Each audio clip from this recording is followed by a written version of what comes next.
Traversing through realms while still possessing a home? Do you aspire to become immortal? Do you yearn to traverse the heavens and delve into the depths of the earth? Do you desire eternal youth? Would you like to live a life akin to that depicted in films? Do you wish to become a superhero? Do you dream of ruling over a realm surrounded by goddesses? The hotline for your wishes, 1-8829-574. This was a promotional flyer that Xiaoyu encountered as he entered the elevator. Printed on a mundane A4 sheet, standing solitary against the mirror facing the entrance.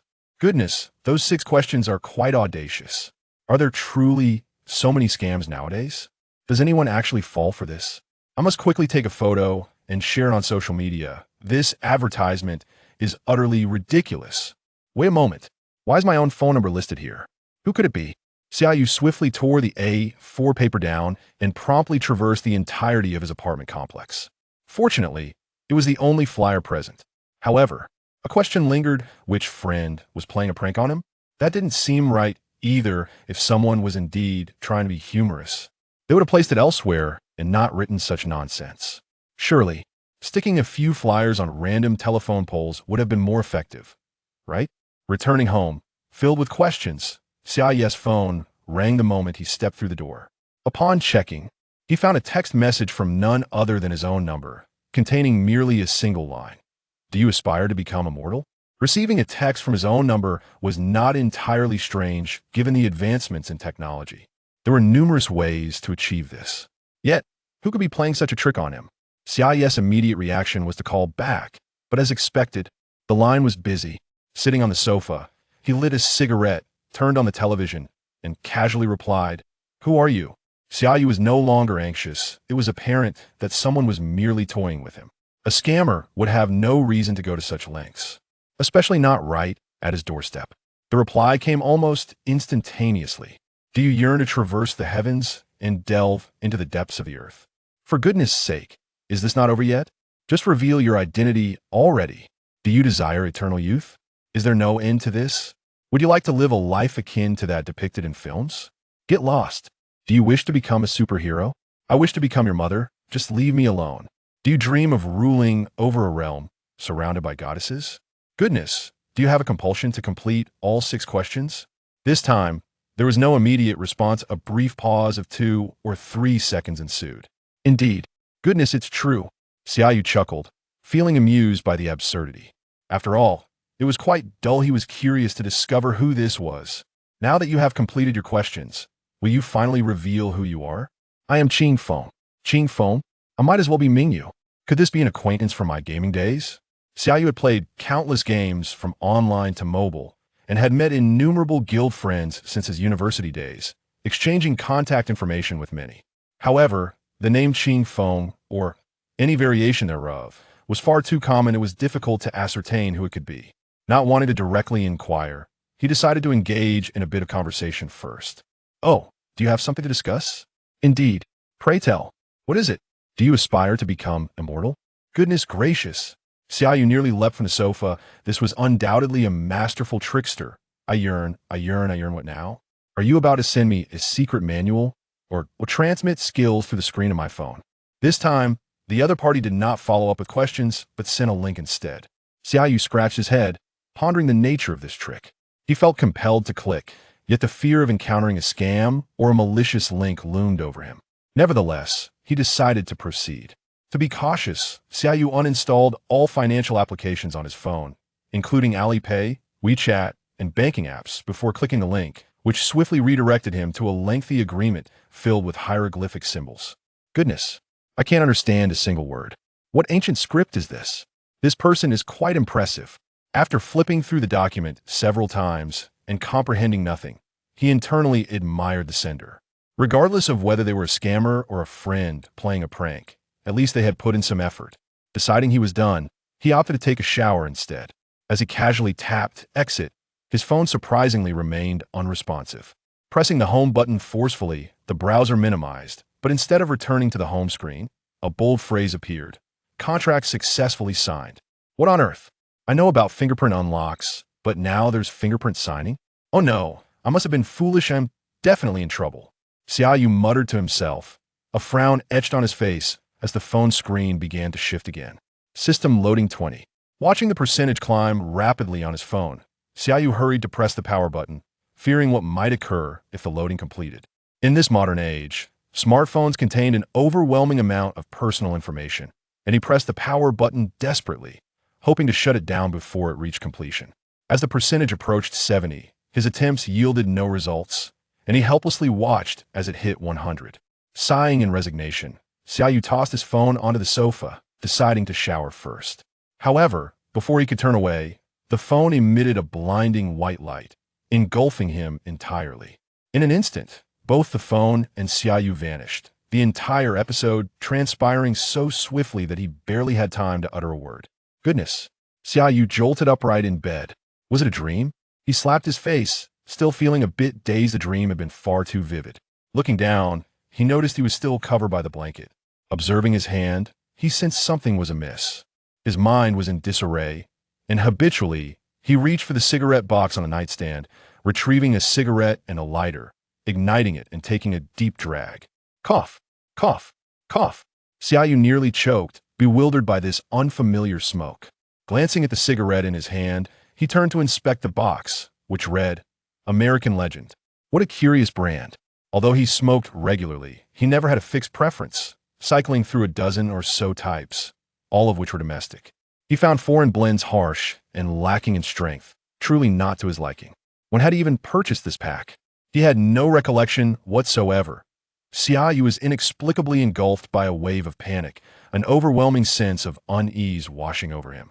Taking a deep breath, he forced himself to regain his composure, slowly leaning against the headboard. He took another drag from his cigarette, pondering what might be amiss. The previous day, after finishing work, he had casually eaten a bowl of noodles before heading to the gym. Upon returning home, he had encountered that damned flyer in the elevator. Wait, was this not a dream? But if it were a dream, how did he manage to return home, and why did he possess no recollection of it? Returning from the gym, entering the elevator, and seeing the flyer, all of it felt too seamless to be merely a dream. Yet, if it were not a dream, given the events that transpired yesterday, he should have been thrust into another realm altogether. However, looking around the room and at himself, he was undeniably in his own home. He had never heard of anyone traversing dimensions while still retaining their house. What on earth had transpired? That damned flyer, that cursed phone, and those incessant messages. Oh, right. Where was his phone? Damn it. Another exclamation escaped his lips as he noticed a phone on the bedside table. But it was not the device he was accustomed to, rather, it was a sliding Nokia phone.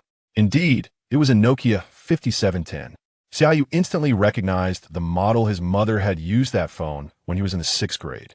He had adored its design, and, after much pleading during his middle school years, she had eventually given it to him. He had flaunted it proudly among his classmates, using it throughout middle school until he finally upgraded to a smartphone in high school. This was bizarre. Xiaoyu hesitated to touch the phone. His already bewildered mind was now completely overwhelmed. He slapped his head firmly, springing to his feet.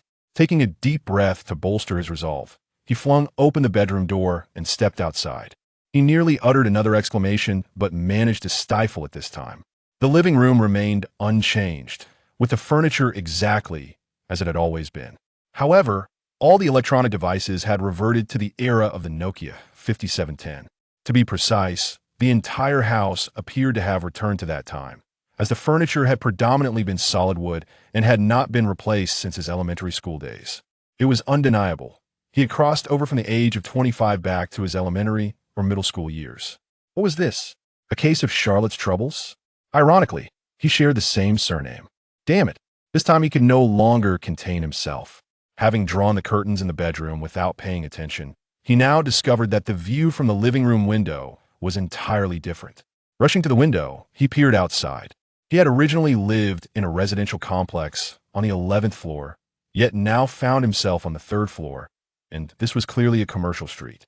The first floor was lined with various shops, and directly across from him was a large sign reading Chinese hairstyling, adorned with traditional characters and English text. Upon closer inspection, he noticed that all the signs were similarly styled, with traditional characters accompanied by English. The early morning light suggested it was still quite early, with only a few shops open and a scattering of pedestrians, including some foreigners. Xiaoyu sat on the sofa, lost in thought. He was certain he had indeed crossed over yesterday. Was definitely not a dream. His phone had somehow loaded a system that had transported him to another dimension. He had crossed over. Chapter 2. The Marvel Cinematic Universe. Once Summeryu regained his composure, he recognized the necessity of gathering more information. He had briefly surveyed his surroundings, deducing that he was likely in a Chinatown of some country, given the limited options conveyed in English and the pack of cigarettes he had. It could only be the United States. The scant information left him hesitant to venture outside, and he had refrained from retrieving his phone due to a lingering apprehension. How could he acquire more useful information? After pondering for a while, Summeryu suddenly slapped himself in realization, chiding himself for his foolishness. Why hadn't he thought to simply turn on the television? He felt immensely grateful that during his university years he had forged friendships with several exchange students, which had solidified his command of English. Otherwise, he would have been left speechless. Upon switching on the television, he was greeted by the morning news. After a few minutes of watching, he confirmed that he was indeed in the United States, although he remained unaware of his exact location. While observing the somewhat mundane news, his thoughts drifted to various literary works he had encountered about time travel. From web novels to the television series The Legend of the Condor Heroes he had watched in his childhood. At that moment, a particular news segment captured Summeryu's attention. Tony Stark's new missile had once again secured a $2 billion contract with the Department of Defense. If that announcement had left him momentarily stunned, the subsequent images on the screen caused his mind to come to a halt. Tony Stark? Robert Downey Jr.? Iron Man? The Marvel films? This time, Summeryu refrained from exclaiming in disbelief. Instead, he was reminded of a line from The Legend of the Condor Heroes. When the protagonist first encountered the cavalry of Zhao. Oh, shit. After the news segment concluded, Summeryu sat on the couch, deep in thought. Recalling the content of the flyer, do you wish to become immortal? Do you desire to traverse the heavens and the earth? Do you long for eternal life? Do you yearn for a life akin to that in the movies? Do you aspire to become a superhero? Do you wish to dominate a realm surrounded by goddesses? Wait a moment. Shouldn't there be some sort of golden finger or powerful boon accompanying this?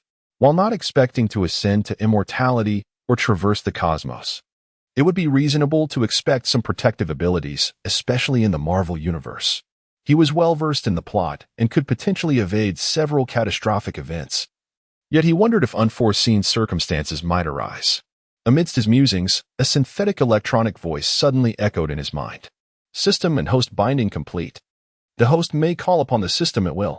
Summeryu chuckled, relieved to have a golden finger at his disposal. System manifest. Present, master. Please call me by my full name. Summeryu was amused. The voice was reminiscent of a smart assistant. What is your full name? Behold the awe-inspiring martial arts and time travel assistance system of Wuxia. Goodness, that's quite lengthy. Aren't you just called Chief Phone? I am not Chief Phone. I am the awe-inspiring martial arts and time travel assistance system of Wuxia, master. Can it be renamed? Indeed, master. Please provide me with a new name. Your voice is so similar to that of the smart assistant. Let us just call you Tmall Spirit. No, let's shorten it to Tmall. Summeryu thought to himself, feeling as though he was helping Jack Ma expand his influence in the Marvel world. Once upon a time, in the vibrant streets of Manhattan's Chinatown, a young man named Xiaoyu found himself immersed in the Marvel Cinematic Universe in August 2007, just 6 months prior to the events of Iron Man. The system designated him as Xiaoyu, a Chinese-American orphan raised by his grandfather, a masterful acupuncturist. Tragically, his grandfather had recently passed away during a visit to his homeland, leaving Xiaoyu with a sense of solitude. The system bestowed upon him a rather simplistic set of memories, merely a faint recollection of his family and their habits. Alongside his grandfather's exceptional skills in traditional Chinese medicine, it also granted him an English proficiency that, while commendable, paled in comparison to that of a native speaker. The primary function of the system was to assist Xiaoyu in his quest to become a superhero within the Marvel realm, offering various tasks that would reward him with points to exchange for martial arts techniques and enhanced physical abilities. Additionally, it provided him with a novice gift package, which included a 20-cubic storage ring, elite physical conditioning, and mastery of combat and firearms. Having played numerous games in the past, Xiaoyu was pleasantly surprised to find that the system included a small map that displayed in his field of vision, adjustable in angle and scale, and capable of revealing enemy positions during combat. However, a wave of melancholy washed over him as he pondered his situation. "Can I ever return?" he inquired, his voice tinged with sadness. The system's electronic voice responded, "You are alone, without close friends or family. What purpose would returning serve?" Reflecting on this, Xiaoyu realized that the differences between his two worlds were negligible. In both, he was left without his parents, who had passed when he was 18. Resolute, he declared to himself, "Since I am here, I shall live fully and vibrantly." Becoming a superhero is indeed an admirable pursuit. "How do we commence this journey?" he asked, aware that while he might be formidable among ordinary individuals, he now faced the challenges of a universe where he would contend with formidable foes like Thanos. "Fear not. I shall guide you step by step towards greater strength. First, we must reintegrate you into your current life and revive your grandfather's workshop," the system reassured him. "But I aspire to be a superhero, not an old traditional healer. The disparity is too vast," Xiaoyu protested. "Rest assured, in the beginning, you must follow the prescribed steps. As your power grows, the limitations will dissipate. For now, embrace your role as a healer. Delightful surprises await you," the system replied. "Very well, I suppose I am uncertain about what to do. Starting as a superhero from the position of a traditional healer seems rather unusual," Xiaoyu conceded. The building in Chinatown is a private property belonging to Xiaoyu, a testament to his grandfather's lifelong toil in America. It comprises 3 stories. The first floor, once his grandfather's clinic; the second, the marital home of his parents; and the third, his grandfather's residence. Tragically, shortly after his birth, his parents perished in a car accident. To mitigate his sorrow, his grandfather rented out the first floor for a pharmacy and transformed the second into his own studio. He seldom treated patients, focusing instead on high-end wellness consultations, which, over the years, garnered him considerable renown in the Manhattan area. Initially, he intended to rely on the rental income for a modest living while dedicating more time to his grandson, but unexpectedly, this venture flourished into a lucrative business, attracting 3 to 4 clients weekly, thus establishing Xiaoyu as a wealthy second-generation heir with property and rental income. Heeding the advice of Tian Mao, Xiaoyu descended to open for business. The ground floor was elegantly adorned with numerous elements of Chinese culture: a tea table, a display cabinet for antique curios, and mahogany sofas, creating a welcoming reception area. Adjacent to it were a therapy room, a restroom, and a storage room filled with an array of medicinal wines, cupping sets, and various traditional Chinese wellness tools. The studio left by his grandfather had few clients, requiring appointments, which meant it was typically devoid of visitors. Xiaoyu settled at the tea table, his spirits lifted by the sight of various teas displayed on the cabinet. Although still young, he had been influenced by his father from the previous world. Since middle school, learning the art of tea brewing and appreciation, he couldn't help but silently commend the thoughtful design of the system. However, after a day of sitting, consuming 3 to 4 pots of tea, and ordering takeout twice, no customers had arrived. Eager to play the role of a hero, Xiaoyu repeatedly inquired with Tian Mao, only to be met with the reassuring response to wait for a delightful surprise. As darkness fell and dinner had yet to be consumed, with no appointments in sight and no surprises materializing, Xiaoyu decided to venture out for an evening stroll and to savor a meal in the city where heaven and hell coexist. Just as he stood up, a knock echoed from the door, and upon opening it, a delightful surprise awaited him. Chapter 3. Nick Fury observing the familiar attire of the man at the door. Xiaoyu couldn't help but smile inwardly. Clad in a black trench coat with military boots and a bald head adorned with an eye patch, he was none other than Nick Fury, the pivotal figure of the Avengers and the director of S.H.I.E.L.D. "Hello, how may I assist you?" Xiaoyu inquired politely, maintaining a neutral expression. "Greetings. I am in search of my physician, a remarkable elderly gentleman from the East. You must be his grandson." Nick Fury scanned the room and asked, "Indeed, sir. However, if you seek my grandfather, I regret to inform you that he passed away last month during his return to his homeland. Should you require assistance, I would be glad to help." "Though an appointment is necessary," Xiaoyu replied. "What Nick Fury was taken aback, a flicker of sorrow crossing his face. He then spoke to Xiaoyu. I am truly sorry, young man. I was unaware of his passing. My demanding work has kept my mind and body in constant tension. For many years, I have visited here intermittently for his treatments. He often invited me for tea and conversation. This place has always been my sanctuary. He was not only an excellent doctor, but also a good man and my friend. May I come in and sit for a while? Thank you for your kind words. My grandfather would surely be delighted. Please, come in. Xiaoyu graciously welcomed Nick Fury inside. With a nostalgic expression, Nick Fury entered, clearly at ease in this familiar environment. He took a moment to survey the room before making his way to the tea table and settling down. Before each of my treatments, your grandfather would always offer me tea first. Young man, do you possess the same skill in brewing tea as your grandfather did? Nick Fury inquired, mimicking the motion of pouring tea. As you wish, sir, Xiaoyu replied, taking a seat to boil water and prepare the cups. He marveled at the system's orchestration, facilitating such an encounter with the director of SHIELD, while also honoring his grandfather's legacy. It was indeed a powerful connection. Watching Nick Fury casually observe him as he prepared the tea, Xiaoyu couldn't resist asking the system, Tianmao, this is the director of SHIELD.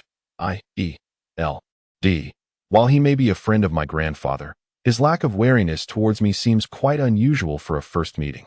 The protagonist receives an inherent favorability boost from key narrative characters, which serves to facilitate your eventual integration into the Avengers, the system responded. Very well. If this increases the favorability of narrative figures towards me, I suppose it could be considered a form of protagonist luck, Xiaoyu mused. As Nick Fury watched Xiaoyu effortlessly prepare the tea, his eyes lit up. To be honest, I am not particularly fond of tea. But I do enjoy watching your grandfather brew it. It always instilled a sense of tranquility and comfort within me, rendering the beverage itself less significant. I am pleased to see that same quality in you. You are quite impressive, young man. Xiaoyu smiled faintly at his words. With time and experience, one learns. The art of Gonfu tea is as much about the process as it is about the drink itself. The tranquility it brings is often more valuable than the flavor. For instance, if you were to go fishing, wouldn't the enjoyment of the experience outweigh the importance of the catch? Ah, precisely. You are quite astute, young man. What is your name? Nick Fury asked. I am Xiaoyu, sir, he replied. Greetings, Summer. I am Nick Fury, but you may simply refer to me as Nick. You mentioned that I could seek your assistance with anything I require. Does that imply that you have inherited your grandfather's remarkable medical skills? For instance, his extraordinary acupuncture techniques? Indeed, sir, I have studied under my grandfather from a young age, and the application of such techniques depends on one's physical condition and specific needs. I requested you to call me Nick. That is how my grandfather addressed me. Each time I visited, he would employ acupuncture to alleviate my headaches, and after each session, I would be able to rest comfortably for hours. I swear I have never experienced such peaceful slumber before. Can you assist me in the same manner as your grandfather did? Of course, that is certainly possible, but I must reiterate that an appointment is necessary, sir. For heaven's sake, just call me Nick. My schedule is quite demanding, and your grandfather never required appointments. Dear Summer, can you bear to witness a kind and gentle old man suffer from insomnia and headaches? He is a friend of your grandfather. As Nick Fury gesticulated animatedly, Summer rolled her eyes, thinking to herself that his appearance was hardly a reflection of kindness. Very well, Nick, follow me. I shall perform acupuncture on you, in honor of my late grandfather. As she spoke, Summer rose and led Nick Fury to the therapy room. Acupuncture had long been mastered with the assistance of the system, which clearly outlined how her grandfather had performed the treatments. Following her grandfather's methods, Summer lit a plate of sandalwood incense. Nick Fury naturally reclined, and after lightly massaging several acupoints on his head, she skillfully took a silver needle and began the treatment. After completing the procedure, Summer effortlessly inserted another needle, causing Nick Fury to drift into slumber. The notion of a good night's sleep was something her grandfather had intentionally cultivated. For a patient like Nick Fury, who suffered from prolonged fatigue, the best remedy was simply to rest well. Engaging in tea and conversation also served as a form of mental relaxation. Observing the peacefully sleeping Nick Fury, Summer was once again struck by a sense of surrealism, as if a character from a film lay before her. Indeed, the renowned director of S.H.I.E.L.D. If it were Black Widow or Scarlet Witch, Summer would undoubtedly be even more thrilled. Shaking her head vigorously, she reminded herself that this was all indeed real. Summer opened the door and stepped outside. Ding! Congratulations. The protagonist has successfully assisted the important character Nick Fury in his treatment. Reward: 30 points, 1 lottery draw. The points mall is now open. Overjoyed, Summer thought, the ultimate power is within my grasp. Opening the points mall, a virtual screen materialized before her, revealing an interface reminiscent of a game store, brimming with diverse skills, both familiar and unfamiliar. Among them were well-known techniques such as the 18 dragon subduing palms, the I Jing Jing, and the 9 Yang divine skill. However, upon inspecting the prices, Summer nearly exclaimed in frustration. Even the most basic martial art, the Taizu Chongguan, required a staggering 100 points. Tmall, come forth. I am here. Master, pray tell, what use do these 30 points serve? Even a commonplace book on Taizu Chongguan requires 100 points. Do not fret, Master. This is merely the beginning. There are ample opportunities to earn points. Take your time. Then why, pray, does the points marketplace display so many items? It is quite vexing to see things that are intangible. Do you not agree? This is to provide Master with greater motivation to accumulate points and master the divine skills, thereby showcasing power in the Marvel Universe. Moreover, have I not prepared a chance for a lottery for you? Xiaoyu listened with considerable discomfort as Tmall articulated a lengthy discourse in synthesized electronic tones, and inquired, what can one win in the lottery? Let me see. No sooner had he spoken than a circular roulette appeared before him, adorned with 8 prizes, namely, Lingbo Weibo, Lingbo Weibo, Lingbo. Chapter 4. Lingbo Microstep and Equipment. In a moment of frustration, Xiaoyu exclaimed, I'm here. Master, what is going on? Why are all 8 options identical? Is there a bug in the system? Please explain. Despite the allure of Lingbo Microstep, the monotony of the 8 identical choices irked Xiaoyu. What if there were something even more formidable available? At this stage, Master, the Lingbo Microstep is most suited to you, coupled with your exceptional physical prowess. It will enable you to navigate the streets safely and uphold justice, earning valuable points in the process. Xiaoyu pondered this logic. In New York City, many street thugs were armed, and while his physical capabilities would allow him to confront them in close combat without fear, the danger of firearms was ever present. The Lingbo Microstep would undoubtedly make him a master of evasion, and he could envision himself gracefully weaving through a hail of bullets, leaving behind a series of merciless misses. However, the fact that all 8 lottery prizes were the same was indeed frustrating. Why not simply grant me the Lingbo Microstep outright? Why create a lottery system and a spinning wheel, only to present me with identical options? It's absurd. This is designed to inject a bit of enjoyment into your otherwise mundane life while you grow stronger. Statistics indicate that the thrill of a lottery far surpasses the joy of receiving something outright. The system replied monotonously. Xiaoyu muttered under his breath. 8 identical prizes are not fun at all. He felt an impending sense of exasperation with the system, especially with that electronic voice. Arguing with it felt akin to bickering with Siri on a phone, leaving him feeling foolish. Nevertheless, seeing the price of Lingbo Microstep in the points shop, a staggering 10,000 points, provided him with some psychological comfort. Let the lottery begin, he declared, and the spinning wheel reappeared before him, the pointer whirling into motion. Master, simply say stop to halt the wheel. Wishing you the best of luck in winning the grand prize. Gritting his teeth at the electronic voice, Xiaoyu weakly uttered, Stop. Congratulations. You have won the Lingbo Microstep. Would you like to equip it immediately? Equip it directly, he commanded. At that moment, having acquired the Lingbo Microstep, Xiaoyu felt no stirrings of joy within. His heart remained utterly unfazed. When Nick Fury awoke, the night had fully descended. He stepped outside to find Xiaoyu sitting silently, a forlorn expression on his face. Assuming he was mourning his late grandfather, Nick remarked, Xia, I must say, your skills are not at all inferior to your grandfather's. The results are impressive. This compliment felt oddly uncomfortable to Xiaoyu, who rolled his eyes and pointed to the coffee table. I went downstairs for a meal and brought you a bowl of congee. You haven't tea eaten, have you? Xiaoyu was tea merely flattering. He possessed an innate charm that endeared him to the characters within the narrative, as long as he was not in opposition to them. Presenting a bowl of congee was simply a customary gesture among the Chinese. He had just checked the records on his computer, confirming that Nick Fury indeed made regular visits for treatment, having paid for a year in advance, with a generous discount from his grandfather. It appeared their relationship was quite amicable. Nick Fury, without a hint of hesitation, quickly consumed a bowl of porridge and expressed his gratitude to Xiaoyu before departing. At this juncture, the clock had yet to strike 8, and Xiaoyu contemplated venturing out to watch a film or perhaps experience the local bars. The prospect of encountering a stunning blonde with an alluring figure was an enticing thought. Suddenly, Xiaoyu recalled Tony Stark's notorious escapades with numerous cover girls, pondering whether he could devise a plan to edge closer to Stark's side. Setting aside the notion of beauty, the plot of Iron Man 1 was soon to unfold, and he knew he would need to be involved. As his mind swirled with these chaotic thoughts, a chime resonated within him, and a yellow exclamation mark appeared in the lower right corner of his vision. Upon clicking it, a rectangular frame materialized before him, announcing a mission.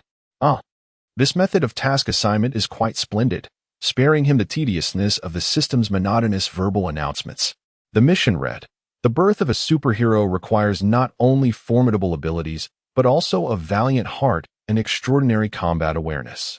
Within 30 days, thwart 100 criminal activities across New York City. Each incident will yield a point reward ranging from 5 to 1,000 points, depending on the severity of the crime. Upon successful completion, a reward of 3,000 points will be granted, along with a chance to enter a lottery. Failure to complete the task will result in a deduction of 3,000 points. Go forth in battle to become a hero.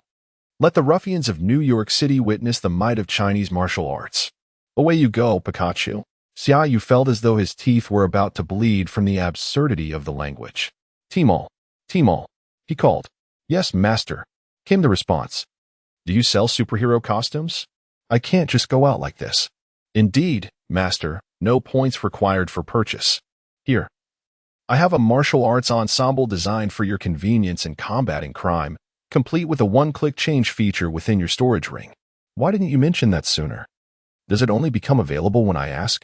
Xiaoyu grumbled internally, too weary to argue with Tmall. "Show me what you have." "No, wait. Just change me into it and let me see." "Certainly, master."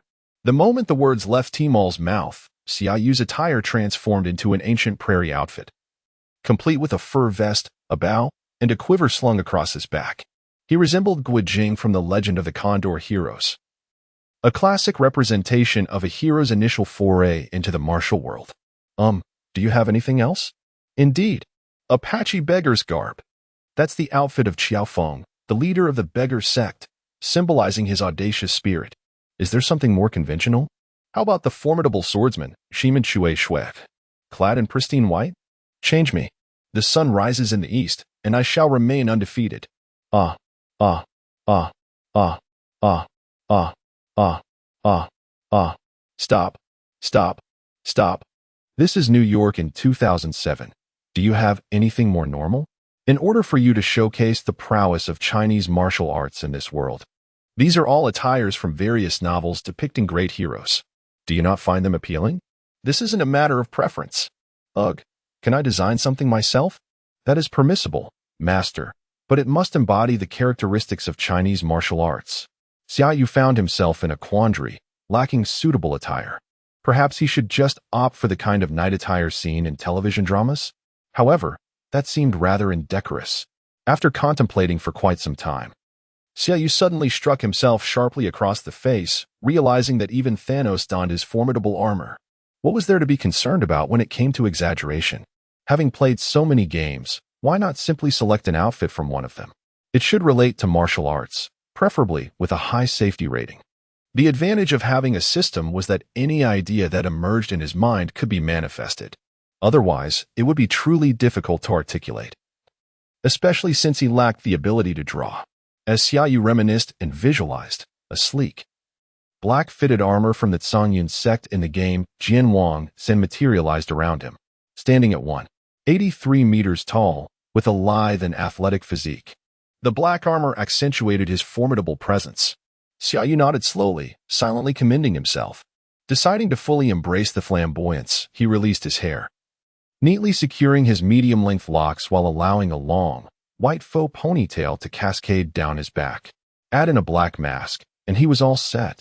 After switching outfits several times and experiencing the thrill of rapid costume changes, he practiced his cold, menacing gaze in the mirror while clad in the Tsangyun ensemble. The life of a superhero was about to commence onward. Oh, but first, let him change back into regular clothes before stepping outside. Chapter 5. Confronting the drug dealer, he stood frozen in astonishment, and in the next moment, he unexpectedly executed the graceful steps of the Lingbo Weibo. Manhattan, undeniably the most bustling area in the world, is not merely a claim but a truth. It is the smallest yet most densely populated district in New York. This compact locale is home to numerous globally renowned landmarks, such as Wall Street, the Empire State Building, Broadway, and Times Square, not to mention the ubiquitous Chinatown found worldwide. Chinatown is situated in downtown Manhattan. Just past the Manhattan Bridge lies Brooklyn, and slightly to the north is Queens. Xiaoyu resolved to commence his superhero journey in Brooklyn and Queens, primarily due to the proximity to his home, which posed a risk of identity exposure. Given his current lack of strength, it was wiser to remain discreet. After all, being followed could lead to complications. Brooklyn and Queens are not too distant, yet separated by a river, providing a convenient route should he be pursued. Xiaoyu first ventured into Brooklyn, as the neighboring hero in Queens was still quite young. The timelines of Marvel films generally align with real-world chronology, except for Captain America, which is set during World War II, and Avengers: Endgame, which begins in a normal time frame before advancing 5 years. Spider-Man made his debut in Captain America: Civil War, a film released in 2016 when Peter Parker was merely 13 years old. Since Xiaoyu traversed to August 2007, little Spider-Man would only be 4, hardly capable of running proficiently. Thus, a stroll through Brooklyn seemed fitting, a chance to explore the homeland of Captain America. Activating his battle mode minimap, Xiaoyu sauntered through the streets of Brooklyn, taking in the sights while keeping an eye on the alleys, curious if he might find the very spot where Captain America had been assaulted in the film. The minimap proved invaluable within the battle mode. Any crime occurring within a kilometer would be marked with red dots, allowing Xiaoyu to patrol with his radar. Eager to test his skills, Xiaoyu wandered for some time until a red dot finally appeared on the map, not far ahead, nestled within a narrow alley. He hurried towards it, and upon entering the alley, swiftly activated a one-click costume change.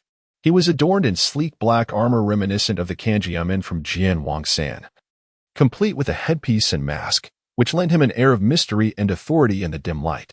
In the alley, a lowly street drug dealer was engaged in a transaction, while the buyer, clearly in the throes of addiction, had already crouched down to indulge in the white powder he had just received, oblivious to Xiaoyu's presence. The dealer, however, was quick to react, drawing his gun and aiming it at Xiaoyu. "Who are you?" "Oh, that outfit is quite impressive. Just come from a party? What do you want?" the dealer inquired, taken aback by Xiaoyu's appearance. From Xiaoyu's experience, as an ordinary person who grew up in a peaceful environment and had only recently graduated and entered the workforce, being confronted with a gun for the first time left him utterly bewildered, to the point of feeling shame.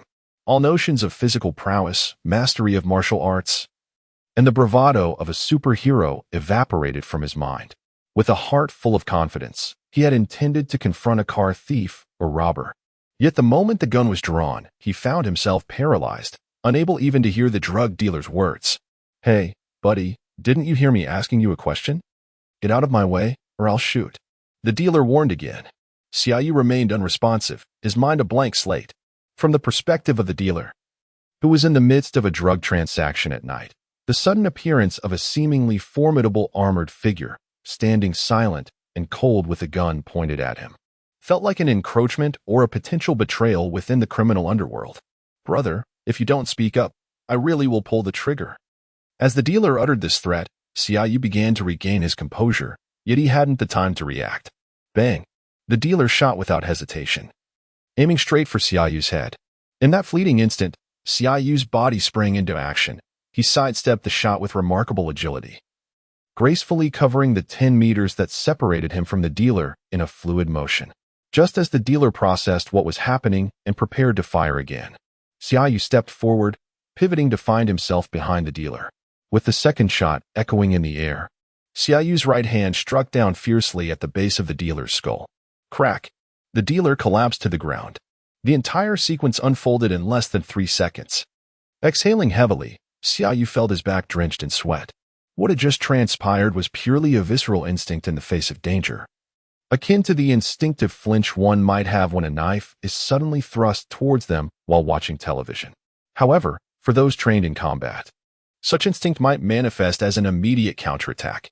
Thus, for many practitioners of martial arts, their long hours of training serve not only to hone their physical capabilities but to ingrain every move into muscle memory. What Xiaoyu had just exhibited was precisely this instinct, his mastery of fluid movement and combat, a skill set that was not merely acquired but deeply embedded within him.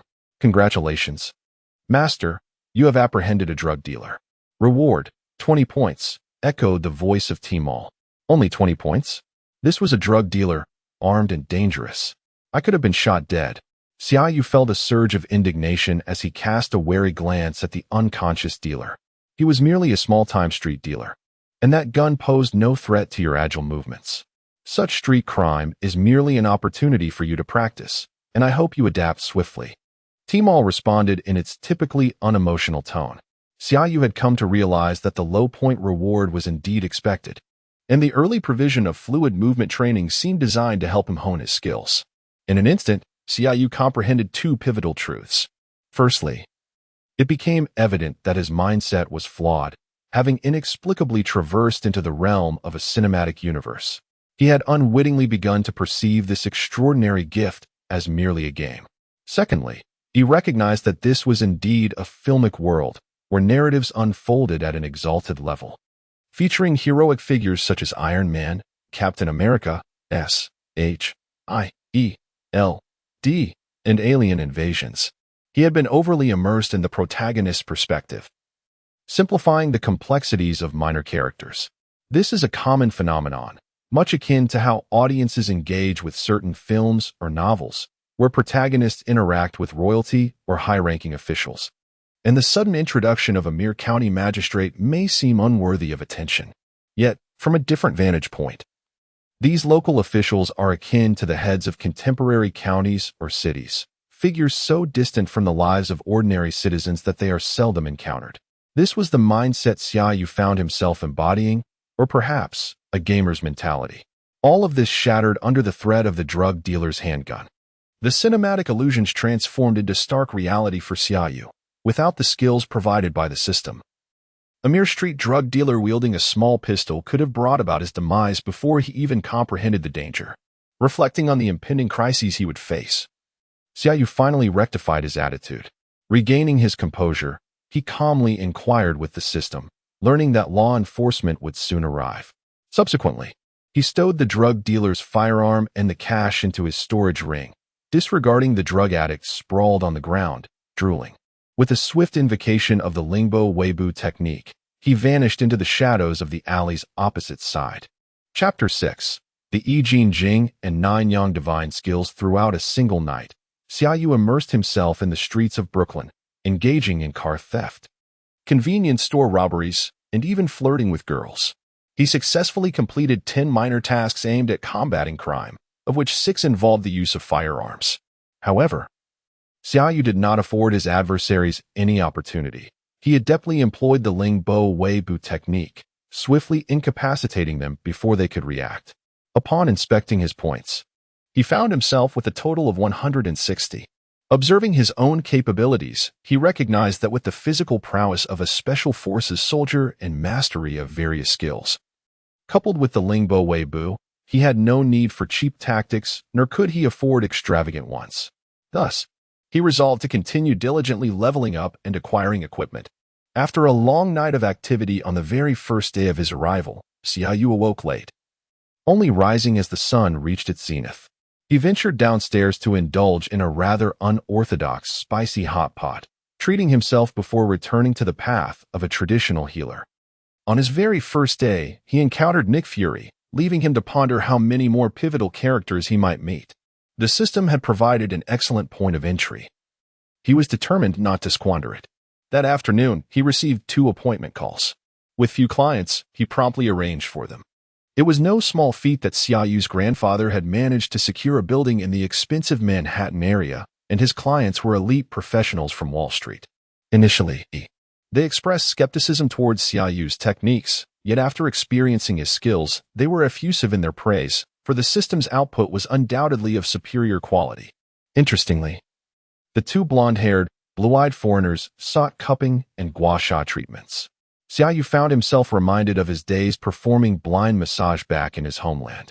To his surprise, the system rewarded him with 5 points for each client, igniting a desire within him to engage in promotional efforts. Even if he were to operate at a lower tier, the monetary aspect was of little concern.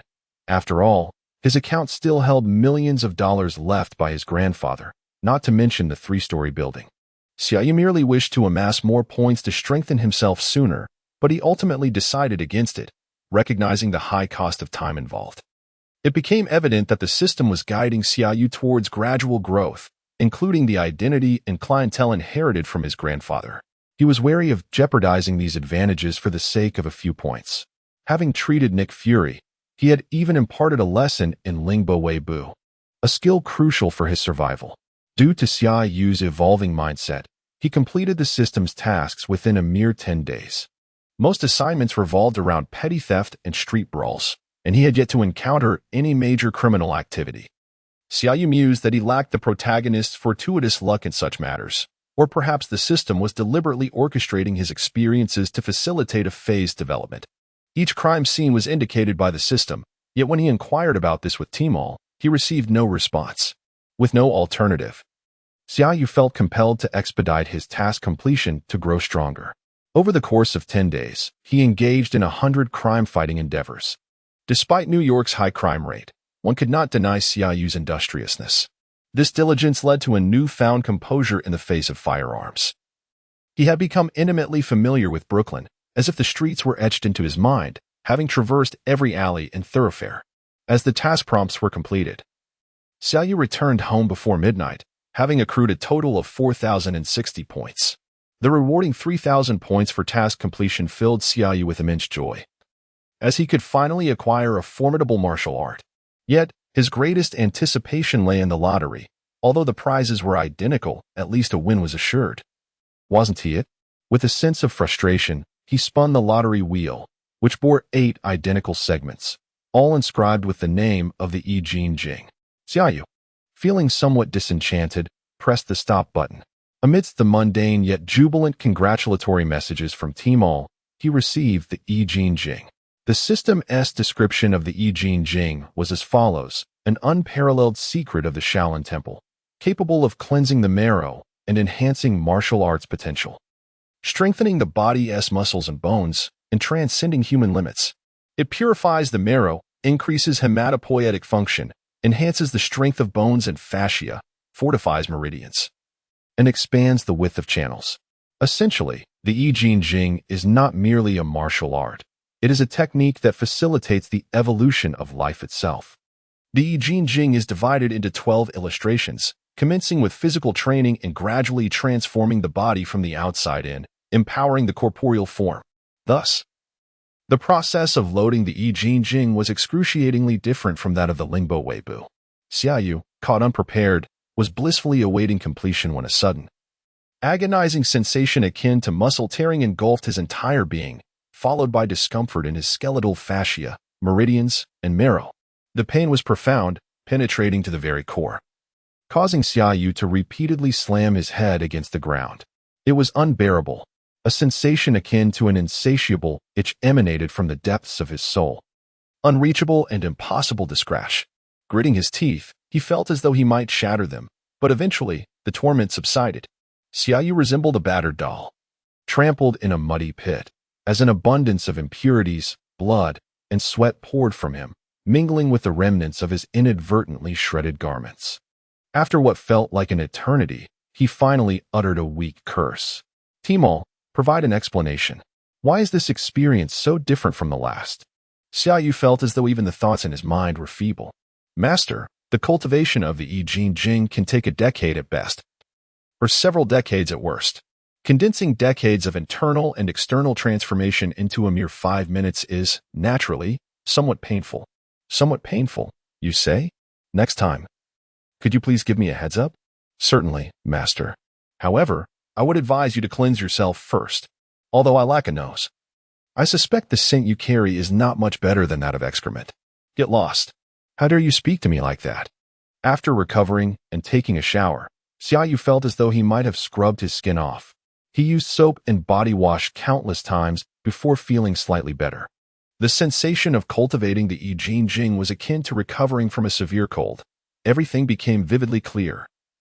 And not only in terms of the 5 senses, his entire physical state felt utterly transformed, as if the weight of gravity had been alleviated. Overall, he felt an indescribable lightness.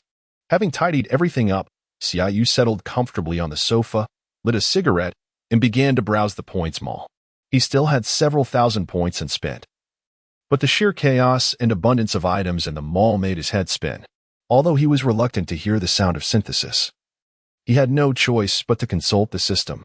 T-Mall, given my current points, what should I do? Doesn't the mall sell any divine weapons or armor?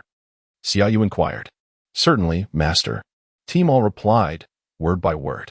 Now that you have practiced the Yijinjing and Lingbo Weibu with a solid foundation and improved footwork, it would be prudent to select a quality internal skill. As for your combat techniques, your proficiency in martial arts is already sufficient, and weaponry will be available in due course. There's just too much to choose from. Please recommend something. Xiaoyu urged. How about the Juyang divine skill? T-Mall suggested. This legendary skill, which upon division gave rise to the Amei and Wudong sects, underscores its formidable nature.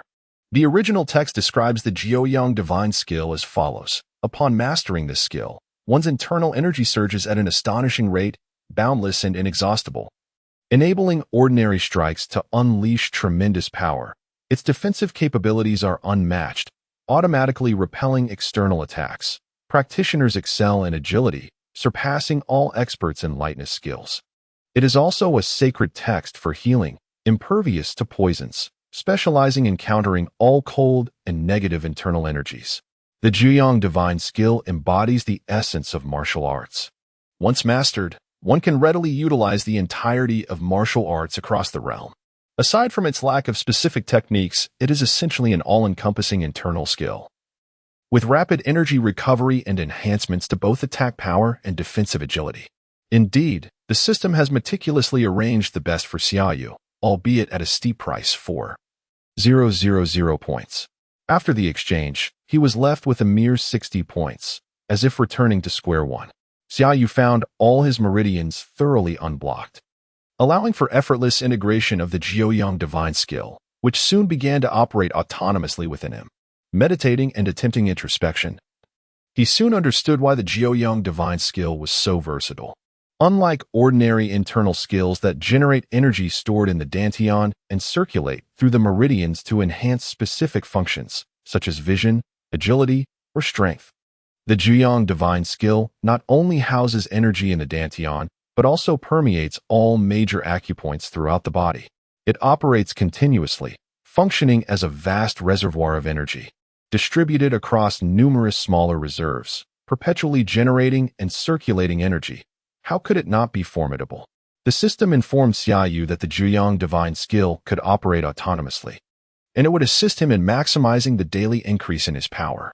This is one of the system's auxiliary features. There was no need for Xiaoyu to practice deliberately.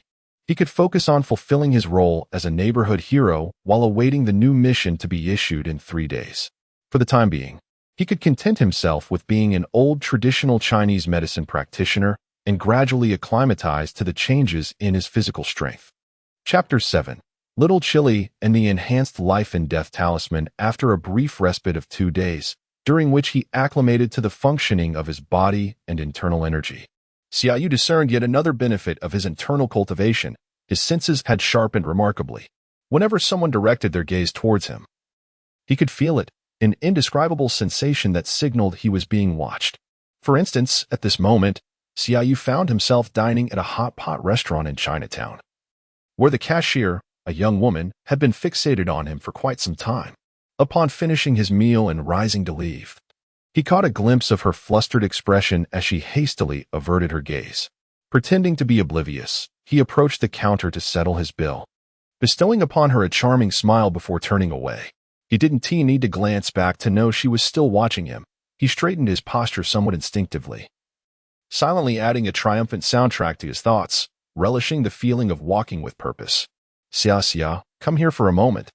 The melody in Xiaoyu's mind was abruptly interrupted by a middle-aged man at the pharmacy's entrance, dressed in traditional attire, with a square face and a clean demeanor. He smiled and waved at Xiaoyu. What is the matter, Uncle Wang? This man was none other than a tenant of Xiaoyu's family, who operated the pharmacy on the ground floor. It was his father who had originally rented the space from Xiaoyu's grandfather, thus continuing a legacy of 2 generations in Chinatown, fostering a neighborly bond that had endured for decades. Xiaoyu approached with a smile, responding to him. I've heard that you've resumed your practice upstairs. Your grandfather always praised your talents. It's truly impressive how you've inherited his skills at such a young age. I studied under your grandfather for half a year and couldn't even memorize all the acupoints, Uncle Wang exclaimed, showering Xiaoyu with compliments. Uncle Wang, you flatter me. I've merely observed a great deal since childhood and picked up a few basics. It's just a matter of amusing the foreigners, you know. If you need anything, please don't hesitate to ask. Xiaoyu replied humbly. You young man, still so modest in front of me. The thing is, with your practice now underway, could you perhaps prescribe some oral traditional Chinese medicine for my customers? It would certainly help my business. Uncle Wang's smile widened as he hinted at his request. Xiaoyu quickly grasped the situation. Chinatown functioned as a small community, teeming with various needs. However, in recent years, many young people had sought employment elsewhere, opting for external hospitals for their ailments. Consequently, the pharmacy's business had waned compared to previous years. Xiaoyu's grandfather had often recommended his clients to visit the pharmacy after receiving treatment, suggesting herbal remedies in pill or capsule form, as the foreigners found it difficult to consume decoctions. His grandfather's clientele primarily consisted of elite, middle-class individuals who were unfamiliar with the principles of traditional Chinese medicine, often naive yet affluent, which had significantly benefited the pharmacy. Since Xiaoyu's grandfather had recently passed away, Uncle Wang had hesitated to inquire about business. However, seeing Xiaoyu occasionally welcoming visitors, he felt compelled to greet him today. Of course, Uncle.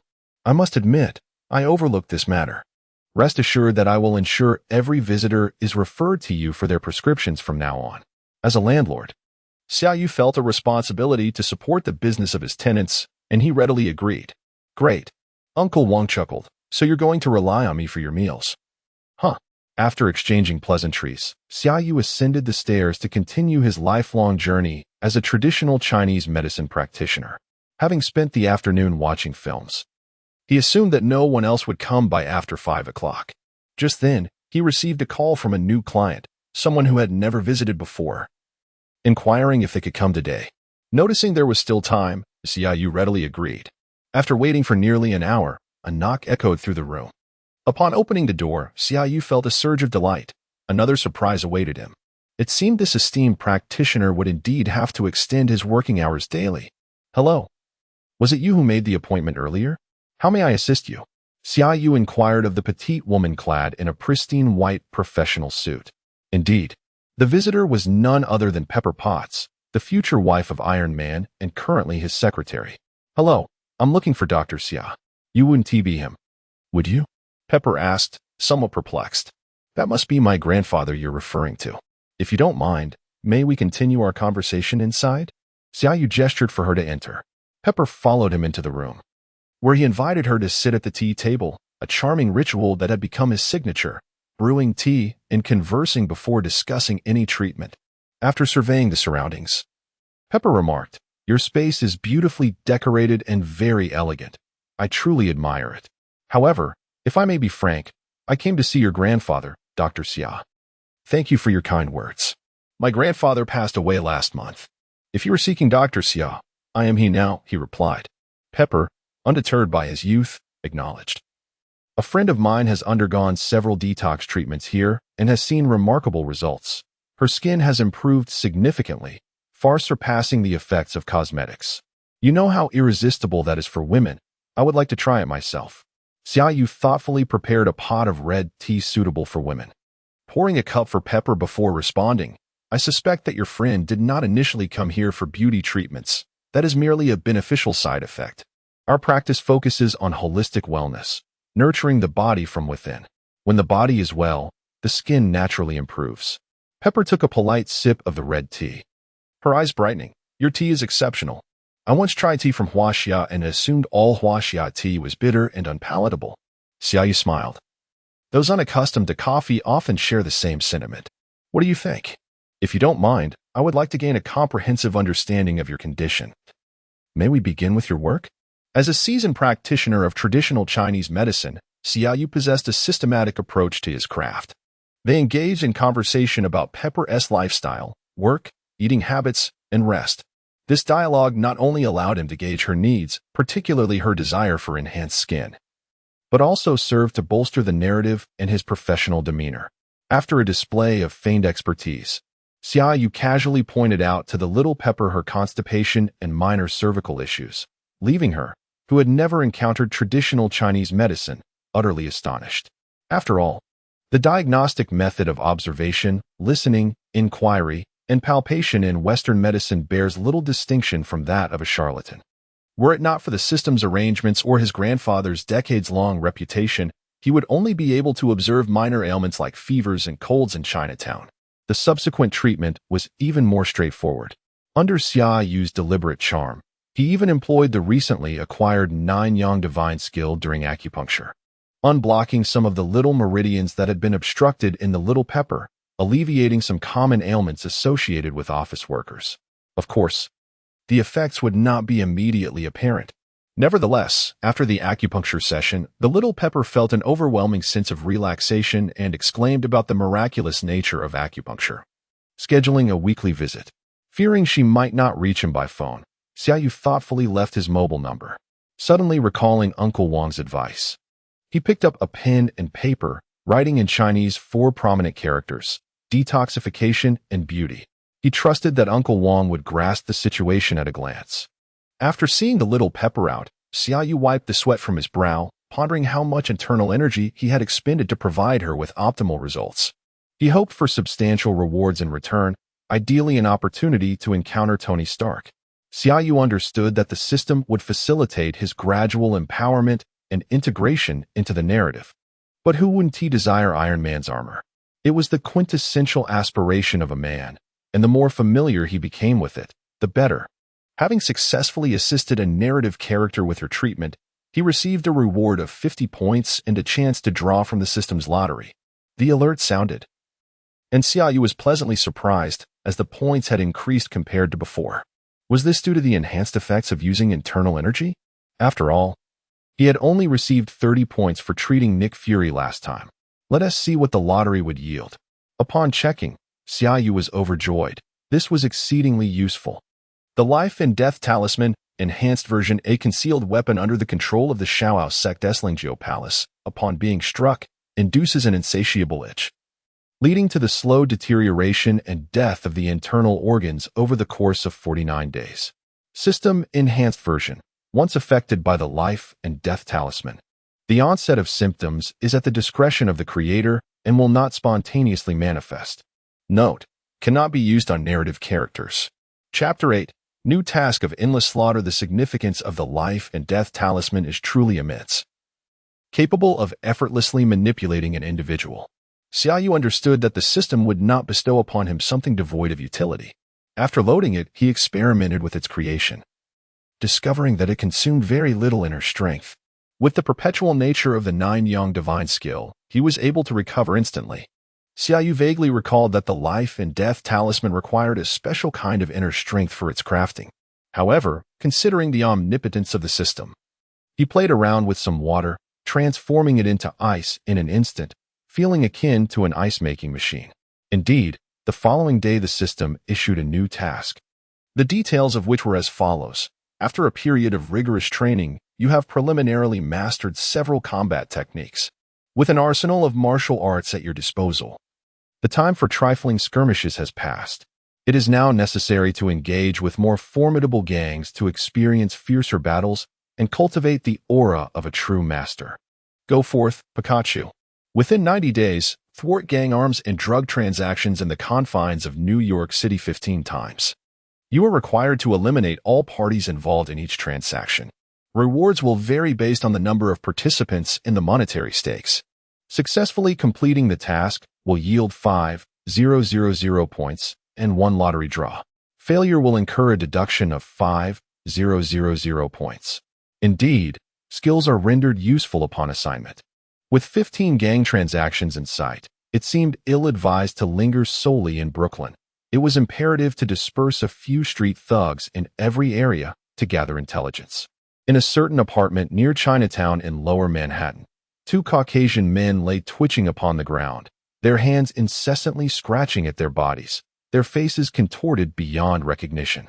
Nearby, seated on a sofa, was an individual clad in peculiar black armor, whose icy gaze emanated from beneath a mask as he observed the 2 men on the floor. With a languid flick of his right hand, he snapped his fingers. Curiously, at the sound of the snap, the 2 men quickly ceased their scratching. Though the lingering echoes of immense pain persisted, their bodies still writhing in spasms. Over the past few days, Xiaoyu had traversed the myriad streets of New York City, controlling dozens of street gang members, and today he finally recalled that he should station someone at his doorstep as a precautionary measure. Have you made up your mind? Xiaoyu's voice was devoid of warmth. Jonabuz felt that misfortune had recently befallen him. While enjoying a bout of marijuana with a companion in the comfort of his home, an inexplicable stranger had barged in, demanding allegiance and the provision of intelligence. Naturally, he was unwilling to comply, considering himself one of the most significant figures in the surrounding blocks. However, to his astonishment, the stranger conjured 2 blocks of ice. Yes, he had not misperceived. They were indeed 2 blocks of ice. Jonabuz swore he could see the chill emanating from them.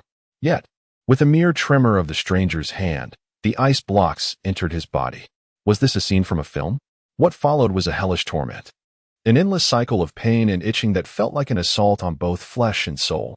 This was no human. This was a demon. Undoubtedly a demon. No response? Xiaoyu inquired, his tone laced with curiosity.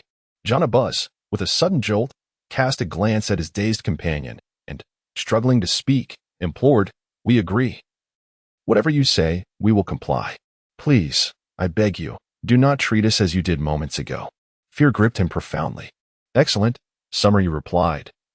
"As long as you satisfy me, the entity within you shall not manifest. Should you disobey, regardless of your location." As he spoke, he gestured toward Jonabuz's companion, and with a resounding bang, a gaping hole the size of a fist erupted from the man's chest, blood splattering across the ground. Jonabuz, initially taken aback, gaped in shock before collapsing to his knees, trembling as he expressed his submission to Summeryu. With a nonchalant nod, Summeryu left his contact information and departed gracefully. Indeed, he departed with an elegance akin to his arrival, effortlessly leaping from the 6th-floor window with the agility of a phantom. Jonabuz, too fearful to lift his gaze, remained oblivious to this spectacle, only sinking to the ground long after Summeryu had vanished, staring blankly at the corpse beside him, speechless. This was not Summeryu's first experience with taking a life. The demands of his new mission necessitated it. Thus, he consciously embraced the act of killing while employing the life-death talisman to subjugate others, a process aimed at acclimatization as well as serving as a warning to others. From initially suppressing his revulsion to now executing without a blink, repeated acts of murder had profoundly altered Summeryu's mindset, demeanor, and aura, with the number of those under his control steadily increasing. He finally received intelligence regarding his first significant transaction. In an abandoned factory on the outskirts of New York, shrouded in darkness and devoid of witnesses, 2 factions of ominous figures, each brandishing firearms, stood poised with a briefcase in hand, an archetypal scene of a drug deal. Approximately 20 individuals occupied each side, ready to engage, when suddenly the air was pierced with a series of swift sounds. In an instant, 3 individuals on each side suffered explosive ruptures at their hearts. As if tiny bombs had been implanted within them, blood spraying across the floor. These ruthless drug dealers, each with a history of bloodshed, found themselves momentarily stunned by the spectacle. Before they could react, 6 more fell, lifeless. Only then did the drug dealers comprehend the gravity of the situation and instinctively began to draw their weapons, demonstrating the stark contrast between true gangsters and petty thugs. Upon realizing the peril, none shouted or panicked. They swiftly prepared for confrontation. However, it was too late. All lights extinguished abruptly, plunging everyone into darkness. In this obscurity, Summeryu, clad in black armor and donning a dark mask, moved like a specter, silently approaching one of the dealers from behind. With a single, powerful strike to the back of the neck, the inner force of the 9-yang divine skill effortlessly shattered the dealer's heart. The sound of the body hitting the ground resonated, prompting some dealers to call out the names of their fallen companions, while others fumbled in search of an escape. Yet, their efforts were in vain, as Summeryu swiftly incapacitated them with a single blow, one after another. In an environment shrouded in darkness, the distinction for Xiaoyu between illumination and obscurity was negligible. 1, 2, 3. An increasing number of drug dealers succumbed, and finally, one could not withstand the mounting pressure, erupting into frantic screams while indiscriminately firing shots in all directions. Such overwhelming prowess could easily overpower Xiaoyu in a direct confrontation. Yet this chaotic gunfire served no purpose other than to hastily reveal one's position. Soon, the factory floor lay strewn with 21 lifeless bodies. Xiaoyu absconded with the cash from the transaction, leaving the drugs for the police to handle, departing the scene enveloped in an aura of bloodshed and menace. The following day, the police, arriving slowly to the scene, were met with a sight that drew gasps of astonishment. Among the 21 corpses, 12 had perished from explosive heart failure, 8 bore no visible wounds, and 1 had fallen victim to a stray bullet, an accidental casualty of the frenzied shooting. It bore the semblance of a black-on-black crime. Yet, the mystery remained as to why the drugs had been abandoned. Perplexed, the New York police could only initially inform the media of a gang-related massacre.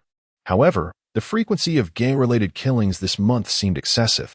Over the course of just 30 days, Xiaoyu had engaged in 6 operations, personally eliminating over 100 individuals. His methods grew increasingly brutal. The use of life and death talismans became nearly obsolete, with hand-to-hand combat prevailing as he dispatched foes with sheer force. The malevolence etched upon his brow deepened, to the extent that even the cashier at the hot pot restaurant hesitated to meet his gaze. Chapter 9. A Ray of Sunshine brought by Natasha once again. The specter of violence returned as Xiaoyu ruthlessly shattered the throats of 17 individuals. His gaze had grown increasingly frigid, as if he were staring into the abyss of death itself. The act of killing is inherently perilous, especially when not anchored by a firm conviction. Xiaoyu, unprepared, had received a mission and, entangled in his own thoughts, forced himself into the harrowing realm of murder to acclimate himself. This experience was starkly different from the battlefield. Far too visceral, the gruesome scenes of carnage would shatter most, leading them to either crumble or devolve into psychopathic killers. This phenomenon is often referred to as the addiction to killing. At this very moment, Xiaoyu found himself ensnared in such a treacherous predicament. Lacking family and friends in this world, he was increasingly susceptible to being drawn deeper into darkness. Previously mentioned was the 3-story building left to him by his grandfather. The ground floor was rented to a pharmacy, situated on the bustling streets of Chinatown. Thus, Xiaoyu had to utilize the back entrance, ascending an antiquated iron ladder. Each of the 2nd and 3rd floors boasted a small landing at their doors, making it necessary for Xiaoyu to pass through the 2nd floor to reach home. Typically, after a long day's work, the door to the 2nd floor would be locked. However, today his studio was occupied. Xiaoyu's senses had sharpened to an extraordinary degree. He could detect the flutter of a fly's wings from 50 meters away. It was no surprise that he was acutely aware of the presence of another person in the room, even identifying that they were seated on the sofa. With audacity befitting his talents, Xiaoyu strode towards the door, intent on unlocking it.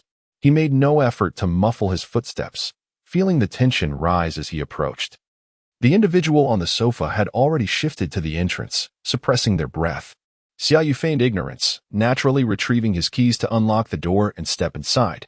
The instant he entered, he found himself confronted by the barrel of a gun aimed directly at his head. With swift reflexes, he deflected the weapon with his left hand. The assailant, attempting to seize the upper hand, swung a kick towards Xiaoyu's neck. However, with lightning-fast reflexes, Xiaoyu pushed back, sending the attacker sprawling across the room. Having just committed murder, a surge of lethal intent coursed through him. As the intruder landed, Xiaoyu pivoted and unleashed a punch laden with murderous intent, aimed squarely at the individual's throat. This blow, if it landed, would surely be fatal. Captain America himself would lose half his life in such a strike. Just as Xiaoyu's fist, propelled by ferocity, was about to claim another life, he finally discerned the assailant's features and was struck with astonishment. The murderous fervor dissipated entirely, and he instinctively halted his fist mere inches from her neck. Unfamiliar with the concept of holding back, Xiaoyu unleashed his full strength, only to find himself inadvertently striking his own fist against the air, causing a spray of blood to splatter across her face. He then collapsed onto the floor. The turn of events had transpired too swiftly. The assailant, believing herself doomed, was taken aback by the unexpected outcome, rendered momentarily speechless. Xiaoyu, equally bewildered by her presence, and after a prolonged silence, finally broke the tension. "Shall we turn on the lights first?" The man nodded in acquiescence, and Xiaoyu rose to turn on the light switch, instinctively guiding him to sit at the tea table.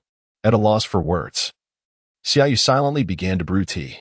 He found himself at a loss to explain why he had suddenly restrained himself. Should he confess, "I know you. You are the Black Widow, Natasha Romanoff, the embodiment of my ideal woman?"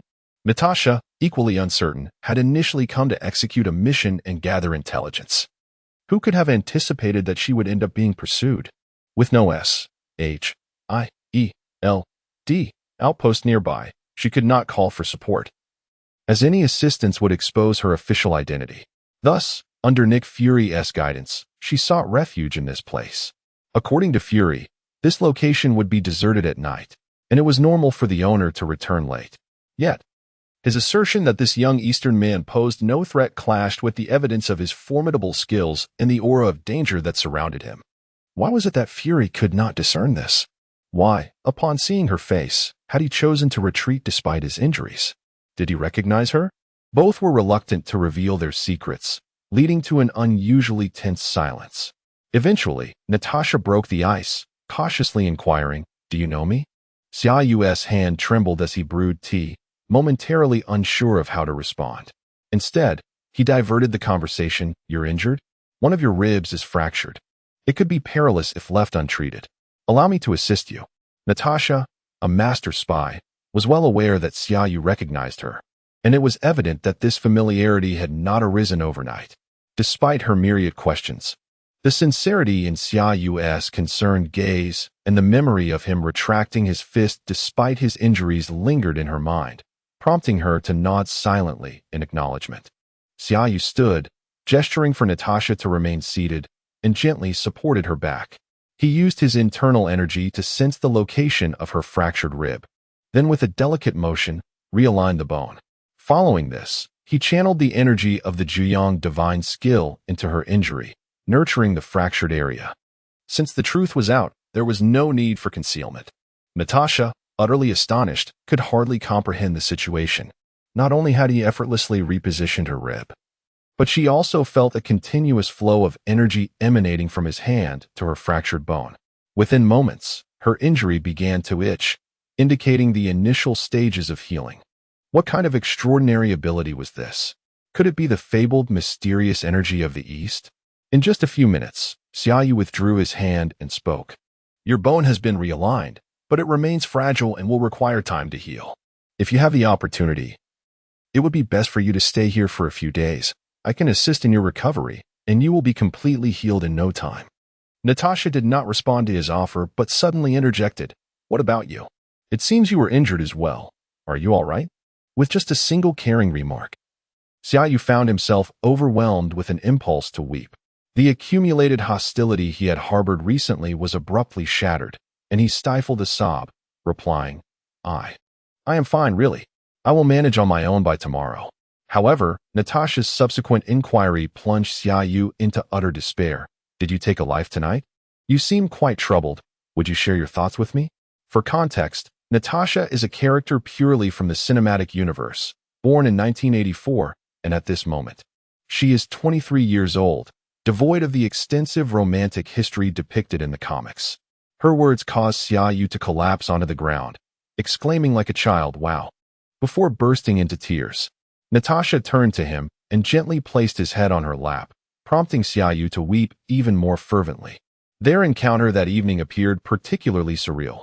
For Xiaoyu, having followed the cinematic franchise for over a decade, many characters held profound emotional significance, not to mention Natasha, a goddess who had captivated countless hearts upon her introduction. As a half-orphan who lost both parents at a tender age, Xiaoyu had few true friends in his former world and had never experienced a meaningful romantic relationship. Deep down, he was inherently lonely, which explained why he had more friends in the gaming realm than in reality. Suddenly thrust into such a perilous world and tasked with becoming a superhero, he was expected to fight. Once the initial thrill faded, the pressure became immense for a child who had grown up in a peaceful environment and had only recently stepped into society. Coupled with the expectation to take lives as part of his assignment, he found himself unable to evade the grim reality and was forced to harden his heart. It was under the weight of Natasha's maternal words that he ultimately broke down. On one hand, Natasha's growing affection for Xiaoyu was amplified by the system. On the other, she was moved by his willingness to protect her, even at the cost of his own safety, an experience she had never encountered before. This was not the concern of a comrade or a colleague, but a genuine care directed solely towards him. Most importantly, Natasha's past experiences in the Red Room and with the KGB, where she was compelled to kill against her will, resonated with her. She understood the necessity of becoming cold and unfeeling to survive. Indeed, Natasha in the films embodies a nurturing spirit, while others viewed Hulk as a mere brute. She alone saw him as a child in need of comfort, ultimately falling in love with Banner due to her compassion. This highlights that, at his core, Hulk is akin to a child, a fact made evident in Thor, Ragnarok. Given these circumstances, coupled with the system's deliberate orchestration, their meeting that evening felt exceedingly surreal yet served to pull Xiaoyu back from the increasingly dark path he was treading. The presence of darkness is not inherently frightening. Rather, the true terror lies in the inability to find the light. If this continued unchecked, Xiaoyu risked becoming a mere instrument of slaughter before completing his task. However, Natasha's timely appearance that night cast a ray of sunlight into his soul, illuminating the most vulnerable and helpless corners of his heart. Xiaoyu wept for over an hour, eventually falling asleep against Natasha, finding solace in her presence. Chapter 10. Opening the gates of heaven as the first rays of morning sunlight filtered through the window. Xiaoyu stirred from his slumber. Upon raising his head, he was greeted by Natasha's gentle gaze and warm smile, illuminated by the golden light, a truly delightful sensation. Xiaoyu rose and stretched luxuriously, letting out a contented yawn as he inquired, "Did you stay up all night?" "I rested my head on the table for a while." "I suppose that counts as paying for my medical expenses," Natasha replied, gesturing to her thigh. Noticing the remnants of his drool on her leg, Xiaoyu turned away in embarrassment and said, "I'll head upstairs to make you breakfast. You can come up shortly." Watching Xiaoyu hurriedly retreat, Natasha chuckled. After seeing him dash up the stairs, she lowered her head to gently assess the condition of her rib injury, marveling at the miraculous nature of Eastern medicine. Even if she were to return to the headquarters for treatment, it would take at least 2 weeks to recover to this state. It appeared she would need to rest here for a few more days. Xiaoyu joyfully prepared fried eggs, wearing a broad smile that made him appear somewhat foolish, reminiscent of a simple country boy who had just married a stunning bride and was now cooking breakfast for her after their wedding night. "Is breakfast charged?" Natasha asked as she entered the room. "I've prepared some clothes for you in the bathroom, my mother's from before she passed. I've kept them, so there's no extra charge for that," Xiaoyu replied, his smile growing even wider. When Natasha emerged from the shower, both sat down to enjoy breakfast. With Xiaoyu still sporting his silly grin, Natasha chose to ignore his demeanor and quietly relish the meal, bathed in sunlight with a cheerful boy beside her. Natasha realized she could hardly remember the last time she felt so at ease. The two shared a tacit understanding, refraining from asking one another any questions that might disrupt the tranquility. After finishing their meal, as Xiaoyu cleared the table, he nervously remarked, "Your injury hasn't fully healed yet. Would you like to rest here for a few days? I suggest you wait until you're completely recovered before you leave." Though he tried to keep his tone light and nonchalant, the damp cloth he was wringing out betrayed his anxiety. Natasha playfully pointed at the puddle on the floor, saying, "Once you've cleaned that up, I need you to accompany me to buy a few outfits that suit me. I don't wish to sleep in someone else's pajamas tonight." Xiaoyu had not anticipated that his first official shopping outing with a girl would take place in the bustling Times Square of the Marvel Universe. Nor did he expect that the girl beside him was the revered Black Widow, the dream of countless otaku in his past life.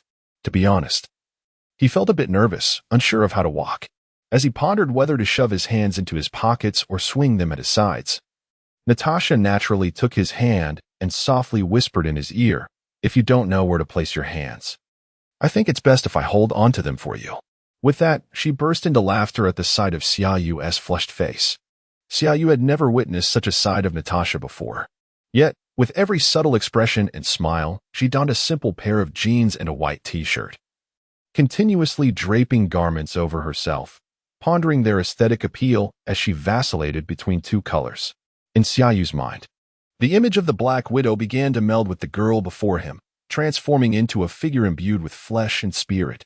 Natasha led Xiaoyu on an extensive outing that lasted from morning until afternoon. They savored lunch, enjoyed coffee, and even indulged in a cinematic experience. It was only at dusk, still yearning for more, that Natasha guided Xiaoyu out of the shopping mall. The twilight of Times Square pulsated with a livelier energy compared to the daylight hours, as throngs of shoppers filled the streets and street performances flourished. Magic acts and clowns were abundant, and Xiaoyu found himself pausing before a street performer. The artist, a middle-aged man in his 40s, cradled a guitar and sang a country ballad narrating the tale of a rural girl who ventured to the bustling metropolis to forge her path. The lyrics evoked memories of David Tao's town girl from Xiaoyu's previous life, with a similar meaning and a captivating melody. Natasha grasped Xiaoyu's hand, gently humming along, resembling an ordinary girl enjoying a stroll with her boyfriend while listening to a beloved song.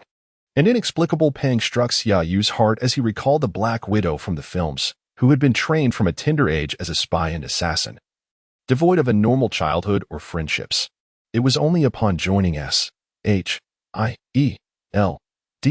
and encountering Hawkeye that she discovered a belief to sustain her spirit. Though she found love with Bruce Banner, two souls burdened by insecurity and fear of emotional harm could have sought solace in one another. Yet, just as Natasha mustered the courage to take her first step, Bruce faltered, leading to her ultimate unrequited love. In Avengers Endgame, her sacrifice for the Soul Stone was poignant. While others had families or friends, even Captain America achieved the life he desired. She remained solitary.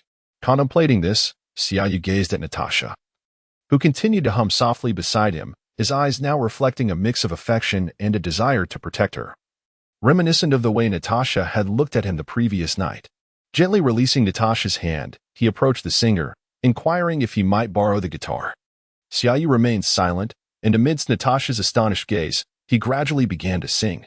"Ma, take the badge off of me. I can't use it anymore. It's getting dark. Too dark to see. I feel like I'm knocking on heaven's door." This song, "Knockin' on Heaven's Door," is one of the iconic pieces by the renowned American band Guns N' Roses. It tells the story of a veteran returning home to tell his mother that he no longer needs medals or guns, encapsulating a soldier's weariness and aversion towards war.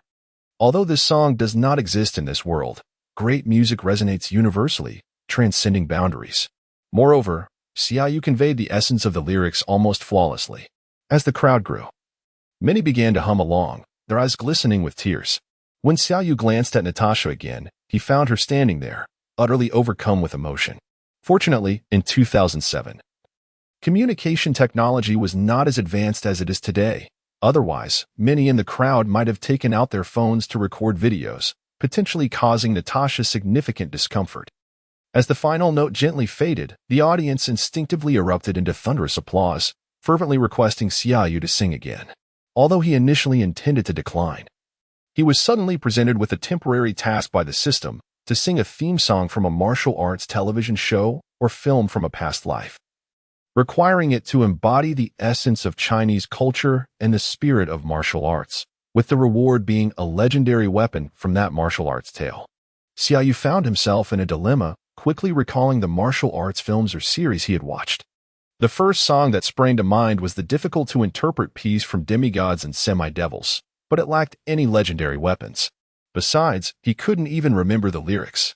Storm Riders featured many exquisite weapons, yet he had scarcely watched that series, rendering him unable to sing it. He could sing Little the Flying Dagger. But the focus of that tale was more on the individuals than the weapons themselves, which were rather ordinary. Suddenly, Xiaoyu remembered that the original singer of Difficult to Recite had another song, which served as the opening theme for an early version of the Heaven Sword and Dragon Saber, famously portrayed by the legendary actor. Although Xiaoyu had not seen it, he had listened to that song, titled Swords and Sabers Are Like Dreams, numerous times. Thus, under the expectant gazes of the crowd, Xiaoyu slowly began to sing this song, rich with the essence of Chinese culture. My sword, where shall it go? In love and hatred. It is difficult to remain steadfast. My blade cleaves through the vast skies, discerning right from wrong, whether understood or not. I find myself intoxicated in a haze, entangled in gratitude and grievances, illusions and emptiness coming swiftly and departing just as quickly, unable to meet in hatred, love also fleeting, everything carried away by the wind. With a wild laugh and a long sigh, I live a life of joy and sorrow. Who will share life and death with me? As the final note resounded, a wave of applause erupted around me. Though the lyrics may be incomprehensible, music knows no borders. The spirit of unrestrained passion and the thrill of vengeance resonated deeply within every listener's heart. Xiaoyu returned the guitar to the elder beside him, who, in great excitement, exclaimed, "Oh, my friend, your singing is remarkable. You must be a professional singer, right? A singer from Huaxia?" "No, I merely sing for fun. Thank you for the guitar, my friend," replied Xiaoyu, hastily departing as others began taking photographs. He hurriedly pulled Natasha away from the crowd, while the elder called out behind him, "You should pursue singing. You will surely rise to fame, I swear." Chapter 11. Coexisting with Black Widow, the two managed to evade the gazes trailing them only after turning into a narrow alley. Just as Xiaoyu intended to explore the rewards granted by the system, Natasha unexpectedly stepped forward and kissed him. Caught off guard, he leaned back against the wall. Utterly astonished, he had just been wall-slammed. His mind momentarily froze, consumed by a singular thought. After an indeterminate span of time, their lips gradually parted. "Thank you for that song earlier," Natasha remarked. Still savoring the kiss, Xiaoyu replied, "No need for thanks. I've already factored that into your medical expenses." They remained in each other's embrace as Natasha gazed into Xiaoyu's eyes and said, "Since it's a paid service, I suppose I shouldn't let it go to waste. I must indulge a bit more." Just as they prepared to rekindle their fervent exchange, an abrupt voice shattered the moment. "Do you not realize how detrimental such behavior is for a solitary wanderer like me?" A homeless man leaned against a trash bin, barely 5 meters away. Caught up in their previous distraction, the couple had failed to notice him. Embarrassed, they released each other. Xiaoyu retrieved $200 bills from his pocket and tossed them to the homeless man, saying, "Go treat yourself to something delicious to compensate for your distress." Ecstatic, the man accepted the bills and exclaimed, "Thank you for your generosity, sir. Your girlfriend is truly stunning. Just look at her figure." He wiped away his drool as he spoke. "Keep your eyes to yourself, my friend, or I might just show you how fiery my fists can be," Xiaoyu retorted, pulling Natasha away without looking back. Following this incident, their relationship felt considerably more relaxed, especially for Xiaoyu. On their way back, he seized a moment to examine the rewards he had just acquired. Heavenly Sword, the most renowned sword from the legend of the Condor heroes. Before the fall of Xiangyang, Guojing and Huang Rong crafted it from the heavy sword gifted by Yang Guo, along with the elegant swords of gentlemen and ladies, combined with the finest materials from the West, resulting in the Heavenly Sword and the dragon-slaying saber, regarded as the sharpest and most resilient weapons of their time. Tmall, does this Heavenly Sword contain the 9 manual and the 18 dragon-subduing palms? Xiaoyu inquired while seated in a taxi with Natasha. Negative, master. This heavenly sword possesses the sharpness and resilience as depicted in the original work, forged according to the system of the novel. And its design has been curated from various online games to align with your aesthetic preferences, Tmall responded. How sturdy is it? Can you provide a comparison using the standards of this world? Xiaoyu needed clarity on this matter. If it shattered upon striking metal in battle, its utility would be compromised. Rest assured, master. How could a divine weapon from the legends of Hua Xia be inferior to anything from this world? It is on par with vibranium, Tmall assured him. Xiaoyu nodded, finally acquiring a weapon. After all, he could not rely solely on his fists in battle. He was no Hulk. Moreover, with the system at his disposal, he would eventually master unparalleled martial arts. At that moment, lacking a sword felt akin to Thor without his hammer, Iron Man without his armor, Hawkeye without his bow, Captain America without his shield, or the Hulk without his indestructible stretchy pants. He pondered whether, with enough points in the future, he might unlock a skill for flying on a sword. After all, lightness kung fu was not the same as flight. Lost in thought, Xiaoyu chuckled softly, drawing Natasha's curious gaze. He quickly clarified, "Oh, I was just wondering if I might become a pop star and actually become famous." Natasha shot him a sidelong glance, saying, "You shall not pursue a career as a pop star, but when I come to you, you must sing for me." With that captivating look, Xiaoyu nodded vigorously. Like a woodpecker, it was evident that those in love often set aside their intellect, regardless of gender. After placing his belongings at home, Xiaoyu treated Natasha to a delightful Chinese meal. Upon returning, he promptly resumed tending to her injuries. The internal energy of the nine-yang divine skill was a sacred remedy for healing, with daily nurturing of her fractured bones. He ensured they would mend as if they had never been broken. That evening, as was only natural, the inevitable transpired. The two fervently expressed their desires for one another, releasing their emotions and loneliness in a fervor that bordered on madness. It was not until dawn that they finally succumbed to a deep slumber. This marked the first time Xiaoyu truly felt his existence in this world, and it was Natasha's first experience of complete relaxation. In the following days, Xiaoyu decided to cease operations on the second floor, and the couple lived like ordinary lovers, wandering through the streets, watching films, and sailing out to sea. While tending to her wounds, Xiaoyu utilized his true energy to heal her internal injuries, eliminating some toxins along the way. Had it not been for Tmall advising that the I Jing Jing was unsuitable for Natasha, he might have almost begun teaching her that technique, imagining Black Widow practicing I Jing Jing, followed by a few moves of the R-hit palm or the Wei Tuo fist was undeniably exhilarating. That night, after an intimate encounter, Natasha leaned against Xiaoyu's chest, gazing up at his face.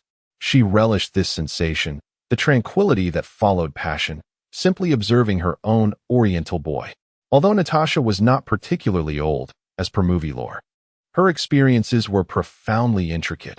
Never had anyone so completely belonged to her, blushing for her, singing for her. Gently, Natasha caressed Xiaoyu's cheek and said, "Xia, I must leave." Just then, Xiaoyu, having just lit a post-coital cigarette, exhaled a voluminous cloud of smoke, habitually tapping the ash from the end of the cigarette. He was taken aback when Natasha mentioned her departure. His hand inadvertently moved the cigarette to the tip, and after a flurry of clumsiness, he finally muttered in frustration, "So soon?"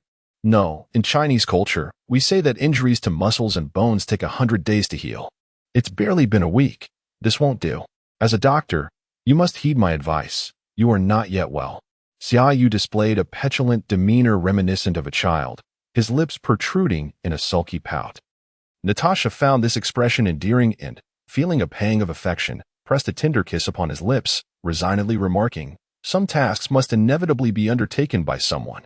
Although I have never broached this subject with you, I am aware that you possess an understanding of it. I have no choice. I must depart, without any reservations." Xiaoyu erupted in a loud curse. "Damn that one-eyed monster. Does he not realize he should assign you fewer duties? You've only just had a few days of respite. You truly know everything." Natasha chuckled softly before continuing, "Pray tell, what else do you know?" After a moment of contemplation, Xiaoyu responded, "I'm aware of certain significant events, yet I cannot divulge them. Natasha, some truths, once spoken, may precipitate unforeseen changes, changes whose implications remain unknown, whether for better or worse. Trust me, I shall ensure your safety. I believe in you, dear. From the moment I laid eyes on you that fateful night, I sensed your familiarity with me. Though I cannot fathom how you came to know, I am willing to place my trust in you. It is a curious sensation, is it not? My profession forbids me from trusting strangers, even those close to me, yet I find myself drawn to you. It is indeed perplexing. There is a saying in your culture. How does it go? Fate. Destiny. Natasha articulated each word of the idiom with emphasis. Indeed. Xiaoyu laughed. It is fate that has brought me here. Fate that has led me to encounter you. Do you realize, Natasha, I was compelled to undertake certain actions, nearly sinking into the abyss of darkness. And then I met you. It was you who saved me. Did you know that? I too have experienced such moments, Xia, just as you have. Though I do not comprehend the reasons behind your violence, remember never to lose sight of your own heart. Do you understand? My dear boy. Natasha climbed atop him, her voice gentle as she gradually lowered her head to kiss him once more. Chapter 12. A call from Pepper. Ultimately, Natasha departed, and despite Xiaoyu's reluctance, he understood there was no alternative. He could only wish for time to hasten its passage, yearning for the day when he would immerse himself in the storyline of Captain America 2, when S.H.I.E.L.D. would disband, and the Avengers would operate independently. At that point, they could be together every day. However, 7 years loomed ahead, 7 long years, and the Iron Man plot had yet to unfold. Xiaoyu felt a profound melancholy, an ache of longing, as time dragged on like an eternity. He tugged at his hair in distress, fearing he might eventually adopt Nick Fury's hairstyle. For over 2 months, Natasha had not returned, though she would occasionally call, albeit briefly. Xiaoyu was aware that she was on a mission, and there was little he could do. Nick Fury had not visited even once. Perhaps due to significant operations within S.H.I.E.L.D. Pepper, however, had come by twice. They had initially agreed she would visit weekly, as she used to travel to New York for work regularly, but now her visits had dwindled to once a month. Given that Tony Stark's headquarters and residence were in Los Angeles, situated on opposite coasts of the United States, despite the infrequency of her visits, Xiaoyu's mastery of the Jiuyang divine skill had deepened considerably. During acupuncture sessions, he indirectly utilized his inner strength to alleviate many of her minor ailments, and her complexion improved noticeably. Each time she came, her laughter grew more vibrant, likely influenced by the increasingly flirtatious glances from the notorious playboy, Tony Stark. Those two.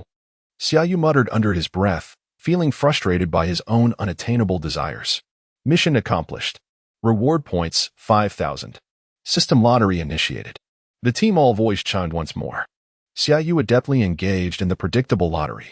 Congratulations, Master, you have obtained the Dugu 9 sorts. There was no surprise. Xiaoyu sensed that the system was meticulously aligning with his needs. Team all, it feels as though you provide items based solely on my requirements, rendering the marketplace somewhat redundant. Xiaoyu remarked. Indeed, Master. Initially, I will judiciously utilize lottery rewards and points to furnish you with essential items and skills, such as weaponry, physical enhancements, and inner strength. These are the most optimized selections. In the later stages, please choose skills based on your combat habits and preferences. The system will adapt accordingly, Team All responded. Xiaoyu nodded in understanding, likening it to the novice phase of a game, where one familiarizes themselves with the fundamentals before developing a unique style. With that thought, he quickly equipped the Dugan 9 swords and began to assess his current status.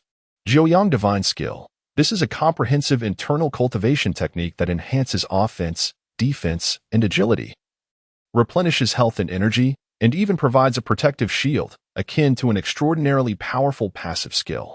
Lingbo Weibu. The original text claims that upon mastering the Jiuyang Divine Skill, one's lightness skill surpasses that of all others. However, it seems Lingbo Weibu may not fall into this category, as the essence of lightness is to jump high, leap far, and descend slowly. Xiaoyu interpreted lightness as a technique to counteract Earth's gravity using inner strength, albeit Jiuyang's inner strength proved more effective. Lingbo Weibu is a technique focused on footwork, designed for evading attacks and accelerating in a straight line. The lone sword of the 9. This represents a form of martial arts that embodies the principle of no move surpasses a move. Scientifically, it refers to the techniques of sword combat, amalgamating various swordplay skills. In essence, it is a modern interpretation of martial theory, albeit one that incorporates a multitude of variations when combined with inner strength. The muscle transformation scripture, this serves as the foundation, enhancing the body's adaptability to the martial arts system.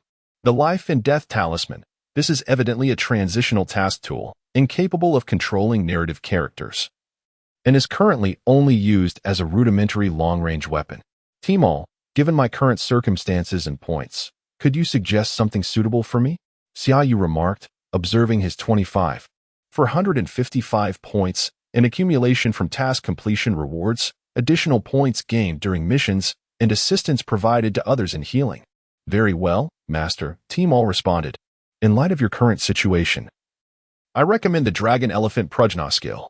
As Timol spoke, it displayed the interface for the Dragon Elephant Prajna skill to Xiaoyu.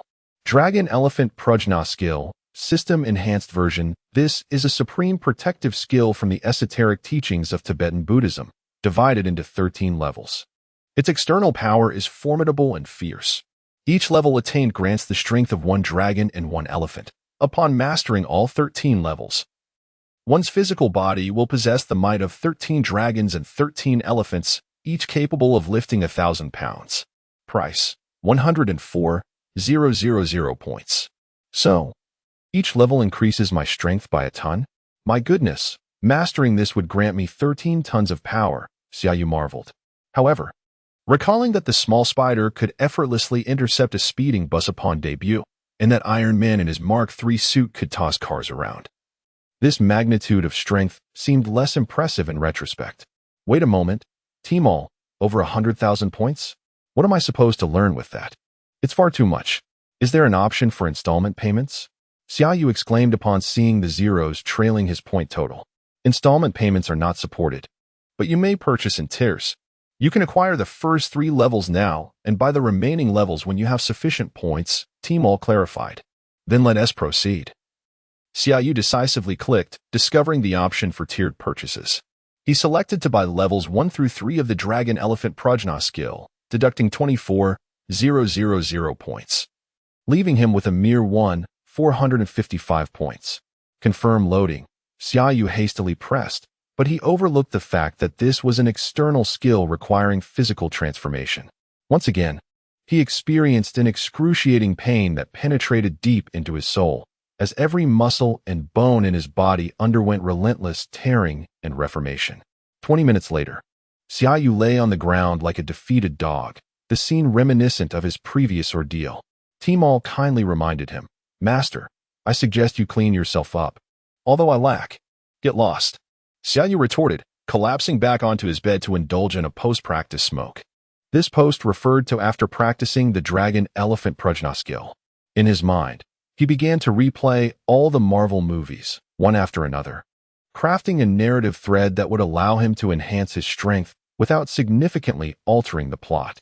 He aimed for a smooth transition to the moment of the snap, ensuring he would not vanish, as he needed to safeguard Natasha's survival. As for what unfolded thereafter, since he was unaware, he chose not to dwell on it excessively. Strengthening his power was imperative. He would simply act. It is now November of 2007, and Tony Stark will be kidnapped in Afghanistan in 2008, though the exact month remains unclear. However, the film is set to be released in May, so the timeline is likely close. Tony Stark spends 3 months in a cave, and it is certain that he will engage in a confrontation with Obadiah Stane. Perhaps I should devise a plan to infiltrate S.H.I.E.L.D. The image of Black Widow suddenly materializes in Xiaoyu's mind. It seems there are few avenues for interaction before the Avengers assemble. It would be wise to avoid the Hulk for now, as I genuinely cannot afford to be injured. The God of Thunder presents a formidable challenge as well. Asgard's depths are too profound. With my ambiguous origins, I must steer clear of Odin and the Ancient One, both of whom rival or even surpass Thanos in power. At least Thanos does not possess the Infinity Stones, making him no match for either of them. In the early stages, my only options appear to be S.H.I.E.L.D. and Tony Stark. A classic Nokia ringtone abruptly interrupts Xiaoyu's reverie. Upon glancing at his phone, he chuckles. His thoughts have manifested as a call from Pepper Potts. Hello, Miss Potts. If I am not mistaken, it must be midnight now, and I am currently not accepting any appointments. Xiaoyu feigned surprise. Oh, Xia, I apologize for disturbing you so late. I need your assistance. Could you come to Los Angeles? Pepper inquired. What is the matter, Miss Potts? Are you unwell? Your voice does not suggest that. Why Los Angeles? You know I never make house calls, Xiaoyu replied nonchalantly. No, I'm perfectly fine. Thank you for your concern. It's my boss. You know I've been receiving treatment from you recently, and it has been quite effective. Therefore, my boss would like you to become his health consultant. If possible, he requires you to come to Los Angeles for an interview. Yes, I hope you don't mind. My boss has a rather unique status, Pepper explained cautiously. Xiaoyu nearly stifled a laugh, realizing that his thoughts had indeed manifested. Tony Stark was already being delivered to him. However, he continued to feign irritation on the phone. Miss Potts, I am not a recluse. I watch television and read newspapers. I know who your boss is. However, I have no interest in becoming anyone as personal doctor. And I firmly decline the interview, as I do not require this job, even if the individual in question were the president. With that, Xiaoyu hung up the phone. Xiaoyu was gambling, betting that Tony Stark is an exceptionally proud individual. Simply being paid to serve him would not forge a friendship. He needed to maintain a positive rapport with the characters of the narrative, rather than an employer-employee relationship. When dealing with someone like Tony Stark, especially the Stark of the present, delivering a resounding slap to the face might more effectively engrave his impression in Stark's memory. The author has something to say. From tomorrow onwards, I will update 4 chapters daily. All settings within the book are derived from the cinematic universe. Comic book fans, please bear with me. Chapter 13, The Hidden Ailment of Tony Stark in Los Angeles, at Malibu Beach, which is renowned as the most prestigious enclave for the affluent on the west coast of the United States. Numerous celebrities and wealthy tycoons possess their own luxurious abodes. Among them is, of course, Tony Stark. At this moment, the vast hall is devoid of company, save for Pepper Potts, who clutches a telephone, only to be met with the incessant sound of a busy signal. With a resigned smile, she opens the door to the underground laboratory and descends. Tony, I have mentioned that this is unacceptable. You must learn to respect those who assist you, Pepper admonishes as she observes Tony Stark, engrossed in his experimentation. Are you suggesting he declined my request? Refused to be my personal health consultant? Does he not realize that the remuneration for serving me surpasses that of catering to the entire Wall Street elite? Tony replies, without lifting his gaze. Understanding that he would not cease his work easily, Pepper approaches and gently halts his efforts. He knows who we are, Tony. Look at me. I've only been there 3 times, totaling less than 4 hours. You must understand, I feel as though my body has reverted to a decade ago. I have never felt better. This is not a mere result of frequent gym visits. As Xia would say, this is holistic self-care from within. Can you fathom how extraordinary that is? He is a genius. Tony, accompany me to New York tomorrow. Let us meet with him. I am confident that your personal sincerity will resonate with him. I concede, you do appear quite well. Tony acknowledges, glancing at Pepper before returning to his work. Then, he continues, I shall not personally solicit a health consultant, nor do I appreciate you referring to others as geniuses in my presence. I believe I am the greatest genius in your eyes, not a health consultant, and certainly not in the eyes of others.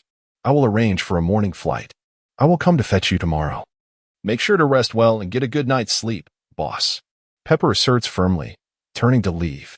Typically, Pepper adheres faithfully to Tony's commands, particularly before she ascended to the role of CEO of Stark Industries, where she meticulously attended to his every need. However, when it pertains to Tony's health, she exhibits an unwavering tenacity.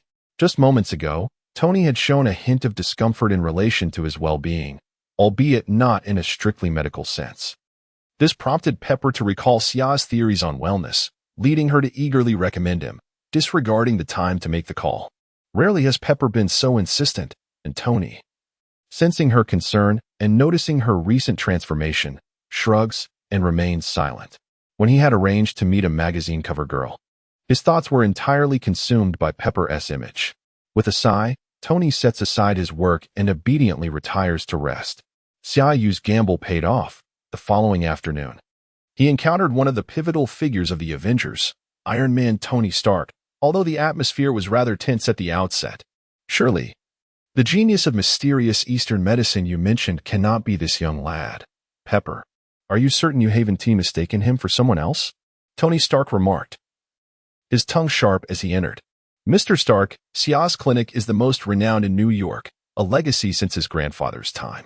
Only the most esteemed and influential individuals in Manhattan can secure an appointment here, Pepper said, smiling at Xiaoyu as she spoke to Tony. Stark, evidently oblivious to Pepper's goodwill, continued his taunts. I have no doubt that his grandfather possessed extraordinary Eastern medical skills. But it's hard to believe that this young fellow here could be as remarkable as you claim. Turning to Xiaoyu, he inquired, how old are you, young man? Old enough to drink legally? Xiaoyu calmly brewed tea at the table and replied, I am 23, Mr. Stark. I've heard you entered MIT at 15 and took charge of your family business at 21. Don't you understand that age does not define everything? That is different. I am Tony Stark, the world's most renowned genius, billionaire, and playboy, Stark declared with arrogance. Then perhaps you should purchase a medical journal and familiarize yourself with it. Proving your worth as a genius by healing your own, frail and aging body, Mr. Stark, Xiaoyu retorted without yielding. After pouring a cup of tea, he gestured gracefully to Pepper, saying, Miss Potts, do indulge in your favorite black tea. Thank you, she replied, accepting the cup. Tony Stark, casually taking a seat, poured himself a cup and remarked, your tea is quite good, though I typically prefer coffee. Do you realize whom you are provoking, young man? My genius lies in crafting the world's most advanced weaponry, not in being a mere health practitioner. And I hardly believe that being a competent health practitioner requires exceptional genius. Xiaoyu elegantly refilled their cups, yet his words were unrelenting. So, the great Mr. Stark can create weapons capable of annihilating the earth, yet cannot mend his own. Weak and aging body? If I might be so bold, how old are you this year? Let me guess. 45? Xiaoyu was clearly being deliberate. Tony Stark, born in 1970, was, at most, 37 years old now, appearing even younger than depicted in films. Damn it, I am far from 40. I work out over 4 times a week. My body is in peak condition. How dare you describe me as weak and aging? I loathe that term. You've provoked me. Do you have boxing gloves here? I must show you what true strength looks like. Tony Stark exclaimed, flailing in indignation. Xiaoyu turned to Pepper with a feigned look of astonishment. Miss Potts, are you sure this Mr. Stark is not yet 40? Oh my, he resembles your father. After finishing his words and ignoring Pepper's reaction, he turned back to Tony Stark and said, You claim to work out 4 times a week? I apologize, sir. But I must express that the only thing well-maintained about you is your beard, which, despite being utterly mismatched with your persona, at least appears to have been meticulously groomed. In a fit of irritation, Tony Stark gulped down his cup of tea and retorted, I can hardly believe I've encountered someone more insufferable than myself. My father once described me as increasingly acerbic the more genius I displayed. I now bestow that acerbity upon you, and shall observe your so-called brilliance. He then turned to Pepper and instructed, Pepper, please go downstairs and fetch me a cup of coffee. I simply cannot abide tea. Also, do check if there is any concentrated sulfuric acid at the corner store, should the coffee fail to meet my expectations. I am prepared to douse this young man with it. Pepper, beaming as she watched their playful banter, relished the rare sight of Tony being bested. She understood Tony Stark well. He seldom wasted words on those he deemed unworthy. Xiao was undeniably a captivating young man, instantly likable, and it seemed Tony held a favorable impression of him as well. Upon hearing Tony's remarks, Pepper smiled and nodded, offering Xiao an apologetic glance before heading downstairs. It was only after the sound of Pepper's footsteps faded that Tony Stark turned to Xiao with a fierce expression and declared, Listen here. I woke up early to leave my lab, endured several hours of flying, and you had better make this worthwhile for me. I require the kind of comprehensive care that Pepper provides. Do you understand what I mean by comprehensive? Xiao responded with a smile, Mr. Stark. If you are concerned about wasting time, a certain blue pill could remedy your predicament. The pharmacy downstairs carries it, and if you mention my name, you might even receive a discount. Upon entering, Xia swiftly discerned the underlying issue. It was no wonder Tony Stark had flown over so quickly. His most vital function as a man was evidently in disarray. Damn it, how did you figure that out? I need to restore my body, repair it. Do you comprehend? Just as an engine's RPM may falter, I require your assistance in fixing or upgrading it, rather than allowing it to become overloaded. You understand that would shorten the engine's lifespan, right? What I meant to convey is that I have been working excessively long hours without adequate rest, and my bodily functions have been affected. However, I lack the luxury of time to recuperate, hence my need for your specialized medical expertise to help restore my body to its proper functioning. Yes, that is precisely what I mean, Tony Stark explained earnestly. I fully grasp your meaning and understand your needs, and I assure you that the specifics of your treatment will remain confidential. However, to achieve optimal results, I require you to come in twice a week for a minimum of 3 months, during which time you must refrain from any intimate relations with women, and men as well, Xia replied with equal seriousness. 3 months is excessive. That is far too long. Do you have any idea how many temptations I face from alluring women on a daily basis? I cannot refuse them all. Declining the advances of ladies, especially beautiful ones, is hardly the behavior of a gentleman. Tony Stark engaged in a negotiation. Then you should procure those blue pills. I cannot assist you, but I must inform you that your engine has traversed an excessive distance. Forcing it to accelerate further will lead to its demise. Of course, I possess a method to achieve the effects of those blue pills without causing total failure. Yet this would render your engine irreparable, leaving you with only your current horsepower. Xiaoyu shrugged, expressing his helplessness. Damn it, have you perused Maxim magazine? I mentioned that I intended to attempt each month's cover girl this year, but I missed the model for February. I thought all hope was lost, only to discover that next month's cover features a pair of twins. I perceive this as a divine opportunity that I must seize. Therefore, by next month at the latest, I must restore myself to a condition that enables me to handle both simultaneously and without adverse effects. You must assist me in devising a solution. You may set any price, Tony Stark declared.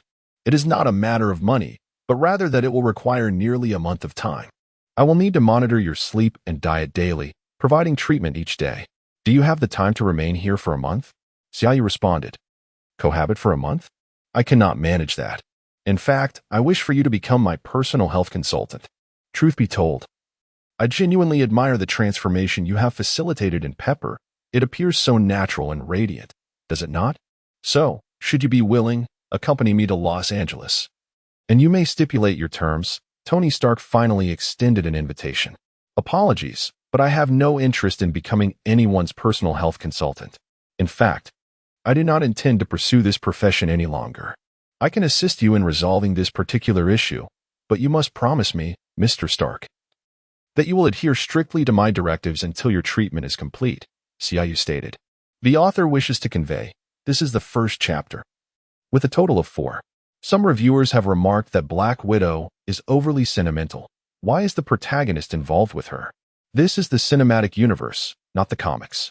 In Captain America, Civil War, Black Widow tells Winter Soldier, "You must know me," referencing Captain America, the Winter Soldier, where she reveals to Captain America that Winter Soldier has killed a scientist she was protecting and shot at her. The film does not indulge in sentimentality. Chapter 14, Rooftop Hot Pot System Task. Utilize your medical skills, combined with the inner strength of the Juyong Divine Art, to heal the minor ailments afflicting Iron Man. Tony Stark. Demonstrate the wondrous power of Chinese martial arts to one of the 3 titans of the Avengers.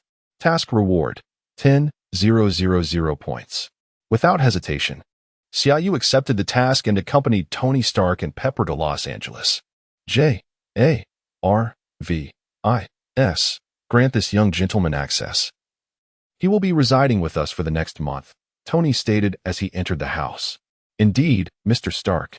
The basic profile has been established. Welcome, Mr. Xia JARVIS replied. JARVIS is my artificial intelligence butler. He can monitor the entire house at any moment and effortlessly retrieve your records from government databases. You may inquire about anything in the house from JARVIS including the precise temperature of hot water you require while bathing. He is omnipresent. Should you need anything else, seek Pepper. She will be with us for the month, as I do not wish to cohabitate solely with a man, even if he is my physician, Tony remarked to Xiaoyu. Let us commence treatment tomorrow. Since it is our first day in such a splendid residence, I believe we should indulge in a lavish dinner. Tonight, I will prepare an authentic Chinese meal for everyone. Pepper, would you mind accompanying me to procure some ingredients? Xiaoyu suggested. With a smile, Pepper agreed and took Xiaoyu out of the house. Damn, I somewhat regret bringing this kid into my home, Tony muttered with a hint of jealousy. A gathering of 3 is best suited for a hot pot, and Xiaoyu was delighted to find an old-fashioned copper pot in Chinatown, Los Angeles. However, he could not locate authentic sesame oil, so he decided to improvise with some sesame paste. The living room of Tony's house featured a window with a balcony overlooking the ocean, which connected directly to the rooftop. Excitedly, Xiaoyu moved a table and chairs up to the roof.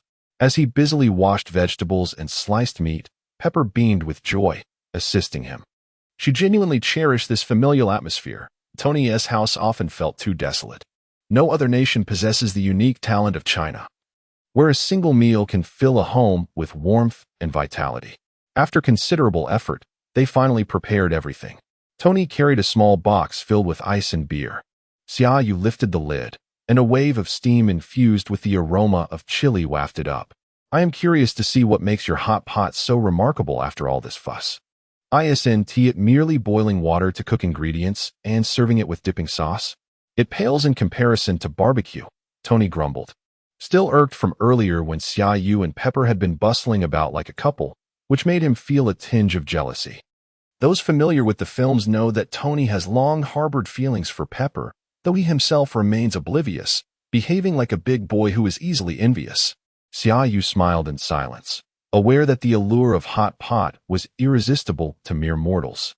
Observing Tony and Pepper as they each placed thinly sliced meat into the bubbling broth, Xiaoyu interjected with a gentle reminder. The meat is sliced quite thinly. It will be ready in merely 10 seconds. Overcooking it will diminish its taste. Wow. I mean, it's quite good, better than I anticipated, Tony Stark remarked. Xiaoyu, unfazed by his bravado, turned to Pepper and inquired, What do you think, Miss Potts? With her mouth full, Pepper could hardly respond, vigorously nodding her head, her eyes sparkling with delight. Although Tony Stark verbally expressed satisfaction, his actions betrayed him. His lack of dexterity with chopsticks led him to resort to a barbecue tongs, indulging heartily in the feast. Throughout the evening, the trio consumed several dozen beers, primarily between Xiaoyu and Tony. In a mischievous spirit, Tony started pouring drinks for Xiaoyu, who, despite lacking the legendary 9-yang divine skill, possessed a physique resilient to intoxication. As a result, it was Tony who succumbed to inebriation, stubbornly insisting on challenging Xiaoyu to a whiskey contest the following day. After a raucous night, their camaraderie deepened, and they began to address one another informally as Xia, Pepper, and Tony. The conversation flowed freely, with Xiaoyu marveling at the advanced technology in Tony's home. The bathroom walls could transform into screens at a mere command to J-A-R-V-I-S, enabling access to information and movies at will. Curse those capitalists. Xiaoyu internally grumbled. Despite believing himself to be financially astute, his perspective shifted upon witnessing Tony's lifestyle, igniting a newfound ambition to earn more. The following morning, Xiaoyu awoke at 7. Tony Stark granted him access to the laboratory, which, notably, housed no clandestine projects at the moment. Tony was engaged in constructing an engine for an antique car, and the reality was far more breathtaking than the cinematic portrayal. The laboratory, originally a garage, spanned over 1,000 square feet, accommodating numerous vehicles and motorcycles, trivial for someone like Tony Stark. It was replete with various screens, workstations, and even a precision lathe, alongside a small bar stocked with an assortment of drinks, as well as a fitness area equipped with gym apparatus. Clearly, Tony spent most of his time here. Apart from sleeping, Tony, Xiaoyu quipped, for a genius scientist like you who immerses himself in the lab, residing in such a picturesque beach villa is an utter waste. Tony Stark laughed heartily. Seeing your sullen demeanor first thing in the morning is undoubtedly the highlight of my day. Now, come on, Xia. Let me witness your prodigious medical skills. The system's task required employing medical expertise alongside the 9-yang divine skill to treat Tony Stark. Xiaoyu contemplated the grand scope of the challenge ahead, deciding to undertake an extensive procedure to cleanse and rejuvenate Tony's meridians. There's no need for you to do anything. Just sit down and turn your back to me. I will first assess your physical condition comprehensively and then provide overall care for your body. It might hurt a little, but you must endure, Xiaoyu stated. As long as it leads to improvement, what's pain? Bring it on, Tony replied with confidence. Jarvis, if Pepper brings breakfast down later, please ensure she doesn't disturb us. Xiaoyu instructed Jarvis before settling cross-legged and placing his hands on Tony's back. What is this? Are we practicing yoga? I thought you were going to insert needles in my back. What is happening? I feel a warm flow coursing through me. What have you done? As Xiaoyu gradually channeled his internal energy, Tony began to exclaim loudly. Be quiet, Tony. I need to control the energy within me to cleanse and repair your body. If you don't want that energy to go haywire and explode inside you, keep your mouth shut, Xiaoyu retorted, slightly exasperated. Tony Stark had no choice but to stifle his curiosity and silently experience the sensation of energy flowing through his body. Xiaoyu was far less gentle with Tony than he had been with Natasha, while Natasha had been nurturing and gentle. Xiaoyu applied maximum force on Tony without harming him, akin to stretching the large tendons in one's legs through daily exercises. Soon, Tony let out a scream of agony. Had he not been firmly restrained by Xiaoyu's energy, he would likely have been rolling on the ground in pain. Xiaoyu's energy surged violently through Tony's meridians. And as long as it didn't shatter, even if some cracks appeared, Xiaoyu was unconcerned, for the 9-yang divine skill would mend it. Unable to endure Tony's incessant cries, Xiaoyu split his focus and rendered him unconscious, patiently clearing the major and minor meridians within Tony's body while controlling the 9-yang divine skill to circulate again, solidifying and cleansing further. Finally, Xiaoyu levitated Tony in the air with his internal energy. Xiaoyu began to circle around Tony, continuously striking him with palm after palm, breaking down stubborn toxins and impurities embedded within his marrow and flesh. As Xiaoyu's hands moved faster, they left distinct afterimages in their wake. After delivering over 200 strikes in a short span, Xiaoyu returned to Tony's back and shouted, "Let us go," before forcefully striking Tony's spine with both hands. At that moment, every pore of Tony's body expelled black blood, some even spraying as far as 10 to 20 meters away. The author has something to say. 2 more chapters will be released in the afternoon and evening. Chapter 15, The Confusion of Tony Stark. Just in time to witness the final moment, Pepper Potts emitted a thunderous cry, disregarding Jarvis's objections, and rushed towards Tony Stark. At that moment, Tony's appearance was more disheveled than when Xiaoyu first completed the I Ching Jing. He was covered in a grimy mixture of blood and toxins, some of which had been expelled from the beginning, while others were the residue of the final moments, adhering to his clothes, hair, and beard. "Oh my God, Tony, what have you done to him?" Pepper exclaimed, losing her composure as she observed Tony's state. "Calm down, Pepper, calm down. Tony is perfectly fine. He merely appears a bit worse for wear. I will wake him, and you can inquire yourself," Xiaoyu quickly interjected, reaching out to rouse Tony. "Oh dear, Tony. Are you all right? Is there anywhere you're uncomfortable?" Pepper asked anxiously as she embraced him, immediately questioning his condition upon his awakening. "What the hell happened? What is all over me?" Tony murmured, slightly panicked at Pepper's tears. "I'm merely assisting Tony in cleansing his inner self. This will make it easier for you to comprehend. Consequently, some impurities are emerging through his pores. I suggest you both take a shower quickly. We can discuss what transpired over breakfast. Frankly, the two of you embracing like this is far from romantic.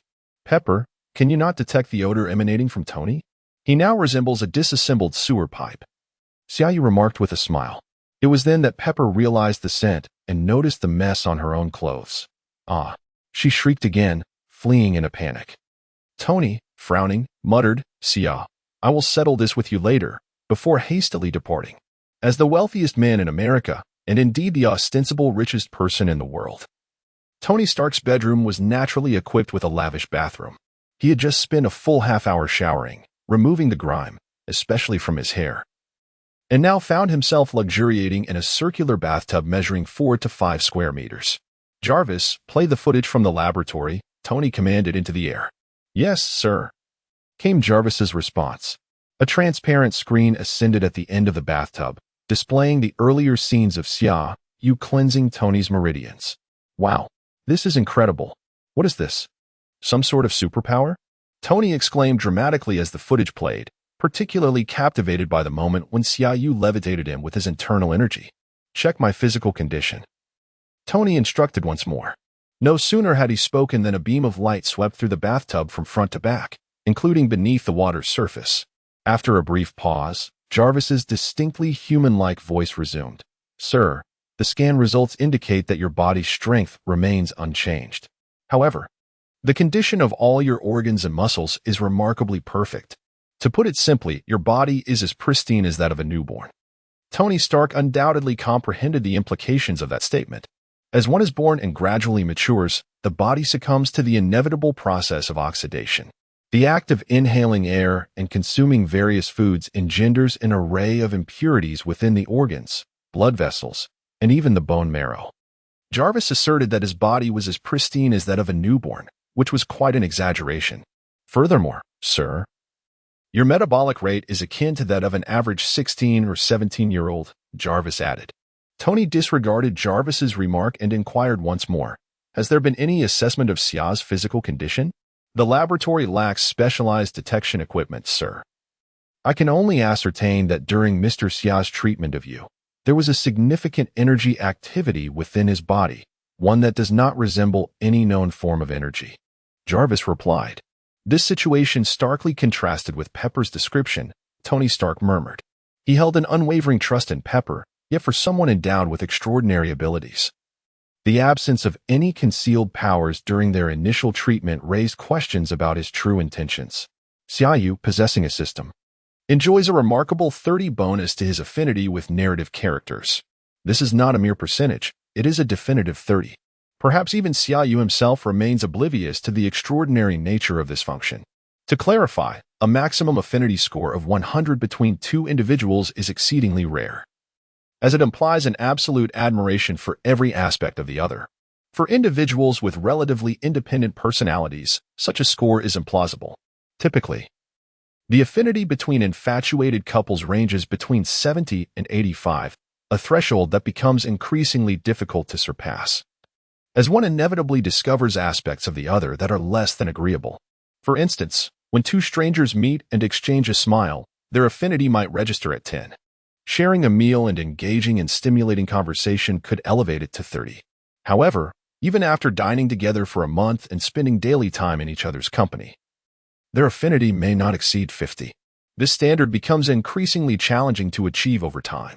Nevertheless, the system grants Xia Yu an advantage beyond mere independence. Upon meeting Natasha, he receives an automatic 30 points of affinity. If they subsequently share a delightful meal, the score would increase by another 30. In the context of ordinary individuals, an affinity of 30 upon meeting a new friend at a gathering is commonplace, but with Xia Yu's additional system bonus, it could surge to 60, an impressive feat. To put it bluntly, even couples with a less-than-ideal relationship often find their affinity hovering around 60. Thus, after sharing a meal and indulging in some drinks, the rapport between Xia Yu and Tony Stark had remarkably intensified. Despite Stark sensing something amiss, he harbored no suspicions regarding Xia Yu's intentions. This was attributable to the trust engendered by their burgeoning camaraderie, coupled with the visual evidence presented by Jarvis. Given Xia Yu's capabilities, if he had harbored malicious intent, he would not have waited until now. As for whether his proximity bore ulterior motives, Stark was momentarily at a loss. If financial gain were the objective, Stark was indifferent. In fact, if wealth allowed for indulgence, Stark had the means to be insufferably capricious, a trait he had embodied even before becoming Iron Man. For these reasons, during breakfast, Stark chose to display footage of their time in the laboratory in front of Xia Yu. Pepper Potts, upon witnessing the footage, gasped in surprise. Her mind had been preoccupied with images of Tony covered in blood when she entered the lab, completely overlooking the fact that he was levitating in midair, perhaps obscured by the numerous tables that concealed his legs, rendering the scene less perceptible. What is this? Superpower? Or some form of extraordinary ability? Stark inquired directly. Xia Yu, unfazed, was well aware of Jarvis's capabilities, having seen the film and having had Tony elaborate on it the previous day. This lack of evasion only reinforced Stark's belief that it was best to address matters directly. This is a form of martial arts from China, known as Kung Fu. Are you familiar with the term? It involves cultivating an internal energy, Xiaoyu explained. I am certainly familiar with Kung Fu, Bruce Lee, for instance. I even practiced Wing Chun for a time, but it hardly seems as mystical. It strikes me merely as a combat technique, Stark replied, referencing Bruce Lee, who appeared on a t-shirt worn by Iron Man and Avengers, Age of Ultron, and noting that Robert Downey Jr. had indeed studied Wing Chun in real life. That is merely the foundational stage, practicing forms and learning muscle engagement techniques. The more advanced level involves absorbing energy from food in the air, transforming and fortifying the body, storing energy, and employing it through various methods. You may liken it to magic, albeit expressed differently for your comprehension, Xiaoyu elucidated. After listening, Stark nodded. Your description is quite thorough, and I fully grasp your meaning. However, why would you so unreservedly display such a rare ability before me? Although we share an intriguing rapport and I admit to feeling a distinct fondness for you, though not in that sense, let there be no misunderstanding. I still prefer beautiful women. I must emphasize that despite our connection, it does not alter the fact that this is our first meeting. It seems rather inappropriate for you to showcase such capabilities before me. To my knowledge, you have not employed your so-called martial arts when treating Pepper or others. Author's note, another chapter will be available at 11 o'clock. Chapter 16, The Invincible Stark in Truth. My healing methods have proven effective for others. However, I typically employ silver needles, which has gone unnoticed. The reason for the clarity of this instance is twofold. Firstly, due to the urgency of time. I must act swiftly to achieve the desired effect. Secondly, as you mentioned, there exists a certain affinity between us, both you and Pepper. Although you initially appeared quite disdainful, I felt an inexplicable sense of trust upon our first encounter. Whether you two did or not, I cannot say, but I certainly did. Xiaoyu's response was remarkably astute. He was aware of the system's affinity bonuses, prompting Tony and Pepper to nod in understanding. Observing their agreement, Xiaoyu took a sip of coffee and continued, in Chinese. We refer to this phenomenon as yuanfen. The Chinese hold a profound belief in this concept. Most importantly, this world does not permit me to wield my powers indiscriminately. I aspire to continue my research in martial arts, including the study of my own body and the energy within it. However, I lack the necessary detection equipment and technology until I encountered you, and the serendipity was so pronounced that I decided to reveal my capabilities directly. Tony Stark and Pepper Potts exchanged glances, nodding in mutual understanding. Pepper, intrigued, inquired, Xia, why didn't you disclose this from the very beginning? Xiaoyu erupted into laughter and pointed at Tony, saying, ask this fellow if I had said so outright. Would he not have thought me deranged? Had I exhibited such abilities upon our first meeting, he might have called the authorities, or at the very least, forbidden you from seeking my treatment in the future. After a moment's reflection, Tony chuckled and replied, you know, I quite like your annoying demeanor. It reminds me of my younger self. Pepper interjected playfully, Tony, you are still that way. The breakfast concluded amidst laughter and camaraderie, with a budding trust established among them. Tony Stark, ever restless, promptly urged Xiaoyu to demonstrate further. Eager to discern what equipment and apparatus he might need, as he was impatient to explore this uncharted territory. Xiaoyu, cautious not to reveal everything, offered a brief exhibition of his internal energy's various applications, such as delivering strikes infused with energy, enhancing an object's hardness through energy extension, and briefly levitating in midair with lightness akin to gravity-defying flight. As Xiaoyu floated down gracefully as if unburdened by weight, Tony and Pepper burst into enthusiastic applause. With Tony casually munching on a snack while observing, which left Xiaoyu feeling somewhat like a performing juggler. Assessing their reactions, Tony hurriedly placed a call to order various materials and equipment for the renovation of his laboratory. At noon, Xiaoyu showcased his culinary skills by preparing a soup and several traditional Chinese dishes. This humble meal prompted Tony to declare that he would certainly hire a Chinese chef to serve him in the future. In order to thoroughly assess Xiaoyu's capabilities, Tony procured a plethora of high-end materials, many of which required several days, or even a week, for delivery.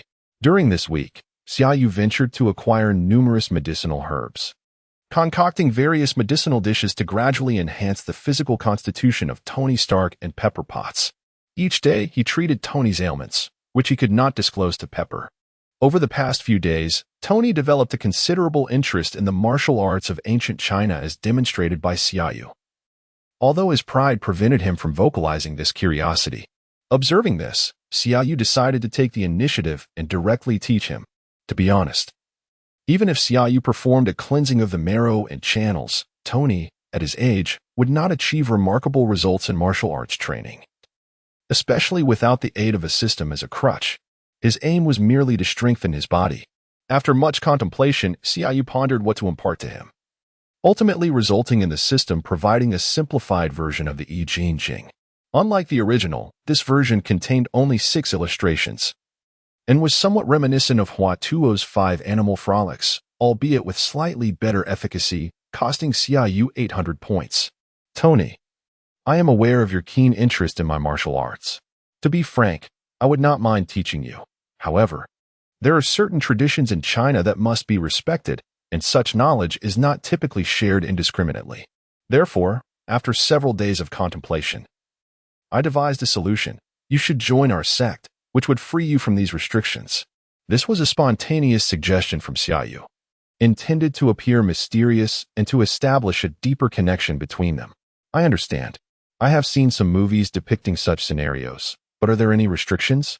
You know my identity. I cannot simply join any organization, Tony Stark remarked, being the world's foremost weapons expert and a prized asset of the American government. Thus he could not afford to act recklessly. Xiaoyu responded with a mysterious smile. You need not worry about that. Long ago, we were the foremost sect in China, but now it is just my grandfather and me. With my grandfather's passing, I am left alone, with no constraints, merely a ritual for joining, such as an oath. Intrigued by this, Tony immediately inquired, what is the name of our sect? Sun, Moon, Divine, Sect. Xiaoyu articulated each character in Chinese. With a playful spirit, Xiaoyu, eager to teach martial arts, found Tony equally enthusiastic. He even personally drove Xiaoyu to Chinatown to purchase an array of incense altars and offerings. Upon returning to Tony's villa, they arranged the incense altar, lit the candles, and Xiaoyu even found a wooden board, carving it into the shape of a tablet, prominently inscribing the name of the venerable master. After placing several fruits, he led Tony in offering incense and bowing, following the ritual of 3 kneels and 9 kowtows. Xiaoyu softly recited, Happy Goat, Beautiful Goat, Lazy Goat, singing the theme song. Upon concluding the theme song with a resounding shout of ritual complete, Xiaoyu grasped Tony's hand, his eyes brimming with emotion, and proclaimed, From this moment forth, we are brothers of the same sect. Initially, it was merely a jest. Yet Xiaoyu infused his words with genuine emotion. It seems he has been feeling quite solitary, and having a super spy girlfriend who is ever elusive only adds to his solitude. Over the past few days, he has been enjoying meals and engaging in conversations with Tony and Pepper, and it indeed evokes a sense of home. Pepper, who had been observing with great interest, found the rituals of Hua Xia to be refreshingly intriguing. However, upon hearing Xiaoyu's sentiments, she stepped forward and gently embraced him, saying, Xia, we are your family. Tony, this time, did not feel jealousy. Despite the age gap of over a decade between Xiaoyu and Pepper, he has come to regard Xiaoyu as a younger brother. Yet, Tony struggles to articulate his feelings, so he simply approached and remarked, Xia, if you continue to hold on to my secretary without letting go, I shall withhold your medical expenses. Xiaoyu burst into laughter, wrapping his arms around Tony and giving him a hearty pat on the back. He then declared, There remains but one final step. Each individual who enters our sect is bestowed with a unique title predetermined by previous leaders. We shall follow the order, though it is of little consequence whether one adheres to it or not. However, I must inform you, my title is Shimen Shui Shui, and you are fortunate. For your title is the most formidable of all, Dong, Fong, Bu, Bai. The author wishes to convey. Should you have any opinions, please express them in the comments, and I shall endeavor to accommodate your requests. Chapter 17. yacht party. This treadmill can achieve an astonishing maximum speed of 800 kilometers per hour, automatically adjusting to your pace without producing a whisper of noise. To put it frankly, with sufficient materials, I could make a high-speed train remain stationary on this treadmill. Under the formidable expertise of Tony Stark. No, I mean the indomitable Oriental Invincible. A collection of materials that Xiaoyu found incomprehensible was swiftly assembled into a 10-meter-long treadmill. Over the past few days, Tony had been practicing a simplified version of the I Ching Jing, enduring Xiaoyu's various jibes and criticisms. Now, finally in a domain where he excelled, Tony couldn't resist a moment of self-praise. Why make it so long? Xiaoyu inquired curiously. This is to allow for a buffer space for sudden acceleration. You fool, Tony replied, his focus unwavering as he busied himself assembling a strength testing machine. Maximum speed, 231 kilometers per hour. Acceleration from 0 to 100 in 0.7 seconds. Vertical leap height, 21.3 meters. Tested outside the house. Right punch force, 3.12 tons. Left punch force, 3.07 tons. Aside from speed, all other measurements were taken without the aid of inner strength. Having practiced the first 3 tiers of the Dragon Elephant Prajna skill, Xiaoyu could face genetically enhanced heroes like Captain America and Winter Soldier without relying on inner strength. Regrettably, Tony's equipment could only detect the vast energy within Xiaoyu's body, but it was incapable of identifying the trajectory and intensity of his inner power. In the words of J.A.R.V.I.S., Sir, I cannot detect the meridians or acupoints you mentioned. Do such organs exist within the human body? After the preliminary data assessment, Tony eagerly probed Xiaoyu about when he might reach his level. Xiaoyu, with a wry smile, explained that his inner strength had been bestowed upon him by his grandfather before his passing. The physical power derived from that technique necessitated years of practice from a young age. Wait until you master those 6 illustrations, he concluded. Feeling somewhat disheartened, Tony soon immersed himself in the laboratory, refusing to accept that he couldn't identify the body's acupoints and meridians. He firmly believed that science would ultimately provide the answers. He was convinced that once he unraveled the secrets of the meridians and acupoints, he could swiftly comprehend how the human body absorbs and stores energy. Xiaoyu could only offer a wry smile in response, akin to the world's greatest doctor failing to grasp even the simplest theories of foot massage within Chinese culture. Martial arts, to a certain extent, require a degree of idealism to support them. Xiaoyu had tried teaching Tony and Pepper the most fundamental practices of meditation and energy cultivation, such as qi sinking to the dantian. But they were utterly incapable of it. It was perhaps best for Tony Stark to concentrate on practicing that simplified version of the I Ching Jing, as it was specifically designed for him. For the time being, Xiaoyu dedicated himself to helping Tony restore and enhance his masculine vigor. In truth, if Tony diligently practiced the I Ching Jing, he would have no issues. The crux of the matter was his preoccupation with December and the twins' rendezvous, combined with the absence of a training cheat like Xiaoyu's. Thus, he relied on Xiaoyu's inner strength to help him cultivate and nurture his energy daily. Indeed, this was Xiaoyu's inner thought, to nurture. Each day, Xiaoyu diligently nurtured Tony, eagerly awaiting the system's notification. To his delight, he accrued 10,000 points. With aspirations to purchase the 4th level of the Dragon Elephant Prajna skill. Unfortunately, he discovered that he could only acquire the 3rd level in conjunction with the others, compelling him to await further missions from the system. Upon being informed that his treatment had concluded, an exuberant Tony exclaimed his desire to host a party. In a rather malicious manner, he orchestrated a business trip for Pepper through the company, although they had not yet officially become a couple. Under the influence of Xiaoyu's butterfly effect, the two had begun to engage in flirtatious behavior. Unlike in the past, when Tony would casually dismiss a woman after their encounter, he found himself hesitating with Pepper. Originally, it was required for Tony to be present for the business trip. However, Xiaoyu shamelessly fabricated an excuse in front of Pepper, claiming that Tony was occupied with something crucial. After deceiving Pepper, Tony boasted about providing Xiaoyu with an experience of a luxurious yacht party. Xiaoyu scoffed at the notion, questioning whether Tony had ever watched a movie.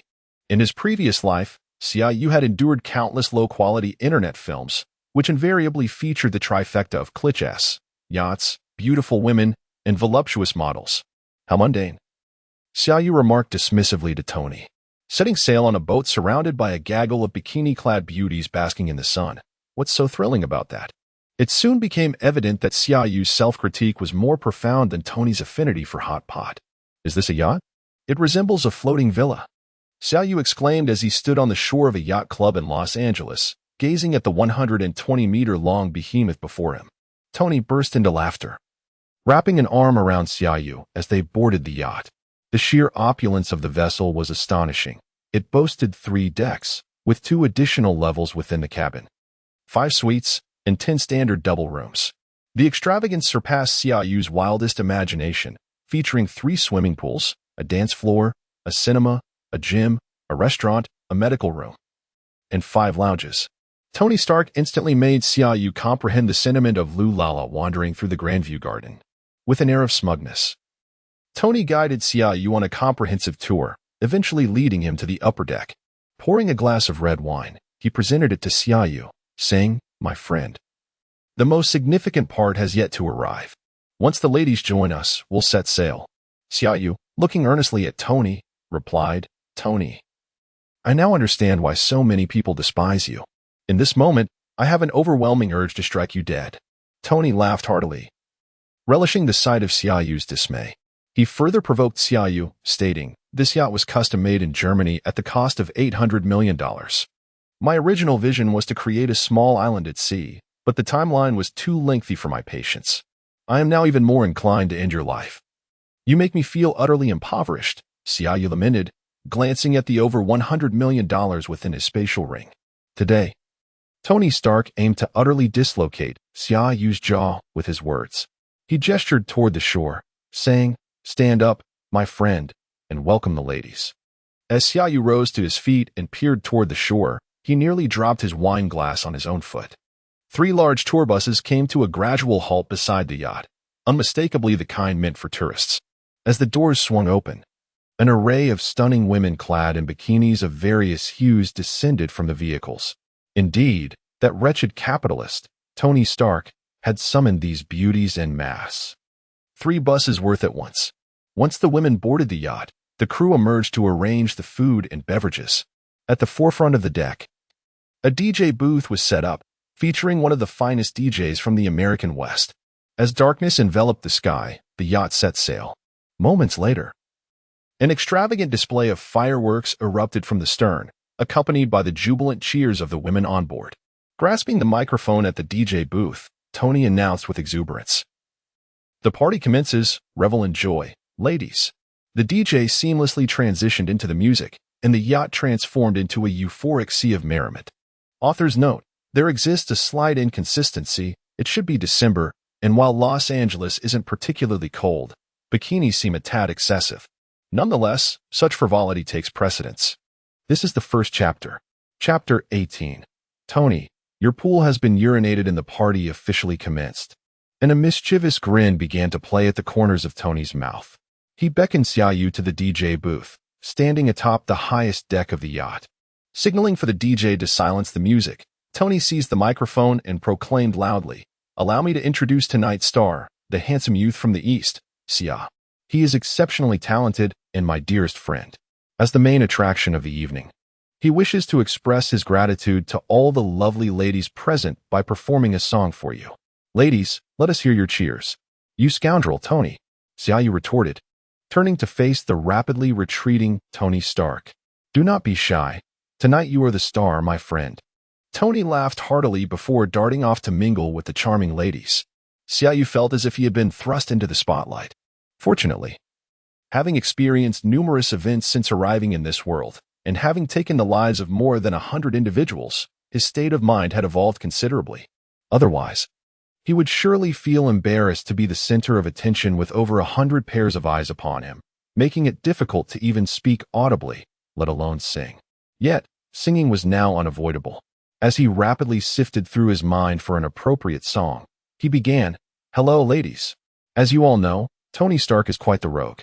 He is arrogant, sharp-tongued, and insufferable, yet the vast wealth he possesses renders this detestable scoundrel rather endearing. Tonight, I wish to express my gratitude to this charming rogue for allowing me to witness the world's most magnificent sights, a gathering of stunning women in bikinis. Pausing for a moment, he continued with a smile, of course, if you were to shed your bikinis, I believe the view would be even more splendid. Laughter erupted throughout the crowd. Once the laughter subsided, Xiaoyu raised his voice, declaring, "The next song is dedicated to all the beautiful women here. Please stand tall and sway to my rhythm. There's a fire starting in my heart, reaching a fever pitch, and it's bringing me out of the dark. Finally, I can see you crystal clear. Go ahead and sell me out, and I'll lay your ship bare. See how I'll leave with every piece of you. Don't underestimate the things that I will do." As Xiaoyu's rendition of Rolling in the Deep filled the air, the atmosphere reached a fevered pitch. Below, Tony Stark watched Xiaoyu singing with abandon and muttered under his breath, "Damn it, I wanted to see him make a fool of himself. But it turns out this guy is incredibly talented. I must admit, Xia, I am beginning to feel a twinge of jealousy."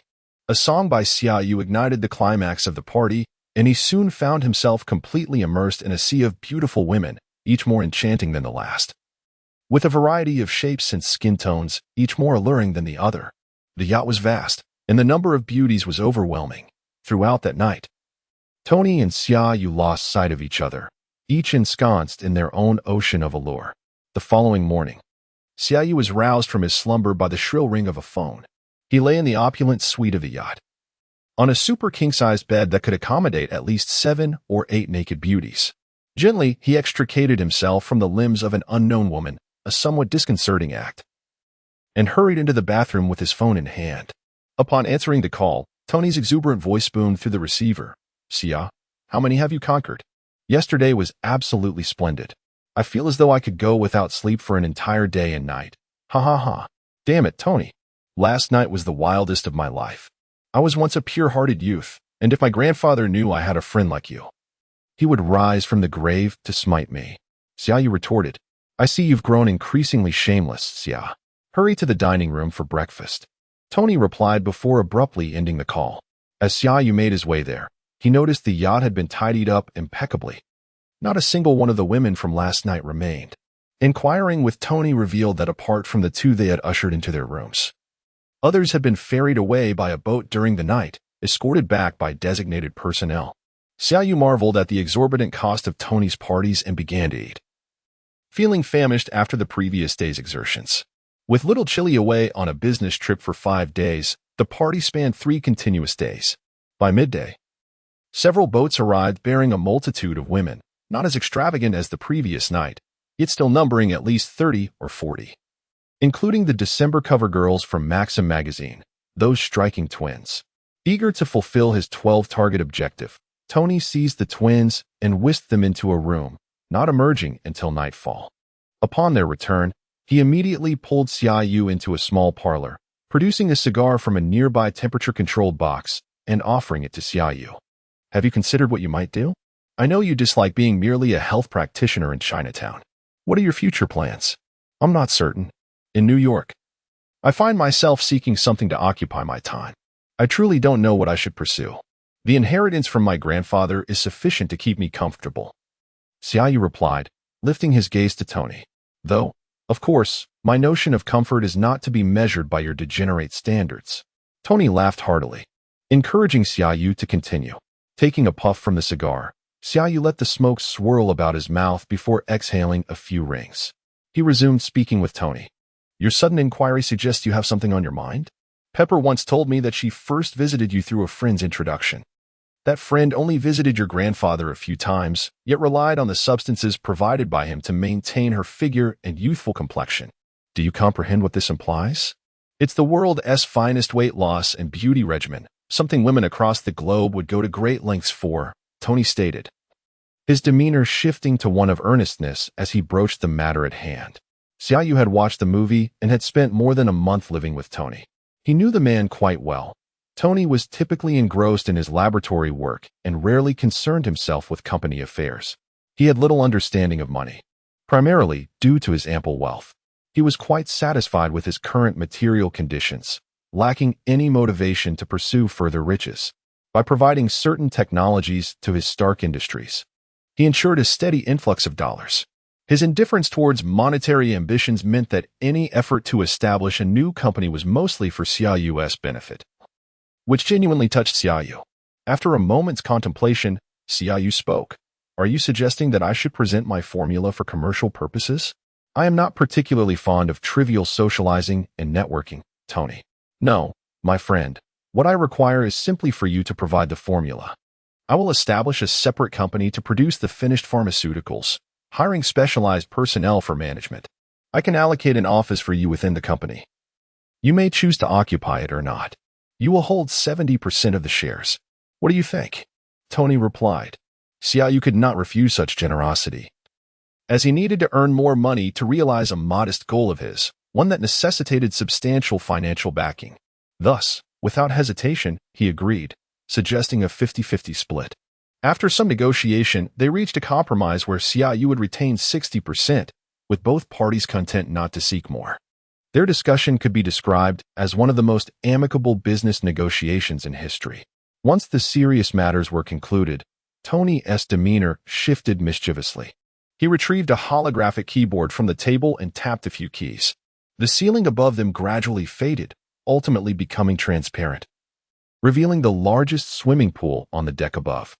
The lights at the bottom of the pool allowed the two men to see directly into its depths. Tony, throwing an arm around Xiaoyu's shoulders, exclaimed, Isn't it splendid to gaze down into the pool without any alteration? I have only allowed 2 individuals into this lounge, and you are one of them. No one else knows. This is truly the most scenic spot on my ship.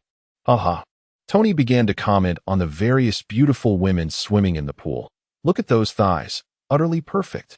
Tonight, I shall caress her. And this chest. Oh, and this one. Ha ha. Can you believe this swimsuit has faded? Ha ha. Xiaoyu glanced at the uproariously laughing Tony and remarked dryly, Tony, it seems she is urinating in your pool. Son of a bitch. Tony exclaimed, rising in indignation.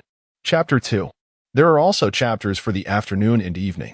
Chapter 19. Tony Stark's Valentine's Day gift. As Pepper Potts returned from her business trip, Tony began assigning her responsibilities for the establishment of their new company.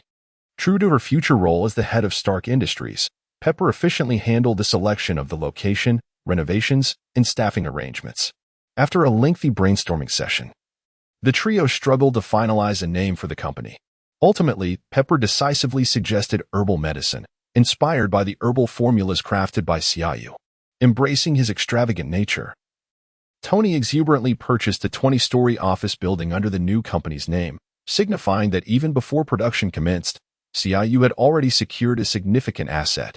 Xiaoyu, however, remained indifferent to the financial implications, accepting the situation with a sense of resignation. The development of the pharmaceuticals was progressing vigorously under Tony's formidable technological prowess. The entire production line was automated, requiring only personnel to categorize the herbs upon their arrival. Time flew by as they immersed themselves in their work. Although Xiaoyu took on a hands-off approach, Pepper diligently reported daily progress and occasionally invited Xiaoyu to observe the developments, fostering a sense of involvement.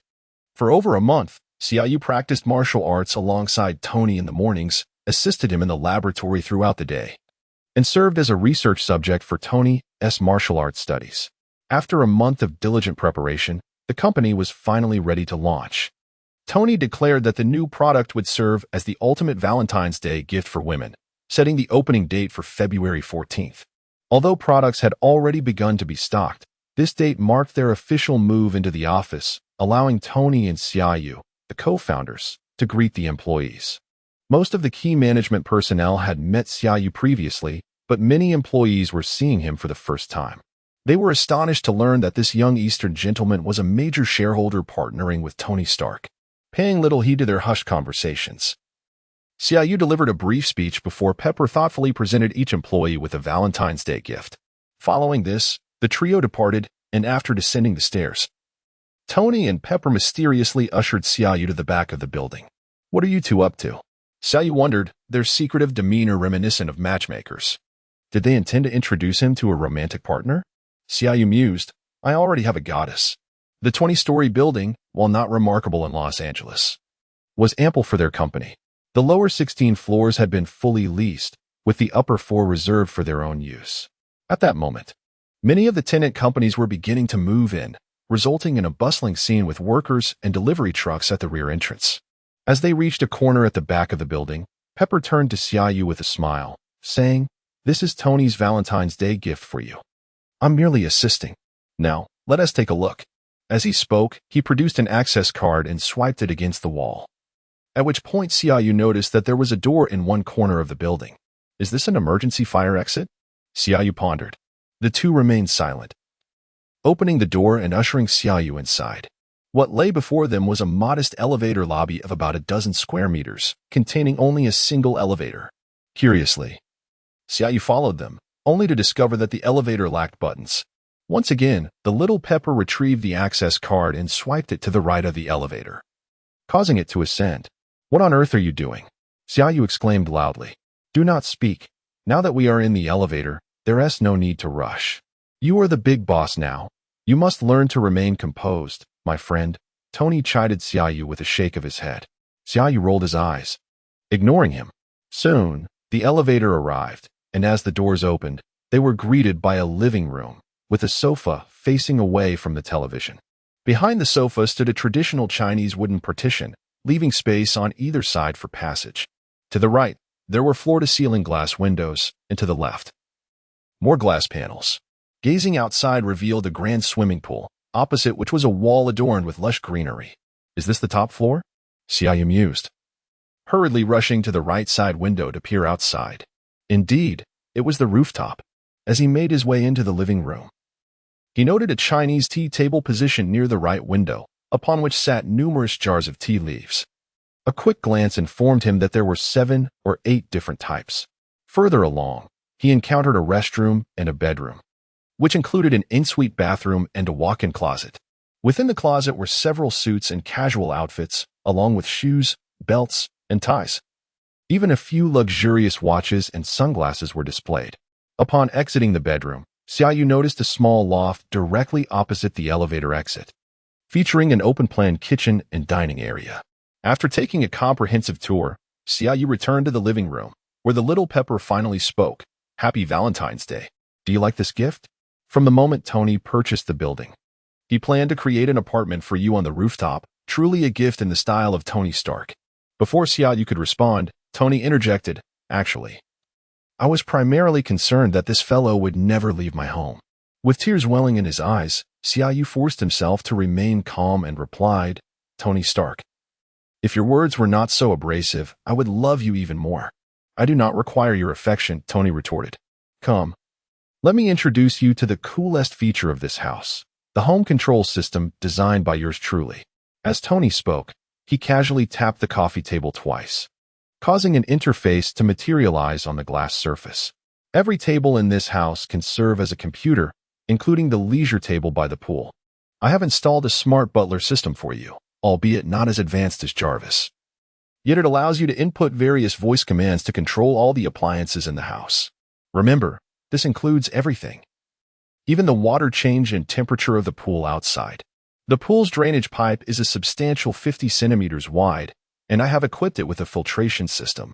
Once the water flows down, any debris, such as human hair, will be filtered out and automatically directed through another pipe to the building's sewage system. Therefore, if you wish, you can conveniently relieve yourself in the pool in the morning and then change the water. Tony elaborated on the myriad functions of the house to Xiaoyu. After finishing, Tony stood up and said, "All right, Pepper and I have a meeting at Stark Industries this afternoon, and later we are going to have dinner together. So you can find some fun for yourself today." Xiaoyu felt genuinely happy for the two of them and asked, "When did this happen?" Pepper smiled and replied, "It's just our first date. Congratulations," Xiaoyu said with a smile, embracing Pepper. After seeing them off, Xiaoyu sat on the sofa, gazing at his new home. Compared to Chinatown in New York, this place felt much more like a home. Although it resembled his previous dwelling, it was ultimately not the same location. It was arranged by the system, yet here, he felt a sense of belonging to his own space. Valentine's Day, Xiaoyu attempted to call Natasha, but the call did not go through. After spending the last couple of months with Tony and Pepper, he suddenly felt lost and unsure of what to do alone. Just then, his phone buzzed with a text message. "Sender, Tony Stark." Xia, as a friend, I truly cannot bear to see you alone in such a beautiful house on Valentine's night, especially on your first night here. I left a car key on the sofa. Go to a nightclub and charm a lovely lady, or even two if you prefer. The bed in the bedroom is quite spacious. Wishing you a joyful Valentine's Day. P.S. I have left you 15 different brands of safety supplies in the nightstand, all in the smallest size, which should suit you perfectly. No need to thank me. Damn Tony Stark, Xiaoyu muttered with a smile. Chapter 3. There is still more to come this evening. Chapter 21. The plot begins. Damn it, Tony. It's 4 in the morning. What do you want? Xiaoyu roared into the phone. I just conquered a female journalist. Yesterday, during her interview, she audaciously called me a warmonger, and I engaged in an all-out war with her. Clearly, she was left utterly defeated. Tony's exuberant voice resonated from the other end of the line. So you disturbed my sweet dreams just to flaunt your prowess, is that it? You are a complete jerk. Tony. Xiaoyu's voice grew louder, causing Natasha, who had been awakened by the phone call, to stifle a laugh with her hand. Good grief, I am your business partner. I designed the most dazzling house in Los Angeles for you. And what do? Xia, 10 days ago, you stormed into my home, tossed over $100 million in cash onto my floor, specifically $100,235,000, and disappeared back to New York without a word. Meanwhile, I'm the one cleaning up your mess. If it weren't for my remaining assets and reputation, they would think I'm a drug dealer or laundering money. Do you have any idea how much effort it took to convert your cash into those lovely numbers in your bank account? In comparison, I merely called you in the middle of the night. You are the real jerk here, Xia. It's 4 in the morning, not midnight, Xiaoyu corrected him. It's late night on my end. Thank you. You should learn to show me some respect. There's a saying in Chinese, respect your elders and love your young. You ought to show me respect, my dear Xia, Tony mumbled, sounding as if he were drinking water or alcohol. All right, you win, buddy. Just wait a moment. Xiaoyu was fully awake now, rising to grab a cigarette. He leaned over to plant a kiss on the wide-eyed Natasha before lighting up, taking a deep drag, and exhaling heavily before addressing the phone again. So, what is the reason for your call at this hour? I hope your health isn't failing you. That's unlikely. My health is better than you can imagine. I found a piece of land in Los Angeles that I intend to cultivate for our company's herbal supply. The land is crucial, but it's not my expertise. I need you to assess whether it's suitable for growing herbs. If the land checks out, we'll purchase it. Weather and temperature considerations are irrelevant. I can handle that, Tony explained. Sounds good. I'll head over tomorrow, Xiaoyu replied, then reconsidered. Why not wait until tomorrow morning? Because I just remembered, and I can't sleep. Be in Los Angeles by 3 tomorrow afternoon. Pepper will be expecting you. With that, Tony hung up. What a jerk, Xiaoyu muttered, tossing his phone aside. I could sense a hint of flirtation there. I'm almost getting jealous of Tony Stark. Natasha joked. I shall now demonstrate how unwavering my sexual orientation remains, Xiaoyu quipped as he slipped under the covers. Natasha giggled. As in the early hours of New York, some were playing basketball, while others reveled in the allure of spring. The following morning, Xiaoyu departed on an early flight, while Natasha chose not to accompany her, as her vacation was nearing its conclusion. Moreover, she needed to remain in New York due to the troubling developments surrounding a government general conducting human enhancement experiments, which had garnered significant attention.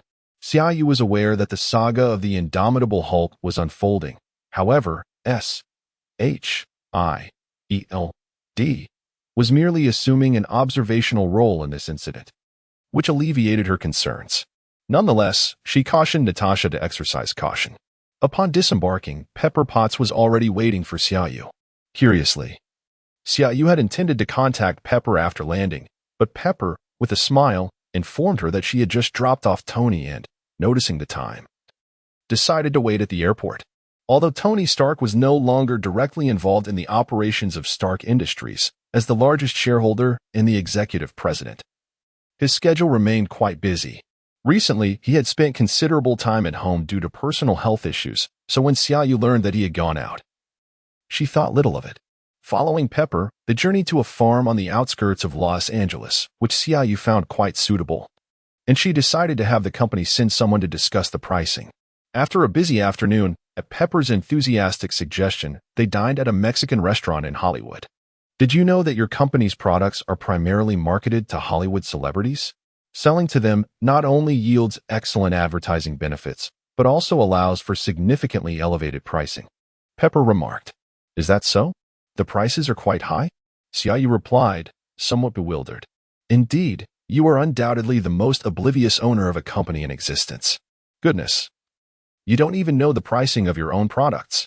Pepper exclaimed in astonishment. Feeling a bit sheepish, Xiaoyu scratched her head and said, I'll gradually learn more. You know, Tony called me at 4 in the morning to inform me of today's events. He must have done it on purpose. Pepper chuckled, covering her mouth, and suggested, you could call him now. He should have just arrived, and it's early morning there. It would be a perfect opportunity for you to exact your revenge. Oh, that sounds intriguing, Xiaoyu responded, pulling out her phone and asking, where did he go? The time difference is quite significant. He went to Afghanistan to promote missiles to the local U.S. troops, Pepper replied. Xiaoyu halted her phone search. Afghanistan, this meant the narrative had indeed commenced. Tony Stark would be confined in a cave for 3 long months, a period that would transform him into the Iron Man. A mortal who would stand among the divine. Their essay saying, worry leads to confusion. While she knew Tony should be safe, she couldn't shake her concern that should her own butterfly emerge, it might alter the course of events. After all, wasn't the romantic tension between Tony and Pepper developing much earlier than depicted in the film? Xia, are you alright? Pepper's voice snapped Xiaoyu back to reality. I'm fine, just reminiscing about the past. This rap is quite delightful, Xiaoyu replied, her thoughts still wandering. During the meal, Xiaoyu appeared lost in thought. Pepper assumed he was reminiscing about some sorrowful event, so she decided to escort him home early after they finished eating. Upon returning to his residence, a house designed by Tony, memories of their time together flooded his mind. The 3 of them had spent over a month in Tony's villa, truly embodying the essence of family.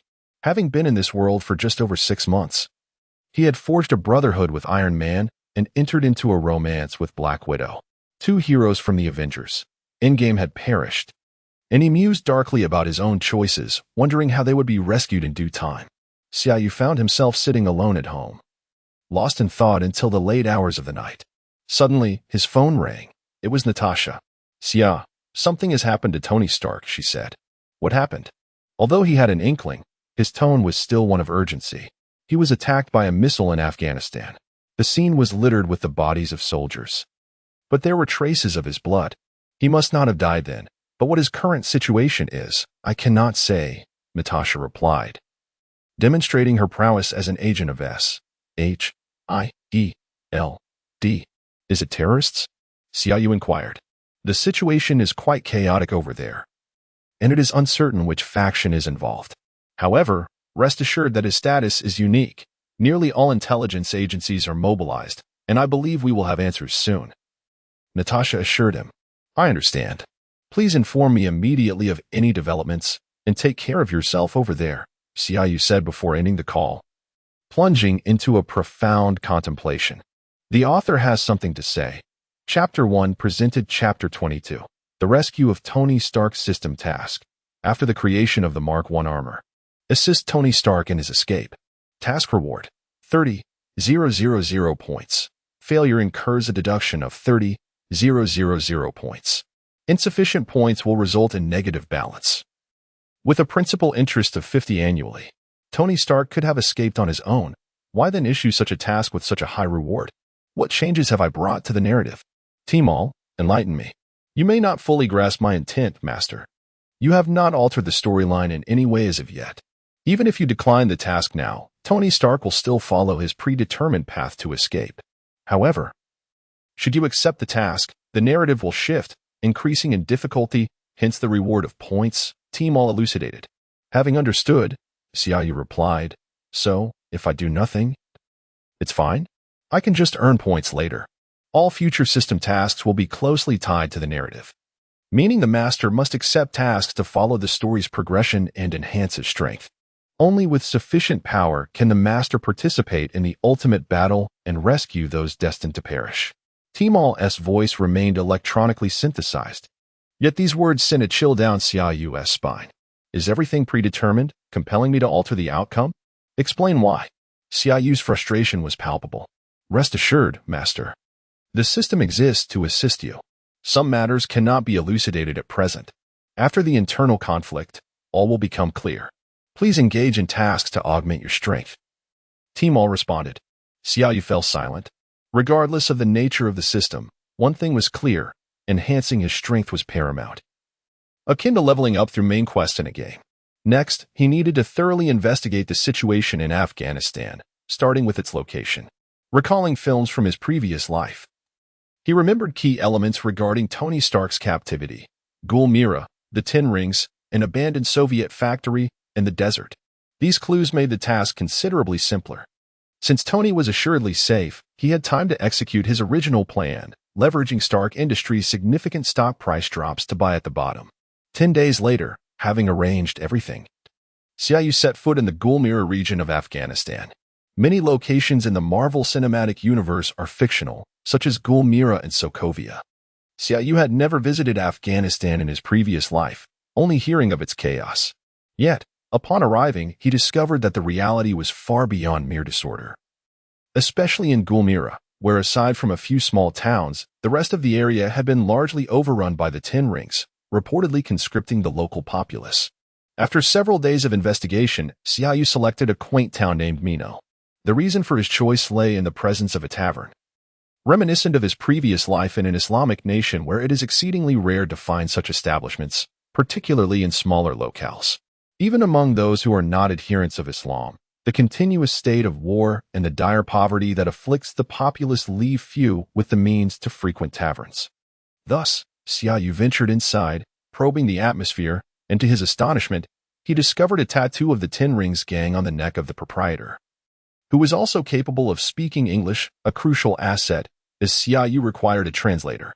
Without further ado, he employed a life-and-death talisman to exert control over him, uncovering that this tavern served as a stronghold for the Ten Rings gang, with several neighboring towns covertly under their dominion. The resources here were essentially cultivated by the gang, and the tavern primarily catered to members of their nearby base. After spending over 10 days in this establishment, Xiaoyu gleaned the current situation and precise location of Tony Stark, awaiting the moment for Iron Man to emerge from his cocoon. The Marvel Cinematic Universe harbors hidden narratives concerning the Ten Rings gang, such as the instance in Iron Man 3 where the disguised Mandarin is eliminated by genuine members of the gang after his imprisonment, and in Ant-Man. Individuals from the Ten Rings gang are seen purchasing battle suits from PIM Technologies. Thus, within the Marvel realm, the Ten Rings gang is undoubtedly formidable. In the following days, Xiaoyu systematically asserted control over more than a dozen gang members who frequented the tavern, 4 of whom were stationed at the camp where Tony Stark was confined. Regrettably, the intelligence extracted from them was scant, as they were merely foot soldiers, offering little in the way of useful information. Xiaoyu was already aware of Stark's predicament. His primary objective was to establish contact with him and synchronize their plans. Finally, 2 months after Stark's disappearance, Xiaoyu managed to dominate a small leader who could directly reach Tony Stark. Today marked the 79th day of Stark's captivity in a cave held by the Ten Rings gang. The terrorists had grown increasingly impatient, and Stark realized that he could no longer delay. He needed to expedite the creation of his armor to have a slim chance of escape. On this day, a blonde-haired terrorist entered the cave. Stark recognized him as a lieutenant who had been seen alongside the bald leader. The terrorist made a beeline for Ethan, and when Stark attempted to intervene, he was swiftly thrown to the ground. The blonde thug pinned Ethan to the table and drew a handgun, pressing it against Ethan's temple, demanding loudly, "Tell me, how much longer do you need?" 15 days, at least 15 days. "The equipment here is too rudimentary," Tony replied. The terrorist slammed the gun against Ethan's head on the table, retorting, "You have at most 1 week." Upon finishing his words, he released Ethan, seized the blueprints from the table, and gestured for Tony Stark to explain. He then extracted a sheet of paper, inquiring of Tony about the missile's specific component. As Tony approached, he whispered hastily, "Mr. Xia sends his regards." Tony, somewhat incredulous, refrained from outright denial and merely regarded the terrorist with a perplexed expression. Noticing Tony's silence, the terrorist continued, "The $100 million on the ground, and you, sir, are an impotent old lecher." Tony, filled with elation, suppressed his excitement and quietly asked, "Why not notify the U.S. military to rescue me?" The terrorist candidly relayed Xiaoyu's message. "Your itinerary is highly confidential. He does not trust government personnel, nor does he have faith in your company's representatives. Mr. Xia is nearby in a small town.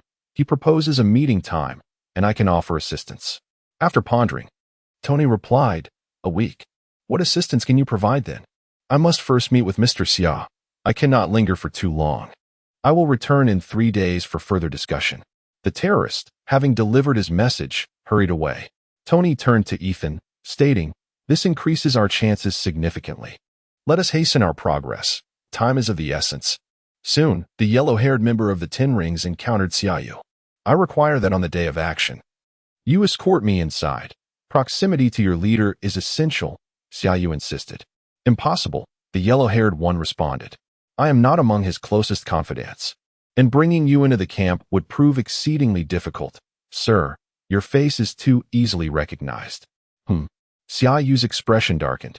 The yellow-haired individual, having experienced the harrowing sensation of life and death, noticed Xiaoyu's change in demeanor and, suppressing his fear, implored, "Mr. Xia, you must grant me a chance for survival. If death is inevitable, I might as well take my own life. Moreover, directly escorting you would surely compromise us and heighten the difficulty of your rescue." Xiaoyu chuckled, recognizing the cleverness of the young man. Having him as an operative within the Ten Rings would prove advantageous.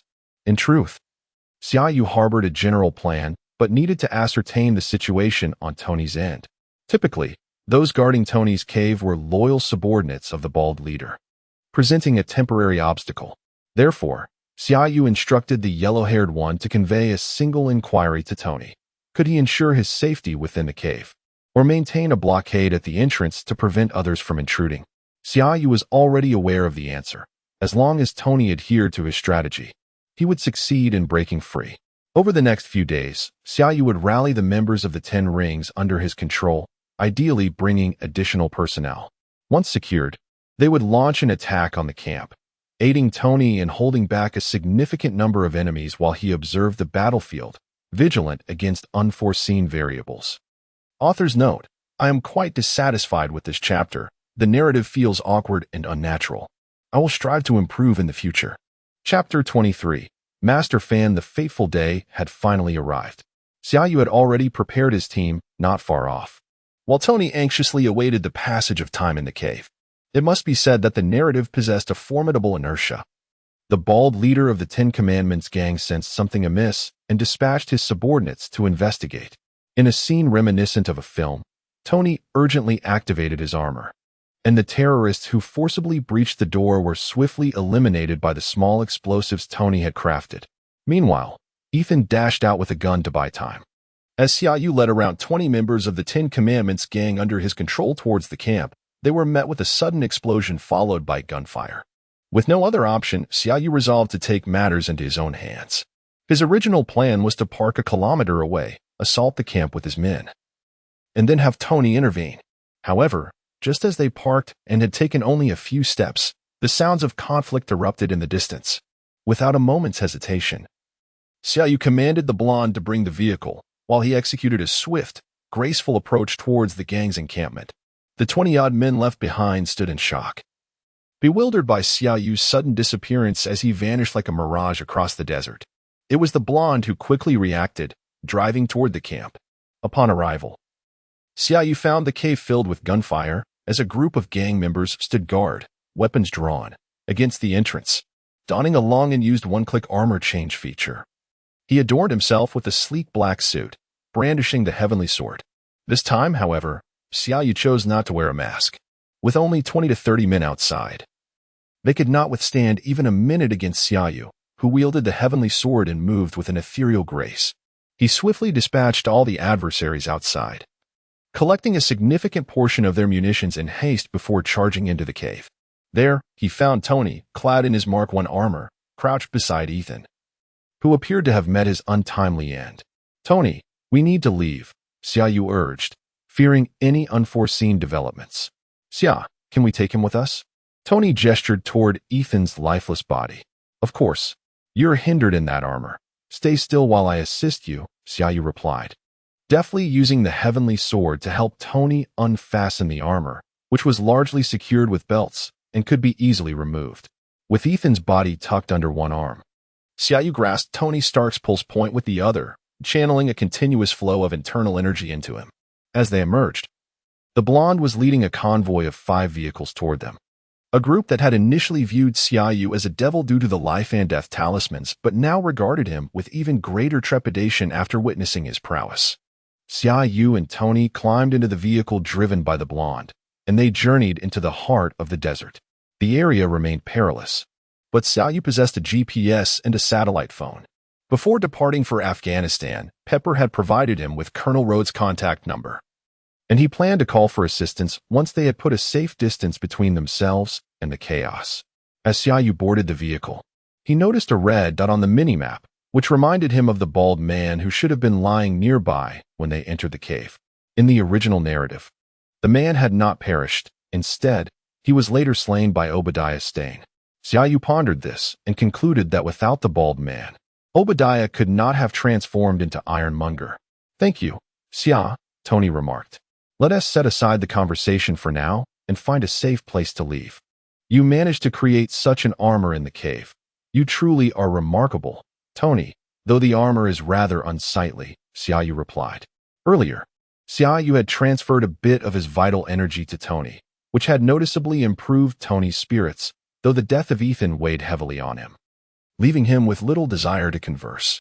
Upon hearing Xiaoyu's words, he opened his mouth but ultimately could not resist muttering, "Your appearance is somewhat lacking as well."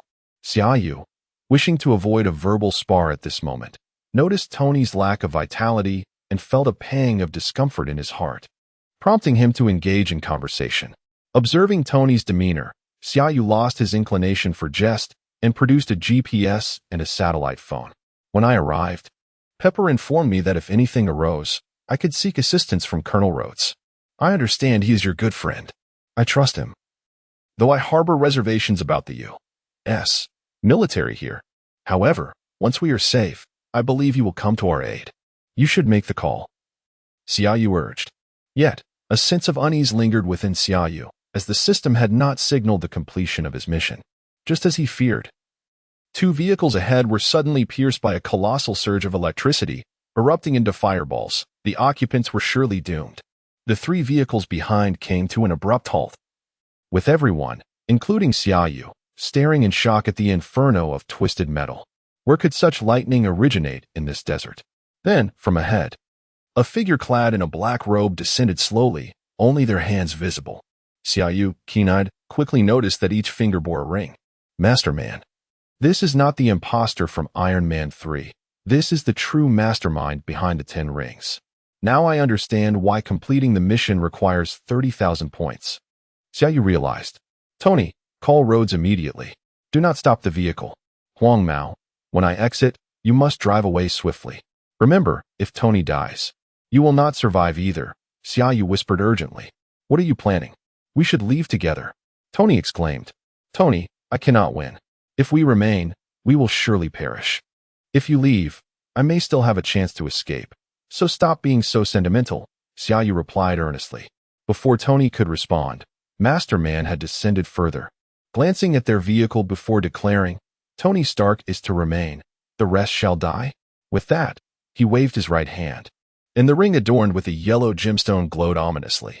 A beam of light swept across, slicing through 2 other vehicles, cleaving the occupants in half. As the attack commenced, Xiaoyu patted Huang Mao's shoulder and shouted, Let us go. With a swift movement, he found himself directly before the formidable Mandarin, the heaven-supporting sword poised at an angle, ready to strike from left to right against Mandarin's head. Xiaoyu exhibited remarkable speed at that moment. Mandarin had just severed the second vehicle with his right hand. Truly, his reflexes were those befitting a concealed boss. Before Xiaoyu could even unsheath his sword upon reaching him, Mandarin instinctively stomped his right foot against the ground and glided backwards, his left index finger emitting a flash of light. Suddenly, a fiery explosion materialized in front of Xiaoyu's left, not merely appearing but erupting forth, effectively countering Xiaoyu's strike while simultaneously propelling Mandarin further away. In the span of time it took to recount this, the two had only exchanged a single blow since Xiaoyu urged the others to flee. Huang Mao had just maneuvered the steering wheel, the front of the car having passed more than halfway. The explosion sent half of its force towards Xiaoyu's upper body, which he deftly utilized to execute a backflip, landing squarely on the rear of Tony's vehicle. With his feet imbued with inner strength and bolstered by impressive physical power, he momentarily accelerated the car, propelling himself towards Mandarin at a speed surpassing his previous one. Observing Tony Stark's escape, Mandarin bellowed in fury, "You seek death."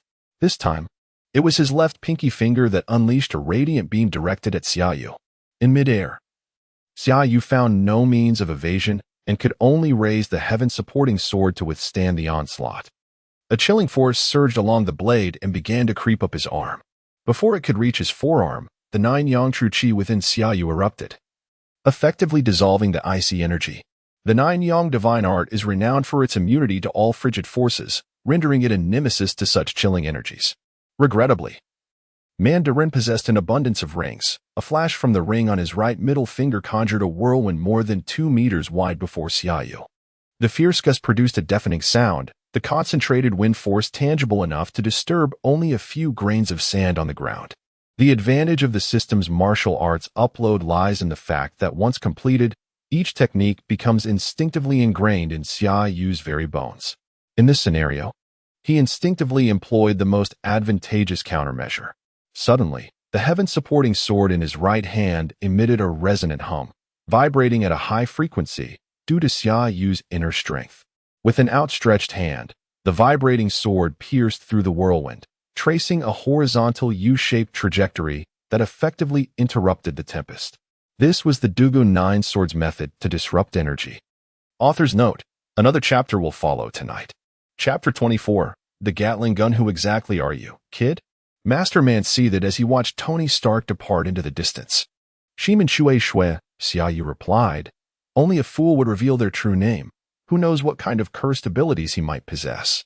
Masterman, undeterred by the truth of Xiaoyu's words, continued his inquiry. What is your connection to Tony Stark that you go to such lengths to protect him? Masterman felt somewhat helpless. The influence of the Ten Rings gang was vast, both overtly and covertly, and he had merely passed through this area. To witness his territory turned upside down by a murder was infuriating. He intended to pursue the culprit and unexpectedly stumbled upon Tony Stark. In the film, Obadiah Stane merely commissioned the Ten Rings gang to assassinate someone, only to discover that Tony was alive, which sparked his greed to exploit Tony for weapon production. Masterman likely had no idea that Stark was in the possession of his men. Initially, Masterman assumed he could easily handle a few ordinary individuals. But the emergence of this young man caught him off guard. It wasn't he that he feared Xiaoyu. Rather, the usage of his rings was heavily restricted, and he was still nursing recent injuries that rendered several of his rings unusable. In a straightforward physical confrontation, he knew he was no match for Xiaoyu. Thus, he decided to engage in conversation, hoping to discern Xiaoyu's intentions while waiting for the cooldown period of his ring abilities to expire. Xiaoyu, of course, was eager to comply. As long as the system confirmed the completion of the task, indicating Tony's safety, he could make his exit. It was precisely what he desired.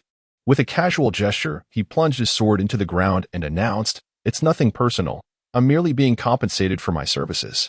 I was paid $10 million to rescue this individual." Upon hearing this, Masterman chuckled. "So you are a hired hand. I will offer you $30 million if you help me capture him." "That won't do. I made a promise to save him," Xiaoyu retorted. "Unless, of course, you offer me $100 million.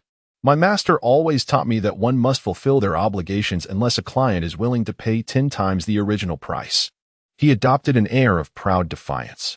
Masterman, contemplating, thought to himself, to betray one's employer for money is truly despicable. But this young man has a master behind him, a hidden figure of great significance.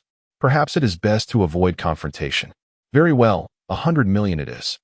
Allow me to pass, Masterman decided, feeling quite pleased with his resolution. To his surprise, Xiaoyu swiftly retrieved his sword and pointed it at Masterman, asserting, "No more chatter. Pay up first." All right. Just provide me with your account details and I shall transfer the funds." Master Man was quite satisfied. $100 million for Tony Stark was a bargain. Xiaoyu reached behind him, actually retrieving a notepad and pen from his spatial ring. Quickly jotting down an anonymous account number at a Swiss bank, arranged with Natasha's assistance prior to his arrival in Afghanistan. His own $100 million resided there, intended for purchasing Stark Industries stock with Natasha's help. Master Man's eyes widened in astonishment, pondering how he had overlooked the fact that Xiaoyu's armor had no visible pockets. Xiaoyu, unbothered by his thoughts, tore off a sheet of paper and said, "Hurry and transfer the money. If he escapes, it won't be my responsibility." Upon concluding, he hastily tucked away the remaining notebook and pen, rendering them lost once more. As Master Man fumbled for his phone to initiate a transfer, he was momentarily taken aback. With remarkable speed, his subordinates completed the task, and within mere minutes, Master Man hung up, declaring, "The money has been sent. I am free to proceed. Am I not?" Yet, unexpectedly, Xiaoyu swiftly drew his sword, positioning it horizontally. To which Master Man retorted angrily, "What are you implying, young man? Do not presume I cannot handle you." Xiaoyu, raising his voice, countered, "What do you mean? I inquire about your intentions. You nonchalantly make a phone call and claim the transaction is complete. But how can I ascertain that your earlier performance was merely a ruse? We are in the desert. Where could there possibly be a signal? You are undoubtedly deceiving me." Master Man, nearly amused by the absurdity, thought to himself, "What stature do I possess to deceive for mere money?" He then gestured towards the satellite phone, exclaiming, "Do you not see it as a satellite phone? Feel free to verify." Xiaoyu waved his hand behind him, revealing a Nokia phone. Master Man pondered. Where on earth did this phone come from? He was too preoccupied to inquire further, as Xiaoyu thrust the Nokia nearly into his face, exclaiming, Look, where's the signal? You are certainly deceiving me, you old fraud." Master Man felt a sense of injustice wash over him. He wiped his mask, sensing the metaphorical spray of Xiaoyu's words upon his face. Time was of the essence. If this dragged on, Stark would truly be lost forever. Reluctantly, he said, "My satellite phone can make calls. Why not use it to check?" Xiaoyu eyed him warily, replying, "Do not deceive me. You wouldn't be attempting to ambush me, would you?" At this remark, Master Man felt an overwhelming urge to tear at his own hair, shouting, "If I intended to ambush you, I would have done so the moment you provided me with your account details. Why wait until now? When you shared your information, were you not concerned I might ambush you? Young man, will you check or not? If not, I shall leave you here." Xiaoyu chuckled inwardly, for the system had just notified him that Tony Stark was safe. Overjoyed, he muttered, "Fine, I will check, but why the fuss? Hand me the phone." With that, he strode towards Master Man. They were barely 6 or 7 paces apart when Xiaoyu approached, wielding the sword. With a swift motion, he tucked it behind him, only to extend his hand and find the sword had vanished. Master Man thought, "What on earth has happened?" as he reached for the phone in Master Man's grasp. The latter was still contemplating where the sword had gone. Suddenly, Xiaoyu produced an M134 Gatling gun equipped with a belt. Master Man was bewildered, still trying to comprehend the series of actions that had transpired, utterly unprepared for such an occurrence. Clearly, Xiaoyu had no intention of granting him the opportunity to think through the implications, nor would the Gatling gun. The powerful impact caused Lord Man to spurt a mouthful of blood. Already injured, he found himself further battered, his body retreating step by step. However, that was the extent of his plight, for a crimson glow had appeared before him, fiercely shielding his form. Unbeknownst to him, one of the 4 rectangular rubies on his left index finger had shattered, under the immense physical pressure exerted by Xiaoyu. The Gatling gun felt as though it had no recoil, each bullet striking against the protective red aura surrounding Lord Man. Though skilled in martial arts, Lord Man was no match for Xiaoyu's prowess. His expertise lay in mental strength, which his ring relied upon for activation. Thus, all of Lord Man's mental faculties were focused on withstanding the ferocious onslaught of bullets. The ammunition belt was swiftly depleted, and Xiaoyu, having already noticed the protective glow, recognized that Tony was now safe and had no reason to continue firing. After emptying the belt, he hurled the Gatling gun towards Lord Man, exclaiming, "Take that." Without a glance back, he turned and fled. As the red glow began to fade, A whistling wind heralded the descent of the Gatling gun, which struck Lord Man, sending him flying several meters away. Infuriated, Lord Man felt as if his head would explode. He had never suffered such a significant defeat. The crux of his anger lay in the fact that he had never encountered someone like Xiaoyu before, someone who could seemingly conceal anything and had agreed upon terms only to launch a surprise attack. They were both extraordinary individuals. Surely, a contest of skill should have been conducted with honor. To stop fighting after a price had been agreed upon was one thing, but to be ambushed after such an agreement was unfathomable. The unexpected emergence of a Gatling gun was beyond comprehension. The more he pondered, the angrier he became, ultimately attributing the entire situation to his own folly. Engaging in conversation in the midst of battle was a grave mistake. Had he remained silent, none of this would have transpired. Overcome with rage, he spat another mouthful of blood. Pooh! Shimin Shui Shui, I shall surely kill you. Aya! Losing all semblance of reason, Lord Man disregarded his injuries and forcefully activated the ring on his left thumb. With a swift motion, he dashed towards Xiaoyu, moving faster than Xiaoyu's escape via the Lingbo Weibu technique. Chapter 25, The Furious Master Man. As soon as Xiaoyu took action, Tony Stark began to contact Rhodes, who was currently piloting a helicopter in the vast desert in search of individuals. Upon receiving Stark's call, a helicopter appeared above Tony's vehicle within 10 minutes. Once aboard the helicopter, Tony felt an overwhelming urge to turn back and check on Xiaoyu. However, reflecting on Xiaoyu's earlier words, he realized that returning would only render him a burden. Contemplating the adversary who could intercept them mid-journey, controlling lightning and lasers with a mere gesture, he questioned whether Xiaoyu was indeed his match. All of this was in an effort to save him.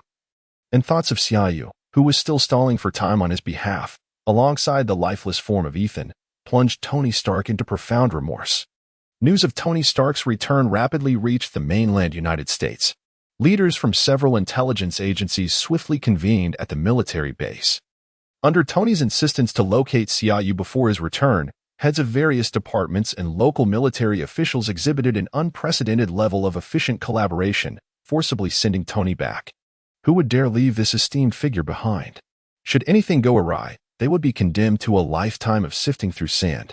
Yet, prior to boarding the aircraft, several officials fervently assured Tony that they would pursue his friend Xiaoyu with the same vigor as they had in searching for him. Natasha remained in New York, where the clash between the Hulk and the Abomination had nearly obliterated half of Harlem. The S.H.I.D.L.D. did not extend a helping hand to the U.S. military. Instead, they monitored Bruce Banner's movements following his escape. Natasha found herself with some leisure time and, upon hearing the news of Tony Stark's safe return, her spirits lifted considerably, for her beloved boy would soon be back. She mused whether she should visit Los Angeles to arrange a rendezvous, lest she find herself trailing Tony Stark to yet another party. However, Natasha's elation was short-lived as Xiaoyu's watch transmitted a location, an automatic signal indicating a dire situation. This could only denote one thing: Xiaoyu's life was in grave danger. Turning her attention to the confrontation between Xiaoyu and Master Man, it was evident that Xiaoyu's relentless firing had incited Master Man's wrath, prompting him to activate the powers of his ring to pursue Xiaoyu. The two raced through the desert, raising clouds of swirling yellow sand behind them. Xiaoyu, filled with frustration, realized that running too swiftly posed its own challenges. Visibility in the desert was already limited, and with a whirlwind of sand trailing behind him, he felt as conspicuous as a pig in a parade. Moreover, how could Master Man maintain such speed? The rings on his 10 fingers were not mere adornments, they represented a vast array of abilities. As Master Man closed in, Xiaoyu swiftly produced a box of grenades. Indeed, an entire box. Assessing the distance between himself and Master Man, he mentally calculated the timing, removed the pin from one grenade, and silently counted to himself before flinging the entire box backward. As Master Man lowered his head, fervently pursuing, his thoughts were consumed with how to dismember Xiaoyu once captured. The distance between them dwindled, and a flicker of vengeful joy sparked within him. Suddenly, a dark shadow loomed overhead, descending upon him with alarming speed. What was this? Boom! A thunderous explosion resonated through the air. Xiaoyu had hurled dozens of grenades, resulting in a chain reaction of detonations above. Xiaoyu's aim was precise, each grenade exploding not only in front of Master Man but also on either side. With 7 or 8 grenades erupting in a spectacular display, Master Man was caught completely off guard once more. The force of the blast hurled him onto a nearby sand dune, and the ruby on the ring of his left-hand index finger cracked anew. Master Man's face flushed with rage. This gem was a talisman of survival, irreplaceable and dwindling with each use. Throughout his many years of perilous encounters, he had never relied on this. A howl of frustration escaped Master Man as he screamed to the heavens, vowing to eliminate that insufferable brat at any cost. Yet, at that precise moment, Xiaoyu's voice echoed in his ear. "What are you shouting about in broad daylight? Did your hemorrhoids burst, or did someone blow your backside off? You old fool?" Xiaoyu's taunt was delivered through a remarkable distance, and Master Man, upon hearing it, suddenly regained his composure. He pondered. Transmitting sound over such a distance indicates a peculiar ability, and the sheer volume of weapons Xiaoyu seemed to conjure suggested he harbored secrets. Capturing him would allow for inquiries, followed by a thorough torment. Master Man, displaying newfound cunning, chose not to follow Xiaoyu directly but rather at a diagonal behind. Keenly observing the undulating sands that formed parallel lines some 10 meters apart, as long as he remained at a distance, he could activate his ring's ability to ensnare Xiaoyu. Xiaoyu, feeling the pressure, noted that this crafty old fox was pursuing him from the left at a distance of about 10 meters. With any further throw, he could easily evade it. What could be done now? Suddenly, a glimmer of hope illuminated Xiaoyu's mind as he spotted an abandoned village ahead. His spirits lifted amidst the desolate desert. The presence of structures would enable him to engage in guerrilla tactics. Yet, he was acutely aware that despite the myriad of weapons housed within his ring, there were limitations to their usage. Master Man, too, had noticed the village, and a flicker of anxiety crossed his features. With Xiaoyu's array of chaotic weaponry and his elusive abilities, entering the village could spell disaster for him. Should he falter, he risked his own downfall. With this realization, a glint of ferocity appeared in Master Man's eyes as he glanced at the ring on his right-hand index finger. As Xiaoyu approached the village, perhaps realizing that the range of the attack from the ring on his right index finger was insufficient, Master Man unleashed a beam of white frost from his left pinky finger. Xiaoyu had previously encountered this ability and knew it posed no real threat. However, it could still impede his speed. In a desperate bid to evade, Xiaoyu fortified himself with the inner strength of the Nine-Yang divine skill in his left hand, turning his back resolutely against the white light. Yet, the moment he engaged, his speed diminished ever so slightly, and that minuscule delay afforded Master Man the opportunity to unleash the skill of his right thumb. Xiaoyu felt a shiver run through his body, as if every hair was standing on end. A wave of trepidation engulfed his senses, an instinctive response to imminent peril. Although he saw nothing, his body reacted instinctively. All the internal energy within him surged towards his left side. The protective nature of the Jiuyang divine skill manifested at its zenith. With a resounding crash, Xiaoyu was propelled horizontally over 100 meters, landing heavily upon the scorching sand. He coughed up a mouthful of blood that sprayed several meters away. His internal organs were severely injured, the left side of his body numbed, and cracks seemed to have formed in his arm and ribs. This was the most formidable skill of Master Man, capable of unleashing a shockwave with an impact of up to 350 tons. However, Master Man was unable to exert such immense force at that moment, as he had not intended to kill Xiaoyu and had not utilized his full strength. Moreover, Xiaoyu's Jiuyang divine skill, combined with the enhancements of the Dragon Elephant Prajna skill and the foundational strength from the I Jing Jing, along with the impact being mitigated by soaring over 100 meters in the desert, all contributed to his survival. Though Xiaoyu had sustained significant injuries, the resilience of his body and the healing properties of the Jiuyang divine skill would allow him to recover substantially after a few hours of rest. Master Man, unaware of these factors, feared that he might have been too harsh and inadvertently killed Xiaoyu, as he still had many secrets to uncover, and the vendetta against Gatling remained unresolved. Chapter 26. If you give me another 100 million, I'll tell you. As he drew closer, confirming that the person was indeed alive, Master Man seemed eager to extract some information from Xiaoyu. However, the profound impression Xiaoyu had left on him previously rendered him hesitant to approach within 10 meters. wary of a sudden barrage reminiscent of a Gatling gun. In truth, Masterman harbored a fierce desire to eliminate Xiaoyu. His simmering rage remained unexpressed. Yet, the various skills displayed by Xiaoyu intrigued him greatly. Despite the formidable reputation of the Ten Rings gang, Masterman had numerous adversaries in Asia, and those 10 rings were not invincible. Thus, although he felt enraged, he was nonetheless covetous of the abilities Xiaoyu possessed. This young man appeared to be anything but an easy target. His words were devoid of truth, leaving Masterman in a state of turmoil. Should he kill him? Yet he hesitated, torn by the thought of bringing him back for severe interrogation. The fear of approaching Xiaoyu held him back, and for a moment, he simply stared at him in silence. Xiaoyu, on the other hand, found himself healing incrementally with each passing minute. With Masterman lacking urgency, he too remained silent, secretly channeling his inner energy to mend his injuries. Thus, an eerie scene unfolded at the edge of a desolate village in the desert. A young man clad in black armor lay at the foot of a small hill, his head facing the village, blood occasionally trickling from his lips. Opposite him, standing about 10 meters away, was a cloaked figure, shrouded in darkness. Neither spoke, merely exchanging intense gazes. With a sudden cough, Xiaoyu spat out another mouthful of blood. Observing this, Masterman remarked, "Your injuries are grave. If you wish to live, answer my questions honestly, and I shall not only spare your life but also summon someone to tend to your wounds." Unbeknownst to him, Xiaoyu was merely expelling the congealed blood as he healed his internal injuries. Although he had trained in martial arts at a mysterious location, the concept of Qi in the Marvel Universe differed entirely from the internal energy Xiaoyu wielded. Masterman would never suspect that Xiaoyu was in the process of recovery. He assumed he was on the brink of death. "What is your name?" Masterman inquired.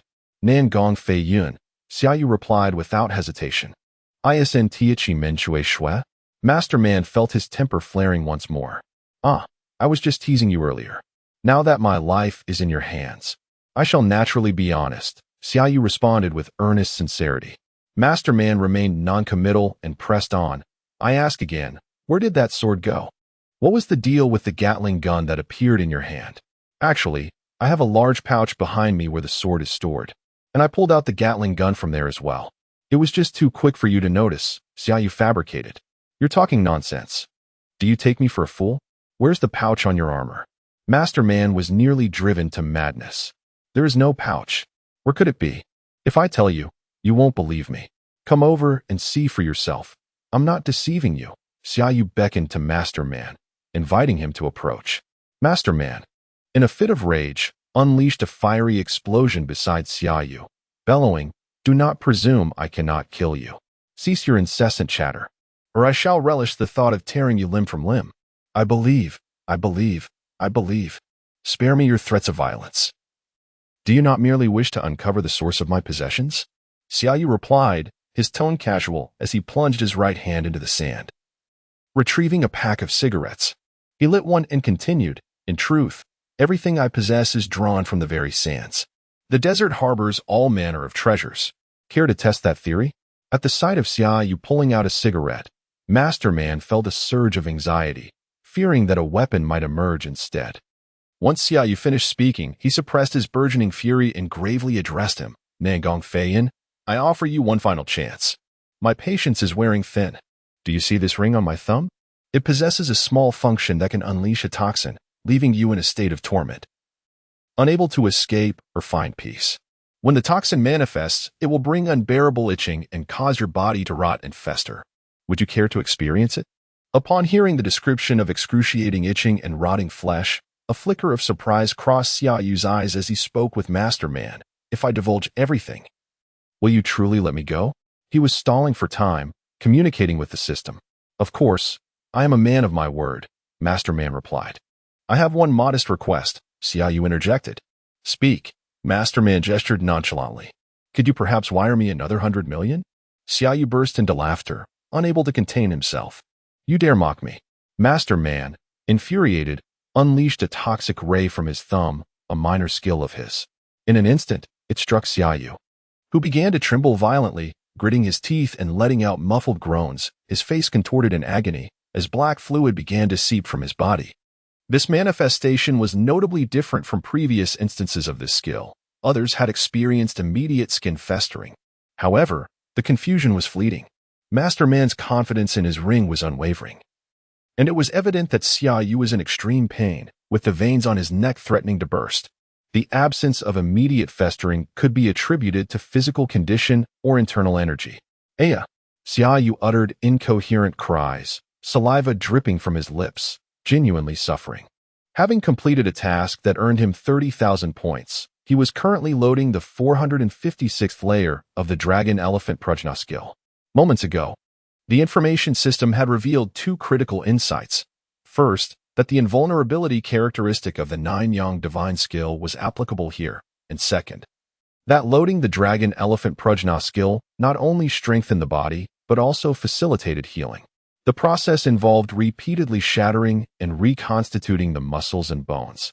And Xia Yu was truly in anguish, as such a drastic enhancement would naturally expel impurities through his pores. Aya! Once again, a heart-wrenching scream pierced the air. Blood welled in Xia Yu's eyes, rendering the daylight terrifying. He gritted his teeth, trembling as if every ounce of his strength had been exhausted, and managed to utter, "Kill me. I can't bear it. I must tell you." Another convulsion overtook him. Master Man, realizing the torment this toxin inflicted, understood that none who fell victim sought anything but death. Thus, Xia Yu's reaction was anticipated. He quickly urged, "Tell me what it is. Speak quickly, and I shall end your suffering." With great effort, Xia Yu finally managed to say, "It is this treasure." As he spoke, an ancient jade pendant emerged in his right hand, trembling as he raised it.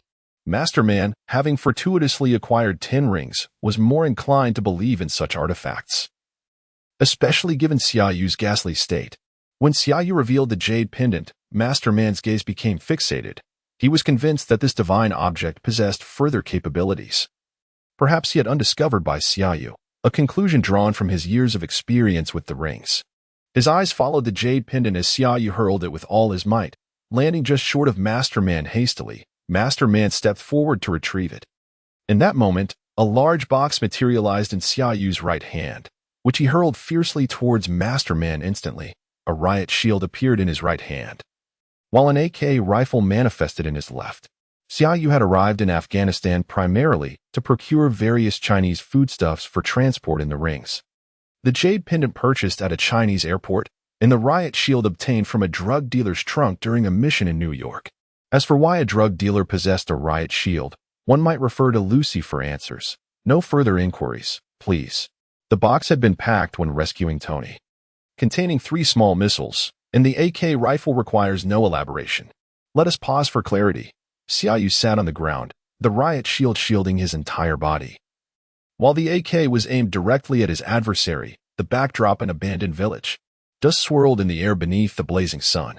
Master Man, having just secured the jade pendant, wore a faint smile. However, as he heard the whistling of air and looked up to see a shadow hurtling towards him, surprise flickered in his eyes. Had he been unmasked, one might have noticed that the smile had yet to fade from his lips. The sound of gunfire erupted. Rat-tat-tat-tat-tat-tat-tat. The author wishes to convey, rat-tat-tat, it's rather embarrassing to emit blue light. Chapter 27. Salvation. Having cultivated the Dragon Elephant Prajna skill to its 6th level, Xia Yu possessed a formidable strength of 6 tons. Yet, even while wielding an explosive shield, he was violently shaken by the missile's impact, causing his entire skeletal structure to fracture. A significant portion of the bones in his arms shattered, and his internal organs were displaced. The protective shield was nearly torn apart in an instant. It must be said, the weaponry from the Stark household is indeed fearsome. The shockwave from the missile propelled Xia Yu to the opposite side of the village, summoning his last remnants of strength.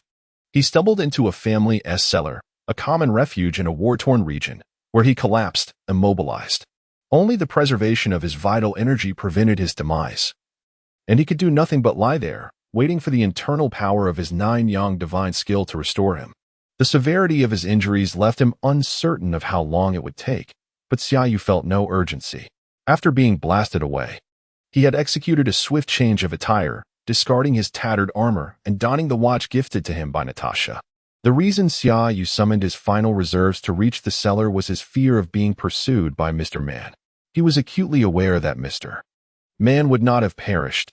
Many of Marvel's artifacts were embodiments of rules, powerful and unreasonable. While the films impose restrictions on their users, in the comics, even an ordinary individual wielding 6 Infinity Stones could vanquish deities. Xia Yu's intuition proved correct. Thanks to the automatic protection of the ring on his right index finger, Mr. Man had survived, albeit narrowly. The force of the impact was nearly fatal, and he found himself in a slightly better condition than Xia Yu. He managed to activate one of the functions of the ring on his right thumb, forcibly suppressing his injuries for 10 hours. Hastily retreating to his lair to recuperate, there was no time to pursue Xia Yu. This encounter had been a harrowing experience for Mr. Man. His right index finger's protective functions had diminished by 3, leaving him with only 4 remaining. With 3 wasted on Xia Yu and already injured, he had recklessly activated several powerful ring abilities, exhausting his mental energy and potentially jeopardizing his very essence. In comparison, a loss of $100 million seemed trivial. In their inaugural clash, Mr. Man, equipped with 10 rings, was significantly more powerful than Xia Yu, yet he now harbored a profound shadow of fear towards him. Conversely, Xia Yu had saved Tony and earned 30,000 points, translating to an enhancement of his Dragon Elephant Prajna skill by 3 levels. With a substantial amount of points still remaining, he had secured a financial windfall of $100 million and gleaned insights into Mr. Man's capabilities, all while lamenting the formidable nature of Tony Stark's missiles that had inflicted such damage upon him. After lying motionless for over 8 hours, Natasha arrived. Without a dramatic display of emotion, she confirmed Xia Yu was safe and quietly took a seat beside him. Her eyes reddened as she gazed at him in silence. "Do not be distressed. I may be temporarily incapacitated, but I shall recover soon. Look, although I cannot move a muscle, my handsome face remains intact. You may touch it if you wish. Or better yet, come here and let me kiss you. It has been months since we last met, and I have missed you." Xia Yu teased her. As Xia Yu spoke, tears streamed from Natasha's eyes, and she lowered her head to gently lick his lips. Uttering a rather poignant phrase reminiscent of Black Widow, "Promise me, should such an event arise again, that I may stand by your side and fight alongside you." There were no attempts to deter him from danger, only tears pleading for partnership in the battle. If circumstances allowed, Xia Yu yearned to embrace her, but in that moment, he could only resolutely assure her, "One day in the future, we shall fight together, always." Currently, Xia Yu found himself in a state akin to a mire, where even the slightest movement could jeopardize his internal organs. Thus, Natasha devoted 3 entire days to remaining by his side in the cellar. Their surroundings were cluttered with various items, yet there was no inconvenience. However, Xia Yu's every need, eating, drinking, and other necessities, had to be attended to by Natasha, which felt somewhat awkward. Gradually, Xia Yu's internal organs stabilized, and he focused his internal energy on mending the bones of his right hand, allowing him to at least smoke and drink independently. It was time for them to return. They both wished to keep their relationship hidden from the prying eyes of others, particularly from S.H.I.E.L.D. and Tony Stark, so they ultimately decided that Xia Yu would call Tony to arrange for his departure. At that moment, what was Tony Stark engaged in? Influenced by Xia Yu's situation, Tony did not immediately convene a press conference. Instead, he anxiously coordinated resources to search for Xia Yu. Additionally, under Xia Yu's influence, he and Pepper had become closer than ever before. In the film, Tony had discarded his old reactor after replacing it with a new one. But fortunately, Pepper had salvaged it and fashioned an elegant glass cover inscribed with the words, "Tony Stark has a warm heart." However, now, Tony had not disposed of the old reactor. Instead, he engraved 3 Chinese characters upon it. "Xia's heart. Xia will be all right. Tony, he will surely return," Pepper reassured him. Tony placed the engraved reactor on the table and turned to Pepper, saying, "I too hope he is safe, but it has already been 3 days. Pepper, you did not witness the might of that cloaked figure. Ethan perished trying to save me, and Xia remained behind to confront that monster while I could only watch helplessly.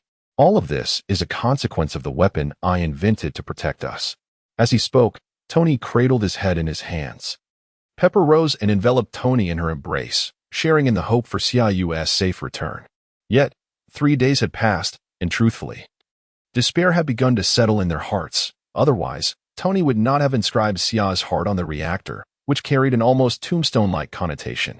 Mr. Stark, Miss Potts. I apologize for the timing, but there is a call coming in that requires Mr. Stark's attention, the empathetic Jarvis announced. Jarvis. Tony has expressed a desire to refrain from contacting anyone outside for the time being, Pepper replied. Ms. Potts, this call is a signal from Mr. Stark's private satellite connection. Originating from the satellite phone that Mr. Stark provided to Mr. Xia, Jarvis clarified. Tony lifted his head and exchanged a glance with Pepper, both their eyes brimming with ecstatic joy, and they spoke in unison. Bring him in. Tony, it's me, came the frail voice of Xiaoyu. I knew you were all right. I knew it. Where are you? We're coming to get you. This was the first time Tony Stark expressed his exhilaration with such fervor. Xia, it's such a relief to hear you're safe.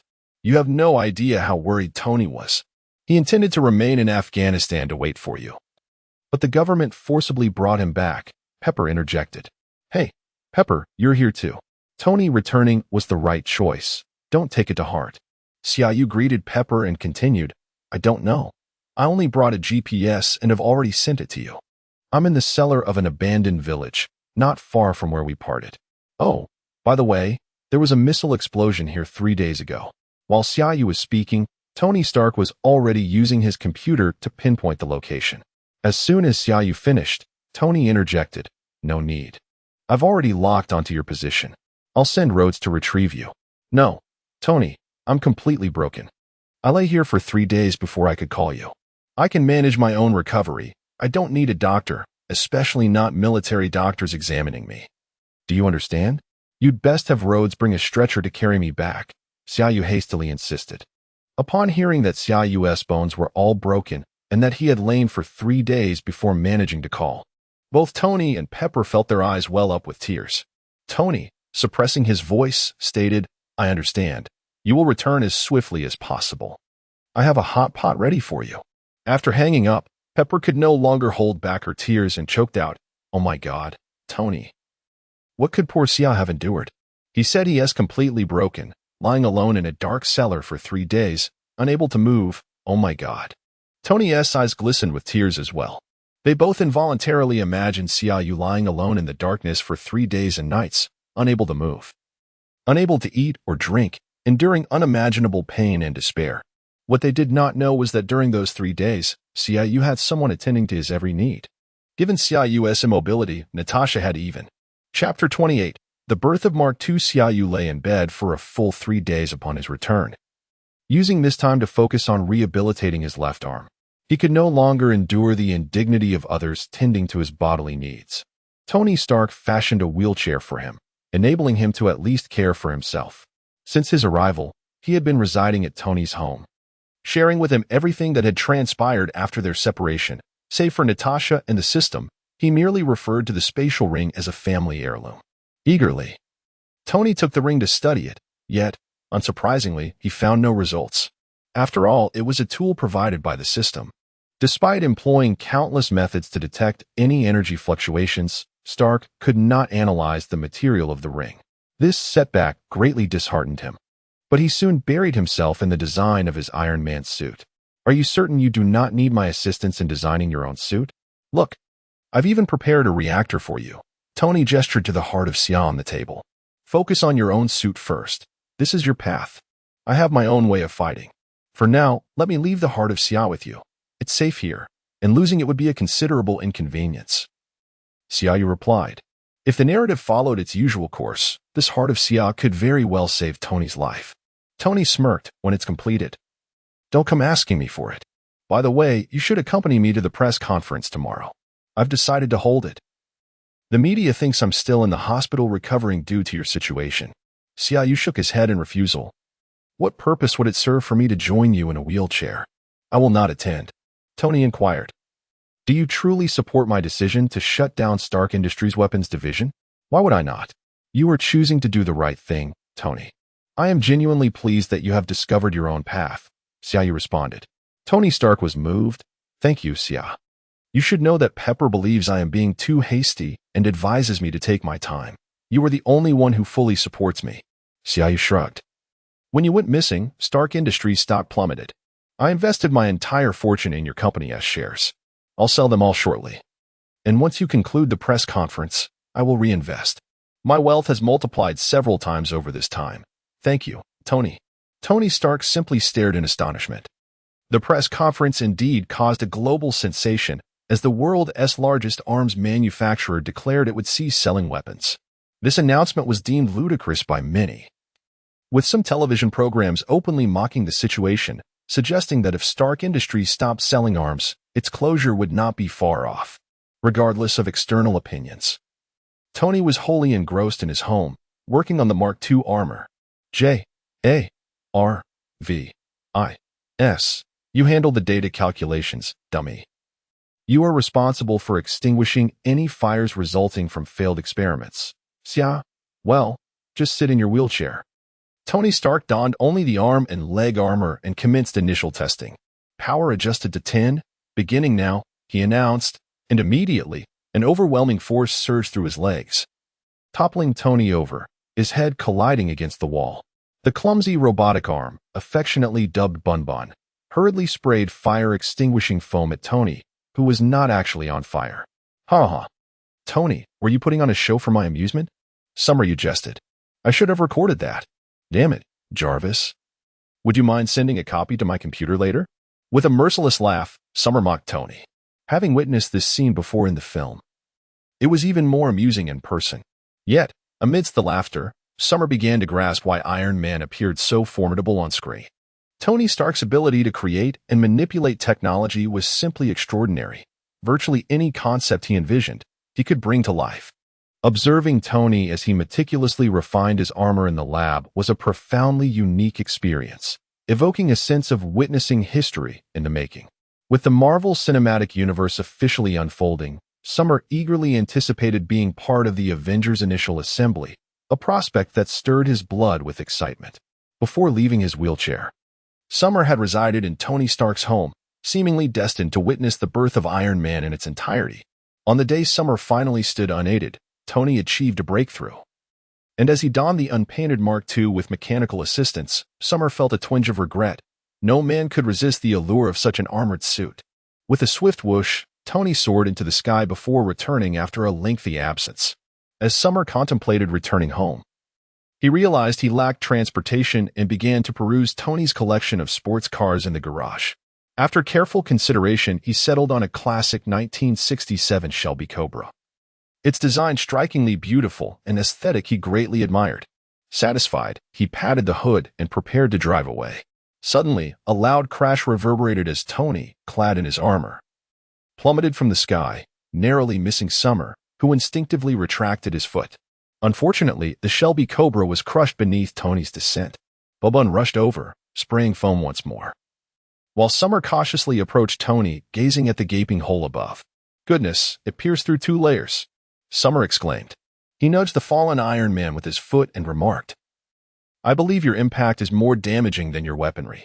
Tony, with a resigned sigh, rose and removed his armor, explaining, the materials are too heavy.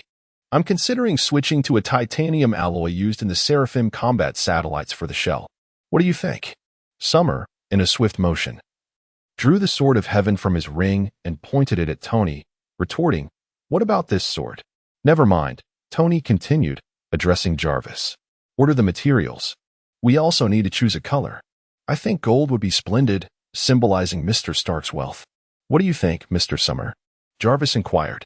Summer, not wishing to tarnish Iron Man's iconic color scheme, casually suggested, how about red with gold? It's flashy and affluent, quite fitting for Tony's persona. Though I am not particularly fond of your words, I find myself inexplicably drawn to this color scheme, Tony remarked as he observed Jarvis effortlessly create the palette on the computer.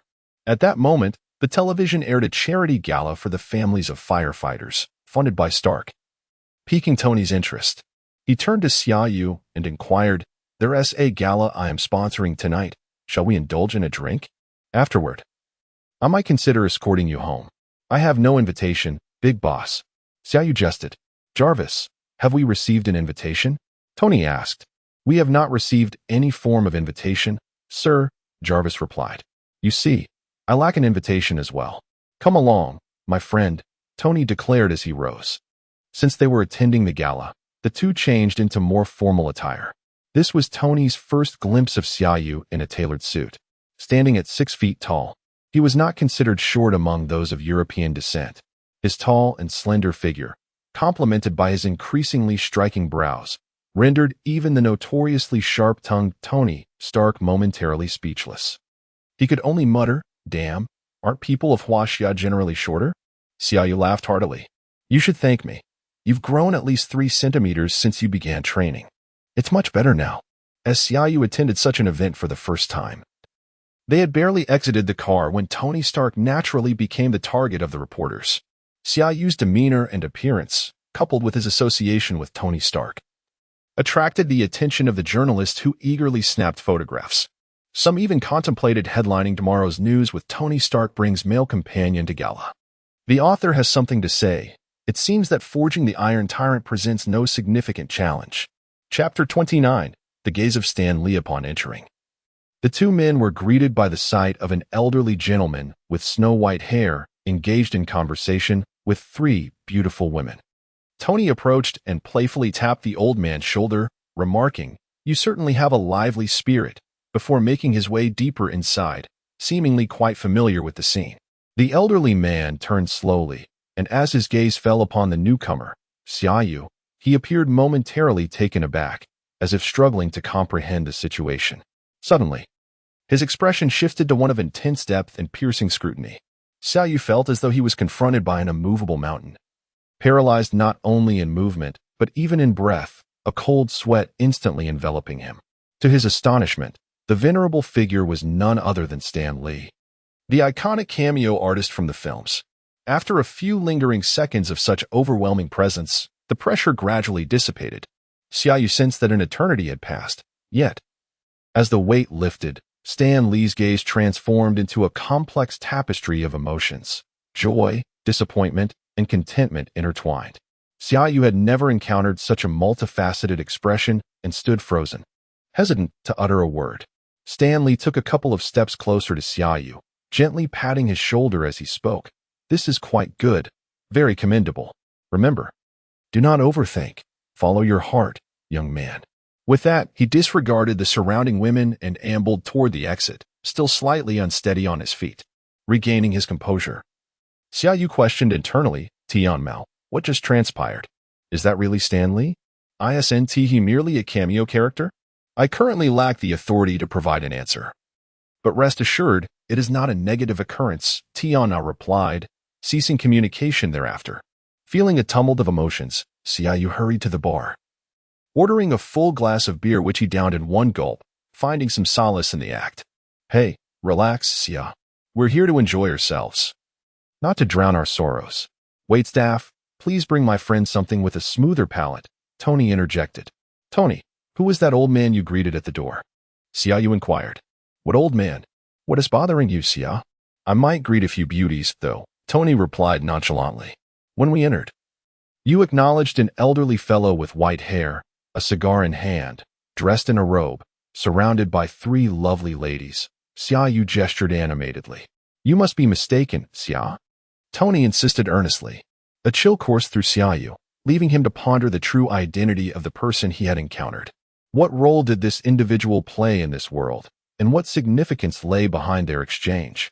As he found himself lost in thought, Tony was about to inquire about Xiaoyu's health when an unexpected voice interrupted them. "Good day, Mr. Stark and Mr. Xia. I am Agent Coulson from the Strategic Homeland Intervention, Enforcement, and Logistics Division. I would like to discuss the details regarding Afghanistan with you both," he stated. "Perhaps your name could use a revision," Tony suggested. "Indeed, it does seem rather lengthy," Coulson agreed with a nod, acknowledging the cumbersome nature of such introductions. "I have other matters to attend to, so let us arrange another time to discuss this. In the meantime, please brief Mr. Xia on the situation," Tony concluded. Striding toward Pepper amidst the crowd, Xiaoyu expressed his agreement with Tony's unprincipled behavior, contemplating that he would behave similarly if Natasha were present. Reflecting on Natasha, who happened to be a colleague of Coulson, he decided to show some courtesy. With a smile, he addressed Agent Coulson. "Well, the big shot has departed. If you don't mind, May I assist you in understanding the situation? Not at all. In fact, our interest in Mr. Xia surpasses that in Tony Stark.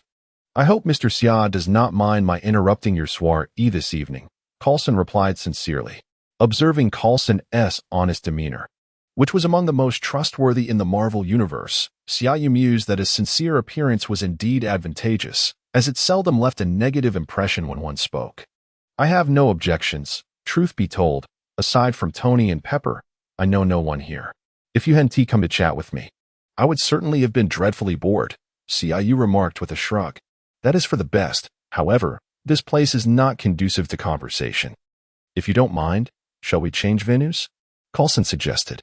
Xia glanced up at Tony, who was energetically dancing with Pepper. Realizing he ought not to linger and be a third wheel, he seized the opportunity for a free ride and said to Agent Coulson, "Let South talk at my place. The wine there is all from Tony, and quite exquisite. It would be a pleasure to share some, and I could use a lift home." "An honor indeed," Coulson replied, gesturing invitingly. The two drove to Xiao's residence, during which Xiao's mind was preoccupied with the final words spoken to him by Stan Lee. Upon arriving, he retrieved a bottle of red wine from the cabinet but reconsidered and opted for a bottle of whiskey instead, grabbing 2 glasses and a bucket of ice. "I prefer to sit outside. I hope you don't mind." Xiao invited Coulson to the poolside. "What would you like to know about the situation in Afghanistan?" "I am open to discussion," Xiao stated candidly, deciding there were matters he would not conceal. He recalled the elder's advice to follow his heart, and thus chose to engage actively, starting with S-H-I-E-L-D. Coulson was somewhat taken aback by Xiao's forthrightness and directly inquired, "Mr. Xia, you are more straightforward than I anticipated. I had intended to first discuss your residence, but I shall ask directly. We wish to know who the cloaked individual you encountered in the desert is, and precisely who you are." Noticing the look of confusion on Xiao's face, Coulson produced his phone and displayed a photograph, handing it to Xiao. Upon inspection, Xiao recognized the image captured during his initial confrontation with the Mandarin, with the vehicle Tony was sitting invisible in the shot. The photograph was rather blurry, taken from the air, rendering it difficult to discern details. "Is this all the evidence you have to identify me?" Xiao inquired curiously. "A satellite from the Department of Defense fortuitously captured this image. In truth, we only managed to ascertain that Tony Stark was in the Jeep. When we reached this conclusion, Stark was in Afghanistan requesting military assistance to locate you," Coulson elucidated. As Xiao nodded, Coulson continued, "In fact, the following day, we dispatched a team of experts to the location of your encounter, where we detected traces of energy fluctuations. This is an area in which we excel. We also discovered the wreckage of the 4 other Jeeps. Subsequently, Stark brought you back to the country to recuperate from your injuries. It is evident from this point that S-H-I-E-L-D has analyzed the battle remnants and concluded that it involved superhuman strength. As Coulson mentioned, they are quite adept in this field. Since the time of Captain Marvel, Nick Fury has been committed to establishing an organization of enhanced individuals to safeguard Earth. And heaven knows how many secrets lie buried within S-H-I-E-L-D.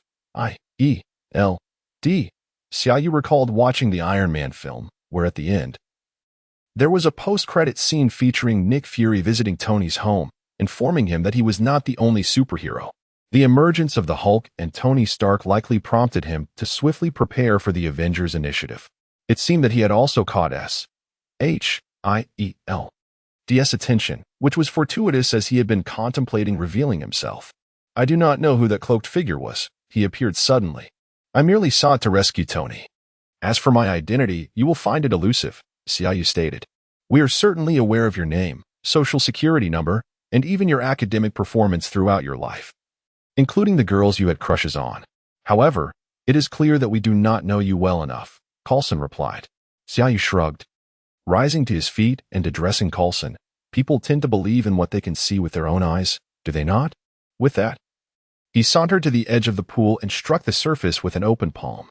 An invisible wave of energy surged forth, crashing against the water, sending a column of water soaring 3 to 4 meters into the air. With a resounding splash, the water rained down, drenching the entire courtyard.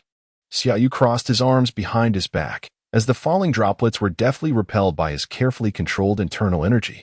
The breeze on the rooftop tousled his hair, lending him an air of mastery. Having watched martial arts films in his youth, Xiaoyu had longed to experience the sensation of raising a water column with a single strike, and today he had fortuitously encountered this opportunity. Coulson remained silent for quite some time, and Xiaoyu, striking a pose, wondered if he had stunned him into silence. Turning to look, he noticed Agent Coulson thoroughly soaked, still holding his glass, which had transformed from half full to overflowing. "My apologies. I forgot you were behind me. I'm sorry," Xiaoyu exclaimed, hurriedly rushing to fetch a towel. Chapter 30. The troubles of Tony Stark. In this chapter, Tony Stark briefly showcased his capabilities. Regarding the matter of Mandarin, he merely relayed what he had observed to Coulson. As for the inventions Tony had created in the cave, that was a question best directed at Tony himself. Coulson refrained from mentioning the Avengers, and Xiaoyu realized he would need to consult Nick Fury upon his return. It seemed that his next interaction with S.H.I.E.L.D. would involve facing Fury directly. After all, Fury was still his client, and Xiaoyu felt a twinge of awkwardness, as he had yet to fulfill several obligations to him. The events of Avengers: Infinity War clarified that the Battle of New York occurred in 2012. Now, with 2008 just past its midpoint, Xiaoyu recalled that Iron Man 2 debuted in 2010 and Thor in 2011. However, chronologically, Iron Man 2 followed closely on the heels of the first Iron Man, taking place merely 6 months later, while Thor unfolded concurrently with Iron Man 2. Only after the Avengers did the timeline become increasingly clear. Initially, Marvel seemed to lack confidence, with insufficient resources and talent, resulting in a disjointed progression. Yet now, having arrived in this world, Xiaoyu understood that he could not adhere strictly to the film release schedule. It was likely that Iron Man 2 would commence shortly after the defeat of Obadiah Stane. It appeared prudent for him to join S.H.I.E.L.D. without delay, as early membership would facilitate strategic planning. Xiaoyu did not wish to find himself under the scrutiny of the World Security Council or the United Nations when the Avengers became independent. Resolving to join S.H.I.E.L.D., Xiaoyu recalled Natasha and left her a message, hoping she would come to see him when she had the chance. The reason for the message? His beautiful agent girlfriend's phone frequently found itself out of service range. 3 days passed without a reply from Natasha, but instead, Tony Stark made an appearance. That afternoon, Xiaoyu had indulged in a swim and lay basking in the sun by the pool when Tony descended from the sky. Xiaoyu glanced up and noticed numerous scratches on Tony's armored suit, prompting him to sit up and inquire, "Where have you been? Did you engage in battle with some military force?" Tony Stark remained silent for a moment, pouring himself a generous glass of whiskey from Xiaoyu's cup and downing it in one gulp before finally responding. "I took a trip to Afghanistan and eliminated several members of the 10 Rings terrorist organization who were slaughtering civilians. I discovered someone within the company has been covertly selling weapons to terrorists." "You should report it, Tony," Xiaoyu suggested. "I suspect it's Obadiah," Tony replied, his voice tinged with agitation. "All signs point to him. He has always vehemently opposed my decision to shut down the weapons division, and under the guise of my health, he orchestrated the board's decision to remove me from my position. I even suspect he might have been behind my kidnapping. He is one of the founders of Stark Industries. And after my father passed, he was the one who helped me establish my footing in the company. I regarded him as an uncle, Xia. Do you understand?" Tony exclaimed passionately. Xiaoyu lifted the bottle and poured a small amount for Tony, then took a generous swig directly from the bottle. "Tony," he began, "I have heard of your father's theory regarding the stick. Only when one stick is larger than others can there be peace. It is a rather intriguing metaphor. Your father, having endured the Second World War, chose to create weapons, believing he was making the right choice. Your current decision to close the weapons division mirrors that sentiment. Obadiah Stane is not the peacemaker Tony Stark, but rather the arms genius. You are no longer on the same path, Tony. But when I was kidnapped, I hadn't even considered shutting down the weapons division." "Why did he?" Tony replied, "Before you, only Pepper and 2 others had access to my home. And he was one of them, you know." He continued, "Everything else he has already figured out. He simply refuses to accept it." Xiaoyu initially intended to rise and embrace Tony, but upon seeing his armored suit, he settled for a gentle pat on the shoulder. Though you are a billionaire, you are not inherently a businessman, Tony. But Obadiah Stane is. He is a man driven by profit. Stark Industries is a colossal entity of interests. His assistance in securing your position in the company is not due to your identity as Tony Stark, but because your technology can transform the company into a behemoth. Do you understand pig farming, Tony? Of course, one must fatten them before slaughter. Only then is there sufficient meat. Tony remained silent, and Xiaoyu recognized that he comprehended the gravity of the situation, albeit struggling internally with the truth. Xiaoyu kept him company, occasionally taking a sip of his drink. After 2 or 3 glasses, he sighed and said, I cannot give up without evidence. I want Pepper to help me search for illegal arms trading records at the company. But I am concerned for her safety. Would you accompany her? Of course, Tony replied. Do you remember that blonde who drove you to escape in Afghanistan? What was his name? Never mind. Where did you say you sent him last? Ask him about your kidnapping. There may be valuable information. I sent him to Iceland, bought him a house there, and gave him 5 million euros. I will find a way to contact him. Tomorrow at 4 in the afternoon. Pepper will be waiting for you at the entrance of Stark Industries. With that, Tony soared into the sky with a swift whoosh. You're driving under the influence. Xiaoyu shouted after him from the rooftop. Xiaoyu knew that the final boss would soon appear. He would accompany Pepper, while Tony was likely still contending with Obadiah Stane over the arc reactor. However, he was unperturbed, for he had the heart of Summer. The system assured him that his absence would not alter the narrative. He merely needed to wait for Ironmonger to confront the boss.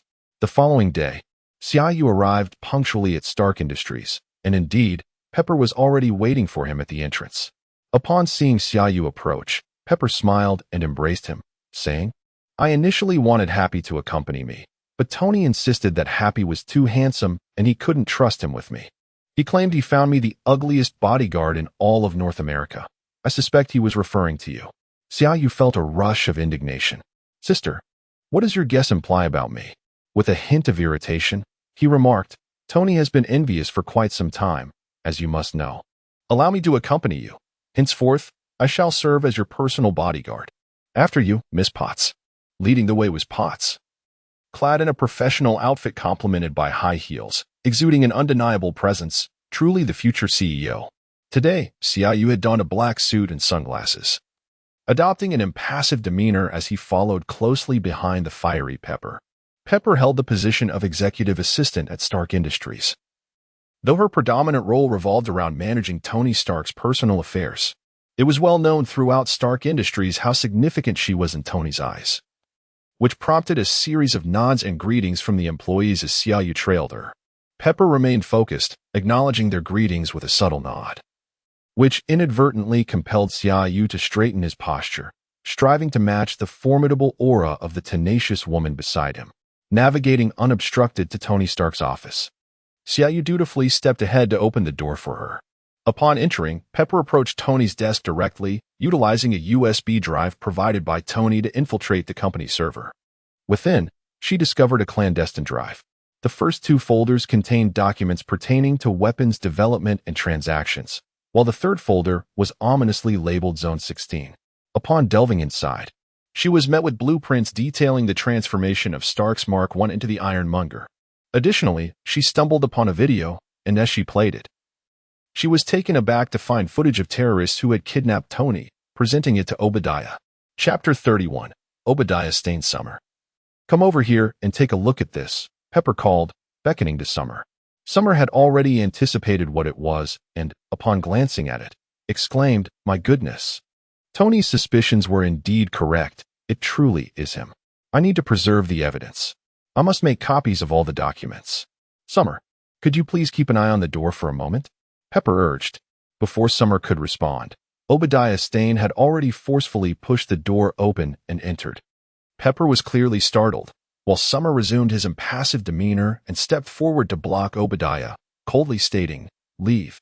Having spent decades at Stark Industries, Obadiah had long regarded the company as his own domain. Even during Tony's tenure as CEO, he had no intention of being halted by Summer. So he disregarded Summer's words and attempted to push past him. However, With a firm shove, he found himself halted. Undeterred, Obadiah tried again, questioning. What is the meaning of this?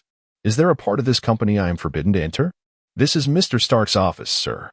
Regardless of who you are. Please exit without Mr. Stark's permission, Summer replied coldly. Fearing that Obadiah might grow suspicious, Pepper interjected. This gentleman is one of the founders of Stark Industries and Tony's uncle. Let him in. Obadiah glanced at Summer, but chose not to respond. Instead, he moved to the liquor cabinet, pouring 2 glasses of wine, saying, Tony has never lacked for fine wine. He then lifted a glass, intending to offer it to Pepper. Those familiar with the films would recognize that upon entering the office. Obadiah noticed Pepper's unnatural behavior and grew suspicious. He approached her under the pretense of pouring wine, hoping to glance at the computer screen. However, Pepper cleverly switched it to a screensaver, and Summer, unwilling to grant him this awkward opportunity, swiftly positioned himself in front of Obadiah. I can serve the wine to Miss Potts. You may remain right there, Summer stated. Pepper, what is the meaning of this? Is Tony afraid I might infringe upon his secretary? This is my office reserved for Tony in the boardroom, Obadiah exclaimed. Apologies, but I am equally perplexed by this situation. Mr. Stain has entered. Summer, Pepper intentionally feigned anger towards Summer. I deeply apologize, Miss Potts. Mr. Stark tasked me with ensuring that no male entities approach you. He expressed a desire that no male pheromones linger around his girlfriend, save for myself as her bodyguard, Summer declared with utmost seriousness. Oh my goodness, congratulations. When did this happen? You should have informed me sooner. I am genuinely happy for you. You are a wonderful woman, Pepper. What are you doing? Obadiah began to approach Pepper to extend his congratulations, only to be ruthlessly shoved away by Summer. I said, keep your distance from Miss Potts. Obadiah Stain was pushed back several steps by Xiaoyu, a look of anger threatening to surface on his face. Just as he was about to erupt in fury, Pepper Potts stood up and admonished Xiaoyu. You would do well to show Mr. Stain some respect. As she spoke, she seized the newspaper beside the computer, discreetly extracting the USB drive. Xiaoyu observed the entire exchange, fully aware that she had completed the copying process. I apologize, Miss Potts, but this is my duty. Please understand, as long as he keeps his distance from you, Xiaoyu stated. I'm sorry, Obadiah. I will discuss the bodyguard situation with Tony upon my return. You know how he can be at times. Pepper cast an apologetic glance towards Obadiah Stain. I understand. I am simply pleased for you both. Please inform Tony that I will be waiting at the office for his return, and I shall communicate with the board, provided he refrains from his obstinacy, Obadiah Stain replied. After exchanging a few inconsequential remarks, Xiaoyu followed Pepper outside.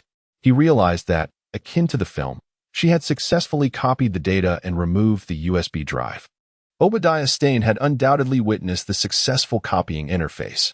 The only deviation from the film was that with Xiaoyu present, Pepper was not as panicked. And Obadiah did not take the newspaper she held.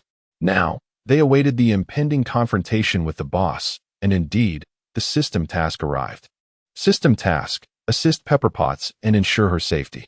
Once Ironmonger and Iron Man commence battle, aid Iron Man in vanquishing Ironmonger. Task reward, 8,000 points. An additional reward of a system lottery will be granted for personally defeating Ironmonger. Xiaoyu accepted the task, contemplating that this time he would need to compete with Tony for the kill. However, judging by the rewards, Ironmonger appeared to be just as formidable as in the film, had it not been for the theft of Tony's arc reactor, which left his Mark III underpowered. He would have been defeated long ago. Upon exiting, they encountered Agent Coulson, who sat waiting for Pepper with an earnest expression. It seemed Tony had not yet met with him. Coulson was momentarily taken aback upon seeing Xiaoyu, but quickly greeted him with a smile. Xia, you're here too. Miss Potts, do you have a moment? I've arranged to meet with you. Pepper hurriedly took Coulson away, as she needed to provide evidence to the authorities and bring them to apprehend Obadiah Stane. At this time, the Avengers had not yet assembled, and superheroes were still obscured from public view. Thus, it was customary for ordinary citizens to contact the police first, rather than rely on an adept like Xiaoyu. Xiaoyu followed Pepper as she presented all the documents and video evidence to Agent Coulson. In Pepper's presence, Xiaoyu called Tony. Tony, you were right. We have uncovered evidence linking your uncle to the terrorists. He was the one who kidnapped you, along with documents pertaining to illicit arms sales, Xiaoyu conveyed over the phone.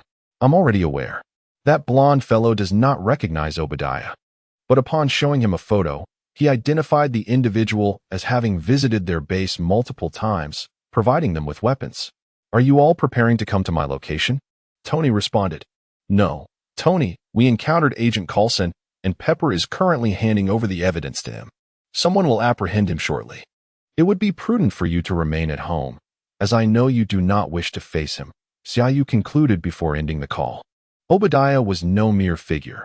He was not someone that Coulson could easily apprehend simply by reviewing evidence.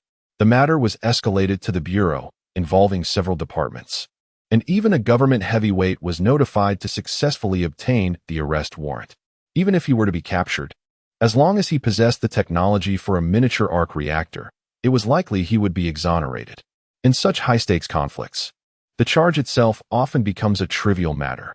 Tony Stark, a formidable figure, may not reveal his influence in the films, but Xiaoyu was acutely aware that Stark Industries' annual political contributions amounted to a staggering figure. This was why Tony Stark could publicly rebuff government requests and mock legislators. Nonetheless, he ultimately provided Colonel Rhodes with a suit of armor, not merely out of friendship, but as a strategic concession to the government, a compromise acceptable to both parties. After the events of Avengers: Infinity War, the Avengers gained unparalleled power, but with Xiaoyu's emergence, especially following the transformation of his own mindset, the dynamics of the situation may soon evolve. The truth of this world, the system that resides within Xiaoyu, and the Stan Lee he encountered at the gala. What is the reality of it all? Chapter 32. The Battle of Iron Tyrant. As Xiaoyu awaited Agent Coulson to navigate through the tedious bureaucratic procedures, Tony Stark had already fallen victim to a surprise attack orchestrated by Obadiah Stane. Just as depicted in the film, Stane had seized the miniature arc reactor embedded in Stark's chest. Utilizing the design schematics of the Mark I, he had crafted a larger Iron Tyrant suit, now only requiring the arc reactor as its power source. Having immobilized Stark with a form of ultrasonic control for a quarter of an hour, Stane departed, leaving Stark to muster his strength and crawl to the laboratory. Upon spotting the summer heart on the table, he remarked, I never expected that it would be you to save me this time. In comparison to the cinematic portrayal, Stark's physical condition had significantly improved, eliminating the cliché of a bumbling hero's rescue. However, much like the film, Rhodes arrived just in time. Stark requested Rhodes's cooperation, and together they soared towards Stark Industries. While Tony Stark raced at full speed, Xiaoyu and Agent Coulson finally arrived at the scene, with Pepper Potts leading the group to Obadiah Stane's concealed research facility in Zone 16. At the entrance stood a formidable iron door, which Pepper attempted to access with her card, only to discover it was invalid. Is my card no longer functional? Pepper inquired. Coulson stepped forward, producing a small explosive device, ready to place it on the lock, but Xiaoyu intervened, saying, there's no need for such trouble. With that, Xiao executed a powerful roundhouse kick, sending the heavy iron door flying several meters inward before crashing to the ground. In the bewildered gaze of the onlookers, Xiao shrugged and remarked, I suppose I applied too much force. I thought it would be sturdier. Taking the lead, Xiaoyu knew that Obadiah Stane awaited them within, preparing to don his armor. Coulson followed closely behind, while the others drew their firearms, encircling Pepper. The last member of the group, upon passing the now-destroyed iron door, skeptically kicked it, having initially believed it was merely a fade. As they scoured the interior, they stumbled upon a replica of the Mark I, albeit larger than its predecessor. Clearly, Obadiah Stane had been secretly conducting research for quite some time, successfully producing a prototype.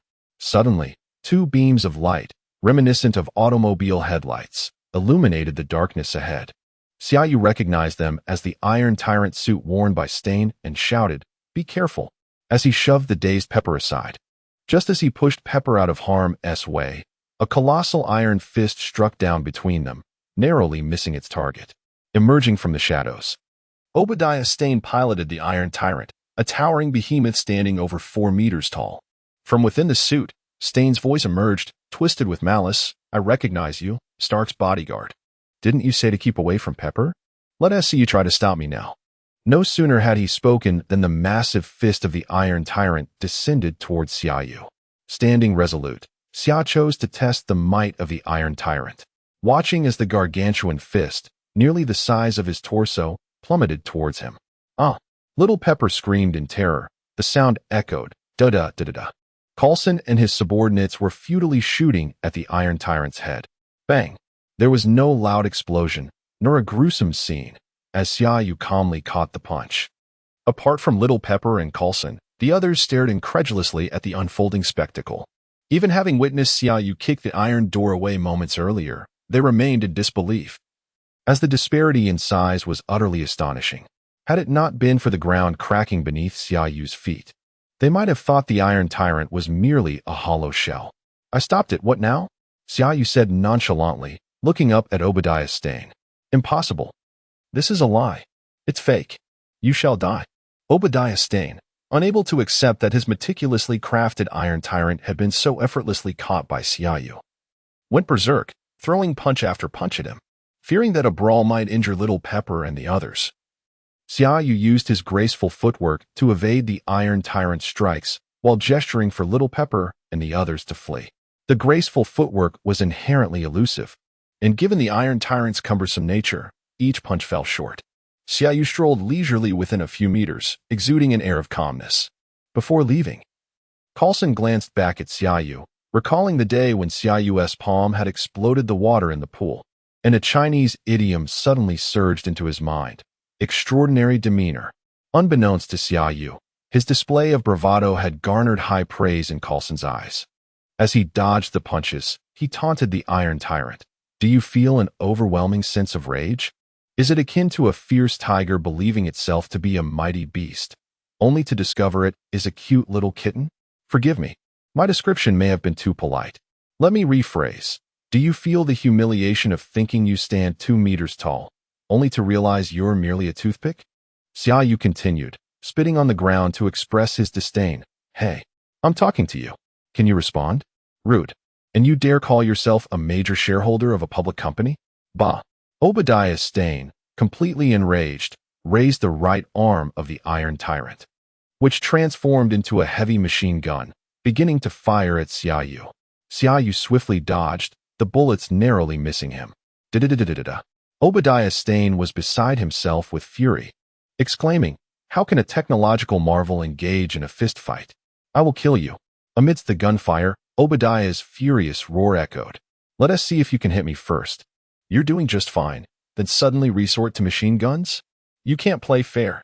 Xiaoyu derisively mocked, seemingly forgetting how he had dealt with Obadiah in the desert. After toying with him for a while, Xiaoyu thought that Little Pepper and the others should be safe by now. Seizing a moment of respite, he dashed toward the exit. It was far too perilous inside, especially with a massive arc reactor on the first floor. If it detonated, it would spell trouble. Obadiah was closely following, and when Xiaoyu rushed to the door, he was surprised to find Pepper still standing there.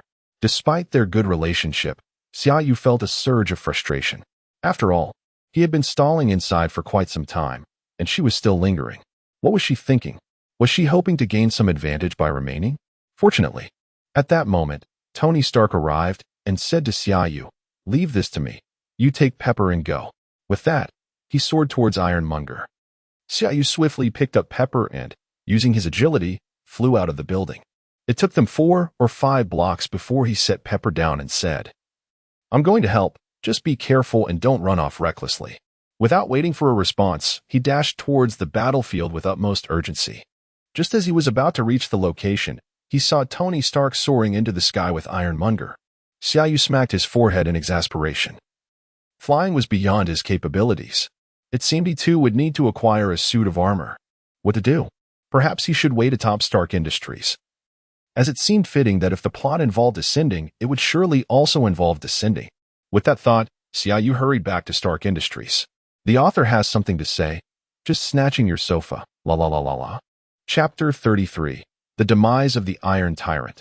Part 1. Due to the energy constraints of the heart of summer, Tony Stark ultimately ascended into the skies with the Iron Tyrant.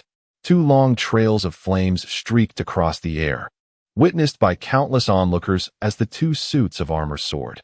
With only 7 energy remaining, Tony Stark was finally seized by the Iron Tyrant at the zenith of their ascent. Obadiah Stane, brushing aside the ire provoked by Summer's taunts, manipulated the Iron Tyrant to grip Mark III by the neck, smugly proclaiming to Tony, "What can you do now, Tony? I am stronger and more powerful than you." "And how did you resolve the freezing issue?"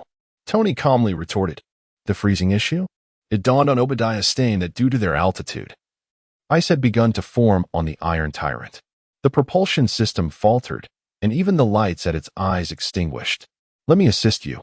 Tony Stark playfully tapped the Iron Tyrant's head, dislodging a small patch of ice.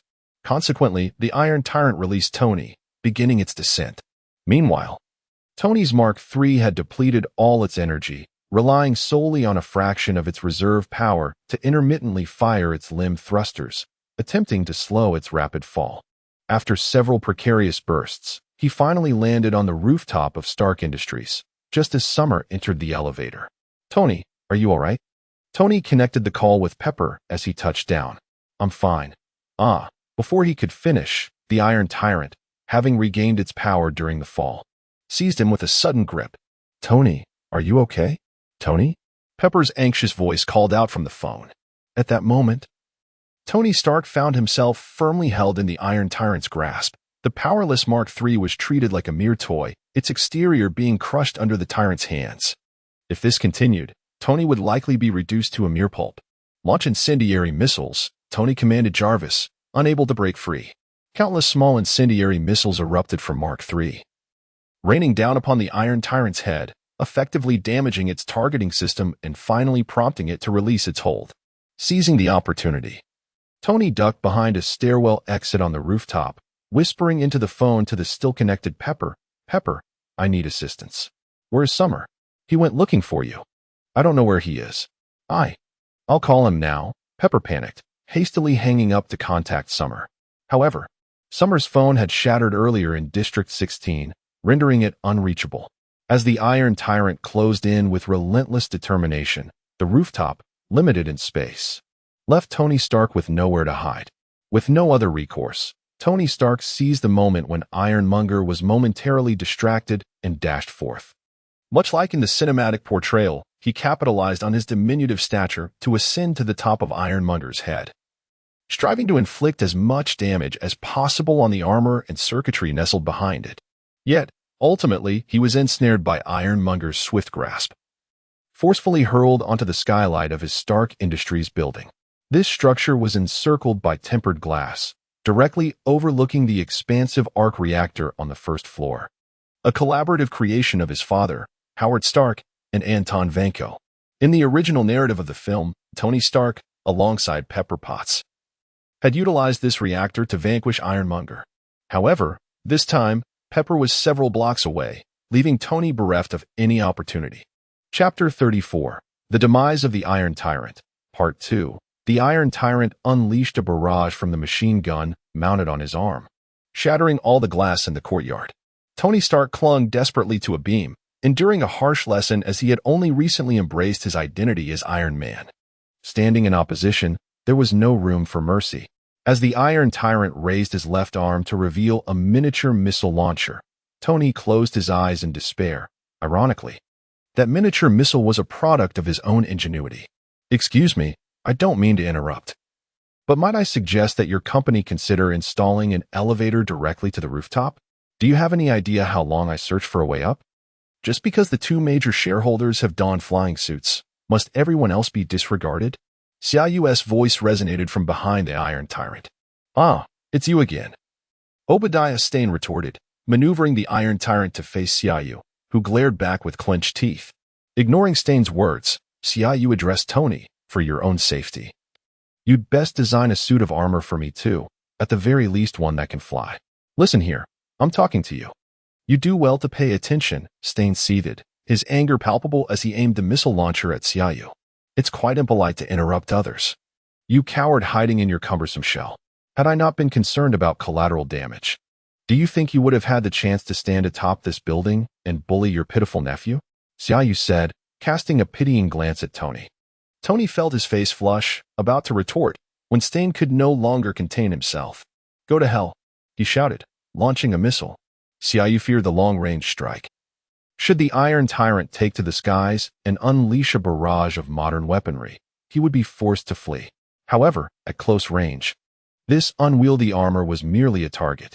With a series of agile movements, he swiftly approached the Iron Tyrant. With a flick of his wrist, the legendary sword appeared in his hand. Xiaoyu began to circle the Iron Tyrant, methodically dismantling the joints, circuitry, and weaponry of the armor with each strike of the sword. The reinforced steel of the Iron Tyrant was no match for the blade, akin to it yielding to a kitchen knife, albeit a thicker wood. Iron shavings filled the air as Xiaoyu worked with the ease of a gardener tending to plants. No matter how powerful the weapon, if it fails to strike its target, it is rendered useless. Soon, the Iron Tyrant's armor was riddled with dents, exposing sparking wires. Stain was unable to keep up with Xiaoyu's speed. By the time he reacted, Xiaoyu had ceased his assault, leaving the Iron Tyrant immobilized, reduced to a mere relic. Xiaoyu, feeling somewhat embarrassed, shrugged at Iron Tyrant and remarked, "I have perused the blueprints of Mark I at Tony's place. While I may lack the skill to construct it, I certainly possess the ability to dismantle it. My apologies, Mr. Stain." Suddenly recalling something, he added, "Oh, by the way, are you trapped in there? Allow me to assist you." With a fierce glint in his eyes, Xiaoyu brandished the heaven-obscuring sword and approached Iron Tyrant step by step. "No, Xia. Wait." Tony Stark, who had just emerged from the vent, called out loudly.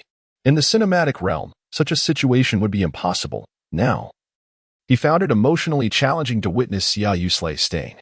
Ignoring Stark's pleas, Xiaoyu drove the sword through the heavy armor of Iron Tyrant, piercing Obadiah Stain with precision. Mission accomplished. Congratulations, Master. You have earned 8,000 points. The system grants you a lottery draw. The voice of Timol echoed in his mind. Chapter 35, The Avengers Plan, Part 1. Tony, do you not realize that allowing him to live poses an immense threat to you and those around you? I am unafraid. But can you say the same for Pepper?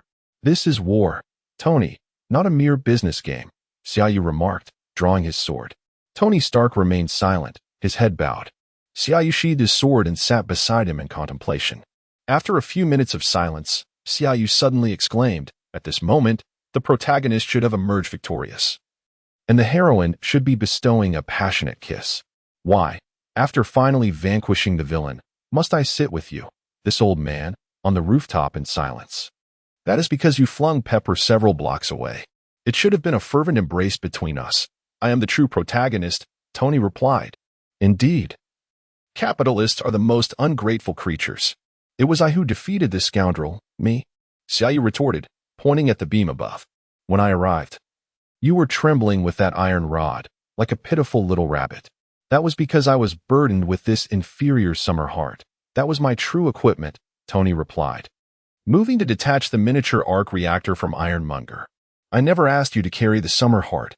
It was your own folly that led to its theft," Xiaoyu said, brandishing the heavenly sword and methodically reducing Ironmonger to a heap of scrap. By the time Agent Coulson arrived with government officials, the reactor had already been claimed by Tony, leaving Ironmonger as mere refuse, with Obadiah Stain's lifeless body lying nearby. Tonight was a joint operation. Among Coulson's team was even a member of the U.S. military. Seeing their efforts yield nothing, they regarded Xiaoyu and Tony with confusion. Familiar with Xiaoyu, Coulson inquired, "What transpired here, Mr. Xia?" "Oh, a meteor fell from the sky and smashed this scoundrel to bits," Xiaoyu replied earnestly. Naturally, the negotiations with the government fell to Tony Stark, who, with his elevated status, felt little inclination to engage in discussions, citing that he had yet to have dinner. Thus, he, along with Pepper, proceeded to Xiaoyu's home for a hot pot meal. Xiaoyu had initially planned to invite Coulson, but he was preoccupied with damage control, leaving Xiaoyu to play the role of the third wheel. However, upon returning home, Xiaoyu encountered an unexpected surprise, a second light bulb, albeit one that appeared dark and unlit. "Did you think you were the only two superheroes in the world?" was the first sentence spoken by Nick Fury as Xiaoyu entered and turned on the light. To be honest, it startled Xiaoyu. He had sensed someone was at home when the elevator stopped, assuming it was Natasha, only to be confronted by Fury instead. "Of course, it is not just the two of us. There is also a green behemoth capable of transformation wreaking havoc in half of Harlem. I saw it online before you sealed the videos. Do you truly believe the government's fabricated lies would deceive me? Xiaoyu confronted him immediately, exclaiming, "Who permitted you to hide in my home without turning on the lights to frighten me?" Nick Fury replied, "Xia, you were far more amiable the last time we met. I recall you even brewed tea for me." Xiaoyu rolled his eyes and retorted, "Last time, you were my client, Nick. Today, you have unlawfully trespassed into my residence, and I possess the right to take drastic measures against you." The author wishes to convey, this morning, the chapter was chaotic. It requires revision. Chapter 36, The Avengers Initiative, Part 2. Observing the way Xiaoyu interacted with others, Tony pulled Pepper onto the sofa and inquired, "So, who are you?" Before Nick Fury could respond, Xiaoyu answered Tony, "I used to be a client of my grandfather's. Later, I treated him once. He was quite amiable. But it appears he is now affiliated with some government agency, perhaps that strategic something or other. It has since been renamed SHIELD. And I am Nick Fury, the director of SHIELD. I am perplexed as to why the healthcare provider I encountered in New York has suddenly transformed into a friend of Tony Stark, a major shareholder in a herbal conglomerate, and possesses an air of enigmatic superpowers." After Nick Fury seated himself on the sofa, he added, "I don't understand how all of this transpired." Xiaoyu was busy in the kitchen preparing a meal. He, who preferred dining out, turned to Nick Fury and said, "We've finished work for the day, Nick. Let us discuss matters tomorrow.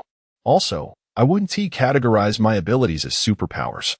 I refer to them as martial arts." Nick Fury, rising to his feet, shouted toward the loft, "Damn it. You owe me several treatments. I've paid in advance. If you're no longer providing services, I haven't received a refund. Are you inviting me to take legal action against you, Xia? I am still a friend of your grandfather." Carrying a large assortment of items, Xiaoyu smiled and said, "Guests are always welcome. Stay and share a meal with us, Nick, my friend." They hastily set the table, and the four of them gathered around a copper pot, indulging in a feast of meat and vegetables, reminiscent of a gathering of Marvel superheroes. The atmosphere was akin to a scene from a Hong Kong film, where gangsters divide their territory. Particularly, midway through the meal, Nick Fury animatedly recounted the Avengers Initiative to Tony Stark and Xiaoyu, even popping a slice of fatty beef into his mouth mid-sentence. Xiaoyu watched him, feeling an odd dissonance, reminiscent of encounters with grandiose storytellers at past dinner parties. Those who, while stuffing their mouths with food and garlic, would ask, "Brother, I have an 80 million project that will break even in 2 years. Are you interested?" Yet, the scene felt palpably authentic. After all, one cannot perpetually linger in the shadows, waiting for others to return home, only to execute a slow turn and deliver a pretentious retort. "Nick, I have a question for you," Xiaoyu stated. "Go ahead," Nick Fury replied readily. "Have you been standing in my house with your back to the door, in the dark, all this time? Isn't that rather dull? What if we took 3 hours to return or spent half an hour downstairs chatting? Wouldn't that be awkward for you? Would you want to use the restroom? Or were you secretly watching from the window, turning off the lights and striking a pose as soon as we arrived, while previously you were seated on the sofa watching a talk show?" Xiaoyu bombarded him with inquiries. Nick Fury, shifting away from this rather embarrassing topic for the director of SHIELD, they resumed their discussion about the Avengers Initiative. However, it was evident that Tony Stark lacked interest, primarily due to the absence of any extraterrestrial threats at present. The Earth remained relatively peaceful, even Hydra had yet to resurface. Xiaoyu expressed his willingness to accept, but only in relation to the Avengers. He had no desire to partake in any operations of SHIELD. He preferred to maintain a sense of freedom and harbored his own plans. However, Nick Fury's subsequent statement made Xiaoyu uneasy. "Since you seem uninterested in joining SHIELD, I intend to assign Natasha a greater number of perilous missions in the future. After all, SHIELD is currently short-staffed, and it is rare to have an agent as exceptional as Natasha Romanoff." True to his reputation as the director of SHIELD, Nick Fury hit upon Xiaoyu's Achilles heel: the relationship between Xiaoyu and Natasha, which they believed they had kept well guarded. was as transparent as a woven bag fluttering in the wind before Nick Fury, riddled with flaws. Chapter 37, The Avengers Initiative Part 2. Xiaoyu sprang up like a monkey with its tail on fire, brandishing his chopsticks in a stance reminiscent of the solitary 9 swords of Dugu, directing an accusatory shout at Nick Fury. "You shameless old scoundrel. What device have you implanted in Natasha? A listening device or some sort of implanted camera?" Tony Stark, fanning the flames from the sidelines, remarked, "Xia. While I must admit I feel a twinge of sadness for not being informed about your girlfriend, I cannot deny that the heads of intelligence agencies are unequivocal rascals, eager to surveil the entire world, even when people are showering, sleeping, or eating." Nick Fury's face turned an indiscernible shade of red. "I find myself regretting my decision to persuade you two to join the Avengers Initiative. I have never resorted to such tactics with my subordinates. It was Natasha's itinerary that betrayed her. Have you forgotten your first meeting? She was injured, and I sent her to you, intending for her to find refuge in your studio. To my surprise, she lingered in Chinatown for an entire week. And later she followed you to Los Angeles, and then to New York. Do you take me for a fool? I am well aware of my subordinates' whereabouts." Xiaoyu picked up a meatball with his chopsticks and slowly settled back into his chair, responding, "Yet you should not have used her as leverage to coerce me into joining SHIELD. You are a government official, Nick. How can you be so unscrupulous? You still owe me a refund, you know?" Nick Fury replied with an impassive expression, "Very well, I will join. But on one condition, I shall not participate in any regular affairs nor wish to be burdened by your work. Just notify me when there is a mission." Tony, incredulous, interjected, "While I understand your motivation for joining is your girlfriend, why do you fall silent the moment money is mentioned? Are you in dire need of funds? Did you not swindle $100 million in Afghanistan?" Feeling increasingly embarrassed, Xiaoyu scratched his head and confessed, "When you went missing, I purchased stocks in your company. When you returned and the stock rose, I sold them. However, upon your announcement to close the weapons division, the stock plummeted by $56. I invested my entire fortune and kept only $3,000 on hand, awaiting your new project to sell the stocks at a profit." After a moment's hesitation, Xiaoyu glanced at Tony and added, "If it weren't for the company regulations prohibiting arbitrary dividends, I would have considered reallocating funds from the herb project to buy Stark stocks." "Xia, you are turning into quite the rogue," Tony Stark concluded with a wry smile. Nick Fury's visit was not in vain. The Avengers Initiative had gained a new member of combat prowess, though it was regrettable that Tony Stark had not joined. Yet, this was something Nick Fury had anticipated. Patience was key, as he had awaited this plan for many years and could afford to take his time. After their meal, Nick Fury departed, leaving Tony Stark and Pepper Potts behind in a tacit understanding. "Xia, tell us what transpired," Pepper Potts inquired with a cheerful smile. For irrespective of the world, women have always shown greater interest in such gossip than men. In the presence of the two, Xiaoyu found little reason to conceal the truth, especially since Nick Fury had already unveiled it. He recounted the tale of their acquaintance, which Pepper Potts found rather romantic, a stunning agent serenading her in Times Square, akin to a scene from a cinematic masterpiece. Tony scoffed, remarking, "You are indeed fortunate to have captured the heart of a beautiful agent. Yet, come to think of it, it makes sense. You are acquainted with me, Tony Stark." Xiaoyu chuckled, "Tony, how shameless you are. It is you who possesses the good fortune. After all, I just saved your life again today. Knowing me is undoubtedly the most prosperous venture of your existence. Just consider how many predicaments I can assist you with, such as the shrapnel lodged in your chest. Are you still reluctant to remove it?" Tony, unusually serious, replied, "Xia, do you realize? I designed my first circuit board at the tender age of 4, created a V8 engine by 6, graduated from MIT at 17, and assumed control of Stark Industries at 21. I propelled the company to its zenith, and the weapons I developed are the most formidable in the world. I adhered to my father's stick theory, believing I had crafted the greatest stick, ensuring the safety of the populace. However, I was mistaken. The world does not require the former Tony Stark, but rather a man clad in iron armor to rise and protect them." Chapter 38. "I am Iron Man." Tony gently patted Xiaoyu's shoulder and continued, "I may not possess martial prowess as you do, but I wield my intellect and technology. I have forsaken attending meetings and signing research papers. I shall dedicate my life solely to this singular purpose, donning the Iron Man suit to protect those in need. This, he gestured toward the arc reactor embedded in his chest, serves as a constant reminder of my purpose for existence. Should it be removed, my life would be forfeit, ensuring I never forget my mission. Tony Stark's words resonated with sincerity, embodying the very essence of why CIU admired Iron Man in his past life. Despite his acerbic wit and arrogance, he was perpetually in a state of self-transformation. When extraterrestrial threats emerged, he aspired to equip the entire Earth with armor. When Rhodey was inadvertently injured by Vision, he ingeniously incorporated a parachute into Spider-Man's suit. Momentarily at a loss for words, Xiaoyu rose and approached Tony, resting a hand on his shoulder. The internal energy of the nine-yang divine skill surged through Tony's body, culminating in a gentle slap on his back. With a sudden gasp, Tony expelled a mercury-like liquid. What is this? Both Pepper and Tony inquired simultaneously. Having recently integrated the arc reactor into his chest and bolstered by Xiaoyu's presence in this world, Tony had gained considerable strength and resistance to toxins, leaving him unaware of the issue at hand. I don't know. Ask yourself. I merely felt that having such an object within you couldn't be entirely clean, so I conducted a brief examination, Xiaoyu replied. Tony quickly deduced. This must be palladium poisoning. He then turned to Pepper and reassured her, do not worry. I will find an alternative element to replace it. The following morning, Xiaoyu was summoned to Stark Industries.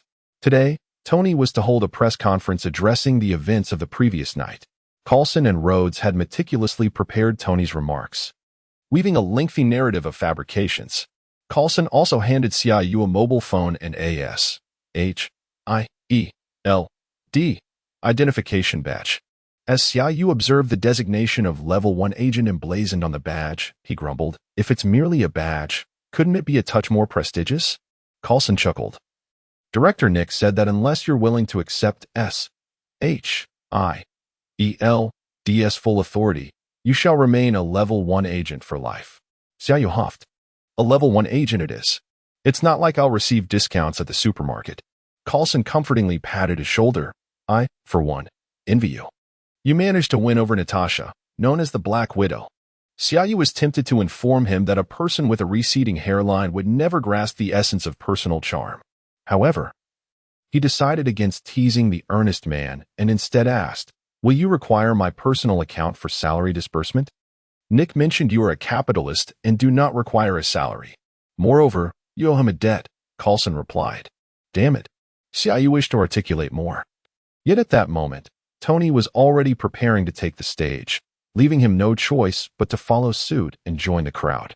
The epic confrontation between Iron Man and the Ironmonger was witnessed by a multitude along the highway. Xiaoyu had just escorted Pepper and managed to remain unnoticed, thus avoiding any immediate exposure. Much like in the film, the journalist who had shared a fleeting night with Tony relentlessly pursued him. Ultimately, Tony Stark, glancing at the speech in his hand, hesitated for a moment before uttering the iconic words that would herald the dawn of the Marvel Cinematic Universe. I am Iron Man. Chapter 39. The 18 Dragon Subduing Palms. After concluding the press conference, Xiaoyu suddenly recalled an unclaimed system lottery. Upon opening it, he was met with the same 8 inconsequential options. However, this time, the reward ignited a thrill within him. The 18 Dragon Subduing Palms. Xiaoyu found himself in dire need of a ranged attack method. Until now, he had resorted to unleashing the energy of the 9-yang divine skill to create gusts of palm wind, a technique that appeared clumsy and consumed excessive internal energy. The acquisition of the 18 Dragon Subduing Palms marked a significant transformation. Not only did it possess formidable power, but it also featured stunning visual and auditory effects. The first time he employed it, Tony was taken aback, exclaiming that it resembled magic. In truth, whether it was magic or not was largely a matter of perspective. It merely represented a different application of energy. The technique involved compressing and condensing internal energy into dragon-shaped chi to strike a target. It had been modified by the system, resulting in only 2 primary moves. One could release a continuous stream of dragon-shaped internal energy for area damage, or gather 18 dragons into a singular, devastating blow.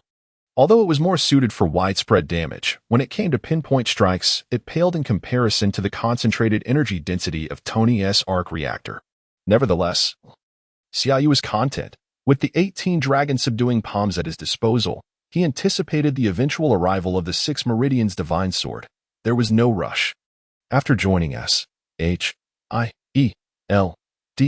Nick Fury seemed intent on winning Xiaoyu over, perhaps as compensation for his lack of salary. He generously assigned Natasha to remain in Los Angeles, with the official mission being to facilitate Xiaoyu's close interaction with Tony Stark, allowing for an objective assessment before inviting him to serve as a consultant for S.H.I.E.L.D. Notably, in Xiaoyu's recollections, Natasha was supposed to undertake a mission in Iran during this time to escort a scientist. Details can be found in Captain America, the Winter Soldier, where she would encounter the Winter Soldier and fail the mission, sustaining a gunshot wound to her left abdomen. Yet, she was not dispatched for that task, suggesting that with his presence, certain less critical plot lines were being subtly influenced. Remembering the words of old Master Lee at the charity gala for firefighters' families, which had initially instilled a sense of dread regarding the world's truths, Xiaoyu resolved to embrace his second chance at life with the system at his disposal. He chose to follow his heart and live freely. Tony, resolute in his desire to become Iron Man, had entrusted the company to Pepper Potts for management.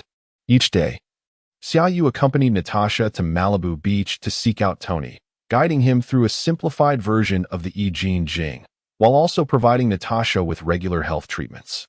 With Natasha's extensive combat experience combined with Xiaoyu's mentorship, Tony Stark's personal combat prowess was incomparable to that depicted in the films. While Tony dedicated himself to the research of his Iron Man suits, he also collaborated with Xiaoyu to develop a set of armor tailored to his needs. Unlike the Mark system, Xiaoyu's primary requirement was the ability to fly. This new suit, humorously dubbed the male bikini by Tony, was added to Stark's development list. Due to Xiaoyu's influence, Tony also created a profile for Natasha on his server, indicating that in the near future, she would receive numerous combat gadgets produced by Stark Industries. The report delivered by Natasha brought immense joy to Nick Fury, further solidifying his resolve to swiftly recruit Tony Stark into S.H.I.E.L.D. With Tony and Xiaoyu together, one capable of enhancing Tony's physical prowess and the other adept at crafting personalized equipment, it was akin to leveling up in a game. Akin to having two fathers, it was imperative to retain them. Thus, under Nick Fury's subtle encouragement, Natasha inadvertently revealed during a lunch with the three that one of the founders of S.H.I.E.L.D. was none other than Howard Stark. Subsequently, Nick Fury made a grand gesture, instructing Coulson to deliver items left behind by Howard within S.H.I.E.L.D. This action enabled Tony Stark to develop a new element before the onset of Iron Man 2, leading to the birth of a new arc reactor. The repercussions of this endeavor saw Tony Stark ascend to the position of consultant for S.H.I.E.L.D., expediting the renewable energy initiatives of his company. The Stark Tower in New York was now on the agenda, and the development of the Mark series accelerated significantly. These past few months have been the most comfortable for Xiaoyu, as Natasha spent every day by his side. His strategic investments in Stark Industries stock had transformed his initial $200 million into nearly $800 million, a veritable jackpot of both wealth and beauty. With the impending Stark Industries Expo, Xiaoyu anticipated an extraordinary surge in his stock's value, as this event marked the beginning of Iron Man 2. However, the shameless act of exploiting Tony's troubles to manipulate stock prices also presented Tony Stark with an opportunity, compelling Xiaoyu to serve as the opening act for his expo. Initially resistant, Xiaoyu found himself threatened by Tony Stark, who declared that should he refuse, he would withdraw his shares and talent from the Herbal Group, integrating them into Stark Industries for redevelopment. With the formula already in hand, Tony warned that any dispute would lead to a legal battle where Stark Industries' formidable legal team would leave Xiaoyu with no recourse. Under such blatant intimidation, Xiaoyu had no choice but to bow to the power of capital. "See, Xia, this is the might of capital," Natasha remarked. Chapter 40. Opening performance at long last. The day had arrived, the Stark Industries Expo. Outside, A throng of eager attendees had gathered. The Stark Industries Expo boasts a rich history as far back as World War II. Captain America had strolled through the exhibition alongside Bucky before participating in the Super Soldier program. As the world's foremost technology company, Stark Industries consistently showcases the future trajectory of technological advancements, attracting individuals, corporations, and even government representatives from across the globe to observe and learn. This event draws immense attention. And this year, following Tony Stark's audacious declaration of being Iron Man, the expo had reached an exhilarating crescendo. "Damn it, I don't know why I agreed to come here," muttered Xiaoyu, disheartened by the roaring calls for Tony Stark echoing outside. Natasha attentively adjusted Xiaoyu's attire, for he was to perform shortly. Hearing his complaints, Natasha gently pressed her lips to his, smiling as she said, "You've made billions in the stock market. This should be the highest-paying performance in the world." After a moment's thought, she leaned closer to his ear and whispered, "Or perhaps you envy all those girls outside calling Tony's name, wishing they were calling yours instead?" After months of close companionship, Natasha's demeanor towards Xiaoyu had evolved, especially after he resolved her fertility issues. Thus, when it came to such delicate matters, Xiaoyu dared not speak carelessly. "Absolutely not. I simply find it too noisy. As long as I have you as my audience, it suffices. Even if the crowd is chanting my name, to me, they are no different from the flowers and trash by the roadside. My eyes are solely on you, my dear." Xiaoyu replied earnestly, leaving no room for doubt. "Are you serious?" Natasha questioned, skepticism evident in her tone. "More genuine than diamonds. Look into my eyes. They are as clear as the melting snow melt on the Alps," Xiaoyu assured her. "Consider yourself fortunate. It's time to prepare for the stage."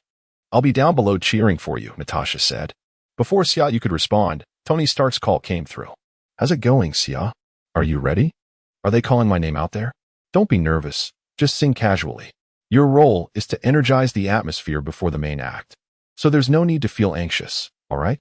Tony's laughter was laced with mischief, his voice carried by the wind. "Mind your own business, Tony. Just be careful not to crash down on me later," Xiaoyu retorted, hanging up before Tony could respond. "You're going to break your phone. I'm heading down to the audience now, my superstar." "Remember, I came to see you," Natasha reassured him. For his performance, Xiaoyu chose Rolling in the Deep. Preferring to avoid songs from his past life, especially in front of an audience, he was not there to become a celebrity.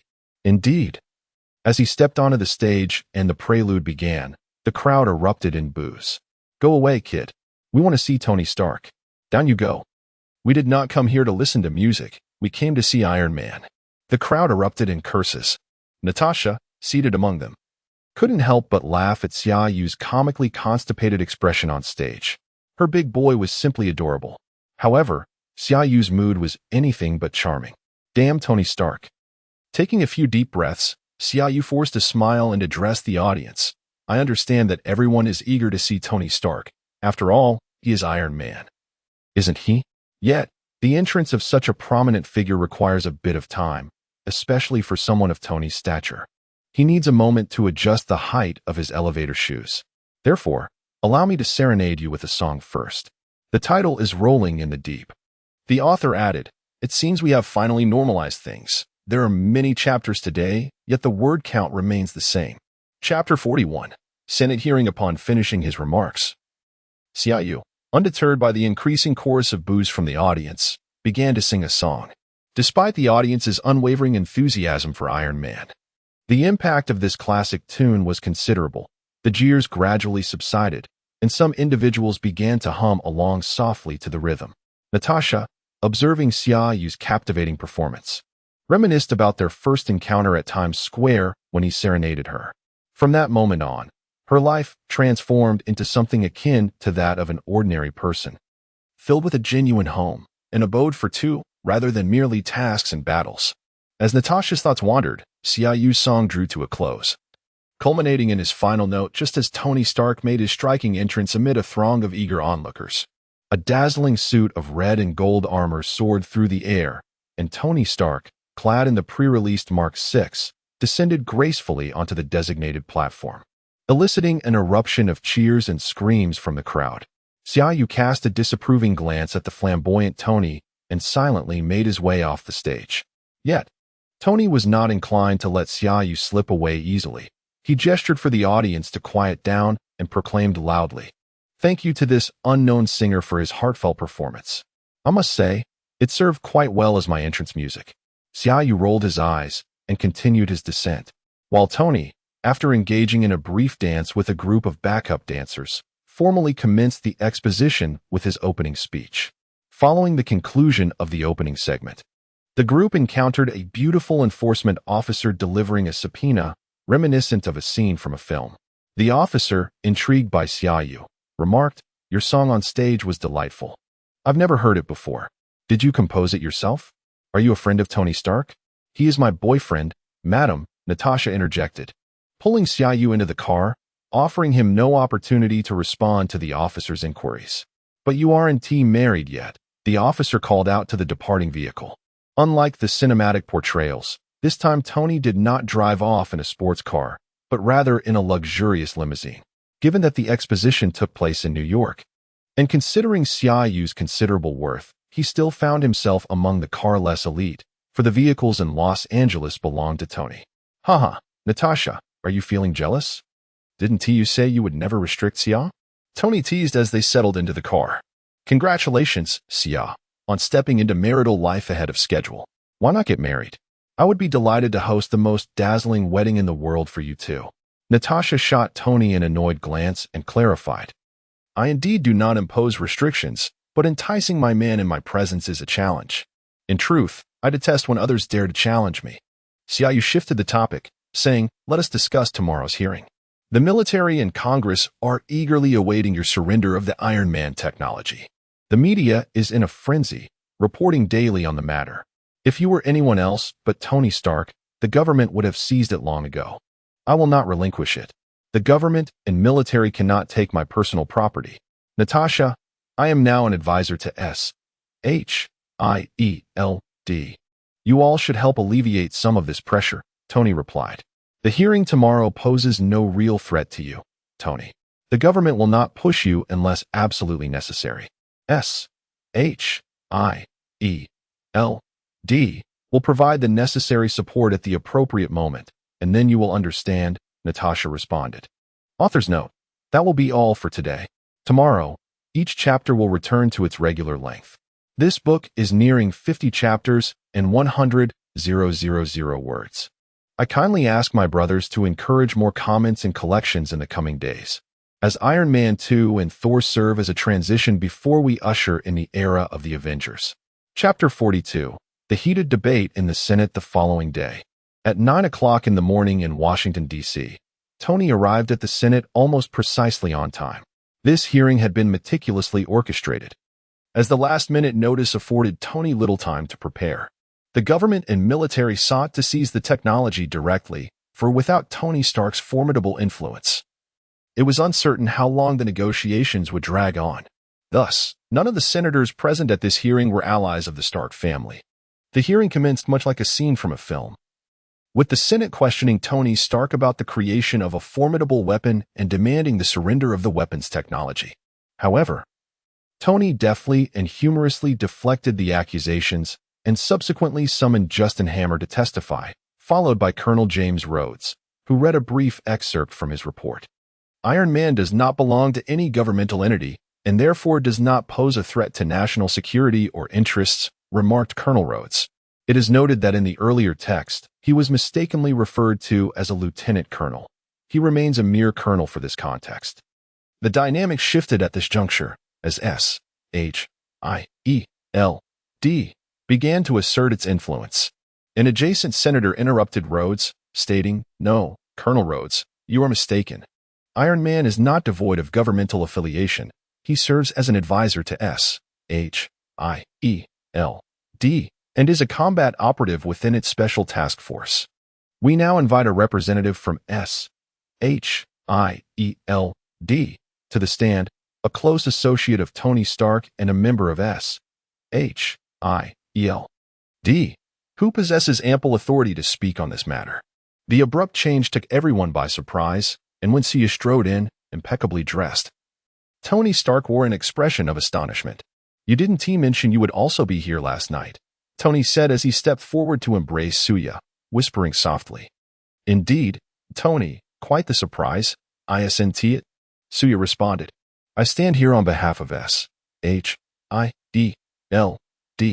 to affirm that Tony Stark has been a member for several months, serving as an advisor and a member of the Special Task Force. I possess the official employee records from S.H.I.E.L.D.,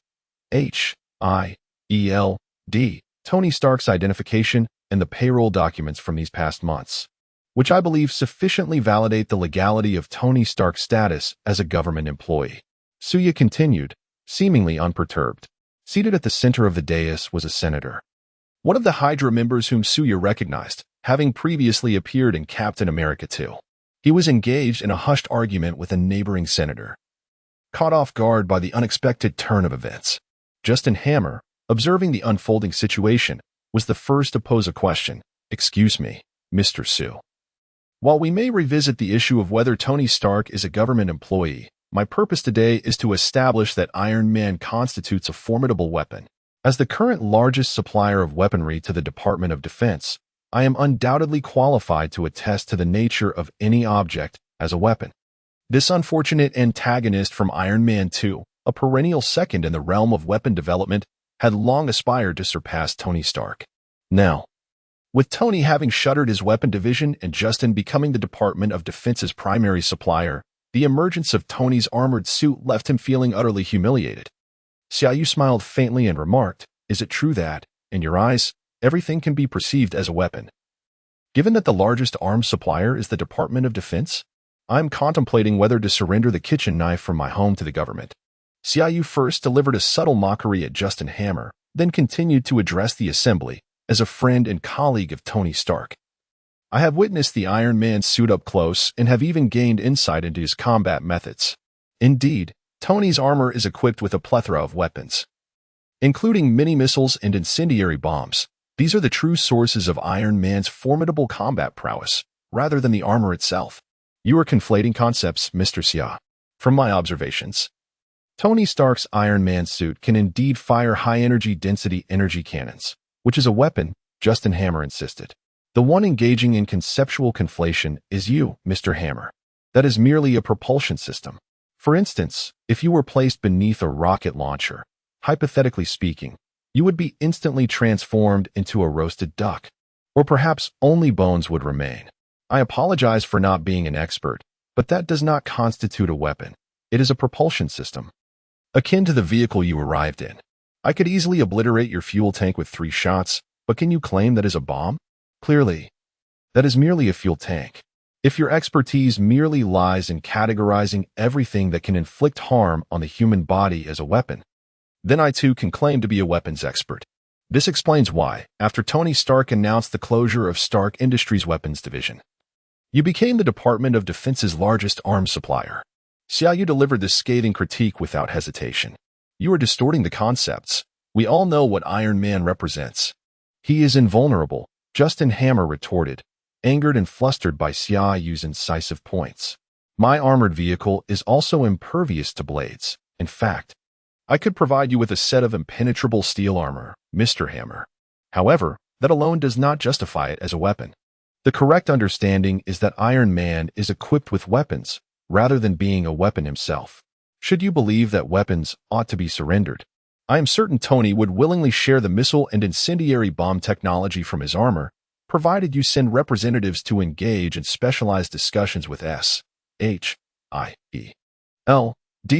Gentlemen, Xiaoyu continued.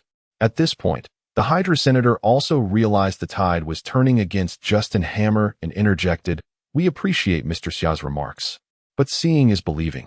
We have a segment from Colonel Rhodes' report on video. Let us take a look.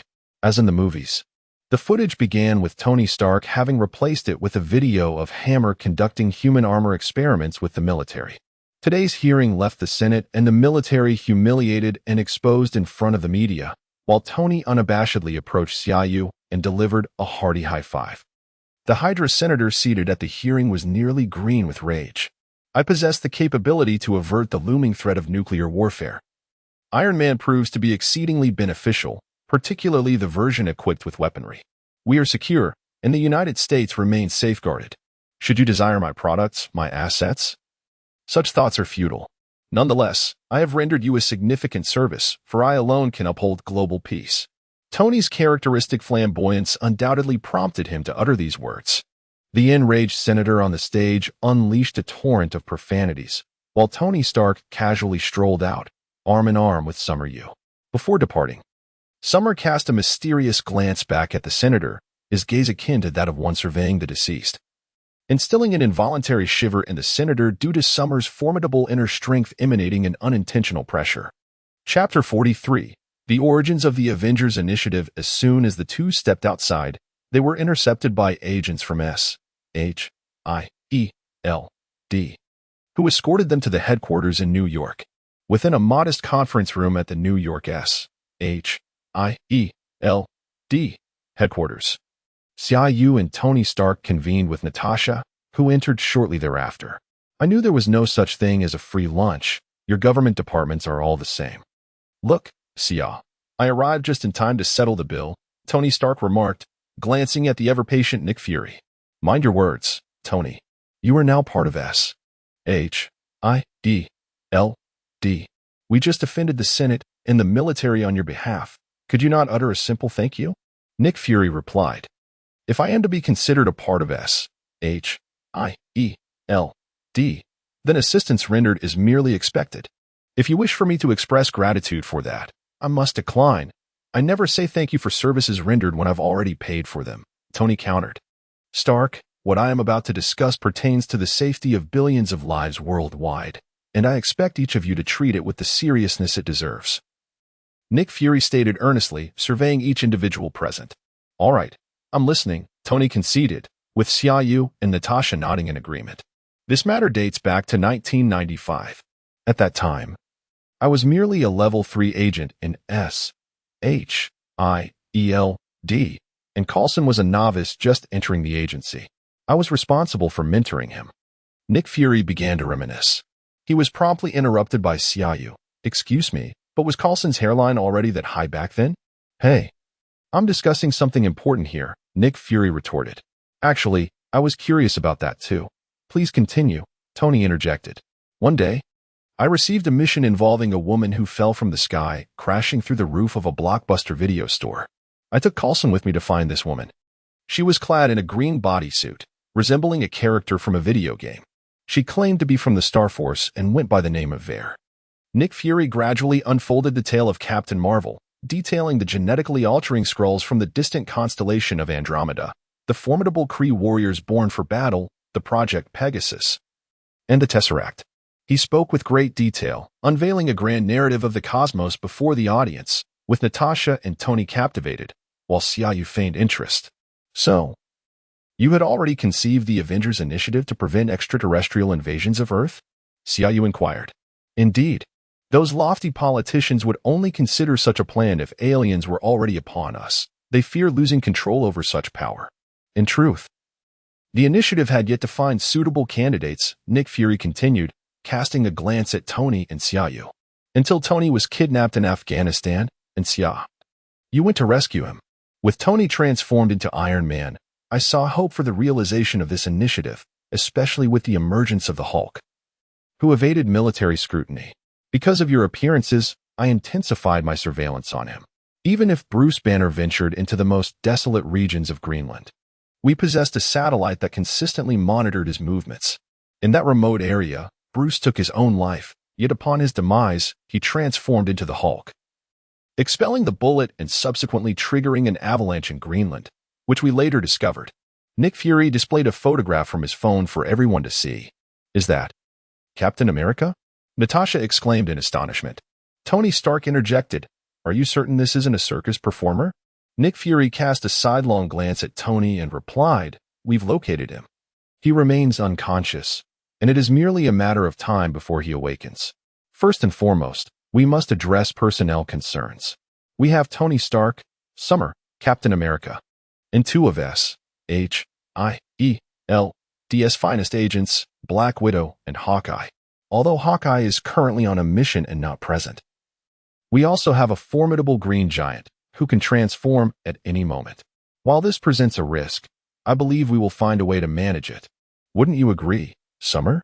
Nick Fury directed his final statement towards Summer. "Why are you looking at me?" "I can't control that green behemoth," Summer quickly responded. "I never claimed you could. I believe you will find a solution, just as you have the means to induce slumber in me with a needle." "There is always a resolution," Nick Fury stated. Tony Stark interjected once more. "It seems you have overlooked the most critical issue. This plan cannot secure approval from those politicians." "Indeed, Stark, but we cannot afford to wait, to react hastily when a crisis emerges. We cannot gamble with the safety of lives. Years ago, I encountered individuals from 2 planets. And with so many extraterrestrials out there, who knows what race might descend upon us and take an interest in Earth? We must fortify our defenses." "The world requires the Avengers Initiative," Nick Fury asserted. "You intend to carry out this plan in secret? To make us clandestine combatants?" Tony Stark queried. "No, not in that manner. I wish to establish an emergency response team, concealing the identities of most members from outsiders. For instance, Bruce Banner, Natasha, and Hawkeye are already SHIELD agents. Maintaining that identity suffices. Captain America can also be integrated into SHIELD. I will use a mission as a pretext to have them train or accomplish tasks with you," Nick Fury elaborated, glancing at Tony before continuing, "Thus, we require an undisclosed base and equipment. I cannot make grand gestures, but with you here, Stark." "Oh, for heaven's sake, you should direct that comment towards Summer.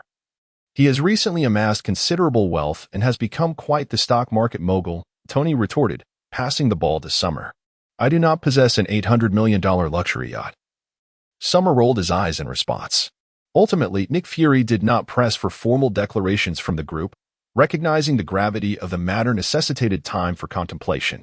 The arrival of Xiaoyu has already instigated considerable changes. Captain America is set to emerge at least 2 years ahead of schedule, if all goes according to plan. The Avengers will make their debut in the Marvel Universe sooner than anticipated, eagerly awaiting a significant event to unveil themselves to the public, such as the Battle of New York. Chapter 44. Xiaoyu's thoughts and truth. Natasha, Iron Man, and Xiaoyu have formed a small contingent of the Avengers. If this is the case, aside from the established narrative of Iron Man 2, Xiaoyu is eager to involve them in the forthcoming Thor adventure. What astonishes Xiaoyu the most is that Nick Fury, in his determination to see the Avengers initiative realized, has mentioned Captain Marvel, underscoring the gravity of his resolve. Xiaoyu perceives that the situation is largely favorable. Yet the primary concern lies in the collective desire to prevent the Avengers from becoming mere pawns in the hands of politicians, a delicate balance to maintain. Following the climactic battle in New York, the Avengers have garnered a debt of gratitude from the world. As Captain America dismantled Hydra and Black Widow revealed classified documents, the Avengers, having distanced themselves from SHIELD, appear overwhelmingly powerful. However, their actions have also incited criticism from governments worldwide. The Sokovia Accords, signed by 117 nations, stand as a potent rebuke to the perceived overreach of the Avengers. This discontent is not new. No nation wishes to have a band of self-proclaimed guardians acting on their soil, ostensibly to eradicate threats like terrorists and Hydra. It is not that the Avengers have erred, but rather that every nation harbors its own clandestine affairs. Their sudden incursions and swift departures have left many governments feeling undermined. Although the Avengers have saved the world, it is difficult for countries to voice their grievances openly. However, following the tragic incident where Scarlet, which inadvertently caused civilian casualties in Wakanda, the king, who was the previous Black Panther, took the lead in advocating for the Sokovia Accords, prompting over 100 nations to rally in agreement, amplified by extensive media coverage. It was during this tumultuous period that Captain America and Iron Man experienced a fundamental divergence. Iron Man advocated for signing the Accords, believing that time was needed to regain public trust. His argument to Captain America revealed a strategic approach. First, gain acceptance and then leverage that position to amend the agreement. This is indeed a mature and pragmatic strategy. In contrast, Captain America, embodying the essence of a soldier, was unwilling to allow his weapon to be controlled by those in power. This philosophical divide laid the groundwork for the Civil War. The issue of the Winter Soldier served merely as a catalyst, a means for Tony to vent his frustrations, with resolution inevitable in due course. During the film, Xiaoyu found himself increasingly supportive of Iron Man's stance, recognizing that opposing the entire world was futile. When global media and governments seized upon a misstep, resistance became untenable. This reflects a poignant truth of being a superhero, perform countless good deeds, and yet a single misfortune can lead to scorn and derision. It was only with the arrival of Thanos that the Avengers broke free from these constraints.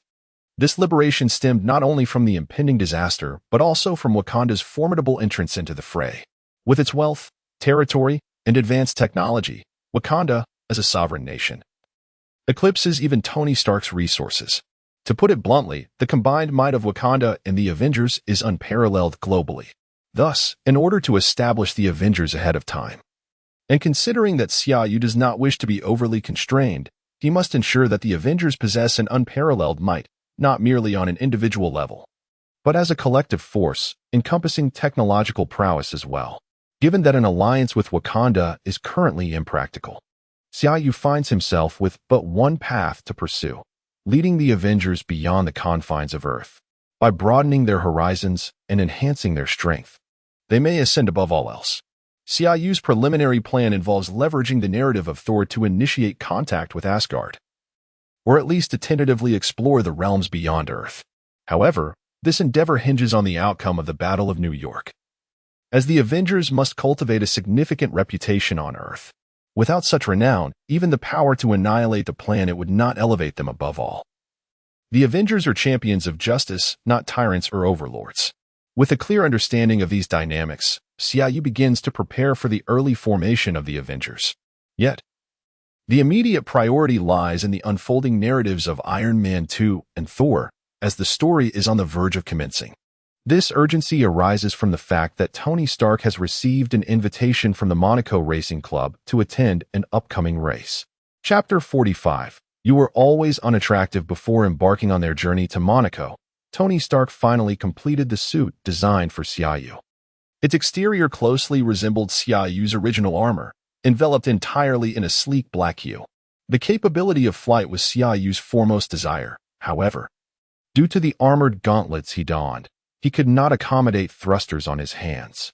Consequently, Tony ingeniously installed 2 jet thrusters on Xiaoyu's back, complemented by 2 small auxiliary wings that could automatically adjust the direction of the thrusters and wings in accordance with Xiaoyu's movements.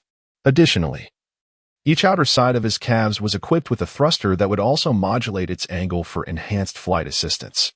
The reactor at the chest featured a lighting design inspired by Xiaoyu's signature martial arts technique, the dragon subduing 18 palms, visually resembling a soaring eastern dragon from an exterior perspective. Xiaoyu was exceedingly pleased with this detail. Could it be that his future moniker would be the Dragon Knight? He mused playfully. At long last, the day arrived. Xiaoyu, accompanied by Natasha, boarded Tony's private jet, joined by Pepper Potts and Happy Hogan.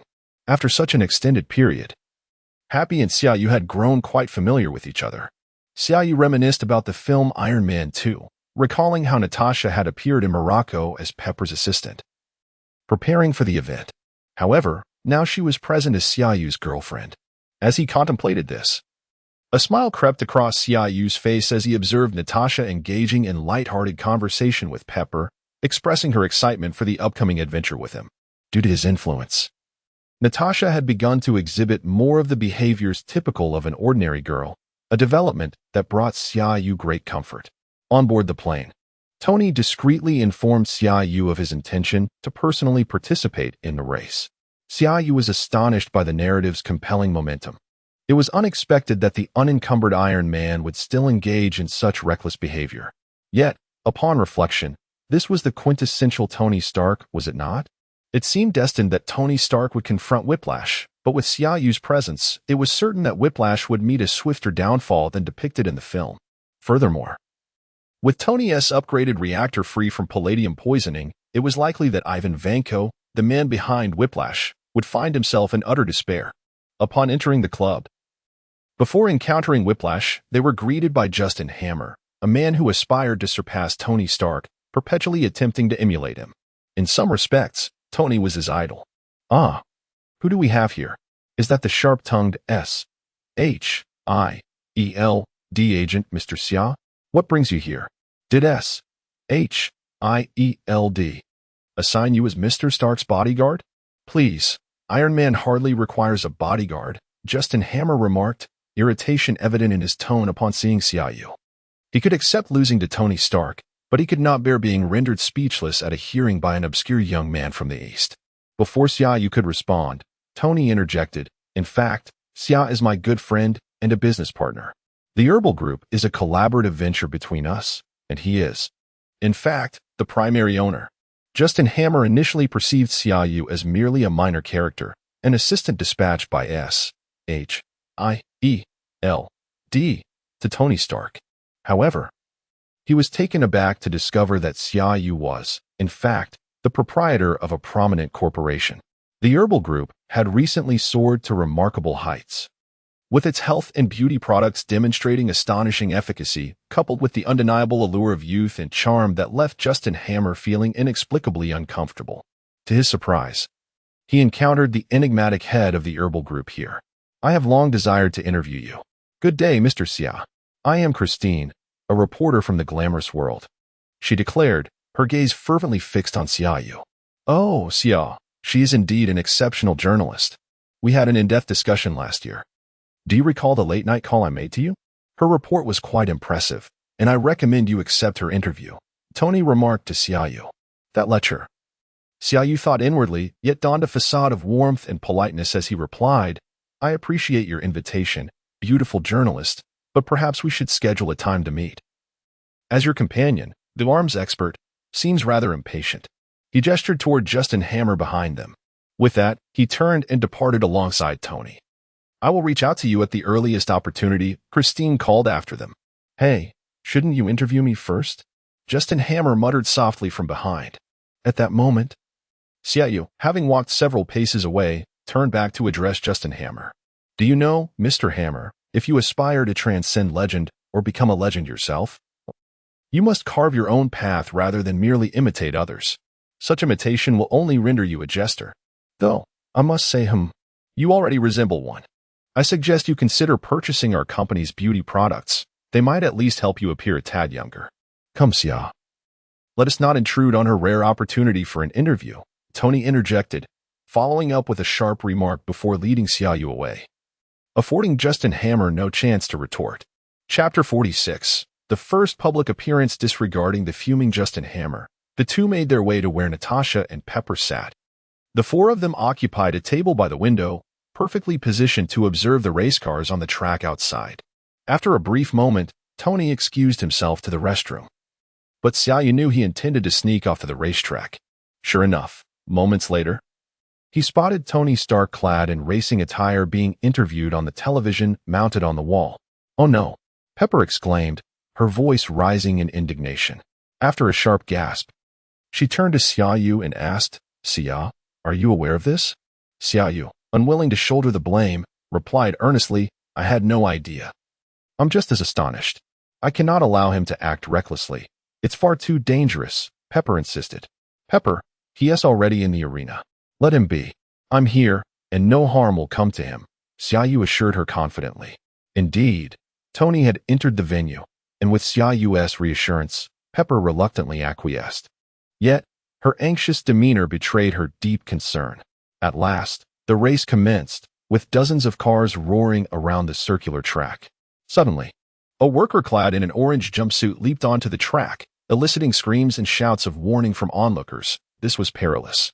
System task, defeat the Whiplash. Reward points, 3,000. Eliminate Whiplash. Reward points, 5,000, affecting subsequent tasks. It was time to showcase one's prowess before the public. Let us don the new uniform, Pikachu. What do these two options signify? Xiaoyu inquired. Master, at this moment, Whiplash is not in his complete form. To eliminate him now will impact future tasks related to defeating his complete form. Team all responded. Xiaoyu comprehended that if he were to slay Whiplash now, the subsequent tasks would cease. If he were to merely defeat him, Justin Hammer could manipulate circumstances to extricate him from prison, subsequently utilizing Hammer's funding and resources to construct myriad unmanned mech suits and forge a new suit of armor for himself. By then, another opportunity to slay would arise, potentially yielding points and even a system lottery. Thus, it was prudent to defeat him. Casting a glance at Natasha and Pepper, who were engrossed in the race on television, Xiaoyu quietly slipped away. However, Natasha soon noticed his departure and silently followed suit. Pepper, entirely focused on Tony, remained oblivious to their exit. Upon reaching the spectator stands, Natasha caught up and asked, "Is something amiss?" Taking her hand affectionately, Xiaoyu replied, "Look at that individual entering the arena. Doesn't he something seem off? What is that? Is that an arc reactor on his chest?" She queried. No further explanation was necessary. Whiplash, Ivan Vanko, had activated his reactor, energy lines charging behind him, incinerating his clothing. "That must be it. Wait here for me. I will stop him," Xiaoyu declared. "Be careful," Natasha urged with concern. As soon as Natasha finished speaking, Xiaoyu swiftly changed his attire, leaping into the air like a majestic bird, soaring over the audience and directly above the racetrack.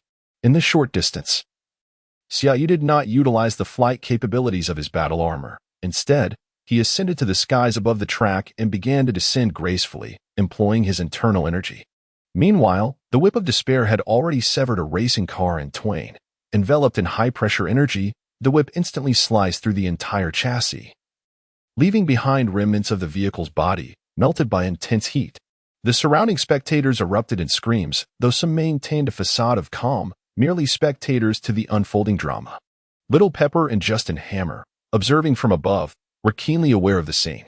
Little Pepper, anxious for Tony's safety, dashed into the audience to seek out Xiaoyu, while Justin Hammer, fixated on the screen displaying the whip of despair, especially the compact reactor embedded in its chest, bore a pleased smile. The atmosphere was tinged with a mild chaos. The audience remained relatively unfazed as the peril had not yet descended upon them, particularly when Xiaoyu surged forth and began his slow descent from the heights. His movement exuded an ethereal quality, differing from Iron Man's swift passage, commanding attention with an air of elegance and grandeur. Chapter 47. Defeating the Whip of the Undead. The arrival of Xiaoyu not only instilled fear in the audience, but also unsettled the Whip of the Undead. "Who are you?" the Whip inquired, cracking his whips against the ground. "Hey, your tattoos are rather unsightly. To be honest, they appear quite chaotic and filthy," Xiaoyu retorted. Disregarding the question, "Step aside, or perish," he declared, his entrance marked by a certain flamboyance that caused the whip to hesitate. "This is something I should say? Surrender and drop your whips, or else." Without raising his hands, Xiaoyu unleashed a palm strike, sending forth a golden dragon-shaped energy that surged toward the whip. A chorus of gasps erupted from the spectators. "What is this? Is it magic? Has he conjured a serpent? It resembles a dragon from Eastern legends. But why does it lack wings? Yet it is quite magnificent." The whip's face reflected utter astonishment, yet he did not falter. He swung his whips to dissipate Xiaoyu's golden dragon. "Is that a reactor in your chest? Is this emanating from the reactor?" the whip questioned, perplexed. "Ah, a bit more impressive than I anticipated. Now, let us see if you can withstand this." Ignoring the whip's inquiries, Xiaoyu completed his sentence, pivoting his body to unleash a flurry of 7 or 8 palm strikes, each accompanied by a golden dragon hurtling toward the whip. The whip's expression shifted dramatically. He hastily wielded his dual whips for defense, managing to deflect 2 and evade 3, yet the remaining dragons struck true.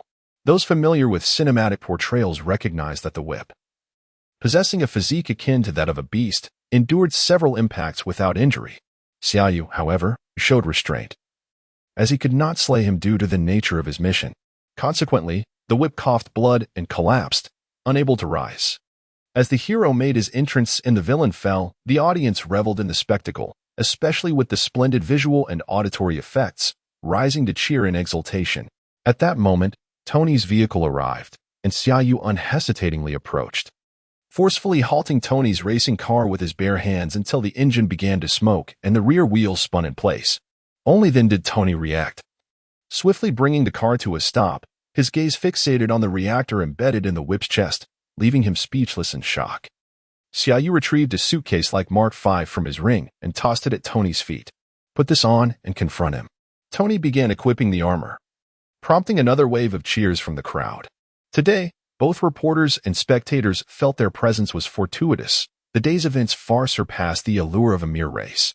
Transformed into a heroic figure, Tony Stark accompanied Xiaoyu to confront the whip of the undead. "You have lost, Tony Stark, you have lost." The whip shouted from the ground. "What do you mean lost? He hasn't even fought you," Xiaoyu interjected. "Yet he has lost. He will succumb to palladium poisoning, suffering immensely before his demise." "Ha ha ha." The whip cackled maniacally. "His poison has been neutralized." Xiaoyu pointed to Tony's chest and stated. "Impossible, impossible. He must have been poisoned," the whip insisted. "It is indeed true." Tony, for once, spoke earnestly as he removed the reactor from the chest of Whiplash. Gazing at the reactor, he continued, "You must be Ivan Vanko. Anton Vanko is your father, correct? I assure you, I am not poisoned. I have synthesized a new element to replace palladium. You have done well with this device, though its rotation speed is somewhat sluggish." At long last, the police arrived, dragging the injured Whiplash away. Enraged, Whiplash shouted at Tony, "Tony Stark, your family consists of thieves and butchers. You shall face retribution." Spitting, he added, "It is your father's greed that led to his punishment, not our family's fault. I will send you soap in prison." Tony retorted, "I will ensure you receive it." Meanwhile, the vehicles on the racetrack came to a halt, restoring order to the scene. A throng of spectators and reporters surged forward, surrounding Xiaoyu and Tony Stark. Xiaoyu, with keen eyes, spotted the unmistakable figure of Christine, who was presumably conducting an interview with Justin Hammer. "Tony, leave the fighting to me. You handle the reporters," Xiaoyu declared before taking flight, vanishing into the sky. Tony Stark glanced at the approaching reporters and gestured to Pepper on stage before soaring into the air himself. The reporters, left without a target, began to scan the area frantically, finally realizing Pepper Potts was among the audience. Surely, she knew the identity of that mysterious Eastern man. Once again, the swarm of reporters redirected their focus towards the audience. "Natasha, we must depart," Pepper said, noticing the multitude of reporters closing in. "I am already on my way," Natasha's voice echoed from the corridor, leaving Pepper helplessly surrounded by reporters. Chapter 48. While teaming up in the news. It was either Tony or you. Tony had asserted in the Senate that there would be no emergence of small reactors within 5 to 10 years. Yet they have indeed appeared now. The government will undoubtedly seize upon this, compelling Tony to relinquish his technology. Tony is in quite a predicament. Natasha remarked to the languid Summer, who lay on the bed. "Let Tony handle his own troubles. He will find a solution. We are here to enjoy ourselves, my dear. This is the charming blue and white town of Morocco, one of the most beautiful and romantic places in the world. Why should we discuss Tony here?" Summer, still reclining on the bed, did not lift his head. Natasha had just finished her shower, towel in hand, drying her hair while watching the news on television.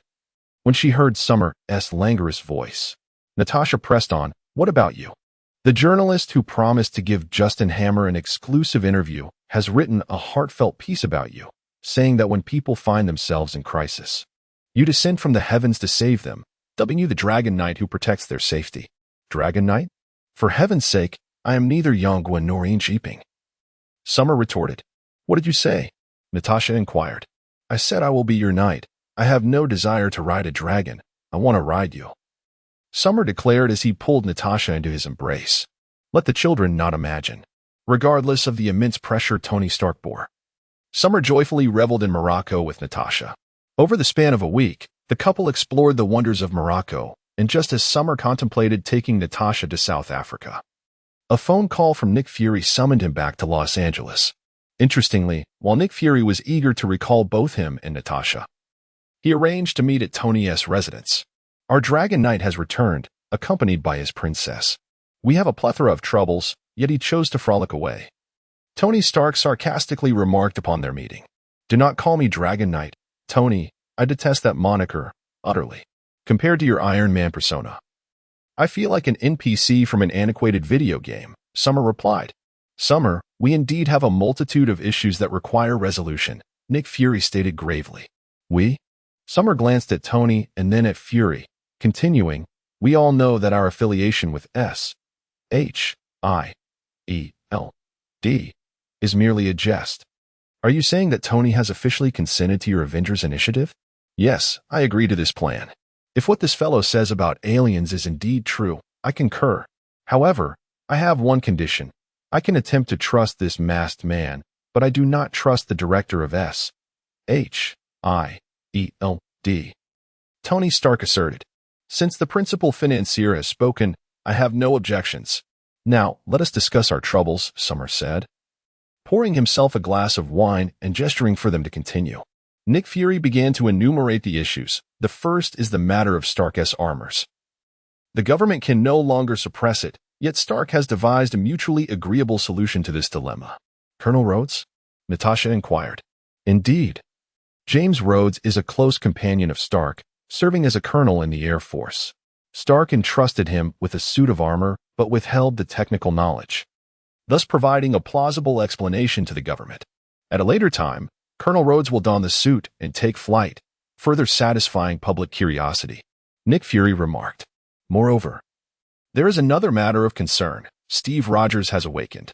This poses a challenge for me, as he cannot yet be revealed to the public. We must conduct psychological treatment and assessments to ensure his adaptation to contemporary society, Fury continued after taking a sip of his drink. Lastly, I must trouble you, Xia. I need you to journey to New Mexico to retrieve a hammer that has fallen from the sky, Nick Fury stated. Xia Yu contemplated the situation, realizing that apart from the Hulk, the original Avengers were all present. Why must it be me? I am merely an unpaid level 1 agent, Xia Yu replied. Fury tossed him a new identification badge, saying, from now on, you are a consultant as well.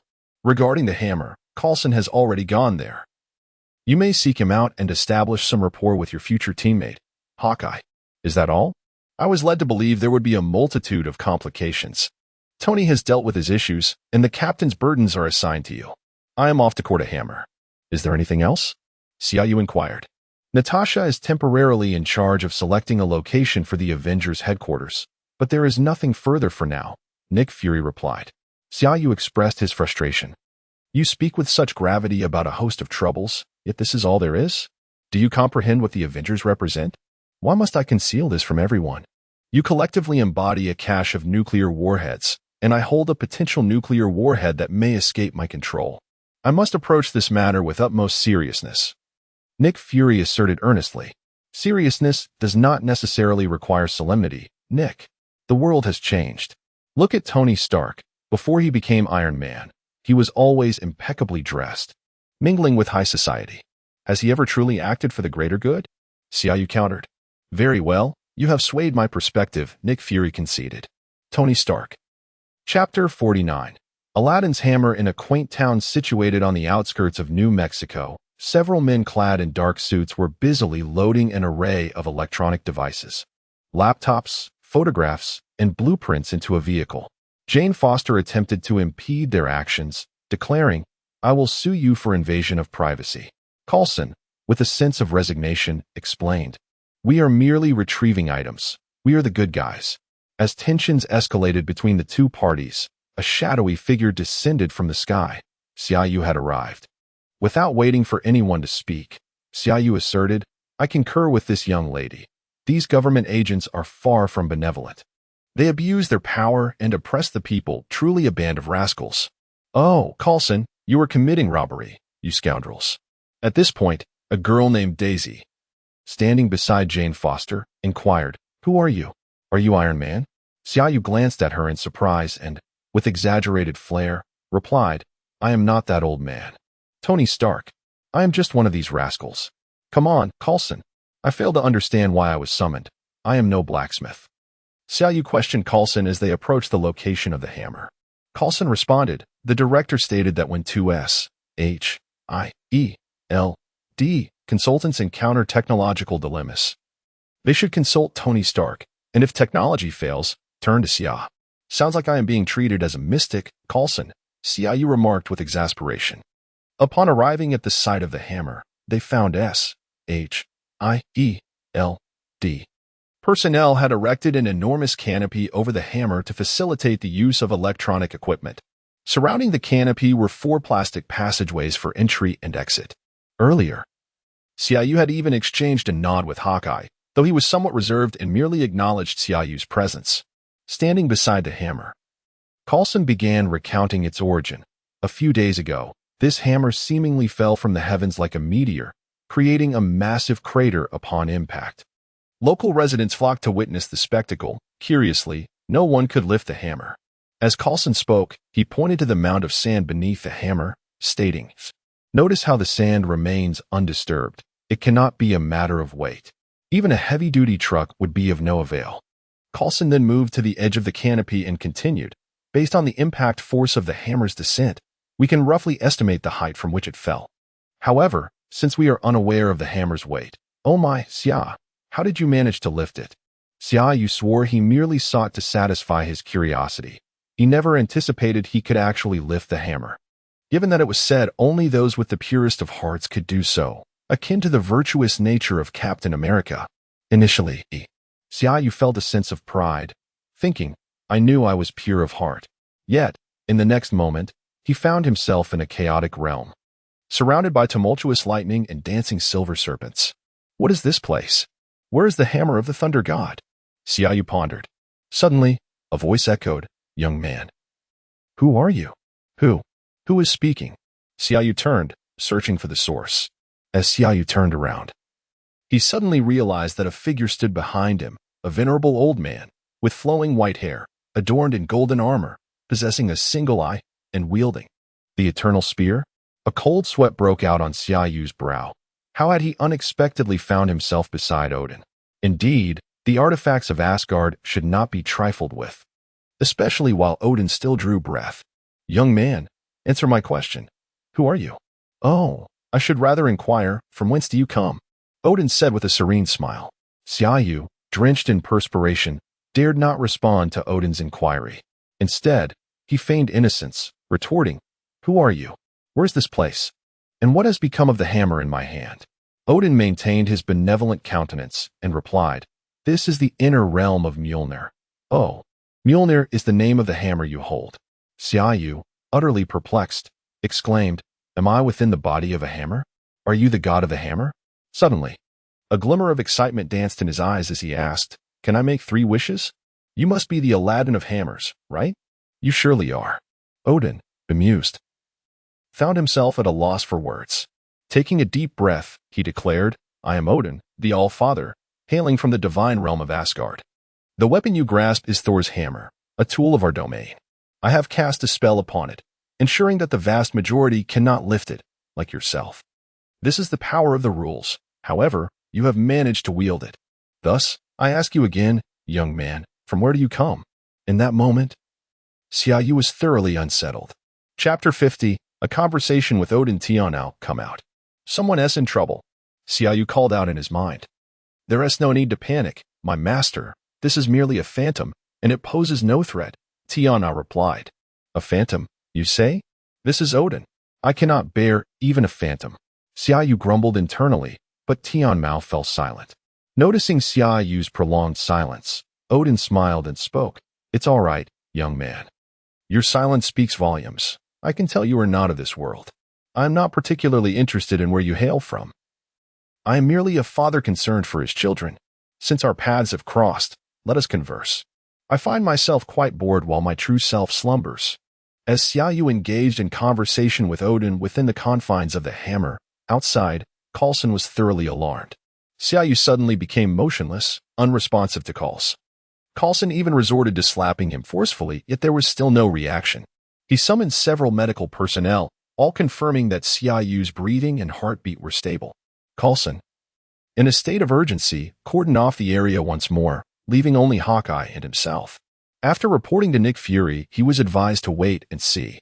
Carlson and Hawkeye attempted to pry the hammer from Xia Yu's grasp, but it remained immovable, just as it had been resting on the sand. They could only exchange glances, bewildered. Within the hammer, Odin seemed to have not conversed with anyone for ages, rambling on at length to Xia Yu. After summarizing, Xia Yu concluded that Odin's plight was rather unfortunate. His eldest daughter sought independence, but was suppressed by him. His second son, Thor, was impulsive and reckless, having been stripped of his divine powers and cast down the hammer. Still, Odin could not shake off his worries and had sent a fragment of his spirit to observe the situation. As for his third son, Loki, a descendant of frost giants, he was cunning and resentful of his brother, making him untrustworthy. Xiaoyu mused to himself that if Odin were not who he was, he would have jumped up to strike him. What kind of father of the gods was he, when his children's upbringing was fraught with failures? Throughout the Marvel Cinematic Universe, the Odin family was the most tumultuous, embroiled in domestic disputes that had initiated countless troubles. On the surface, Xiaoyu respectfully stated, "Old man, there is a saying in my homeland, children will have their own fortunes. Why must you worry so?" Odin gazed at Xiaoyu with profound meaning and spoke in Chinese. "There is also an old saying, in destiny there are noble benefactors. I perceive, young man, that you are destined to be a benefactor for my son." The sudden switch to Chinese took Xiaoyu by surprise, yet it felt oddly familiar. He responded, "Old man, you can speak Chinese? Truly, the father of the gods is omnipotent. What do you mean by benefactor? I am but an ordinary person. How could I be a benefactor?" Odin startled Xiaoyu again as he responded, "What the hell is a god? It is merely a person of a higher life order. I learned Chinese from a sorceress named Gui, and this phrase was spoken by her when we first met." After speaking, Odin cast a peculiar glance at Xiaoyu and continued, "I am not the Ancient One. My foresight is limited. However, I can see that during the twilight of the gods in Asgard, you will stand shoulder to shoulder with my son in battle." Xiaoyu engaged in a profound conversation with Odin's spiritual essence within the confines of Mjolnir for a full 3 hours. The specifics of their agreement or exchange remain a mystery to all, yet both parties emerged from this encounter immensely satisfied.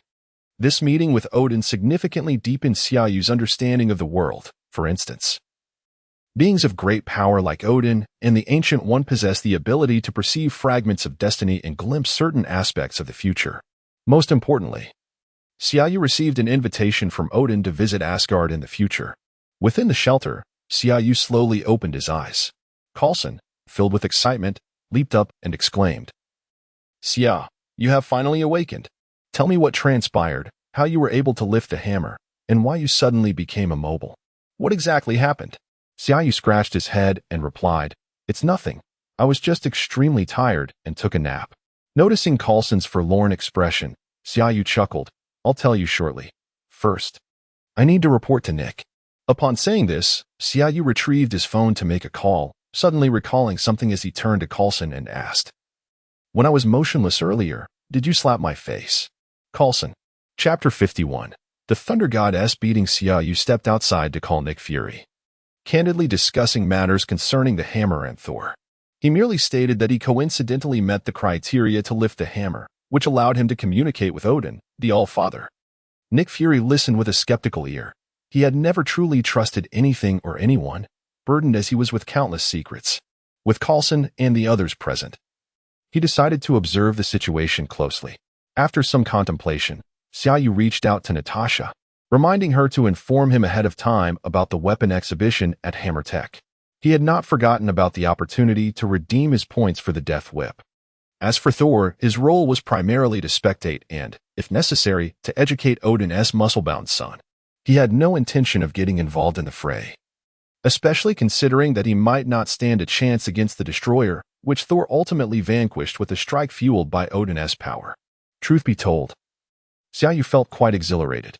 With the Avengers forming and Thor seemingly in good stead, the only missing piece was the Hulk. Reports from SHIELD indicated that he had successfully learned to control his anger. The thought stirred a sense of excitement within him, yet he preferred to take things one step at a time. Meanwhile, Coulson had seized Jane Foster's equipment, igniting her fury. In her rage, she sought out Thor, who was wandering the streets in search of a ride. The two agreed to meet at the SHIELD camp to retrieve their respective belongings. Thor sought his Mjolnir, while Jane aimed to reclaim her equipment. They arrived at the camp under the cover of night, stealthily approaching the perimeter. In a display of chivalry, Thor offered his shirt to Jane, stating, "I shall retrieve my hammer first, and then I will return your equipment. It is a promise. Wait for me here." Jane glanced at the brightly lit camp swarming with guards and questioned, "Are you truly planning to waltz in there, and then swagger back out with the items?"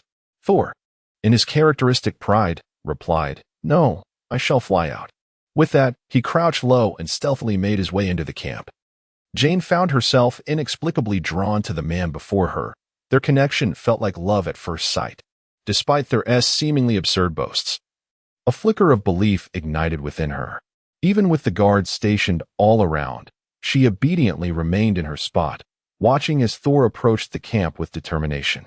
Upon successfully slipping through a gap in the fence, Jane silently cheered him on, hopeful that he might indeed succeed. However, the gap between dreams and reality can be stark. Once inside the perimeter, Thor felt a surge of excitement, aware that he was one step closer to reclaiming his hammer. Just as he turned to survey his surroundings, the world spun violently, and with a resounding crash, he fell heavily to the ground. Jane Foster helplessly supported her forehead, her perspective clear as day. The moment Thor entered, he was struck on the right cheek by the man clad in black armor who had descended from the heavens earlier that afternoon, sent crashing to the ground. Thor had never been struck like that in his life, and in a fit of rage, he bellowed, "Who are you? How dare you, a mere mortal? Lay your hands on me. I am Thor, son of Odin." Bang! Just as Thor attempted to rise, Xiaoyu unrelentingly kicked him back to the ground. "Thunder God, is it raining? Show me your thunder," Xiaoyu mocked. "Or have you become nothing without your beloved hammer? Are you truly the god of thunder, or merely the god of the hammer? Odin did not conquer the 9 realms relying solely on a hammer. You bring shame to your father." Xiaoyu continued to provoke him. "I am." Thor struggled to rise once more. "You are nothing but a pathetic wretch. Stay down." Xiaoyu did not stop at a mere kick. Instead, he approached Thor and unleashed a flurry of punches and kicks upon the fallen god. As he delivered the blows, he muttered incantations, but alas, Thor could not comprehend the Chinese language. Yet, he could catch snippets of Xiaoyu's incessant ramblings. "Your father sent me to teach you a lesson. Never have I received such a splendid request. I shall discipline you for your disobedience," and similar taunts. Meanwhile, Jane Foster, perched on a small hill, had set aside her binoculars, covering her eyes. She could no longer bear to watch, feeling both pity and embarrassment for Thor, who had boasted of flying out only to be so swiftly bested. Xiaoyu continued his assault for a full 3 to 4 minutes, while a ring of patrolling soldiers gathered around. Yet under Coulson's prior orders, they dared not intervene, merely glancing over curiously as they patrolled. Finally, when Xiaoyu ceased his onslaught, a bruised and battered Thor struggled to open his eyes, still defiant as he muttered, "When I reclaim my hammer, I shall make you." Xiaoyu chuckled, extending his right hand behind him. "You want your hammer? Here it is." In mere seconds, the mighty hammer pierced through the plastic shelter and landed in Xiaoyu's grasp. Thor's eyes widened in disbelief as he exclaimed, "Impossible." "Why?" Xiaoyu tossed the hammer to the ground, declaring, "You are unworthy of wielding this hammer. Try it for yourself." Refusing to give up, Thor rose again, grasping the hammer and pulling with all his might, yet it remained immovable. Despair washed over him as he cried out to Odin in the sky, "Why? Why?" After venting his frustrations, Thor finally succumbed to despair, sitting on the ground like a lifeless being.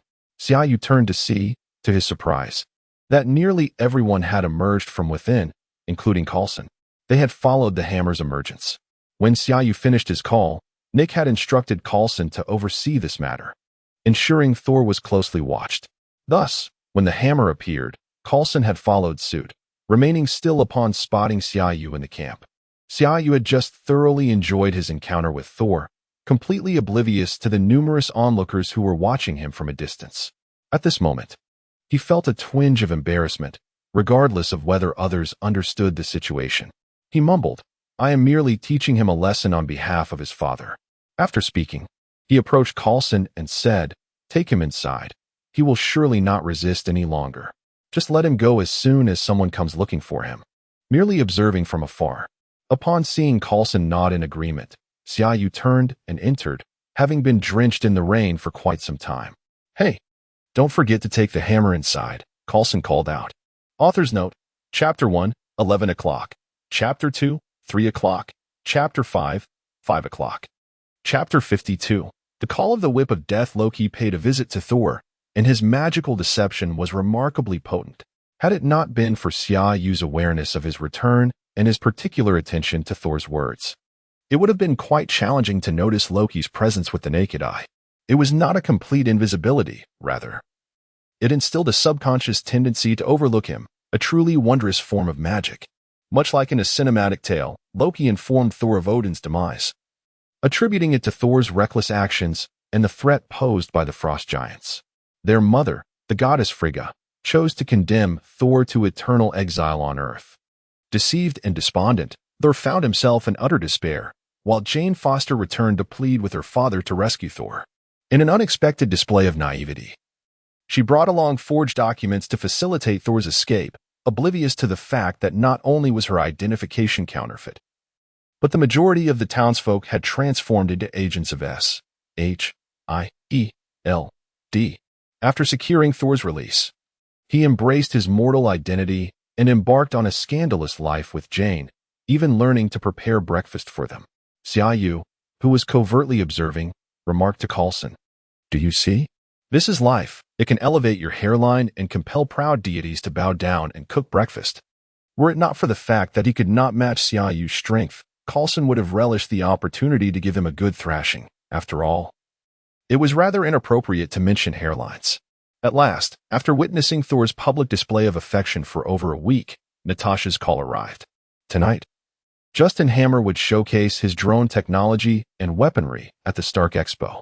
Xiaoyu casually sought a suitable location to take off, appreciating the convenience of flight, which saved on airfare. Though, wasn't that supposed to be covered by S.H.I.E.L.D.?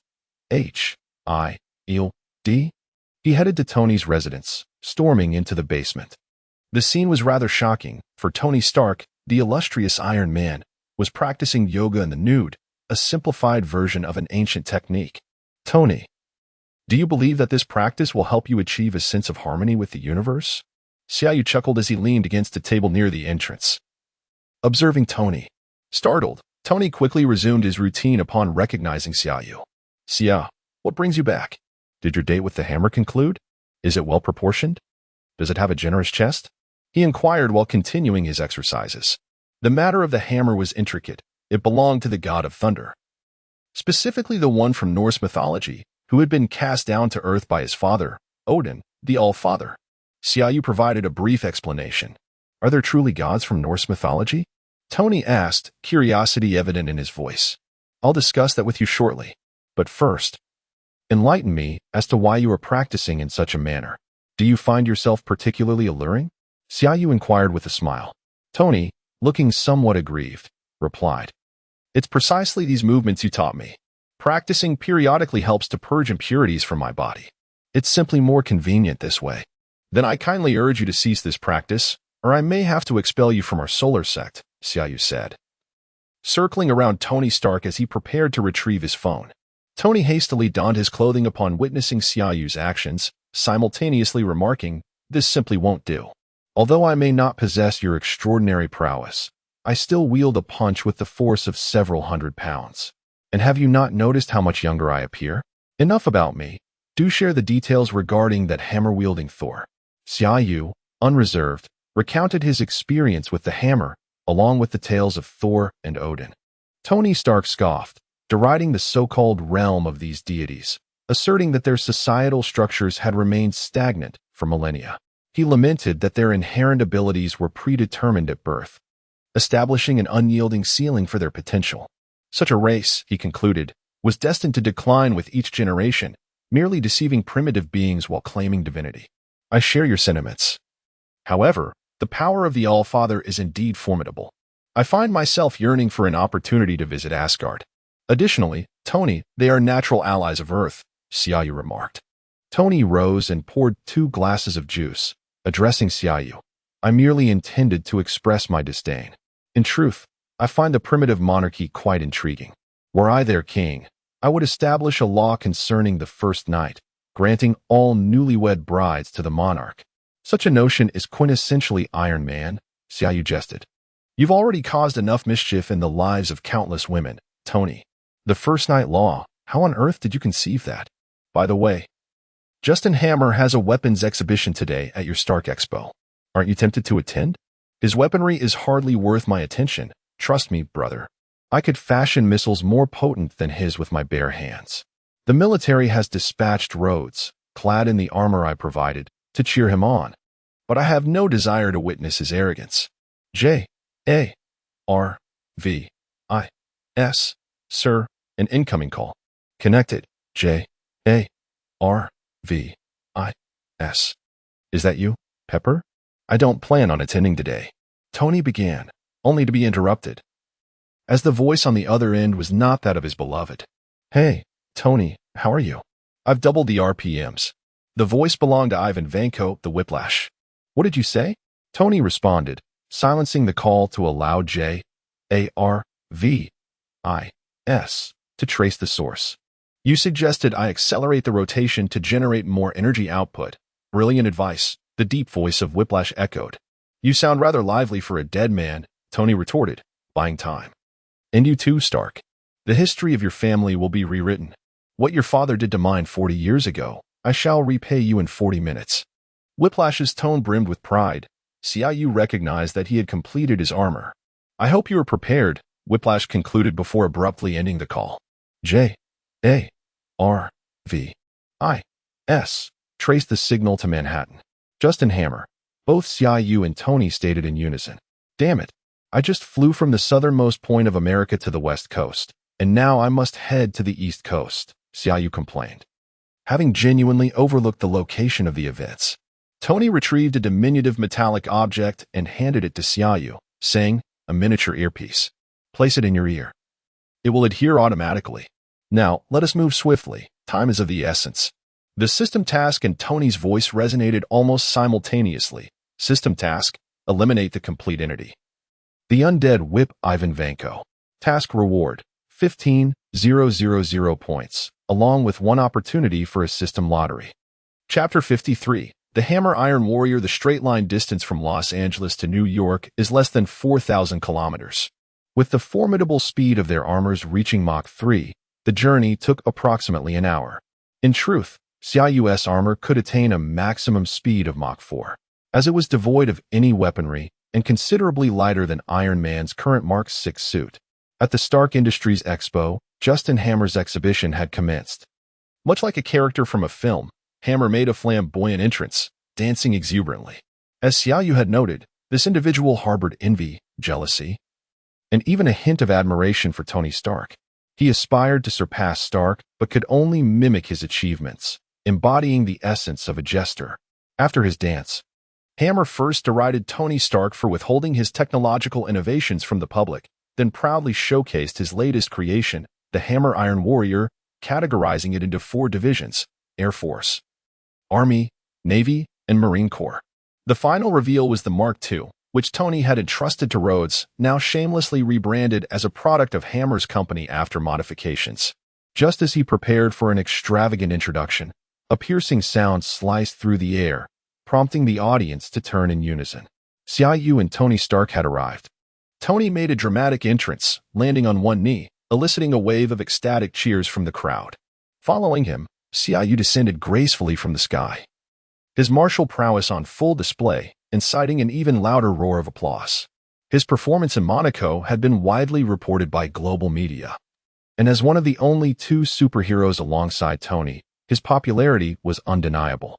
The presence of Xiaoyu and Tony Stark sent the audience into a frenzy, with cheers for the Dragon Knight and Iron Man echoing throughout the venue, leaving Justin Hammer feeling once again humiliated. He intended to seize the moment to redirect attention to himself, but Tony Stark completely disregarded him, instead approaching Rhodes to discuss the situation. Hammer then glanced at Xiaoyu, who offered a slight smile before suddenly grasping Hammer by the throat and lifting him off the ground. Where's Ivan Vanko? Xiaoyu inquired. What? Ivan Vanko? I don't know him. Let me go. Hammer struggled desperately. The abrupt turn of events plunged the audience into silence. As Xiaoyu scanned the crowd for Natasha, he proclaimed, Justin Hammer has colluded with terrorists. There is danger here. You must leave immediately. His words, infused with internal energy, resonated clearly throughout the venue. Before anyone could react, a sudden shift occurred near Tony as well. Rhodes' armor locked its weapons onto Iron Man. The robotic warriors presented earlier also targeted Tony Stark and Xiaoyu. Through remote operations, Whiplash observed Xiaoyu, determined that Stark must perish, and sought revenge against Xiaoyu for his interference in Monaco. Tony, what do we do now? I'm being controlled, Colonel Rhodes exclaimed. Tony Stark, do not engage here. Xia, I will take roads and fly away. You are responsible for handling the ground. Iron Man soared into the sky, with War Machine, though not yet named as such, pursuing him relentlessly. A multitude of hammer drones ascended alongside them, while those on the ground, targeting Iron Man, opened fire. Chaos erupted instantly, with spectators fleeing in panic. Almost simultaneously with Tony's ascent, Xiaoyu enveloped Justin Hammer with his internal energy and hurled him towards Natasha from a distance. He discreetly rescued Ivan Vanko and inquired about his whereabouts. After receiving an answer, he swiftly turned and drew his sword. Seizing the opportunity while the mechanized suits were still clustered together, he hastened to eliminate them, mindful of the overwhelming number of people present that could easily become collateral damage. Fortunately, in order to create a stunning display for the exhibition, Justin Hammer's Iron Warriors were constructed from ordinary alloys. Armed with the heavenly sword, Xiaoyu deftly struck at the reactors, dispatching one after another with commendable speed. Otherwise, despite the sword's sharpness, it would require considerable effort to breach the thick metal. As Xiaoyu efficiently dismantled the mechanized foes below, Tony Stark faced his own challenges in the air. Not only was he pursued by roads and a swarm of flying suits, but ground forces, including numerous Army and Navy Iron Warriors, were firing anti-aircraft weapons at him. Although Xiaoyu was clearing the ground, he had to prioritize eliminating those targeting him. Tony circled several times in the air, taking a moment to observe the situation below. Xia, can you expedite your efforts? Stop slashing one by one. What about that technique of yours that summons many dragons? Tony's voice crackled through the mini earpiece. Xiaoyu, feeling the pressure, replied anxiously, that is a manifestation of my internal energy, not a smart missile. It lacks an automatic targeting system. I must ensure every reactor is destroyed. Leaving one intact could be deadly. Damn it, you're less capable than Jarvis, Tony retorted. Just focus on your escape, you jerk. If you want me to hurry, then be quiet. Xiaoyu quickened his pace. Author's note. I have received a notice from the platform, and recommendations have begun. The performance of this book is crucial in the coming days. I kindly ask readers who find it enjoyable to rate and encourage updates with a simple click. Thank you. And I wish you all love, success in your careers, smooth official endeavors, and good health. A sincere compliment is offered. Chapter 54. Have you ever heard of a martial art that descends from the heavens? Meanwhile, the whip-wielding Spectre, still ensconced within the confines of the Justin Hammer Corporation, remotely observed the incessant destruction displayed on the computer screen. With a steely resolve, he commanded the remaining contingent of mechanized warriors to initiate random bombardments. Curious to see how many lives might be spared, Xiaoyu had just eliminated the immediate threat targeting him when he noticed that some mechs outside were indiscriminately firing. Cursing under his breath, he rushed out to rescue those in peril. He could no longer afford to be meticulous. With the 18 dragon-subduing palms and the sky-piercing sword in hand, he danced through the chaos. He dared not strike too far, wary of collateral damage. Tony, don't hover above. Get away from here. This bastard has started firing indiscriminately.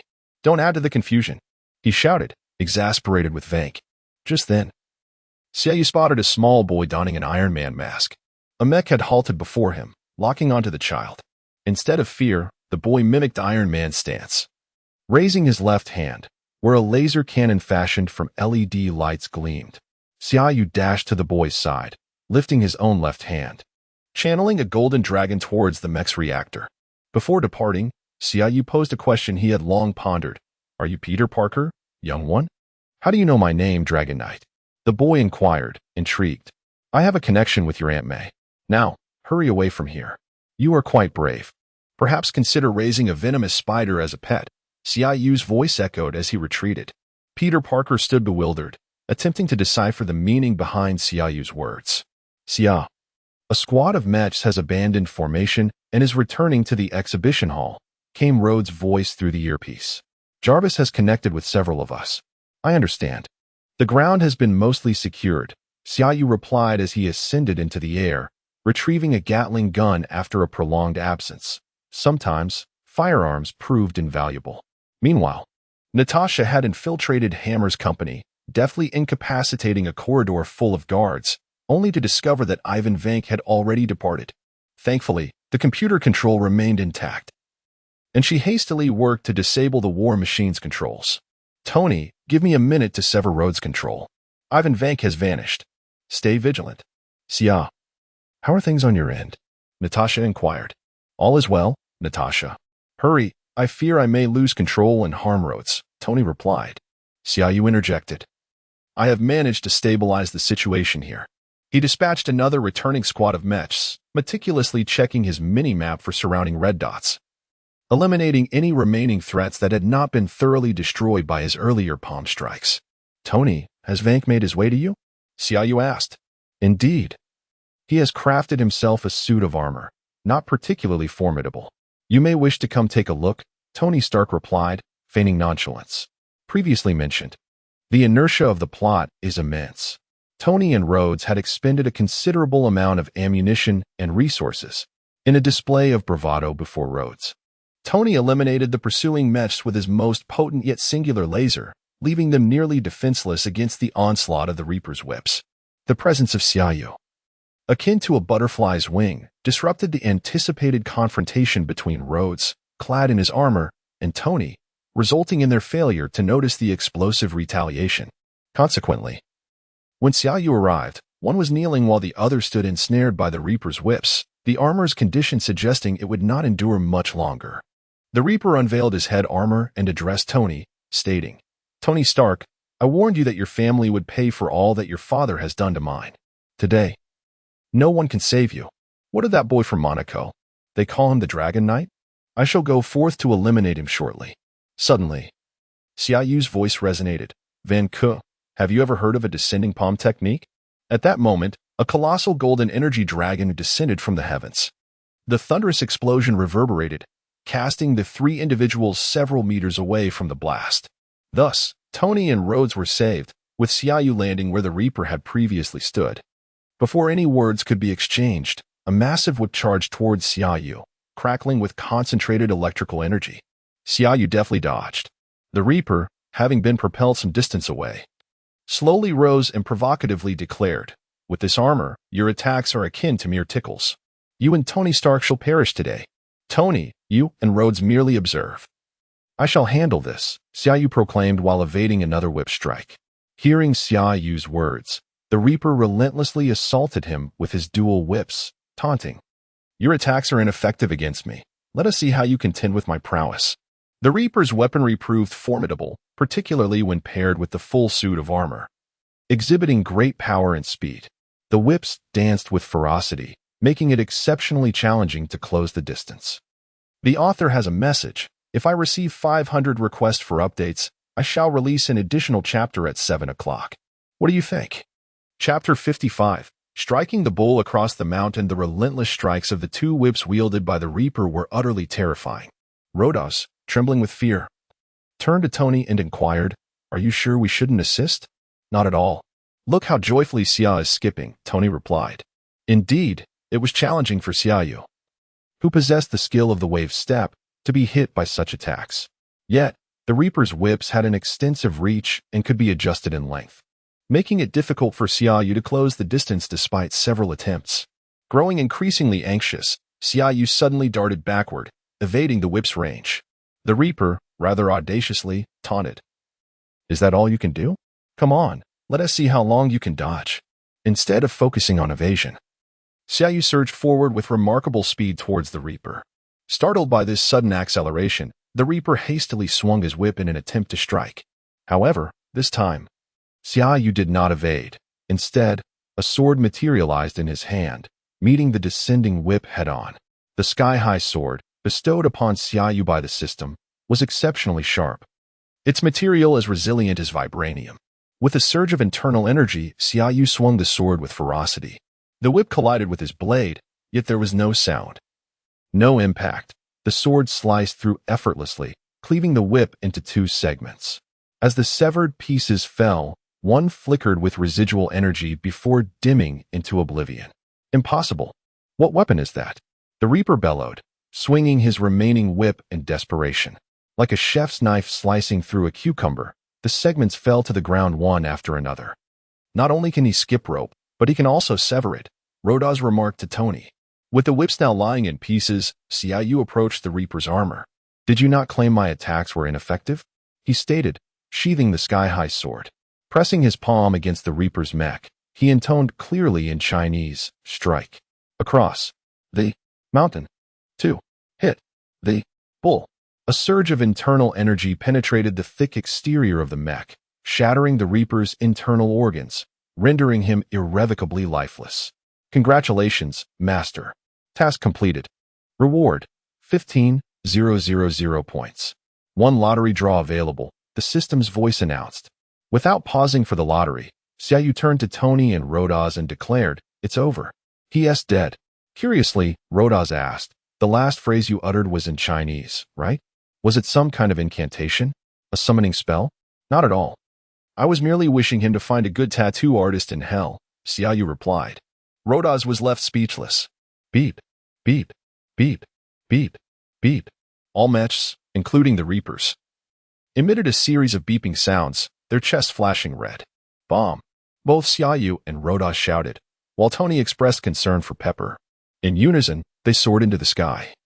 With Tony rushing to the exhibition venue, scooping up Pepper in the final moments and flying her to the rooftop. Much like a scene from a movie, Pepper, initially startled, eventually settled down after a bout of complaints. As she finally calmed down, Tony remarked, after we resolved the situation with Obadiah's stain on the rooftop. Xia told me that typically at this moment, the male protagonist tenderly embraces the female lead for a passionate kiss. At last, we have reached a satisfying conclusion. With that, Tony leaned in slowly to kiss Pepper. I've mentioned before that you are not the male protagonist, Tony, and this time is no different, Xiaoyu's voice interjected. Tony looked at Xiaoyu in surprise, asking, what are you doing here? And I am here too, Tony. In fact, we arrived first. Rhodey stepped out from beside them. Damn it, I despise encountering men at moments like this, especially you two. Could you grant us a little privacy? Please leave, Tony said, his despondency palpable. Rhodey rolled his eyes. Come on, Xia, let's go have a drink. We are not welcome here. Xiaoyu fixed an unwavering gaze on Rhodey and inquired, Colonel Rhodes, are you aware of what royal contempt means? What do you mean? Rhodey failed to grasp Xiaoyu's implication. Activating his armor, Xiaoyu ascended approximately 1 meter off the ground, casting a scornful glance at Rhodey that was unmistakably understood. You go have your drink alone, you lonely soul. Natasha is still waiting for me. With that, he soared upward and vanished in an instant. Damn it, I should find a girlfriend, or even a boyfriend, Rhodey muttered before taking flight himself. This is the proper conclusion. Pepper, Tony said with a smile as he leaned in once more towards Pepper. Does this mean you two are officially involved? A child's voice unexpectedly interrupted their moment. Turning around, Tony discovered a boy of about 5 or 6 years old, his face adorned with a mask. Who are you, little one, and why are you here? Pepper approached with a warm smile. My name is Peter Parker. I got separated from my family, and there are bad people outside. I hid inside because it wasn't safe below, and when I heard the explosion, I wanted to see if it was safe up here, the little Spider-Man explained in a soft voice.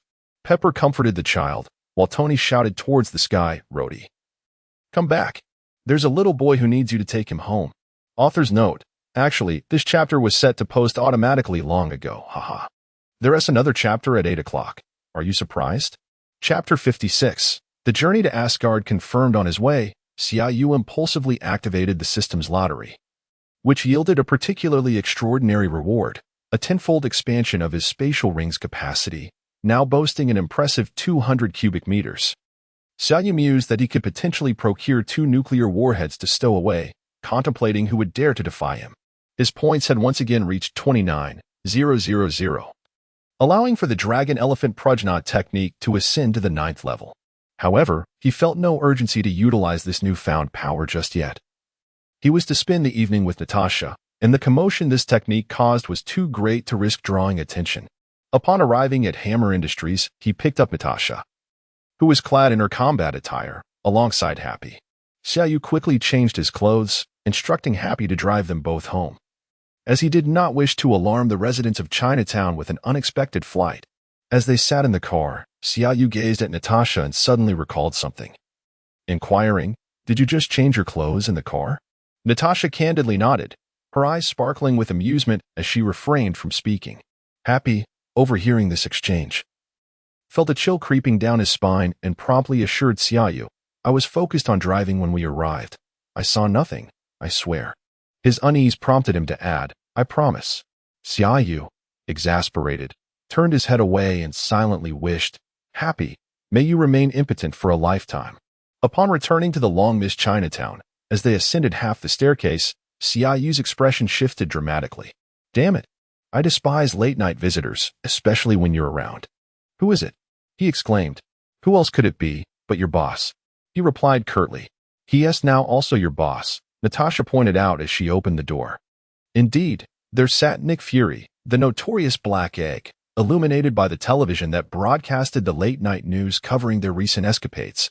"You've caused quite the stir, compelling me to fly back from the other side of the earth overnight. What on earth have you done?" Nick Fury remarked. "Not my concern," Xiaoyu retorted. "Indeed. It isn't your concern, but shouldn't you be in New Mexico monitoring that hammer?" Nick Fury shot back, glancing at Xiaoyu. "Fortunately, I returned. Otherwise, tonight would have been a disaster. Nick, be grateful. I am free labor. I flew from the southernmost point of America to the west coast, and then back to the east coast, vanquishing dozens of armored foes and battling a tattooed freak from Siberia. What more do you want from me?" Xiaoyu lamented. "Enough with the complaints. While you two were reveling in battle, I was the one tasked with writing reports and explaining things to the bigwigs in the office." Nick Fury replied, equally vexed by the increasing demands of recent events. "I grant you a night off, but you're still heading to New Mexico tomorrow. You've made contact with the Father of the Gods, so you must take full responsibility there," Nick Fury decided.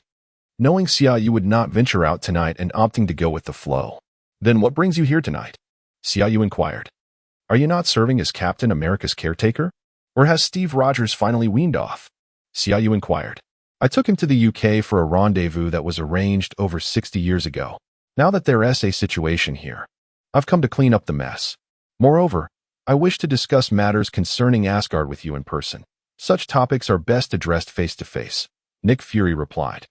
Xiaoyu could only recount the details about Asgard and his conversation with Odin, carefully selecting what he could share. Upon hearing this, Nick Fury immediately asked, "Are you saying that the Allfather of Norse mythology informed you that Asgard would face a so-called Ragnarok, and that you would be present during this event?" "Indeed. I cannot ascertain whether the glimpses of the future he spoke of are genuine, but there is no necessity for him to deceive me, is there?" Xiaoyu replied, spreading his hands. "He even extended an invitation for you to visit Asgard. I believe once the situation in New Mexico concludes, you should promptly embark on that journey. It would be prudent to gather more intelligence about the outside world, be it Asgard, the Nine Realms, or other planets and civilizations within the universe. The more detailed, the better," Nick Fury advised earnestly. Though a trip to Asgard was indeed within Xiaoyu's plans, he still expressed his discontent to Nick Fury. "Why am I unpaid? I am the most burdened here, and my business extends even to extraterrestrial realms. Because you have charmed away the most beautiful and capable agent of SHIELD, transforming her into your sweet and lovely girlfriend. I haven't assigned Natasha to fieldwork in quite some time. You must make amends, Xia."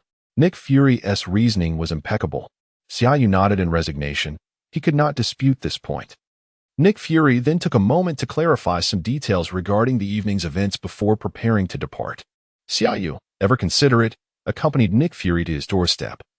Watching as he exited his home, as Nick descended the stairs, Xiaoyu suddenly remarked, "Nick, has anyone ever told you that disrupting others' normal love lives can lead to unfortunate consequences?" Without turning back, Nick Fury replied, "I haven't needed that in a long time. And besides, I'm getting old. It doesn't seem matter anymore." Xiaoyu closed the door, silently commending the unfeeling Nick Fury. Chapter 57. Which zodiac sign are you? In the quaint town of New Mexico, Xiaoyu found himself engulfed in a monotonous existence.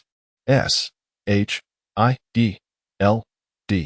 had fortified the place to the point of being impenetrable, with surveillance shadowing Thor wherever he went. Each day, Xiaoyu engaged in light-hearted banter with Carlson before heading to the supermarket. Why the daily visits to the market? The ring had expanded its capacity tenfold, prompting Xiaoyu to procure various oddities to stockpile within.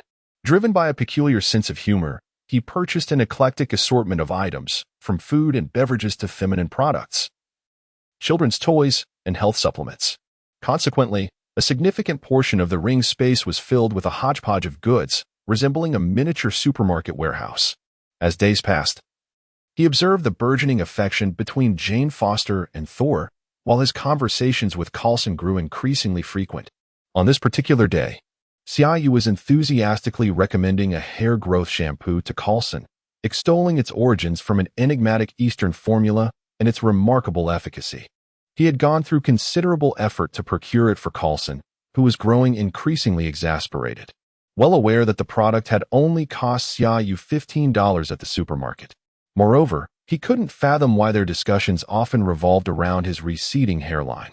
In just a few days of Xiaoyu's company, Coulson felt as though he was losing more hair than he had in the past few years, which troubled him deeply.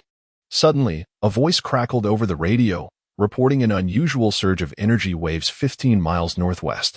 Coulson sprang to his feet, jacket in hand, heading out without a backward glance, stating he would investigate. Xiaoyu, familiar with the unfolding events, knew that Thor's companions were arriving, and soon Loki would teleport the destroyer to wreak havoc. However, Odin had explicitly instructed Xiaoyu to refrain from intervening, merely seeking an opportunity to temper Thor's fervor, which ultimately led to a scene of Xiaoyu physically confronting Thor. The town's residents had largely evacuated, and the destroyer would likely only cause a bit of property damage. Thus, Xiaoyu decided to venture into the town to observe the spectacle. That cunning old fox, Odin, instead of simply disciplining his unruly children, concocted elaborate schemes, preferring to remain in the shadows. Thor and his friends were truly lacking in foresight. They failed to consider that Heimdall would not dare open the Bifrost without Odin's command. As Xiaoyu reminisced about the wisdom of Frigga, the Asgardian goddess, and his first-hand experience of Odin's sagacity, he pondered how Thor, a being seemingly devoid of cerebral substance, could have emerged from such a lineage. It appeared that education outweighed inherent talent. Lost in thought, Xiaoyu unwittingly found himself at the residence of Jane Foster and her companions. "Hello, how are you all?" he greeted with exuberance as he entered. The group recognized Xiaoyu, aware of his esteemed position among the local government officials, though they remained oblivious to the specifics of his role. A few were dining, and Xiaoyu's unexpected arrival and fervent welcome left them uncertain of his intentions.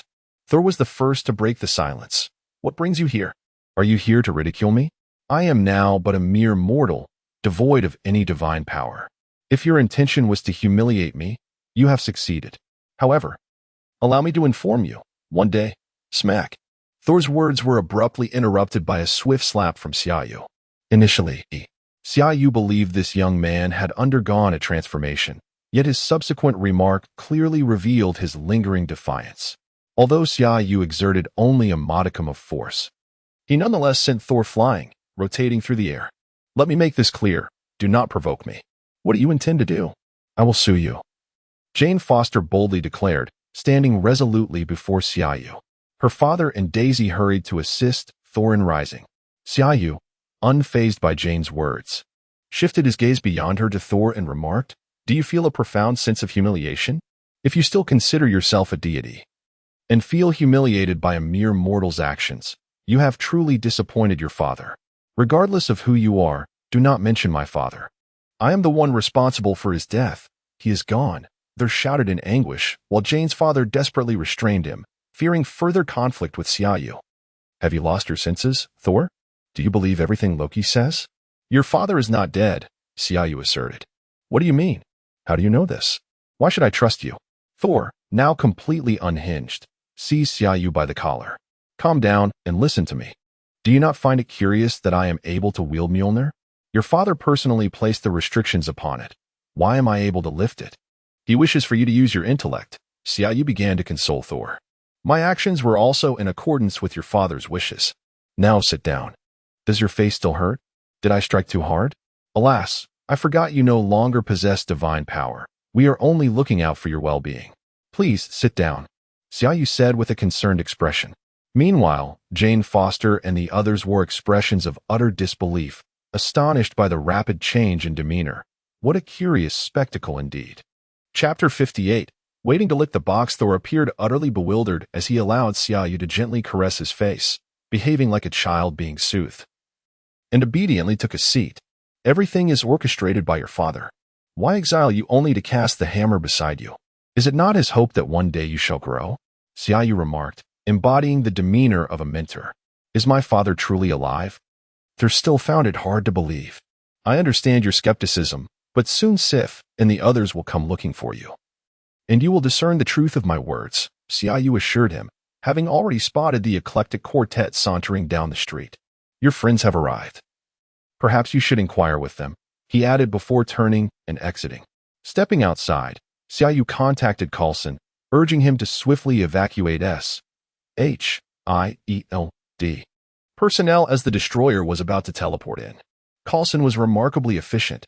Just as Xiaoyu ended the call, the townsfolk began to emerge, retreating from the vicinity. The residence where Thor and his companions stayed was situated at the edge of the town. Thus, when the destroyer arrived, accompanied by a swirling tempest of dark clouds, both Xiaoyu and those within the house witnessed the spectacle with clarity. As the onlookers saw the townspeople retreating, they exchanged astonished glances with Xiaoyu.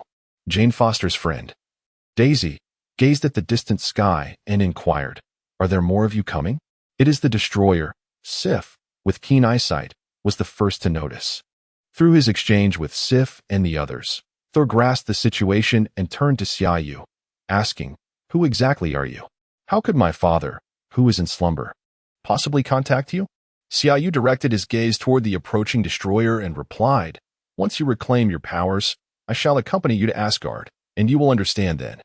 But for now, focus on how to confront this adversary. This is your family's affair, and I am merely an observer." With a glance at Jane Foster and her companions, he continued, "You need not worry. I can look after them. Rest assured, I am capable of ensuring their safety." Understanding Thor's loss of divine power, Sif and the others decided to keep him close to Xiaoyu while they, a quartet, advanced toward the destroyer. Xiaoyu sighed inwardly, recognizing that these four combined might not even be able to best him, let alone contend with the destroyer. They were destined to be mere fodder. All of this was Odin's method of educating his two unruly children. Despite Odin being in slumber, should Thor encounter peril, he would emerge to regain control of the situation. In the films, whenever Thor and Loki were about to fall from the Rainbow Bridge, Odin would appear instantaneously. And Xiaoyu suspected that Odin knew Loki would not meet his demise. Indeed, as the four approached, it did not take long for the destroyer to incapacitate them one by one. Xiaoyu pondered their rationale. If they intended to protect Thor, should they not have urged him to flee while they themselves engaged the destroyer? Did they genuinely believe they could vanquish the formidable foe? In Xiaoyu's mind, the introduction of the destroyer resurfaced, forged from a mysterious metal of Asgard and imbued with magic by Odin, rendering it more resilient than URU metal, nearly indestructible, with a face capable of unleashing a devastating beam that could obliterate anything. If that were the case, then Thor's final blow that shattered the destroyer must have been influenced by the lingering essence of Odin residing within his hammer. As Xiaoyu pondered this, Thor found himself sent flying several dozen meters by the destroyer's counterattack. The posture looked all too familiar. Just moments ago, Xiaoyu had done something similar to him. Witnessing Thor in such a dire state, Jane Foster hurried over. Meanwhile, the distant sky rumbled with thunder and the sound of rushing air as Mjolnir, imbued with the might of a divine artifact, soared towards them with incredible speed. The artifact had indeed recognized its master. The scene was starkly different from when Xiaoyu had summoned it that day. Observing the current aura, he felt compelled to play some background music to amplify its grandeur. As Mjolnir returned to Thor's grasp, the power of the thunder god surged back into him, instantly healing his previous wounds.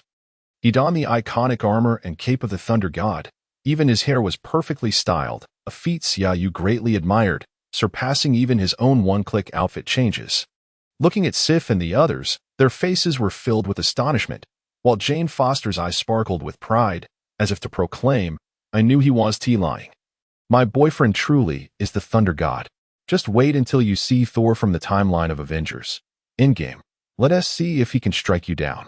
Xiaoyu thought maliciously. With Mjolnir in hand, Thor struck down the destroyer, then ascended into the sky, spinning his hammer and conjuring a massive tornado.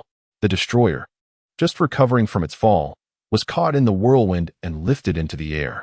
It retaliated with a beam of destructive energy aimed at Thor, but he executed a maneuver descending from the heavens with his hammer, obliterating the destroyer. Emerging from the ensuing cloud of dust unscathed, Thor walked steadily towards Jane Foster. Xiaoyu eagerly awaited this moment of grandiosity, rushing into the dust to collect the scattered remnants of the destroyer with his ring. Good treasures should not go to waste.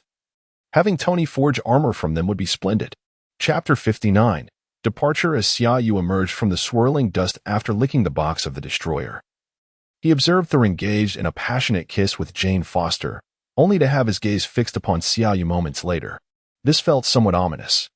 Thor strode purposefully towards Xiaoyu, locking his eyes on him with unwavering intensity. Need an autograph? Xiaoyu responded with remarkable composure. Listen, we are about to return to Asgard to attend to some matters, but I will certainly repay that punch you threw, Thor declared before turning to rejoin Sif and the others. At this, Xiaoyu couldn't help but chuckle. Indeed, once the divine power was restored, Thor's demeanor had swiftly shifted to one of ruthlessness. However, if he thought he could simply depart after putting on a show, he was sorely mistaken. First and foremost, I intend to accompany you to Asgard. This is your father's invitation, Xiaoyu proclaimed, gradually ascending to a height of 4 to 5 meters above the ground.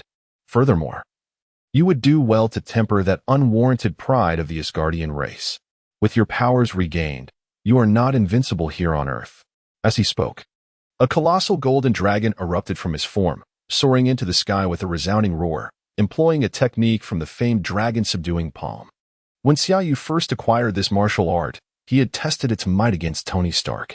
While the energy density of the dragon-subduing palm paled in comparison to Stark's laser cannon, its visual and auditory spectacle was truly unparalleled. All present, including the newly arrived agents of S.H.I.E.L.D., stood transfixed, gazing at the magnificent golden dragon that erupted from Xiaoyu. A singular thought crossed their minds. In contrast, Xiaoyu resembled a deity. Earth had never been without its means of resistance. Whether facing extraterrestrial threats or your so-called divine kin, you are still young. There are matters your father seems to have neglected to inform you. As Xiaoyu descended slowly, he addressed the astonished Thor and the others. This assertion was devoid of pretense. The mere presence of the Ancient One could subdue the 9 realms. He was uncertain who was stronger, the Ancient One or Odin, but it was evident from Odin's words that he regarded the Ancient One as an equal. Now, hasten to say farewell to your girlfriend. Any further discussion can wait until we reach Asgard, Xiaoyu advised Thor, striding toward Coulson and the others. I must make a visit to Asgard. I have already discussed this with Nick in New York. Once matters here are concluded, you should swiftly return to your idol. At this moment, Thor had finished speaking with Jane Foster and turned to Coulson, stating, Asgard can serve as an ally to your Earth, provided you return Jane's equipment to them. Xiaoyu slapped his forehead, realizing the young man had not learned his lesson. He interjected, in certain respects, we are already allies. Do not perpetually see yourself as a king. There is much you remain unaware of. Coulson, please return Jane's equipment. Coulson smiled and nodded in agreement. Thor's gaze was filled with resentment. Was he not granted even a moment to speak in front of the lady? He genuinely wished to engage in a brawl with Xiaoyu, or at the very least, to deliver him a sound thrashing. However, this fellow appeared to be a formidable adversary, often invoking Odin's name, which left Thor feeling uncertain. Most importantly, Meow Meow, his hammer, could also be wielded by others. How could he possibly fight under such circumstances? Xiaoyu disregarded his sorrowful glance and bluntly remarked, let's depart. Your brother is at home waiting for you to return and give him a spanking. The group made their way to the outskirts of the town. And reminiscent of a scene from a film, Thor summoned Heimdall several times before managing to succeed. Xiaoyu understood that Loki had frozen Heimdall using the frost box. Just before their departure, Coulson exchanged a knowing glance with Xiaoyu, who comprehended his implication. It was a reminder not to forget the task assigned to him by Nick. He subtly nodded in acknowledgement to Coulson, and the group swiftly vanished into the Rainbow Bridge. Asgard, among the most formidable warrior races known in the MCU, transcended the constraints of genetic life, boasting longevity and remarkable physical prowess that surpassed most races in the cosmos. In his prime, Odin was renowned throughout the universe. Even now, as Odin began to weaken, no one dared to encroach upon the Nine Realms, including Earth. In the early stages of his quest, Thanos sought the Space Stone, which was housed on Earth, sending the Chitauri alongside Loki. Ironically, they failed to acquire the Space Stone and lost a Mind Stone in the process, the one atop Loki's scepter, which later became the Mind Stone embedded in Vision's forehead. It is noteworthy that during that period, Thanos had already annihilated half the population of countless planets, each civilization surpassing Earth in advancement, underscoring Odin's formidable reputation in the cosmos. A land floating in the void of space, renowned as a paradise, could be likened to the place with the highest happiness index in the universe by modern standards. Xiaoyu was filled with anticipation. Asgard, here I come. Chapter 60. The Sorrow of the Rainbow Bridge. The sensation of traversing the Rainbow Bridge is truly extraordinary. Akin to every pore in one's body being tugged by an unseen force, compelling one to advance in a singular direction. Both Earth and Asgard belong to the Nine Realms. And in Xiaoyu's perception, they arrived at the Grand Hall of the Rainbow Bridge in mere seconds. As depicted in the film, Heimdall lay injured on the ground, his sword embedded in the activation platform of the bridge. Take him to the medical bay. I shall confront my brother, Thor exclaimed urgently, hastily departing without a moment's thought for Xiaoyu.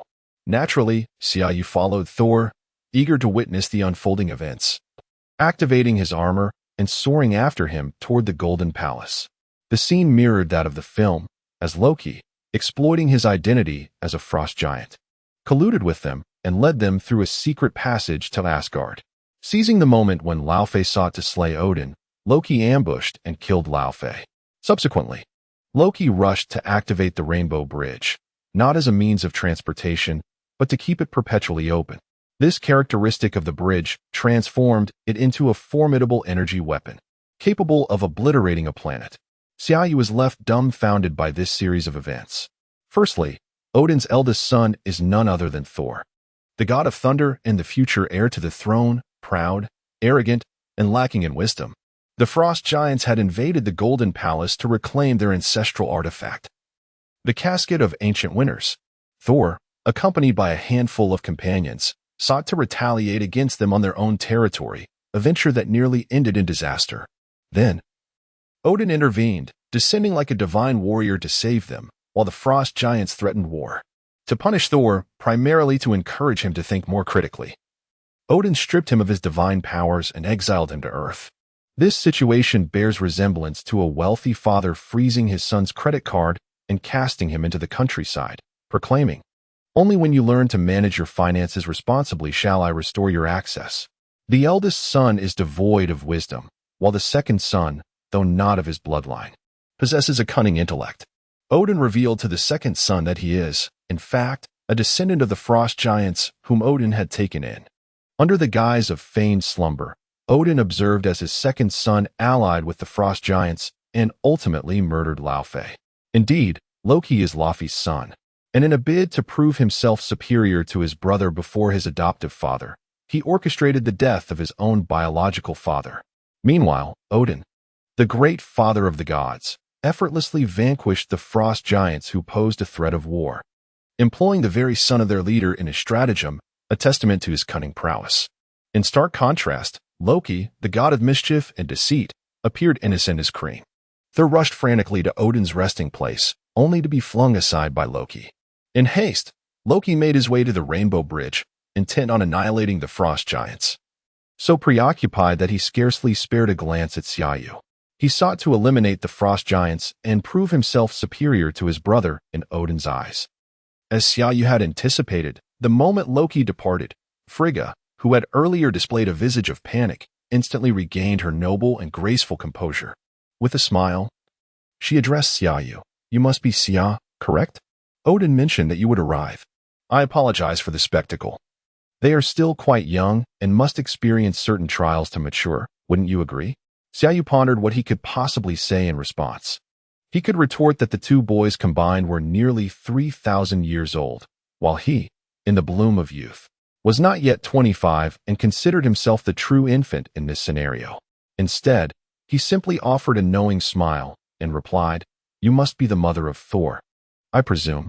It is a pleasure to meet you. You appear truly magnificent. How should I address you? Your Majesty, the Queen? In accordance with your traditions. You may call me Aunt, but in the future, refer to me as Uncle Xia, she replied. Odin, now seated, began conversing in the language of Xia's homeland. His words nearly stunning Xiaoyu into disbelief. Aunt, are you certain you are not a spirit from the northeastern forests of China? Xiaoyu thought to himself, finding the term aunt exceedingly down to earth. I must commend your mastery of the language. You have truly captured its essence, my dear Uncle Odin, Xiaoyu said, forcing himself to address Odin with the title. Odin erupted in hearty laughter, then rose and beckoned Xiaoyu to follow him outside. The golden palace faced the wall of the rainbow bridge, which automatically opened to create a golden balcony adorned with railings. Odin, accompanied by Frigg, led Xiaoyu to the balcony just as they witnessed the fierce battle between Thor and Loki. Do you think I am being excessive? Odin inquired of Xiaoyu. Noticing Xiaoyu's silence, he continued with a smile, though I feign slumber this time, my strength is indeed waning rapidly. I cannot hold on much longer. If we do not eliminate the frost giants, particularly Laufey, my demise will trigger war not only in Asgard, but across all 9 realms. Thus, races like the frost giants must be eradicated, and I have already granted them a sliver of mercy, have I not? Odin gestured toward Thor, who was preparing to shatter the rainbow bridge with his hammer. Xiaoyu recalled the entire Thor saga. It seemed the Dark Elves had also been dealt with, and indeed, prior to Odin's demise, the warring factions of the 9 realms appeared to have been subdued by Asgard.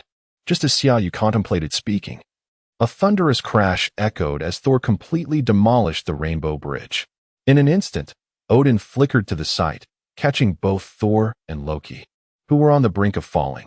Chapter 61. Odin's scheme. The rainbow bridge lay shattered, and Loki had willingly let himself fall. Thor was indulging in a grand celebration with his companions, while Xiaoyu found himself summoned to a chamber by Odin. To his surprise, Odin waved his hand and conjured a quintessential Chinese tea table, beginning to prepare tea for Xiaoyu. The tea leaves were exquisite. An aged pu'er tea cake of several decades, and the brewing technique was impeccable, flowing with a grace that revealed extensive practice. Old man, your skills are truly remarkable, Xiaoyu exclaimed, giving Odin a thumbs up. Odin lifted the teapot, gently pouring the tea into the fairness cup. With a chuckle, he remarked, when one's lifespan extends to the measure of millennia, it is only natural to cultivate a multitude of talents. After all, one must find ways to pass the endless expanse of time, mustn't one? And I have told you, call me uncle. Xiaoyu's lips twitched. Very well, Uncle Odin. You've summoned me to Asgard for a purpose, I presume? He adopted a humble demeanor before Odin, for fear of the gods' formidable presence, and recognizing their shared allegiance. Odin did not directly address Xiaoyu's inquiry, but instead posed a question of his own. Do you understand what it means to be a god? Those of higher existence. As you have described, certainly. I find your assertion quite valid, Xiaoyu replied earnestly. Odin waved his hand dismissively, continuing, in my youth, I conquered the 9 realms, instilling fear and reverence for Asgard throughout the cosmos. I considered myself a god and believed the Aesir to be divine beings, wielding dominion over all. Yet, I have come to realize a profound truth. A god is merely a tool, an instrument forged by the will of the universe. Just as I require a teacup and teapot to enjoy my tea, or as I provided Thor with a hammer, which, though not as potent as he is now, remains a tool. Do you comprehend this? Odin inquired. Xiaoyu responded with a mixture of understanding and confusion. Odin smiled and pointed at him, asking, do you discern the difference between us? Xiaoyu laughed. Oh, I am well aware. There are numerous distinctions. I am younger, more handsome, taller, more popular among the ladies. And my eyes. Odin interjected, waving his hand. You child, do you delight in such banter? The true difference lies in the limits of my power. A defined threshold. I, Odin, the All-Father, possess a capacity akin to a large cup. My volume is finite, and when I pour into smaller vessels, like that of Thor, my own level diminishes. Thus, I can never reclaim that lost essence unless I withdraw Thor's divine strength. The act of transferring this power inevitably results in unavoidable waste and evaporation. Odin pointed at the cup of justice and remarked, This is what you call divinity. This is my role. The term God has never been a commendatory one. Meanwhile, you, humanity, possess no limits. You continuously transcend yourselves, engage in self-cultivation, master technology, and grasp the truths of the universe. We, however, do not share such a fate. In my youth, I believed my strength was growing year after year, but in truth, I merely learned to utilize the water within this cup more effectively. Consequently, we find ourselves in a predicament. We only grow weaker. Even if all the water were gathered in one vessel, it would inevitably evaporate over time. Odin paused to sip his tea before continuing his discourse with Xiaoyu. Thus, we are merely tools created by certain existences. I am uncertain when I will be deemed obsolete and discarded, akin to the destined twilight of the gods. This understanding dawned upon me long ago, after I conquered the 9 realms, Odin declared. You, humanity, are the favored children of the Creator. In your own tongue, you embody the fortune of heaven and earth. Among the 9 realms, you are the center, the core. Therefore, if the Aesir do not wish to vanish from this universe, we must venture to the center. We must transform from divine beings into mortals. Odin spoke with a serene detachment. Xiaoyu, who had been quietly listening, could no longer contain his curiosity and asked, how does one transform into a human? What does this have to do with me? Odin smiled at Xiaoyu and replied, do not rush. Allow me to explain. Because destruction is inevitable, I devised a scheme thousands of years ago. I intend to orchestrate an artificial twilight of the gods, to utterly annihilate Asgard, for this is the source of my divine power, and I wish to dismantle it completely. Odin lifted the cup of justice and forcefully shattered it upon the ground, then pointed at the teacup, saying, by destroying the grand, the minor remains unscathed. The legacy of the father of all gods will be interrupted, and Asgard shall cease to exist. The denizens of Asgard, deprived of divine nourishment, will gradually revert to ordinary humanity. Xiaoyu was taken aback, his mind racing with scenes from various Marvel films. He recalled Odin speaking to Thor in Norway. This could also be Asgard. The emergence of Hela, Thor's confrontation with Surtur to prevent the twilight of the gods, and the subsequent destruction of Asgard flashed through his thoughts. A cunning old fox, indeed, with a grand design, Xiaoyu murmured. Coming back to himself, he pointed at his own being and inquired, what about me? Odin gestured towards Xiaoyu and stated, you are the variable. In the fragments of my future before encountering you, you were absent, having shared certain thoughts previously during their time with the hammer. Xiaoyu was not surprised and continued to ask, what does my future hold? Odin responded slowly, as I mentioned earlier, the so-called fortune will, for an extended period, reside on Earth, manifesting through certain individuals. Thor and Loki, due to my recent exile, have also become entwined with this fortune, which is a positive development. Later, I discovered you. You do not belong to this world, thus fortune has no bearing upon you. Yet, curiously, those who are endowed with fortune seem to accumulate even more when they draw closer to you, as if they are increasingly favored by the universe. It seems as though I am akin to a pile of refuse. The nearer one approaches, the more they are tainted. Xiaoyu laughed heartily.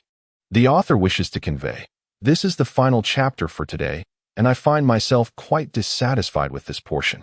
Allow me some time to ponder, as I eagerly anticipate the arrival of the Avengers tomorrow. Chapter 62. Is it delicious? Engaging in conversation with Odin is immensely comfortable. He openly discusses his needs and motivations, clearly delineating the terms of our dealings before fostering any camaraderie. Furthermore, the essence of this transaction revolves around friendship. Odin's request is straightforward. He wishes for Thor to accompany Xiaoyu, assuring that all arrangements will be made, including their return to Earth. Odin encourages Xiaoyu to enjoy a few days in Asgard, aware that he requires time to orchestrate certain matters, particularly since the Rainbow Bridge has been shattered, rendering their journey back to Earth feasible only through Odin or Heimdall utilizing dark magic.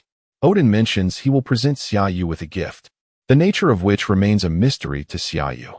However, as a cultured and polite individual from the esteemed Huaxia, he inherently understands the principles of reciprocity.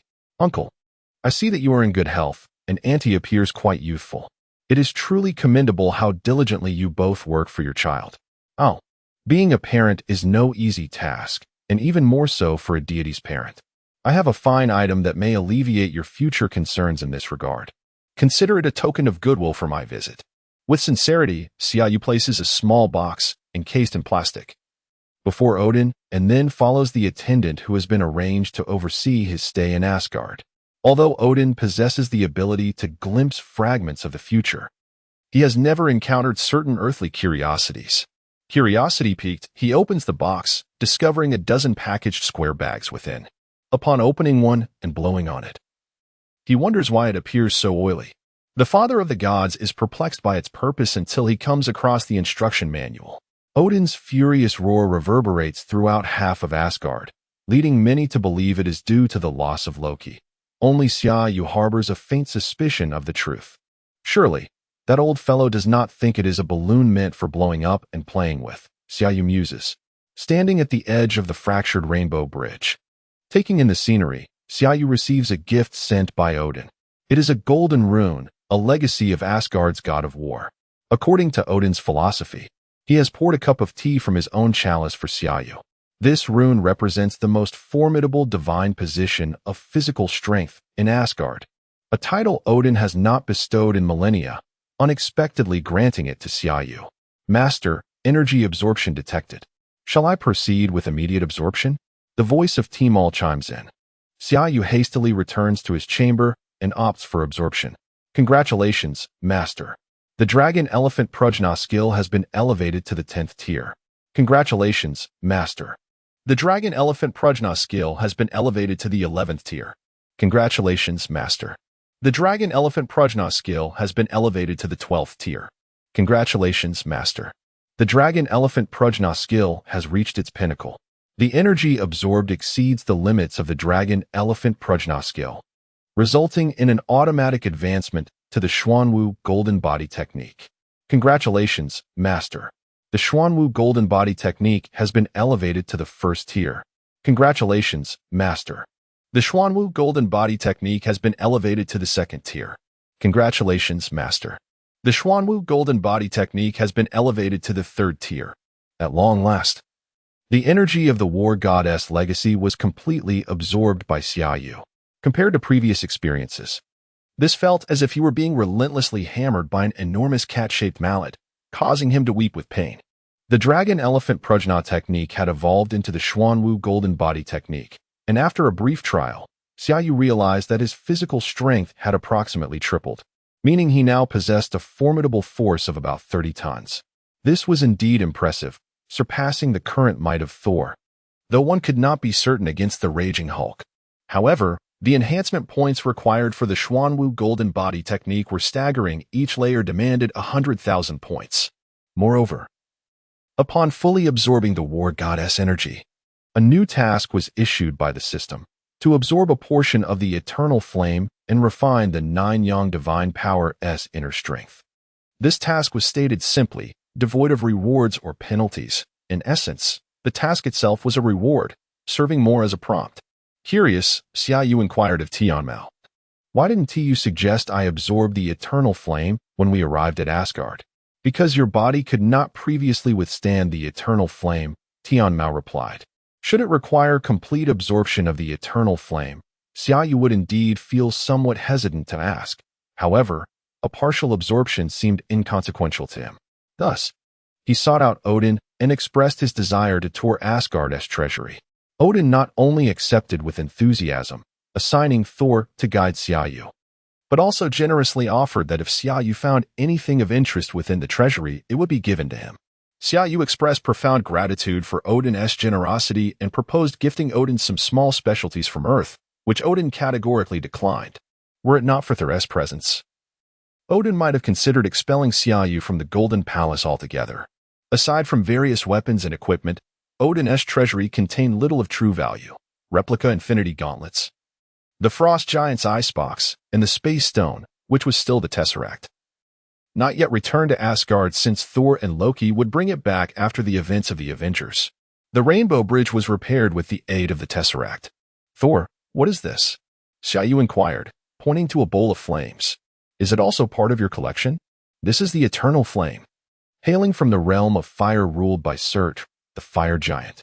He is quite formidable, But now my father has stripped him of the eternal flame, rendering him significantly weakened, Thor explained. Does the eternal flame truly never extinguish? Xiaoyu feigned curiosity as he reached out. Wait, Thor attempted to stop Xiaoyu. Knowing the immense power of the eternal flame, which he himself dared not touch lightly, initially believing Xiaoyu would be harmed, Thor was astonished to see him securely grasp the eternal flame without sustaining any burns. How can this be? How did you manage that? Thor asked, bewildered. It indeed burns eternally, quite an amusing spectacle. I merely reached out and took it. Would you like to give it a try? Xiaoyu offered the flame to Thor. Sol shook his head repeatedly, perceiving Xiaoyu as a veritable enigma he dared not approach. Initially, he believed that Xiaoyu had already bestowed upon him a plethora of surprises, yet the next utterance nearly sent Sol into a panic. It appears quite delectable. Does it not? I have yet to taste the flames. Xiaoyu fixated intently on the eternal flame in his grasp. Hey, you must be jesting. Put that back. Such a thing cannot be taken outside. If it ignites, it would be a tremendous hassle, Sol cautioned, wary of Xiaoyu's recklessness. To his astonishment, Xiaoyu actually opened his mouth and consumed the eternal flame. Hey, Sol exclaimed, nearly striking out in disbelief. Xiaoyu truly devoured it, seemingly unfazed. Will it not burn you? Sol inquired cautiously from a distance of over a meter. Is it tasty? Chapter 63. The Oath of the Peach Garden. Odin had not disclosed many matters to Thor, which left Thor bewildered as to why Odin treated Summer with such favor. Surely, it could not be merely due to the fact that Summer had once bested him in combat. Deep down, Thor felt a sense of indignation, as he had never truly fought Summer with all his might. The last time he was defeated by Summer, he even wielded the Meow Meow hammer or summon lightning. However, the sight of Summer consuming the eternal flame had genuinely frightened Thor. He appeared to be an ordinary human, not a flame giant. This act left Thor hesitant to stray too far from Summer for several days, fearing that the flames within Summer might erupt unexpectedly. Unperturbed by Thor's thoughts, Summer felt the eternal flame settle within his dantian. The internal energy of the Nine Suns' divine skill had been refined and compressed dozens of times by the eternal flame, significantly enhancing the potency of his techniques, such as the 18 dragon-subduing palms, amplifying their power exponentially. This journey to Asgard had yielded benefits for Summer beyond what could be quantified by mere points. His only sacrifice had been to bring Thor into the Avengers. Was that truly a sacrifice? Odin mentioned that sending them both to Earth using dark magic would require some preparations. Summer did not inquire further about the specifics, as Odin assured him it would be swift, just a matter of a few days. The scenery of Asgard was quite splendid. As Summer strolled along, he felt as though he were immersed in a virtual game, reminiscent of a Western medieval fantasy. Along the way, he encountered armored guards wielding two-handed swords, blacksmiths, tailors, and taverns. It seemed fitting that a few professional mentors should appear at a crossroads or building, perhaps accompanied by a village elder to issue quests, an idyllic novice village. On this particular day, Summer was recommending an eye drop to Heimdall when Odin's envoy summoned him. Upon returning to the Golden Palace, he found Thor present as well. Odin was addressing Thor. My child, you are now a competent warrior.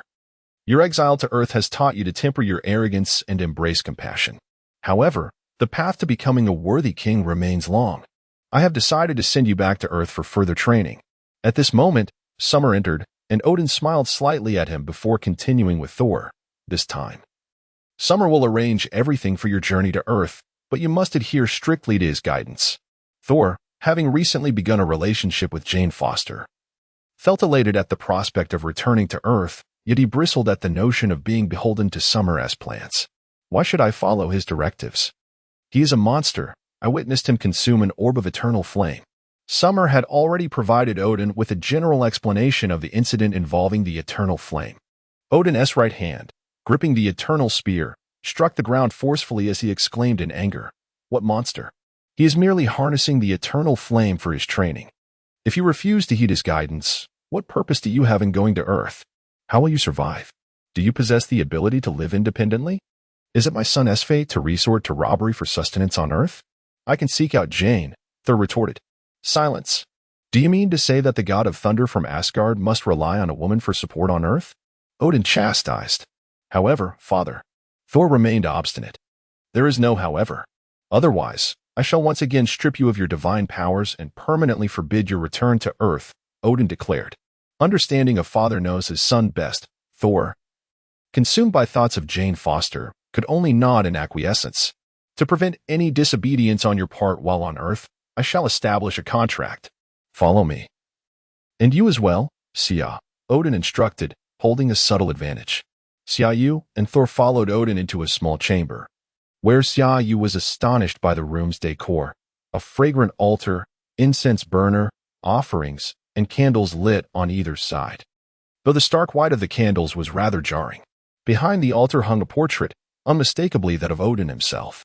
Uncle, I do not grasp your intentions. Xiaoyu inquired. I discovered this process of brotherhood from a book. Since you are of the Huaxia lineage, I thought it fitting to adhere to your customs. What do you think of my arrangements? Odin responded. Remarkable. Xiaoyu remarked, his gaze fixed on Odin's portrait and the white candles, his teeth clenched. Now I shall begin. You must heed my commands, especially you, Thor. Odin emphasized to Thor. With both men nodding in agreement, Odin produced 2 incense sticks from seemingly nowhere, lit them, and placed them in the hands of Xiaoyu and Thor. Kneel, Odin commanded. The 2 complied, and Odin then revealed a parchment inscribed with several phrases, each designated for Xiaoyu and Thor to recite in order. Xiaoyu. I, Xiaoyu, am 24 years old. Thor. I, Thor, am 1,532 years old. Together, today, in the presence of the All-Father Odin, we voluntarily pledge to be brothers for the remainder of our lives, to fight together, face challenges together, assist one another, and never betray. Xiaoyu. I, at 24, shall be the elder brother. Thor. I, at 1532, shall be the younger brother.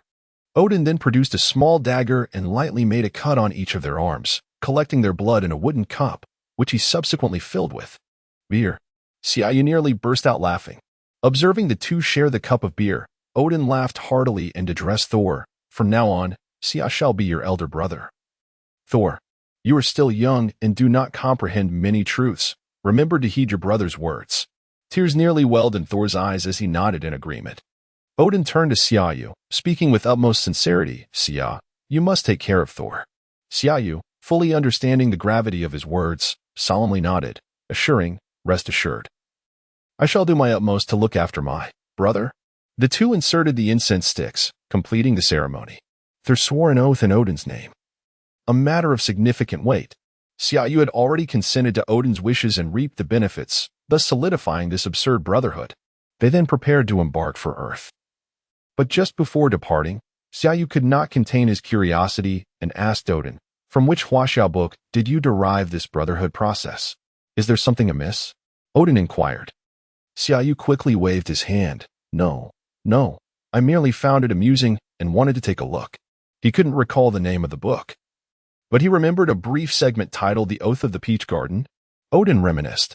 Uncle, you are quite impressive. Chapter 64. The base Odin evidently did not select the coordinates with great care, as the 2 returned to Earth still in that quaint little town in New Mexico. Summer had only accompanied Thor to Asgard for a few days, and upon returning, he discovered that Jane Foster was still in this small town. Naturally, upon seeing Jane, Thor was reluctant to leave. With little else to occupy his time, Summer allowed him to remain with her for the moment, while he ventured off to procure a mobile phone for him. Here's my number, 598231759. Have Jane teach you how to use the phone. I will go settle some matters. Should you need anything, do not hesitate to call me, Summer instructed. Before departing, he pondered for a moment, realizing that Thor was indeed his brother, and thus he retrieved $10,000, placing it into Thor's hands. Having contacted Nick Fury, Summer considered it a business trip and felt it necessary to report in upon his return. Coincidentally, both Natasha and Fury were in New York at that time, so Summer utilized his armor to fly directly there. The Stark Group's skyscraper was rapidly under construction in New York, and the S.H.I.E.L.D. headquarters was also situated in the city, indicating that he would be spending a considerable amount of time there. This was something Summer had anticipated, though he felt a pang of reluctance to part with his residence in Los Angeles. Following the address provided by Nick Fury, Summer arrived to find it was, in fact, the Avengers base as depicted in the films, located on the outskirts of New York, originally a Stark Industries facility. Ultimately, he had arrived at this location. Are the maidens of Asgard enchanting? Natasha inquired after embracing him, whispering in his ear. Each resembles a robust cow, exceedingly strong, but beauty is hardly applicable. Especially when compared to my Natasha, Summer replied, his words dripping with sweetness. Natasha shot him a playful glare, fully aware of his jest. Yet she affectionately pecked him on the cheek. Watching my beautiful agent with you, I can't shake the feeling of a daughter being led astray by a rogue. Nick Fury interjected, having appeared unexpectedly. Summer rolled his eyes. Could you not wait a moment longer, allowing two enamored youths a bit more time to embrace? I understand your age may have diminished certain functions, but I must say, Nick, should you continue to interrupt our tender moments, you may soon find yourself in a rather compromising position. The three of them entered together and settled down. Summer began to recount his experiences in Asgard, omitting his conversation with Odin and instead stating that Odin wished Thor to experience life on Earth, thus entrusting him to Summer's care. So, you've effectively brought the God of Thunder back with you? And now he has become your brother? Nick Fury remarked. Summer nodded, producing several books to hand over to Fury. These contain fundamental information about the universe and several prominent civilizations, including, but not limited to, the Nine Realms. However, I must caution you that the Asgardians tend to be somewhat insular, so this information may be outdated. Fury waved his hand dismissively, unconcerned, stating that it was merely for a preliminary understanding, as our technology had yet to reach the stage of direct interaction with extraterrestrial beings. With the location chosen, the Avengers initiative could commence. Oh, and you might want to assist Thor in obtaining legitimate identification. I need him to appear more like a human. I certainly do not wish for him to be constantly donning a cape and flying about, leaving me to clean up after him. Xiaoyu helplessly remarked. Having a brother brings quite a bit of pressure, you know. In a few days, Coulson will provide your credentials, and once Hawkeye's mission concludes, everyone will finally have the opportunity to meet. Steve Rogers is also in good standing. Stark, you will take care of the communication, Nick Fury stated. Does that mean there is nothing pressing in the upcoming days? Xiaoyu inquired. Our hero has just returned from an interstellar assignment. I must grant him a few days of respite to enjoy some quality time with his girlfriend. I certainly do not wish to find myself in a situation where I am left squatting to relieve myself. I have already lost my woman. I cannot afford to lose even the urinal, Nick Fury exaggeratedly proclaimed. Xiaoyu retrieved an item from his spatial ring and emphatically placed it on the table, declaring, You are outdated, old man. Women can certainly have their own urinals as well. To Fury's astonishment, what Xiaoyu presented was indeed a female urination device. At a loss for words, Fury waved his hand dismissively and exited, fearing he might eventually be driven to madness by Xiaoyu. How do you possess such a thing? Natasha chided, playfully pinching Xiaoyu's side. I was merely preparing for a trip to Asgard, so I impulsively gathered a variety of items to store in my ring. Xiaoyu shrugged, contemplating whether to reveal that his ring also contained an inflatable doll. Let us not dwell on that. I didn't expect the base you selected to be so expansive. I was considering that if I were to reside in New York long-term, Chinatown wouldn't suit me. This is perfect. Since it's just the two of us for now, let us choose the largest and finest room available, Xiaoyu suggested, pulling Natasha along to explore the entirety of the base. Tony Stark had acquired the premises in his personal capacity, originally a vast warehouse intended for the storage of weaponry and materials. It had long been inhabited by numerous security personnel, thus featuring a fully developed living area. Following preliminary renovations, it was ready for use, especially since the initial Avengers roster comprised only a handful of individuals. Consequently, Xiaoyu decided to generously invest in essential supplies for everyone, treating it as a shopping excursion with Natasha. Chapter 65. The first disagreement leads to a brawl. This was the first occasion that Xiaoyu and Natasha collaborated to adorn their shared abode. Initially, they intended to merely procure some essential household items. However, as they continued shopping, they began to feel as though they were crafting a love nest of their own. Their purchases multiplied, and their joy escalated. Upon returning home, Xiaoyu suddenly realized a significant issue. in the early stages. They had decided to maintain confidentiality and not hire any support staff. How would they manage the cleaning of such a vast space? The security system was a different matter. Tony Stark surely had that covered, and Jarvis would handle it seamlessly. While Natasha was busy tinkering with the newly acquired coffee machine, Xiaoyu hurriedly dialed Tony's number. "Have you managed to conquer a few goddesses yet?" Tony inquired as he answered. "Not exactly, but I did try standing atop the Rainbow Bridge and urinating downwards. I felt as though I conquered all of Asgard," Xiaoyu replied candidly. Could he really claim to have brought back a thunder god? After a bit of banter, Xiaoyu finally shared his purpose with Tony, who had overlooked this detail. He mentioned that his company possessed semi-finished products that could be modified for their needs.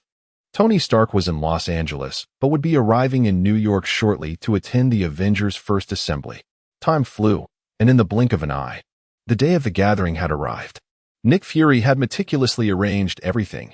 He provided Jane Foster and her team with roles pertinent to their expertise. Moreover, Jane's father had been recruited into SHIELD, which Xiaoyu knew was to study the Tesseract, although he chose not to disclose this. At least, with Thor coming to New York, Xiaoyu could feel a bit more at ease. He had already called to inform them that someone would be sent to escort them. The first to arrive was Tony, who was quite familiar with Xiaoyu. They exchanged greetings before Hawkeye, and Coulson joined them. Coulson handed Xiaoyu an identification card, which he opened to discover was Thor's ID. To his surprise, it bore the name Thor Xia. He wondered if Nick was playfully mocking Thor's status as Xiaoyu's subordinate. The identification indicated that he was Xiaoyu's brother, adopted by their grandfather later on. "I merely wanted to create an ID for him, to facilitate his normal social interactions when he goes out. Is that too much to ask?" Xiaoyu remarked to Coulson. "Fakes are fine, but for anything legitimate, we need a complete set of documents." "I can't just write Asgardian new immigrant," Coulson replied. "Hey, Coulson, I didn't realize you were also joining us," Xiaoyu remarked in confusion. "Actually, I'm here to coordinate your personnel relations and manage some logistical communications. I'm essentially your caretaker," Coulson quipped self-deprecatingly. "Is that really necessary? With Jarvis handling communications, what do we need coordination for? Are we going to fight or something?" Xiaoyu's words were abruptly interrupted as Tony Stark, clad in his armor, flew in through the open space in a U-shape, shattering the floor-to-ceiling window and penetrating 2 walls in the process. Xiaoyu had a keen eye. He distinctly observed as Tony soared into the scene with a hammer pressing against his abdomen, clearly hurled by Thor's Mjolnir. "You see, it is indeed quite necessary," Coulson remarked, spreading his hands towards Xiaoyu. Upon glancing at Hawkeye, Xiaoyu noticed him cunningly hiding in a corner, eager to witness the unfolding spectacle. With a hint of exasperation, Xiaoyu shouted toward the gaping hole in the wall, "Tony, if you intend to fight, do so. But please do not commence the demolition of our base on the very first day." "Aren't you going to intervene?" Coulson inquired, observing Tony emerge once again from the breach in the wall. "Isn't that your job? To mediate relations?" Xiaoyu pointed outside, where Tony, now accompanied by Thor, had veered into the adjacent forest, resembling a bulldozer as trees toppled in his wake. "At this moment, I cannot mediate," Coulson replied. "Then let us simply enjoy the spectacle," Xiaoyu said, retrieving 2 bags of chips from his ring and offering one to Coulson. What transpired? Natasha had just descended from the upper floor. Iron Man versus Thor. "Quite a thrilling encounter," Coulson responded, feeling reassured by Xiaoyu's calm demeanor, and he handed Natasha some chips to share. "How did it all begin?" "I'm not certain." 2 minutes prior, after conversing with Xiaoyu, Tony Stark, noticing that others had yet to arrive, decided to check on the construction progress of Stark Tower. This was a hallmark project for his clean energy initiative and a cornerstone for Stark Industries' transformation. Still clad in his armor, he thought it prudent to fly over for a brief inspection and soon crossed paths with Thor, who had just arrived in New York with Jane and the others. However, upon reaching the city, they had all dispersed. Thor was headed to the Avengers base for a meeting, while Jane and the others went to explore their future work placements. Suddenly separated from his romantic interest, Thor felt a twinge of childish frustration. Although not truly angry, his mood was less than cheerful. Upon arriving at the entrance, he spotted Tony emerging, adorned in his battle suit. "That armor is truly unappealing," Thor muttered under his breath. It was merely an offhand comment, as Tony's armor deviated significantly from the aesthetic of Asgardian traditional wear. However, this thoughtless remark caught Tony's attention, and the ever-witty Stark was quick to respond. "You are Thor?" Tony queried. "Thor, the god of thunder, son of Odin, future king of Asgard, and Iron Man," Thor corrected him. "Ah, the god of thunder, son of Odin, future king of Asgard." Tony exaggeratedly mimicked Thor's speech, then inquired, "Thor, what gives you the right? Because you pilfered your mother's cloak and your father's hammer? Is your mother aware of this?" In response, Thor promptly hurled Mjolnir, leading to the scene that Xiaoyu and the others were now witnessing. Chapter 66. This is my elder brother, Xiaoyu, along with Hawkeye, Natasha, and Coulson, each with a bag of potato chips, seated on the steps at the entrance of the base. Not far away, Iron Man and Thor were engaged in a lively duel, the sounds of their clash ringing out. Xiaoyu had anticipated some friction upon their first meeting, yet he was unprepared for the immediate eruption of hostilities.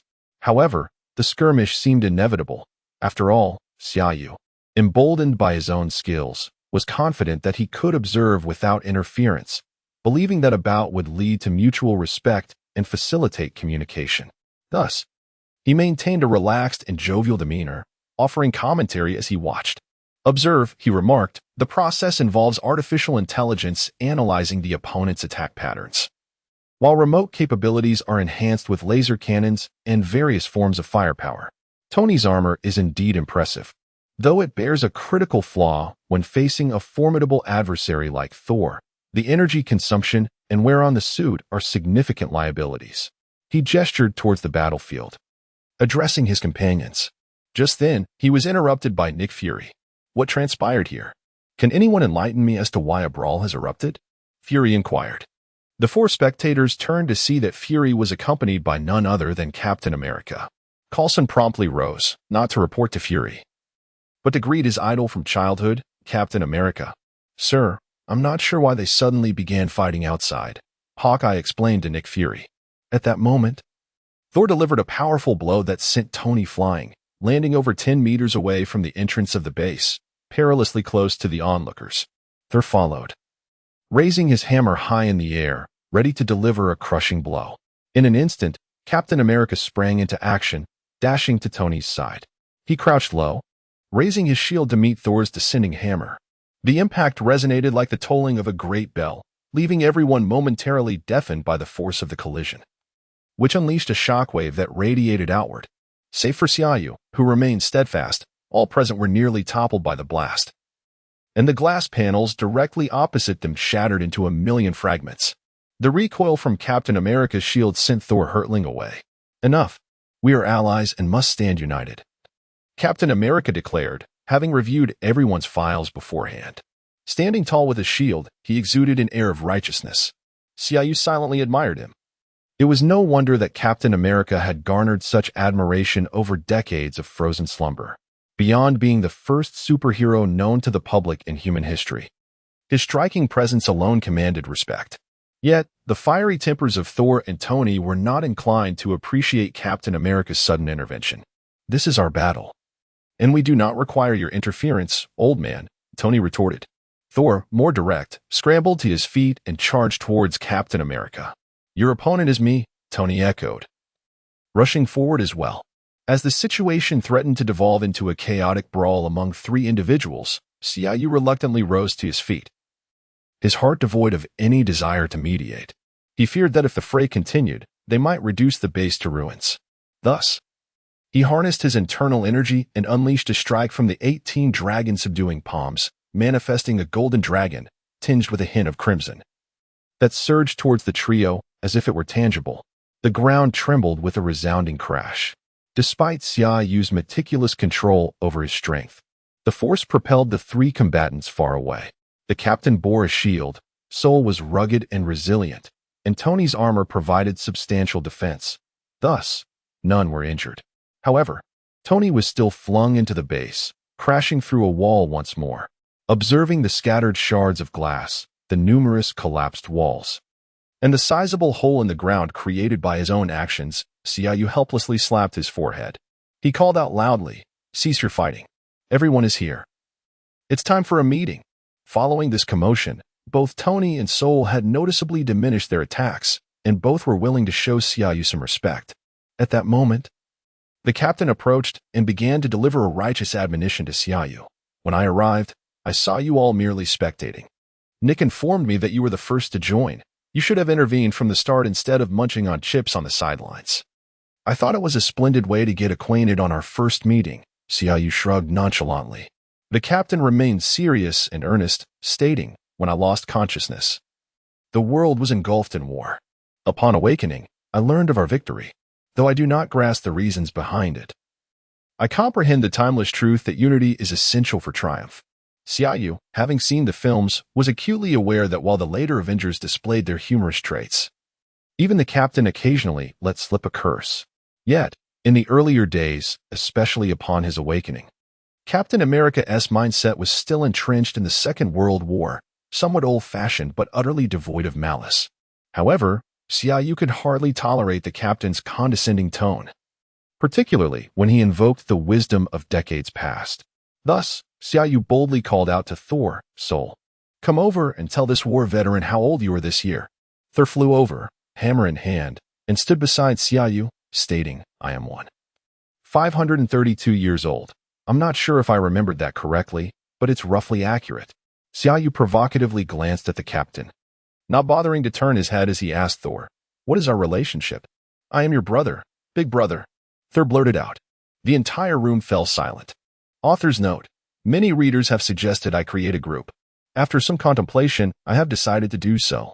However, sharing numbers within the comments or the text of the novel is prohibited.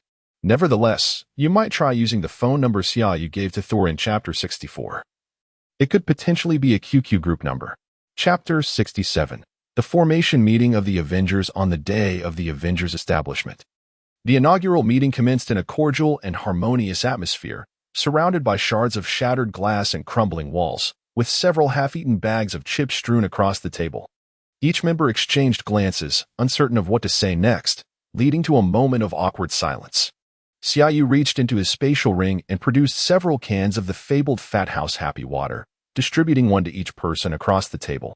Remarkably, they were still chilled. How is this possible? Tony Stark exclaimed. Nothing is beyond my reach. Xiaoyu replied with a hint of pride. I don't believe you. Do you have any bananas? Tony challenged. Bang. A banana materialized before Tony.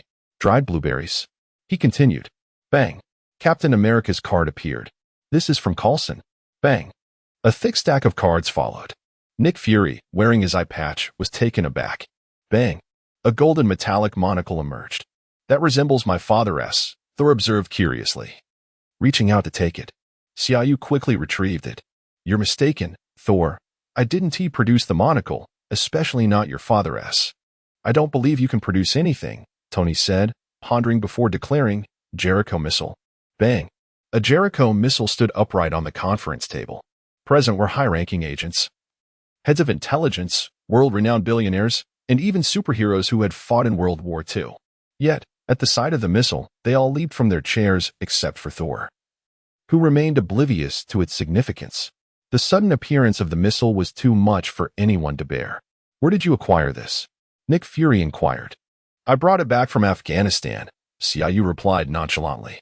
Hey, what is wrong with you all? Is a mere hunk of metal enough to scare you? Watch me smash it to bits, Thor proclaimed, rising with his hammer. Hey, stop, the others shouted in unison. Xia, you need to put that missile away, Nick Fury urged hastily. You'd better inform me how many heavy weapons you're carrying, he added, wiping the cold sweat from his forehead. Thanks to Xiaoyu's light-hearted antics, the atmosphere improved slightly, and Nick Fury took the opportunity to begin his speech.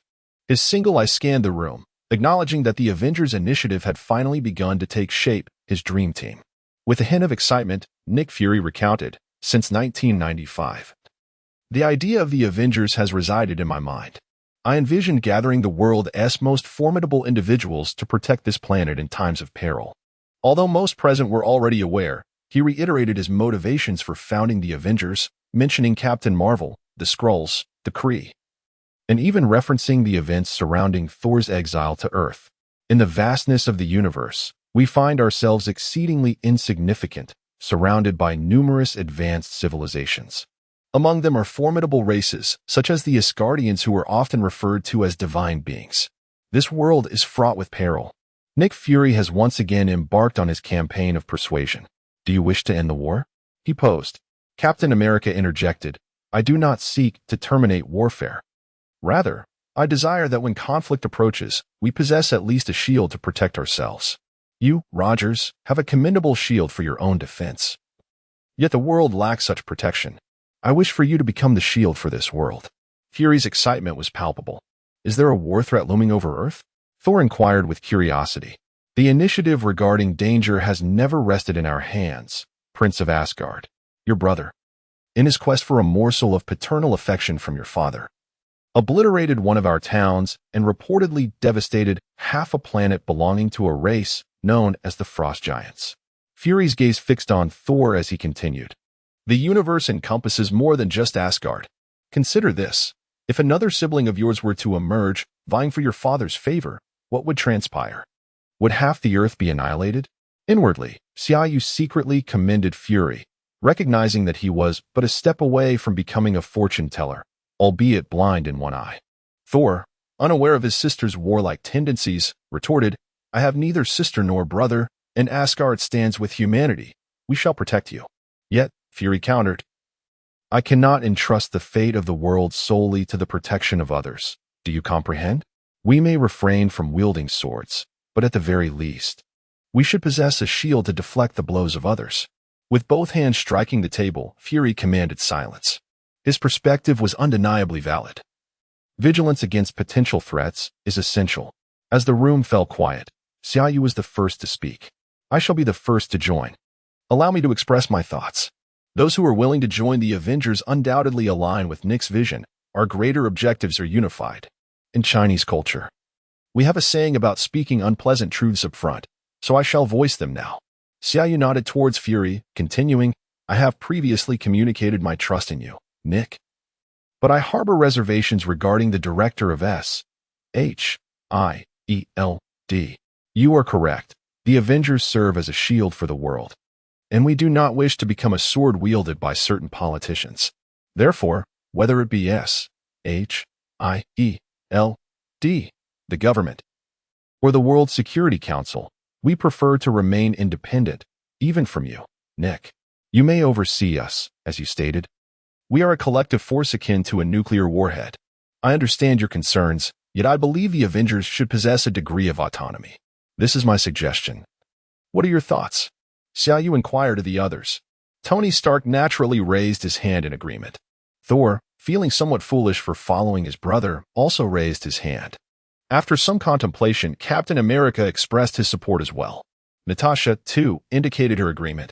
As the esteemed Avengers convened, only Hawkeye remained silent, drawing the gaze of his companions. He sat there, solemn and uncommunicative, while everyone awaited his words. Hey, Clinton, speak up, Natasha urged him. Oh, what is the matter? What is going on? Hawkeye replied. Clearly lost in thought. Everyone is seeking your opinion. What are you pondering? Focus, Natasha insisted. My apologies. I was contemplating the Frost Giants' planet. If it were to be annihilated, would it be the upper half or the side that would remain? Would it resemble the Apple logo? As if it had been bitten? And would the planet still be able to rotate after such devastation? Chapter 68. Bruce Banner indeed. As long as a team shares a fundamental goal, the finer details can be gradually harmonized. Thus, the inaugural assembly meeting proved to be quite successful. All necessary discussions were held, and on the first day, it was essential for everyone to become acquainted with one another. Considering the recent altercation, a team-building activity was indeed warranted to strengthen their bonds. With great enthusiasm, Xiaoyu extracted a plethora of items from his spatial rings, and together they engaged in a barbecue to celebrate the establishment of the Avengers. Numerous tasks lay ahead, but those concerns would be addressed at a later time. Reflecting on the forthcoming responsibilities, Xiaoyu cast a glance at Tony Stark and Captain America. The Winter Soldier, Bucky, undoubtedly posed a potential threat, and a prudent strategy would need to be devised. Captain America was conversing with Nick Fury, who remarked that since the alliance had been formed, it might be prudent to embark on a mission together to familiarize themselves with their combat styles. Nick patted the captain on the shoulder, advising him not to rush. Your first task, Rogers, is to acclimate to this world. Engage in conversations with your teammates. Explore the surroundings. The pace of change here is beyond your imagination. Captain America gestured towards the assortment of items Xiaoyu had produced, stating, I'm already quite accustomed to such things, sir. Nick Fury chuckled. I'd wager $10 you're mistaken. Suddenly, Xiaoyu interjected, I'll raise the bet by $10. You're wrong, Captain. Upon finishing his words, Xiaoyu retrieved a packaged inflatable doll from his spatial ring and handed it to Captain America, along with an instruction manual. A minute later, Captain America produced two $10 bills, handing one to Nick Fury and the other to Xiaoyu, who winked at him. With an air of mystery, Xiaoyu remarked, Captain, did you know that on a certain website, the very item I just presented to you has consistently ranked first in sales? Its face was modeled after your likeness, and purchasing it comes with a complimentary shield. Ultimately, they settled on their inaugural mission, although it was not a mission in the traditional sense. Rather, it involved persuading an individual to join their ranks, an individual deemed exceedingly dangerous. Indeed, this was Bruce Banner, the Hulk. General Ross from the military was scouring the globe for him, unaware that Bruce had been under the surveillance and protection of S.H.I.E.L.D. all along. Behind the scenes, S.H.I.E.L.D. had been thwarting numerous individuals intrigued by Bruce or his transformation. Given the uncontrollable factors that arose when Bruce transformed into the Hulk, S.H.I.E.L.D. maintained a constant grip on him. With the Avengers now established, Nick Fury reasoned that it was preferable to keep such a ticking time bomb close rather than out in the world. At least now they had Thor, Xiaoyu, Captain America, and others who could help temporarily contain any potential incidents. Thus, the decision was made for a complete team mobilization. In a slum in India, Bruce Banner had been in hiding for over 6 months, during which he had managed to gain a degree of control over his anger, allowing him to remain in a non-transformative state for extended periods. The so-called high art breeds great courage in the film. It was Natasha who lured individuals to a secluded location, while S.H.I.E.L.D. dispatched an elite team as a precaution. However, this time, Xiaoyu boldly ventured to the residence of Bruce Banner alone, with no one else nearby. After assessing their capabilities, it was concluded that Xiaoyu could engage in conversation with Banner. Even if things went awry, Xiaoyu would not be crushed by the Hulk. Thor, too, could manage to retreat unscathed from facing the Hulk, but it would be prudent for him to refrain from negotiations. After approximately 10 minutes of waiting at Banner's home, Bruce Banner returned. Who are you? He inquired calmly. Yes, Xiaoyu replied. Disregarding conventional interaction, Banner was overly cautious of individuals from government agencies. I remember now. I saw you on television. They call you the Dragon Knight, and you are with S.H.I.E.L.D. Why send someone with superpowers to confront me? Bruce Banner remarked. Xiaoyu promptly tossed his S.H.I.E.L.D. credentials towards Banner, stating, Take a look. I am merely a nominal consultant at S.H.I.E.L.D. In reality, I am not a government agent and have no interest in assisting them. What is your purpose in seeking me out? I am perfectly well as I am and wish to remain undisturbed. I believe you will be disappointed, Bruce Banner replied, preoccupied with organizing his medical supplies. Xiaoyu confidently asserted, I trust that I will not be disappointed. Dr. Banner, you have consistently viewed the Hulk as a disease, resisting and rejecting him. I must inform you that this approach is futile. The more you suppress the Hulk, the greater the upheaval when he emerges. You know you cannot suppress him indefinitely. What you perceive as evading disaster is merely accumulating it. In a fit of frustration, Bruce Banner slammed his hands on the table, glaring down at Xiaoyu as he shouted, Do you have a better solution? Damn it, I've even attempted suicide, but to no avail. Tell me, what other options do I have aside from suppression? Xiaoyu remained unfazed, aware that Banner was feigning anger to gauge his reaction. Reminiscent of Natasha's approach during their first encounter, which ultimately revealed Banner's defensive disposition towards her. Xiaoyu had indeed come alone and was unperturbed by the prospect of the Hulk's emergence, treating the situation with indifference. You need not test me. I truly came alone and do not represent the government. I am here on behalf of a newly formed organization, the Avengers, to extend an invitation for your involvement. Xiaoyu declared. The Avengers? Not a government entity, but a terrorist organization? What are your intentions?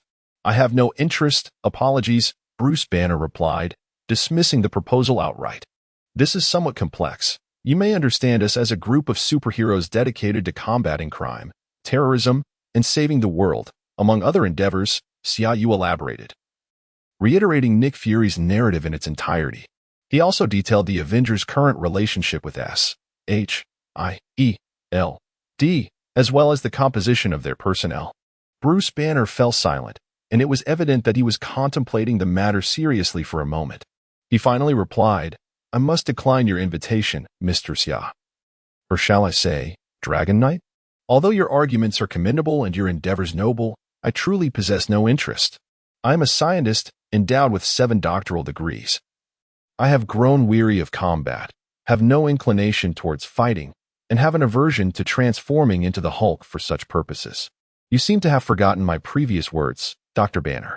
Suppressing the Hulk is not a sustainable solution. I am aware of your research aimed at preventing your transformation into the Hulk, and we shall not hinder your efforts. On the contrary, if you accompany me, you will gain access to superior facilities and laboratories, along with funding provided by Stark. Xiaoyu gazed into Bruce Banner's eyes and continued, before that, should you transform into the Hulk, we can assist you in managing him. I cannot trust you. The last time I appeared in New York, I devastated half of Harlem. I cannot gamble on the Hulk's emergence leading to catastrophe. You claim you can control him, but I cannot accept that. There is nothing that can tame the Hulk. Are you attempting to confine me in a cage? Bruce Banner retorted. You may attempt it, though not here. Come with me. Let us venture to the largest desert in the world. You can transform there and test your limits. Trust us, Dr. Banner. We have witnessed footage and documentation of the Hulk's battles, and we are confident in our strength, which surpasses your expectations, Xiaoyu urged repeatedly. Bruce Banner shook his head once more. I cannot agree to this. Xiaoyu smiled, and suddenly a Gatling gun materialized in his hands. Its muzzle aimed squarely at Bruce Banner. I fear you have no choice, Dr. Banner. Chapter 69. The Transformation of Hulk. Bruce Banner chuckled. If you have perused the files on Hulk, you would know that this is futile against me, although I am quite intrigued as to where you procured it. With a resolute demeanor, Xiaoyu fired several shots into the ceiling without further ado. Bruce Banner nearly succumbed to the urge to transform. Xiaoyu aimed the gun at Banner, stating, I do not intend to threaten your life. Rather, I wish to convey that you must either transform here for us to witness, or accompany us to the Sahara. After firing a few more shots into the ceiling, he continued, you see, I possess numerous methods to render you uncontrollable. Come now, Dr. Banner, with your 7 degrees. Banner was taken aback. He did not anticipate Xiaoyu's audacity to fire a weapon, even if merely at the ceiling. Did he truly not fear the possibility of transforming in a Hulk? This seemingly reckless behavior of Xiaoyu surprisingly instilled a considerable amount of confidence in Bruce Banner. While it is often said that great skill begets boldness, the destructive power of Hulk is undeniably immense, particularly towards ordinary individuals like Hawkeye and Natasha, who lack superhuman abilities. Hence, they prepared thoroughly, arriving with 2 Quinjet fighters. Hawkeye piloted one, accompanied by Captain America and Tony Stark, while Natasha operated the other, with Xiaoyu and Thor, and of course, now including Bruce Banner.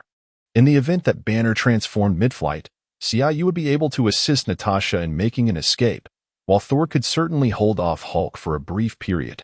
The Sahara Desert, the largest desert in the world, nearly encompasses the entirety of North Africa, accounting for 25 of the continent's total area, spanning approximately 800 kilometers in length and between 300 to 900 kilometers in width. Its total area is around 9,065,000 square kilometers, ample space for Hulk to wreak havoc. The Quinjet arrived at a location deep within the desert, both aircraft hovering at least 500 meters above the ground due to Hulk's astonishing leaping ability. A lower altitude could result in Hulk jumping aboard and tearing apart an aircraft as easily as a grown man would shred a cardboard box. Here we are, Dr. Banner. Prepare yourself, Xiaoyu instructed. I am quite curious as to how you intend to control Hulk. How shall we commence? Bruce Banner inquired of Xiaoyu. As Xiaoyu gestured to Natasha, observing the slowly opening cargo door, he suddenly turned to Bruce Banner with a smile. How do we begin? Naturally, with your transformation. With that, Xiaoyu delivered a powerful shove, sending Bruce Banner hurtling out of the aircraft. Natasha, ascend higher and exercise caution. I shall descend first. Xiaoyu instructed her. Understood, Xia. Do take care, Natasha replied. This is the plan proposed by Xiaoyu, to find a secluded location and first release the Hulk. Xiaoyu intends to engage in conversation with the Hulk, as the common perception of him is that of a beast. Those who have seen the films understand that the Hulk embodies the tantrums of a child, perpetually enraged, particularly since Banner has kept him contained for so long, intensifying his fury. As those familiar with Thor, Ragnarok are aware, in this film, Thor and the Hulk are able to communicate normally on an alien planet, with the Hulk even jesting with the god of thunder. Thus, Xiaoyu concludes that the Hulk is merely a troublesome child and believes it would be beneficial to engage him in conversation, provided that he is released during a manageable phase. Hence, Xiaoyu opts to approach him for dialogue, and if necessary, attempt to incapacitate him momentarily. Although the Hulk's skin is tough, Xiaoyu's internal energy has significantly refined over the years, and if all else fails, he can join forces with Thor to subdue him. Regardless, it is essential for the Hulk to first vent his pent-up energy. The only deviation from the original plan is that Bruce Banner is directly pushed by Xiaoyu from the aircraft. As Xiaoyu leaps from the plane, he observes Bruce transforming into the Hulk, gradually enlarging into his green form. Remarkably, his trousers remain intact. What brand could withstand such changes? With a mighty roar, the Hulk lets out a bellowing cry towards the sky. Xiaoyu, still hovering 20 meters above the ground, retrieves a plastic bottle of considerable size, 10 liters. To be precise, from his spatial ring and, descending slightly, hurls it towards the Hulk. Hey, Hulk, would you like some juice? Xiaoyu calls out in a friendly manner. Approaching this with a spirit of experimentation, he is astonished when the Hulk, seemingly puzzled, picks up the bottle and actually drinks from it. The onlookers aboard the aircraft are left dumbfounded. Was it truly that simple? Xiaoyu descends and walks slowly towards the Hulk, attempting once more to initiate conversation. Hey, Hulk. Can we talk? I mean no harm. I simply wish to befriend you. The Hulk, still preoccupied with his juice, pays Xiaoyu no heed. Xiaoyu stands there, watching the Hulk finish his drink, after which the Hulk crushes the bottle and tosses it aside. Xiaoyu presses on. Hulk, let us have a chat. Is the juice good? I have more. If you talk to me, I can offer you another bottle. The response to Xiaoyu's overture is a colossal fist the size of a sandbag, which sends him hurtling over 100 meters. With a thunderous roar, the Hulk again bellows towards the heavens and then lunges fiercely at Xiaoyu. Are you all right? Comes the concerned voices over the headset. Xiaoyu rises, shaking his head, and replies, It's certainly not that easy. I'm fine. I'll just let him vent for a while. No sooner had he spoken than the Hulk leaped beside him, his right fist descending like a massive hammer towards Xiaoyu. Realizing the gravity of the situation, Xiaoyu braces himself, using all his strength to block the impending blow. Chapter 70. My brother saves me upon contact. Xiaoyu discovered that the Hulk was not as formidable as he had imagined. Thor, you need not descend just yet, Tony. Your assistance is also unnecessary for the time being, Xiaoyu declared, then delivered a powerful strike toward the Hulk. Having absorbed the legacy of the Asgardian god of war, Xiaoyu's physical prowess was on par with the current Thor. In the first Avengers film, Thor had managed to hold his own against the Hulk in several exchanges, and thus, Xiaoyu anticipated no significant challenge.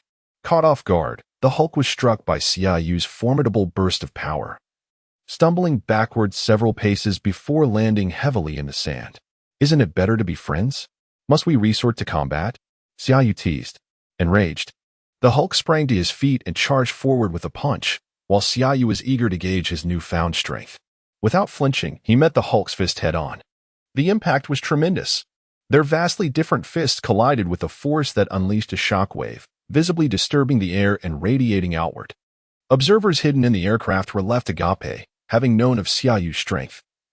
Yet witnessing him confront the Hulk, a being whose explosive power and destructive capacity resembled that of a colossal road roller, was astonishing. Xiaoyu noted that the Hulk's strength had intensified slightly since their initial encounter, as their right fist remained locked. The Hulk attempted to grasp Xiaoyu with his left hand. This time, Xiaoyu deftly evaded, leaping onto the Hulk's left arm to deliver an uppercut to his chin. The Hulk toppled backward. As he regained his footing, the Hulk, now furious, charged at Xiaoyu once more. Xiaoyu sidestepped the collision, only to have the Hulk's powerful arm swing horizontally toward him. In a moment of urgency, Xiaoyu raised his forearms in defense. But the Hulk's might seemed to have increased yet again. His makeshift defense was swept aside, propelling Xiaoyu dozens of meters away, his mouth filled with sand. The Hulk lunged again. Xiaoyu felt increasingly outmatched, despite his agility, which allowed him to evade many blows. Striking the Hulk felt akin to a mere mortal attempting to hit a massive truck tire. No effect, leaving Xiaoyu's arms tingling. He hesitated to unleash his full inner strength, aware that this was a contest, not a life-and-death struggle. A gentle touch was futile against the Hulk's resilient skin, while a heavier strike risked injuring the Hulk's internal organs. Initially, Xiaoyu could match a single punch from the Hulk with one hand, but now, he needed to employ both hands with all his might just to withstand a full-force blow. Suddenly, Xiaoyu recalled a defining characteristic of the Hulk: the angrier he became, the stronger he grew. Although this was the cinematic universe and not the comic version of the Hulk, whose rage knew no bounds, legend had it that in one comic, the Hulk's fury escalated to such an extent that he shattered the universe with a single punch. It was clear that Xiaoyu was not yet capable of enduring such strength. Moreover, he sensed that the Hulk's power continued to rise gradually. Do not strike any longer, Hulk. It was I who cast Bruce Banner from the aircraft, thus releasing you. You ought to express your gratitude to me. With a resounding crash, Xiaoyu was sent soaring. Hulk, enough. You've been at it for quite a while already. Why not pause for a moment and have a drink? Once again, Xiaoyu was propelled through the air. Hulk, shall we become friends? Thud, thud, thud. Ah, Xiaoyu, now incensed, retaliated. Are you not finished yet? Must you compel me to employ acupressure? With determination, Xiaoyu circled around Hulk, seizing a rare opportunity to leap and jab his finger forcefully behind Hulk's ear. Hulk, however, retaliated with a swift backhand, nearly breaking Xiaoyu's finger. Xia, are you all right? Perhaps you should have Thor come down to assist you. Natasha's voice chimed in once more. Wait, let me try again, Xiaoyu insisted, undeterred. Despite Hulk's immense size, he exhibited remarkable agility and speed. The acupuncture point known as the Anmian in traditional Chinese medicine, located just behind the earlobe, presented a significant challenge for Xiaoyu. After several attempts, he intensified his internal energy output, his fingers nearly fracturing under the strain, yet each time he was swatted away by Hulk, yielding no reaction whatsoever. Xiaoyu contemplated surrendering, pondering whether it would be wiser to summon someone to deliver a harsher blow, perhaps rendering Hulk unconscious. Xia, has your plan failed? Does Hulk even possess the acupoint you mentioned? Tony queried. I am unsure. I have struck that location multiple times, my energy penetrating it. Yet it seems to have no effect. My fingers are on the verge of breaking. Tony, his skin is remarkably resilient, Xiaoyu shouted while evading Hulk's assaults. Given Hulk's size, could it be that your fingers are too slender? Why not try using your fists? Tony Stark suggested. Xiaoyu's eyes brightened. Indeed, Tony was right. You're a genius, Tony. I shall give it another go, Xiaoyu exclaimed with newfound enthusiasm. Engaging Hulk in conversation was essential as they needed his cooperation in battle. Although Hulk later demonstrated an ability to distinguish friend from foe, it was worthwhile to attempt communication, much like in Thor, Ragnarok. The acupressure method also warranted exploration. Xiaoyu wished to avoid resorting to Natasha's so-called lullaby to pacify Hulk, as it posed dangers and stirred jealousy. Thus, discovering a swift and effective method was imperative. A notion inspired by Nick Fury. Returning to the matter at hand, Xiaoyu's repeated attempts to strike behind Hulk's ear incited Hulk's extraordinary fury, amplifying both his strength and the vigilance of his ear defenses. Xiaoyu found it increasingly challenging to maneuver behind him. As Hulk transformed, he was still a man. Was it truly enjoyable for him to be poked incessantly behind the earlobe by Xiaoyu's diminutive finger? Consequently, Xiaoyu faced multiple failures in his attempts to circumvent Hulk. Growing frantic, he narrowly evaded a punch from Hulk, leaping to vault over Hulk's head in an effort to deliver a punch to his earlobe midair. The outcome was that Hulk's other hand seized him, hurling Xiaoyu into the distance as though he were a mere sandbag. Xiaoyu was genuinely infuriated. He had yet to muster the courage to wield the heavenly sword, hardly daring to exert his inner strength. Is this an endless assault on me? He thought. Resolving to hold nothing back, he decided to unleash his ultimate technique. As Hulk lunged at him for the umpteenth time, Xiaoyu scooped up a handful of sand and forcefully cast it into Hulk's eyes before swiftly turning to flee. The lightness skill drew a long trail of yellow dust across the desert, while Xiaoyu shouted desperately to the airplane above, "Brother, save me! Brother, save me! Curse it! Thor, hurry down and bring me that mighty hammer to strike him." Chapter 71. The Hawk's trial. With a resounding thud, Thor arrived just in time to tackle Hulk. Hulk's animosity swiftly shifted, turning his wrath upon Thor. As Hulk grew increasingly formidable, it was evident that Thor would not endure for long. They would need to unite their strengths, or at the very least, find an opportune moment to incapacitate Hulk and utilize Thor's hammer to subdue him. Xiaoyu hesitated to wield the Sky Sword, for it was a weapon of vibranium caliber, and he could not ascertain whether a single thrust would provoke an immediate recovery from Hulk. Many of the film's narrative elements remained ambiguously conveyed. As Thor and Hulk clashed further away, it became apparent that Hulk was hurling Thor farther with each encounter. Just as Xiaoyu prepared to assist, Hawkeye's aircraft hovered above him, bringing down Tony and Captain America. "We will assist in restraining him. You find the chance to knock him out," Tony instructed, gesturing to his earlobe. With their arrival, Xiaoyu decided against immediately subduing Hulk. While Bruce Banner was manageable, Hulk warranted a more measured approach. Captain America, equipped with a shield, could effectively distract Hulk, allowing Tony to unleash aerial firepower to create an opening for Xiaoyu to strike and enable Thor to restrain him with his hammer. With Xiaoyu included, the elite quartet of the Avengers faced Hulk, a lineup more extravagant than the trio that confronted Thanos. However, the current Iron Man and Thor were far less formidable than their later counterparts. Even Captain America had secretly mastered the hammer-shield combination by then. With their combined efforts, victory seemed attainable. Captain America's shield provided impenetrable defense with its shock absorption properties, and with Tony's disruptive firepower, Xiaoyu swiftly seized an opportunity to unleash a powerful blow to Hulk's head. Hulk collapsed with a thunderous crash. "Thor, the hammer!" Xiaoyu shouted. Thor promptly leaped onto Hulk's abdomen, positioning the hammer upon Hulk's chest. A collective sigh of relief echoed among the group.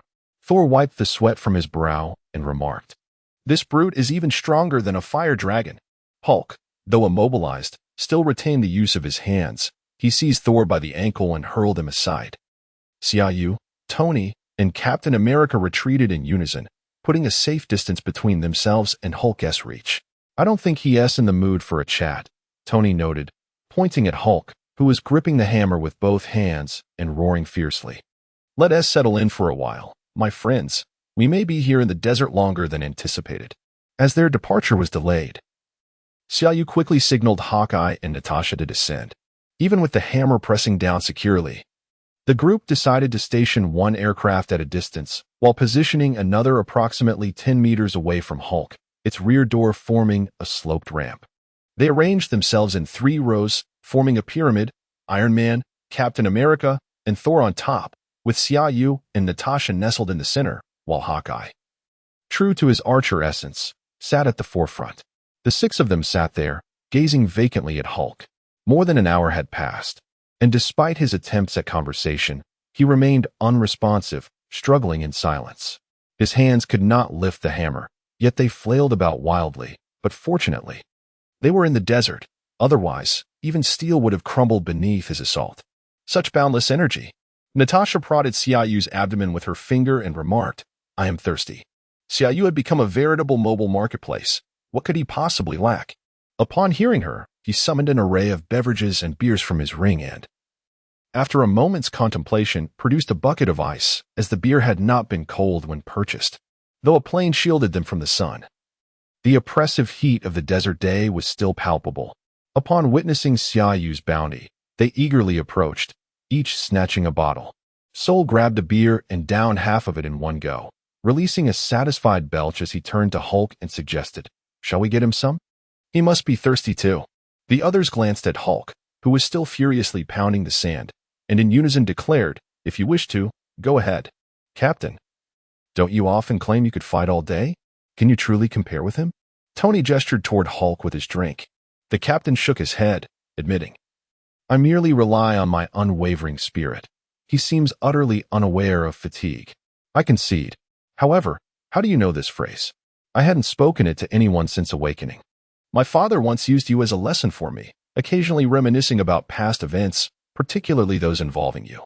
He must have mentioned it over 1,000 times." Tony replied with a dismissive expression. The mention of Howard Stark, Tony's father, brought a wave of nostalgia to the captain's face. "I recall speaking with your father just before my plane crash. Tony, he was quite the daredevil in his youth. There was a time he piloted a plane, taking Agent Carter and me deep behind enemy lines."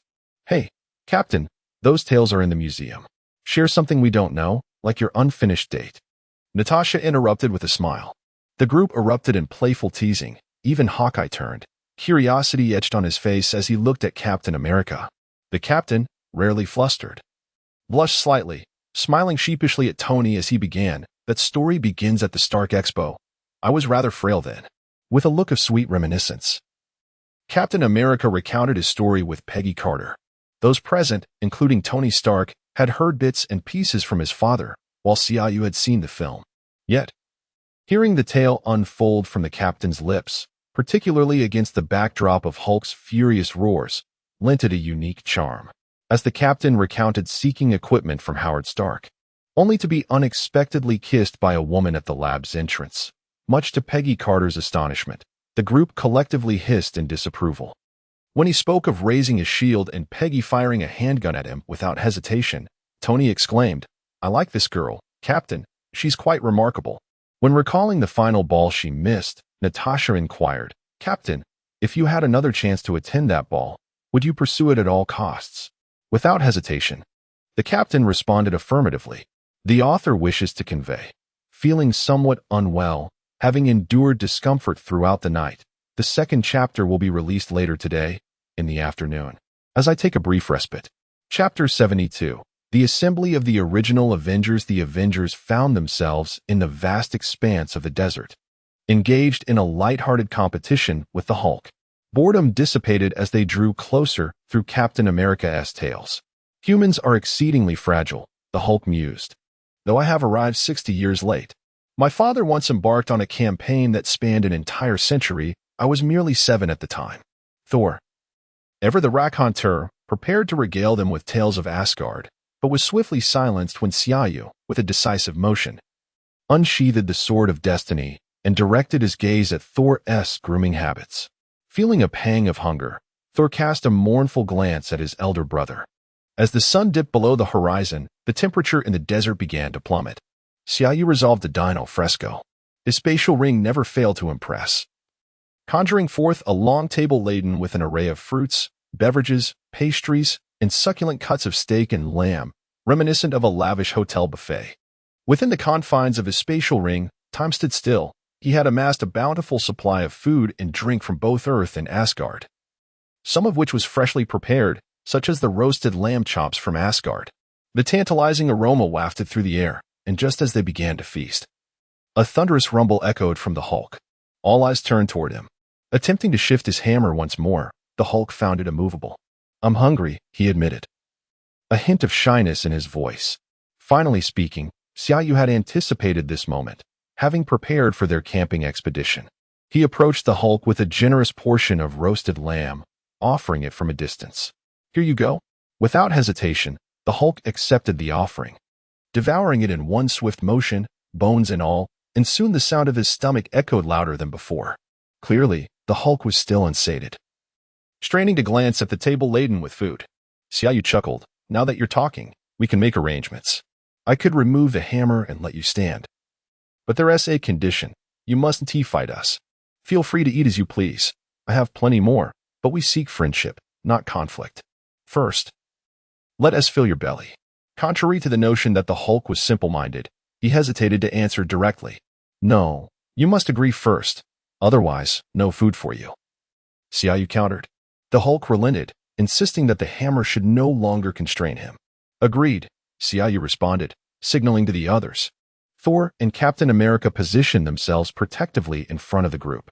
With a nod, Xiaoyu summoned the hammer back to him. In an instant, the Hulk sprang to his feet, startling everyone. He bounded towards the table, seizing a lamb chop and cramming it into his mouth, prompting the others to gradually lower their guard. Aside from the rugged and sturdy Xiaoyu and Thor, the others were all on high alert, cautiously reaching for food across the table.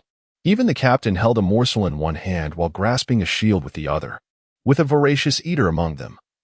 Xiaoyu had no choice but to bring forth an abundance of barbecued delicacies and large barrels of beer, which he had collected in Asgard. The Hulk swept across the table, devouring the food with unbridled enthusiasm. You, Hulk's friend, he declared, plopping down onto the couch and pointing at Xiaoyu. Since we are friends, let us converse. We are here to invite you to join the Avengers. We will provide you with everything you need. All we ask is for you to fight alongside us, Xiaoyu stated as plainly as possible. The Hulk's love for battle was apparent. No more hammers pressing down on me. It was clear he had developed an aversion to Mjolnir. Xiaoyu chuckled reassuringly. I promise, no more hammers pressing down on you. However, we have one condition. When not in battle, you must revert to Dr. Banner. Not Banner, Hulk. No Banner. The Hulk slammed his fists into the ground, unleashing a roar of frustration. Xiaoyu quickly gestured for calm. Steady now, Hulk. Listen to me. Your strength is immense, and you might inadvertently damage things or harm others. Wouldn't it be easier to live as Banner most of the time? Hulk fights. Isn't that acceptable? No Banner. I said no Banner. Roar. The Hulk bellowed. Yet, it was evident that his destructive tendencies frightened those around him, drawing upon the patience he had cultivated in his previous life to deal with unruly children. Xiaoyu reassured him, Hulk doesn't mean to cause chaos. He is always filled with anger and rage. We can help you manage that anger, Hulk. We can assist you. The captain interjected, while Tony chimed in, but we must take it slow. Here, in the desert, it's fine. You can unleash your strength however you wish. However, when we return to New York, it's a different story. There are tall buildings and people everywhere. The group began to coax Hulk, and after considerable effort, they finally convinced him to agree to transform back into Banner and accompany them to New York, with the understanding that Hulk would be allowed to emerge occasionally for fresh air. As a precaution, Xiaoyu sought to test his acupressure technique. After some negotiation, Hulk reluctantly consented to allow Xiaoyu to strike him once. Hulk sat on the ground as Xiaoyu focused on the acupressure point behind his earlobe, gathering his inner strength before delivering a precise punch, relying more on the inner energy than physical force. The strike landed squarely. Boom. Hulk retaliated with a punch that sent Thor flying. That's what you get for pressing down on Hulk, he uttered before gradually collapsing to the ground, his body shrinking as he transformed back into Bruce Banner. How marvelous. It looks like a large, color-changing sponge, Tony exclaimed in wonder. Thor, returning from his flight, inquired, what is a sponge? The group collectively glanced toward Thor's trousers, intrigued. The author wishes to convey that there are no pre-written drafts, and they are currently engaged in the process of writing. The schedule for today is uncertain, but they will release a chapter as soon as it is completed. Chapter 73, The Marvels of New York System Task. The original Avengers have gathered. Please assist each member in refining their essence and imparting the simplified version of the I Ching Jing, enhancing their strength and your influence over the Avengers. Task Reward, Elixir of Youth. Xiaoyu stared blankly at the task reward, whether it was refining their essence or teaching them the I Ching Jing. These tasks posed no issue. However, the reward was rather conspicuous.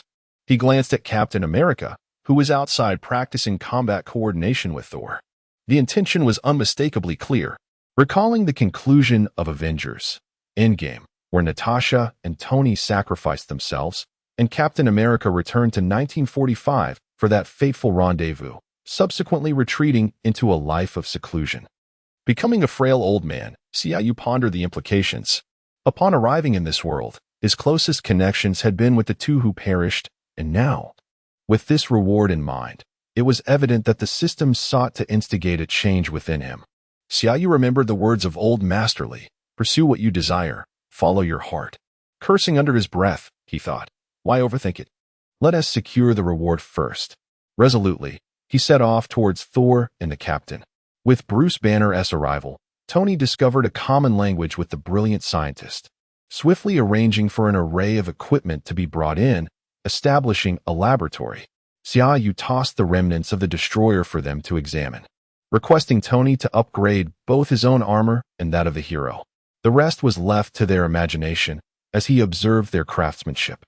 Each day, Xiaoyu meticulously guided everyone through the process of refining their essence and led them in practicing the simplified I Ching Jing, even including Coulson, albeit under Nick Fury's watchful eye. Nevertheless, he was considered an ally, and in the cinematic realm, SHIELD, and the Avengers often exhibited a hidden altruistic nature, frequently assuming the mantle of protectors of humanity. This sense of responsibility transcended borders and races, reminiscent of the boundless love espoused by Tang Xing in Journey to the West. Aside from Tony and Natasha, who required no refinement, Thor's body brimmed with energy. As Odin had proclaimed, the limits of the divine race were predetermined. The vessel was of a fixed size and could not be expanded. However, the simplified I Ching Jing surprisingly proved suitable for all, albeit for others, it served as foundational training, while for Thor, each session significantly enhanced his capacity to absorb the energy within him. Although the progress was gradual, if this continued, Thor would awaken his powers much earlier than depicted in the films. Yet, due to Xiaoyu's earlier nonsensical teachings of the I Ching Jing to Tony, a similar ritual was unavoidable this time, incense and 3 prostrations. This time, however, Xiaoyu stood nearby, reciting, "For the revolution, to protect vision, I exercises." As everyone knelt in reverence, Tony stood to the side, exuding an air reminiscent of a master leading the disciples. Naturally, the titles of the sect were also inevitable. Xiaoyu, Shimen Shui Shui, Tony, Dongfang Bubi, Thor, Hammer-wielding Scold of Heaven, Captain America, King of the Golden Wheel, Banner, Invincible Divine Fist, Natasha, Scarlet Serpent Fairy, Hawkeye, Eagle Shot Hero. Although Banner, Hawkeye, and Natasha can speak some Chinese, it is merely for communication. They hardly grasp the meanings behind these 4 character combinations, which are either names or nicknames. This peculiar ritual is a mystical legacy of Xiaoyu, and each person's expression is one of solemnity. Xiaoyu can hardly contain his laughter. This is not the Avengers, but rather the 7 Wonders of the Sun and Moon sect in New York. Eventually, Xiaoyu approaches Coulson, pats him on the shoulder, and says, "Although the teachings are the same, you are an outer disciple, and your title differs from ours. Observing your integrity and righteous demeanor, your title henceforth shall be Junzi Jian, Yubuchuan." Coulson, with utmost seriousness, silently repeats the title to himself several times and nods to Xiaoyu, indicating he has committed it to memory. The division of responsibilities within the Avengers has seemingly been established. Tony and Bruce Banner assumed the roles of scientists in the laboratory, diligently researching and developing equipment and attire. Xiaoyu takes on the role of instructor, dedicated to enhancing everyone's physical abilities, particularly for Captain America, Natasha, and Hawkeye, who rely heavily on martial prowess.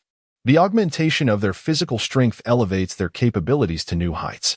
Surprisingly, Captain America exhibits remarkable teamwork, coordination, and tactical development during training. It appears the title of captain is not without merit. In the films, Captain America, as the nominal leader, possesses far more than just a virtuous heart. Gradually, everyone immerses themselves in their roles, engaging in exercise, training, and research, with Xiaoyu's successful enhancement of each individual's physical capabilities. The system finally acknowledges the completion of its task. Congratulations, Master, for completing the task. You have received 1 rejuvenation pill. Xiaoyu disregards the speaking Tmall and focuses his gaze on the rejuvenation pill. Rejuvenation pill, upon consumption, it swiftly restores the user's bodily functions and appearance to the standards of their 20s, with effects noticeable within an hour. Ineffective for those aged 35 and above. After considerable contemplation, Xiaoyu resolves to use this pill to help Captain America realize his dream. After all, Peggy Carter is still alive, and Captain America should be in seclusion beside her during the events of Avengers 4. Thus, with his arrival, this historical timeline should have already shifted. However, for the sake of prudence, it is wise to meet with Peggy Carter first. If things unfold as he anticipates, then he shall bestow upon Captain America a delightful surprise. Chapter 74. The Stuck Club. The extraordinary abilities of Xia Yu had been witnessed by all. Yet when he produced the elixir of youth, the collective astonishment was palpable. Do not inquire about its origins, for I too am unaware. It has been passed down through generations and the source has long been forgotten. We adhere to the laws of nature, and our ancestral teachings clearly advise against its use.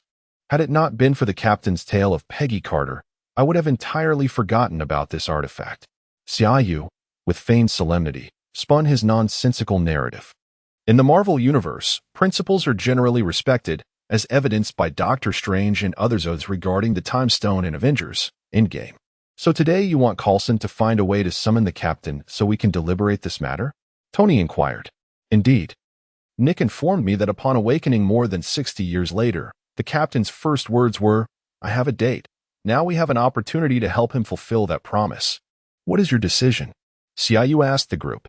On this matter, there was unanimous agreement, though Tony and Dr. Banner undertook a thorough analysis of the elixir, yielding no substantial results. After all, it was a product of the system, not easily decipherable. This instilled in Tony and the others a profound sense of pride in their affiliation with the Sun and Moon sect. Marveling at the ability to create such a potion in antiquity, while modern instruments remained utterly incapable of analyzing its components, truly astonishing. Everyone, since we aim to surprise the captain, shouldn't we recreate the original setting? Dr. Banner suggested. It would be best to do so at the original location. Does anyone remember where that was? Hawkeye showed particular enthusiasm for this matter. Naturally, Natasha, as a woman, remembered clearly. The Stuck Club. It should be in London. Just a moment, let me verify. Damn it. This place has turned into a specialty shop, Natasha exclaimed, striking the keyboard in frustration. Then let us purchase the ownership of this shop. Find out who the owner is. Xia Yu declared without hesitation, now a man of considerable wealth. Dr. Banner cast a surprised glance at Xia Yu. I thought Tony Stark was the only affluent individual around here. Xia Yu shrugged. He is indeed the only one. Before him, I merely exist in modest comfort. This might prove challenging, folks, Natasha said, turning her computer screen toward the group. Look, this entire street has been acquired by a Parisian bank. They have plans for the future of this street, so they likely won't sell this building to us. Xia Yu grew anxious. Make a call to negotiate. I will offer 5 times the price for this building. Banner and Hawkeye gestured a thumbs up to Xia Yu. Impressive. Having spent years as a spy, Natasha was fluent in multiple languages and had extensive experience in corporate infiltration and negotiations. She swiftly made the call, articulating the terms clearly. Moments later, Natasha hung up and, with a sigh, informed Xia Yu. They said their bank is not short on funds. Should this building be in your possession, they would still be willing to repurchase it at 50 times the price. Moreover, even when I offered a high rental price, they declined. So they have outright rejected my offer? Xia Yu said, visibly displeased. Indeed, my dear, they even looked down upon your offer of 5 times the price. Did you hear that? They claimed that if the building were in your possession, they would be willing to pay 50 times the amount. Natasha remarked with a gesture of helplessness. Xia Yu slammed his hand on the table, exclaiming, Is wealth truly so impressive? Do they believe I wouldn't consider pushing Banner off that street with a plane? What plans could he possibly have? The others hurried to console Xia Yu, especially Banner, who persistently urged him to calm down. As the saying goes, killing is merely a matter of a head hitting the ground. Why unleash the Hulk if it is not necessary? Xia Yu was determined to make this endeavor flawless. Otherwise, it would not live up to his rejuvenation potion. 50 times. I merely suggested 5 times. And he dares to claim 50. It seems banks are indeed affluent. Well done. I will remember this bank. Is it not prudent to avoid provoking them? Who can rival a bank's wealth? As Xia Yu pondered, he suddenly turned his gaze towards Tony Stark. The crowd, following Xia Yu's words and direction, swiftly awakened to the realization that indeed, who could outmatch a bank's riches? This was not the Federal Reserve, just a bank in Paris, France. Consequently, they all fixed their eyes on Tony Stark, staring intently. Tony, lost in thought about how to repurpose the remnants of the destroyer and enhance his armor with new functionalities. suddenly sensed the silence in the room. He looked up to find everyone gazing at him intently. What is happening? Did I miss something? Tony inquired, perplexed. Xiaoyu sprang up, wrapping his arms around Tony's neck. Oh, Tony, my friend. I was just belittled by a small bank in Paris that possesses the old address of the Stuck Club. I tightened my grip and continued in a peculiar tone. I offered 5 times the price for that building, and do you know what they said? They claimed the bank isn't short on funds and would gladly offer 50 times the price to reclaim the entire street if it were in my hands. Do you understand my predicament, Tony? Your brother, Xia, your business partner, has been looked down upon by a mere bank due to financial matters. What are your thoughts? My friend, Tony Stark appeared bewildered by Xiaoyu's exuberance, but gradually grasped the meaning. I will arrange to purchase that bank immediately. The room fell silent. Everyone had initially assumed he merely intended to buy the street at a high price, but the sheer power of financial might was indeed terrifying. Chapter 75. Peggy Carter in a secluded manor on the outskirts of London. Peggy Carter, a legendary figure and one of the founders of S.H.I.E.L.D., has chosen to retire. Few are aware that this extraordinary woman, a renowned spy during World War II and the beloved of Captain America, resides in such anonymity. Each of her identities would be deemed legendary in the eyes of the common folk.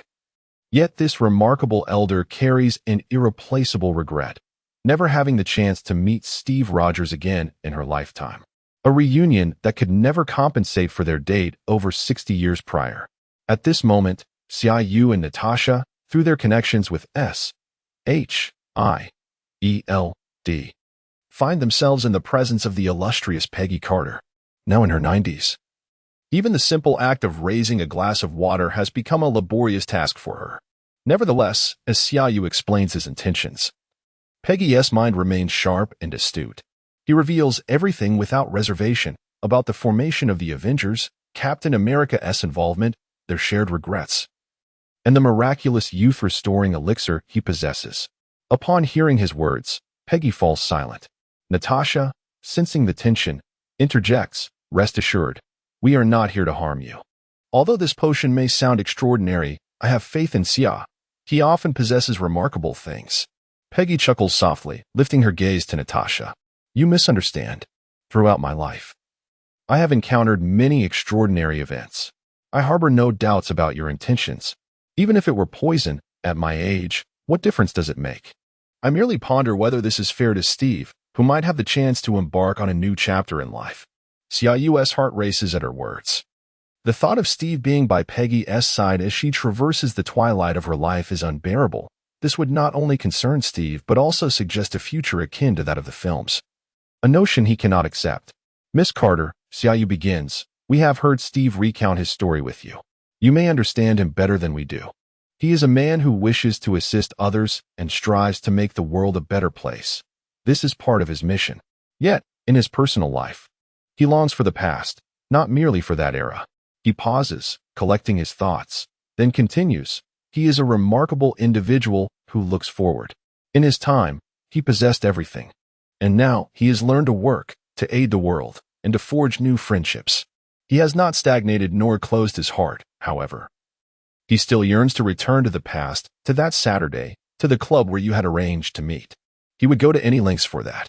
This era offers him everything, yet it lacks you by his side, and that is what he truly desires." Peggy Carter attempts to sit upright, trembling, and Natasha quickly moves to support her, placing 2 pillows behind her for comfort. Peggy gently grasps Natasha's hand, saying, "You articulate well. You have a wonderful boyfriend. I thought that merely seeing Steve once more would suffice, yet here I am, granted a second chance. Thank God, and thank you both." Xiaoyu finally feels a sense of relief. "Then let us begin. Once you reclaim your youth, there are many endeavors awaiting you. The restoration of the Stuck Club to its former glory rests entirely upon your shoulders." Without hesitation, Peggy Carter reached for the rejuvenation potion from Xiaoyu and swallowed it whole. "Natasha, I have assumed a new identity, informed Nick Fury that aside from you, I wish for no one else to be privy to this matter." No sooner had she spoken than Peggy Carter's body underwent a remarkable transformation. Her once brittle white hair rapidly becoming thick and lustrous, reverting to a deep chestnut hue. The metamorphosis of her physique was even more astonishing, resembling a deflated, wrinkled balloon being swiftly reinflated, becoming round and plump. "Oh my God," Natasha exclaimed, grasping Xiaoyu's hand in awe. "Do not be so quick to praise the divine. This is the handiwork of your man," Xiaoyu remarked.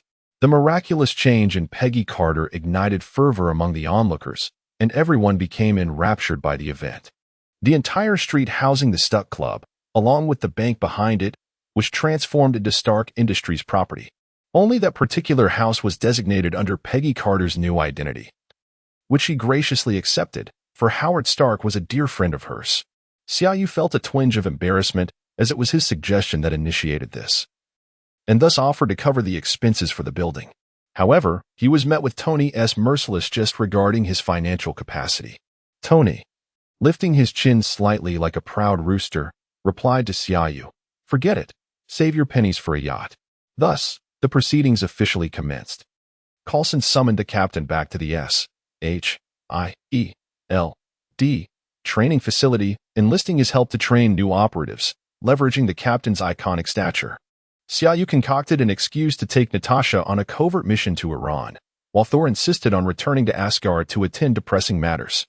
Banner planned to accompany Tony to the large laboratory in Los Angeles to research new equipment. Although the captain expressed suspicion about so many individuals being occupied simultaneously, under Coulson's meticulous orchestration, he found himself so preoccupied with his daily routine of eating and sleeping that he ceased to ponder further. After a thorough examination of documents and photographs, coupled with Peggy Carter's recollections and Tony's formidable financial backing, the Stuck Club was finally restored to the visage that resided in Peggy Carter's memory. On that day, Xiaoyu called Coulson, stating, "Preparations are complete. We can commence the operation. Remember, Saturday night at 8. Chapter 76, a delayed rendezvous at long last. The day had arrived. The familiar venue, the old club, and the vintage decor stirred the compulsions within Xiaoyu and Tony. They meticulously recreated the essence of that era, from their attire to the bottles of spirits and the matches and cigarettes adorning the table. In the words of Peggy Carter, I am uncertain if it is indeed so, but it appears rather fitting. Aside from Coulson accompanying the captain, the entirety of the Avengers had gathered, all donned in period-appropriate attire to complement the evening's affair. "Why don't we take a car?" the captain inquired of a young man beside him on the streets of London. This young man, a newcomer recruited into SHIELD's operational team, resided in London. He recounted how his grandfather had been rescued from a Hydra base by Captain America during World War II, lamenting that he had missed the opportunity to join the Howling Commandos. Now, with his grandfather gravely ill and time running short, his sole wish before passing was to meet Captain America. The captain found it impossible to decline such a heartfelt request, for few from his era remained alive. Thus, he resolutely accompanied the young man to London, even donning the military uniform of his time as requested. However, stepping out onto the streets in this attire felt somewhat awkward. Yet, having come this far, and with assurances that they were nearly there, they decided to walk a few steps. As they strolled, the captain sensed something amiss. The street was eerily silent, devoid of people and illumination. Suddenly, he spun around, only to find himself alone. Alarmed, his first instinct was to conclude he had fallen into a trap, ambushed. In that instant, every street light flared to life, illuminating the signs of the shops lining the street. From the alleys emerged a throng of people, all clad in World War II attire, with several newsboys dashing forth, brandishing newspapers and shouting, "Victory! Germany has surrendered! Captain America has vanquished Hydra! The war is over!" Everything around him, the signs, the people, the lights, the shops, felt achingly familiar.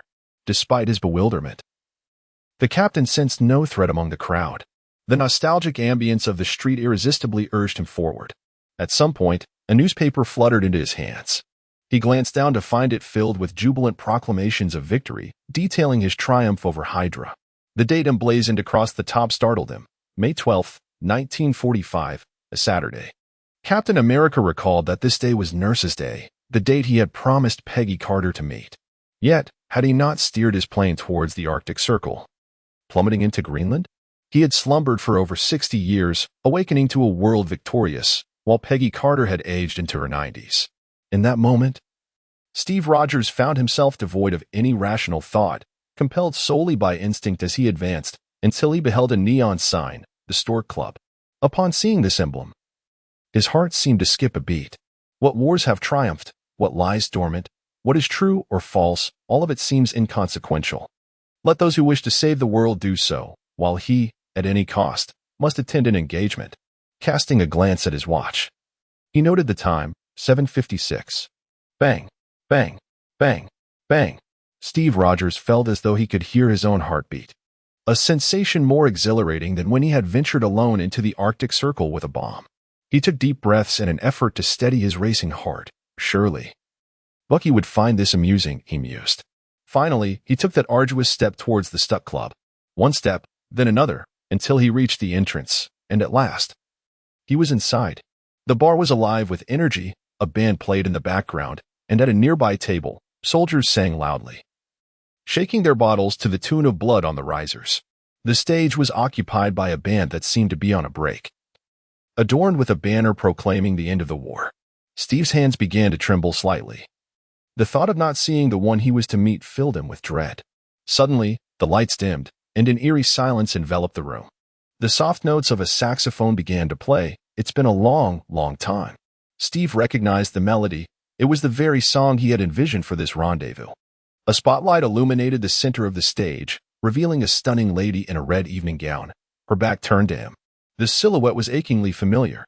Steve opened his mouth, attempting to call out Peggy Carter's name, but no sound emerged. It felt as if an eternity passed before the lady slowly turned around. The scene unfolded before him in a series of vivid frames as he fixated on her face, starting from her elegantly curled hair, moving to her brows, nose, lips, and eyes. Yes, it was her, Peggy Carter, just as he remembered her, perhaps even more youthful. Peggy turned to face the captain and smiled.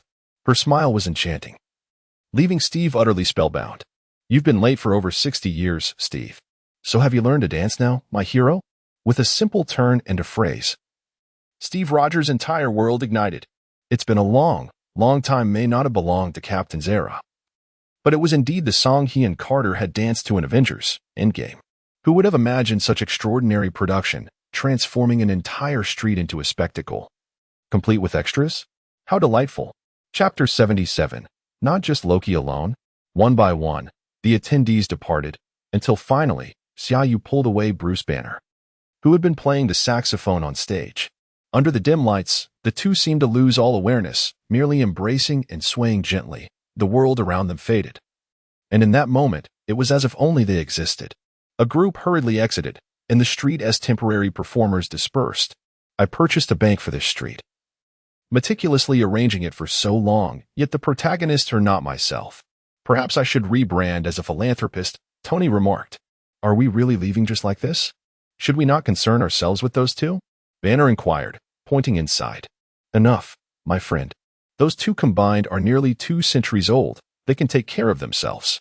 Moreover, I've prepared a double bed for them in the office on the 2nd floor, complete with safety measures, Tony reassured Banner, gesturing for him to relax. Upon hearing Tony speak, Xiaoyu inexplicably chimed in. Is it a trumpet?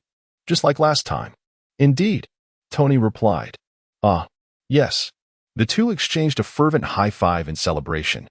With their mission accomplished, the group returned to New York. Xiaoyu left a message on Steve's phone, indicating that they hoped not to see him in the city for a week, allowing the couple to indulge in their bliss before returning. In the vast expanse of the universe, within an unknown star system, a fragmented landmass measuring no more than 20 kilometers floated through the cosmos. Such shattered landmasses or meteors are common in the universe. However, what was peculiar was that this particular land contained inhabitants. I am ready, my lord. As long as the Chitauri forces are reliable, I will undoubtedly present the Tesseract to you, Loki proclaimed. You had better fulfill your task. Remember, it was the Lord who granted you a chance for redemption. You pitiful, defeated cur, a figure cloaked in black admonished Loki. Do not remind me. I shall reclaim the Tesseract, for I am the king of Asgard, Loki retorted, a hint of anger in his voice. Maintain your humility before the Lord, you wretched cur. The cloaked figure warned.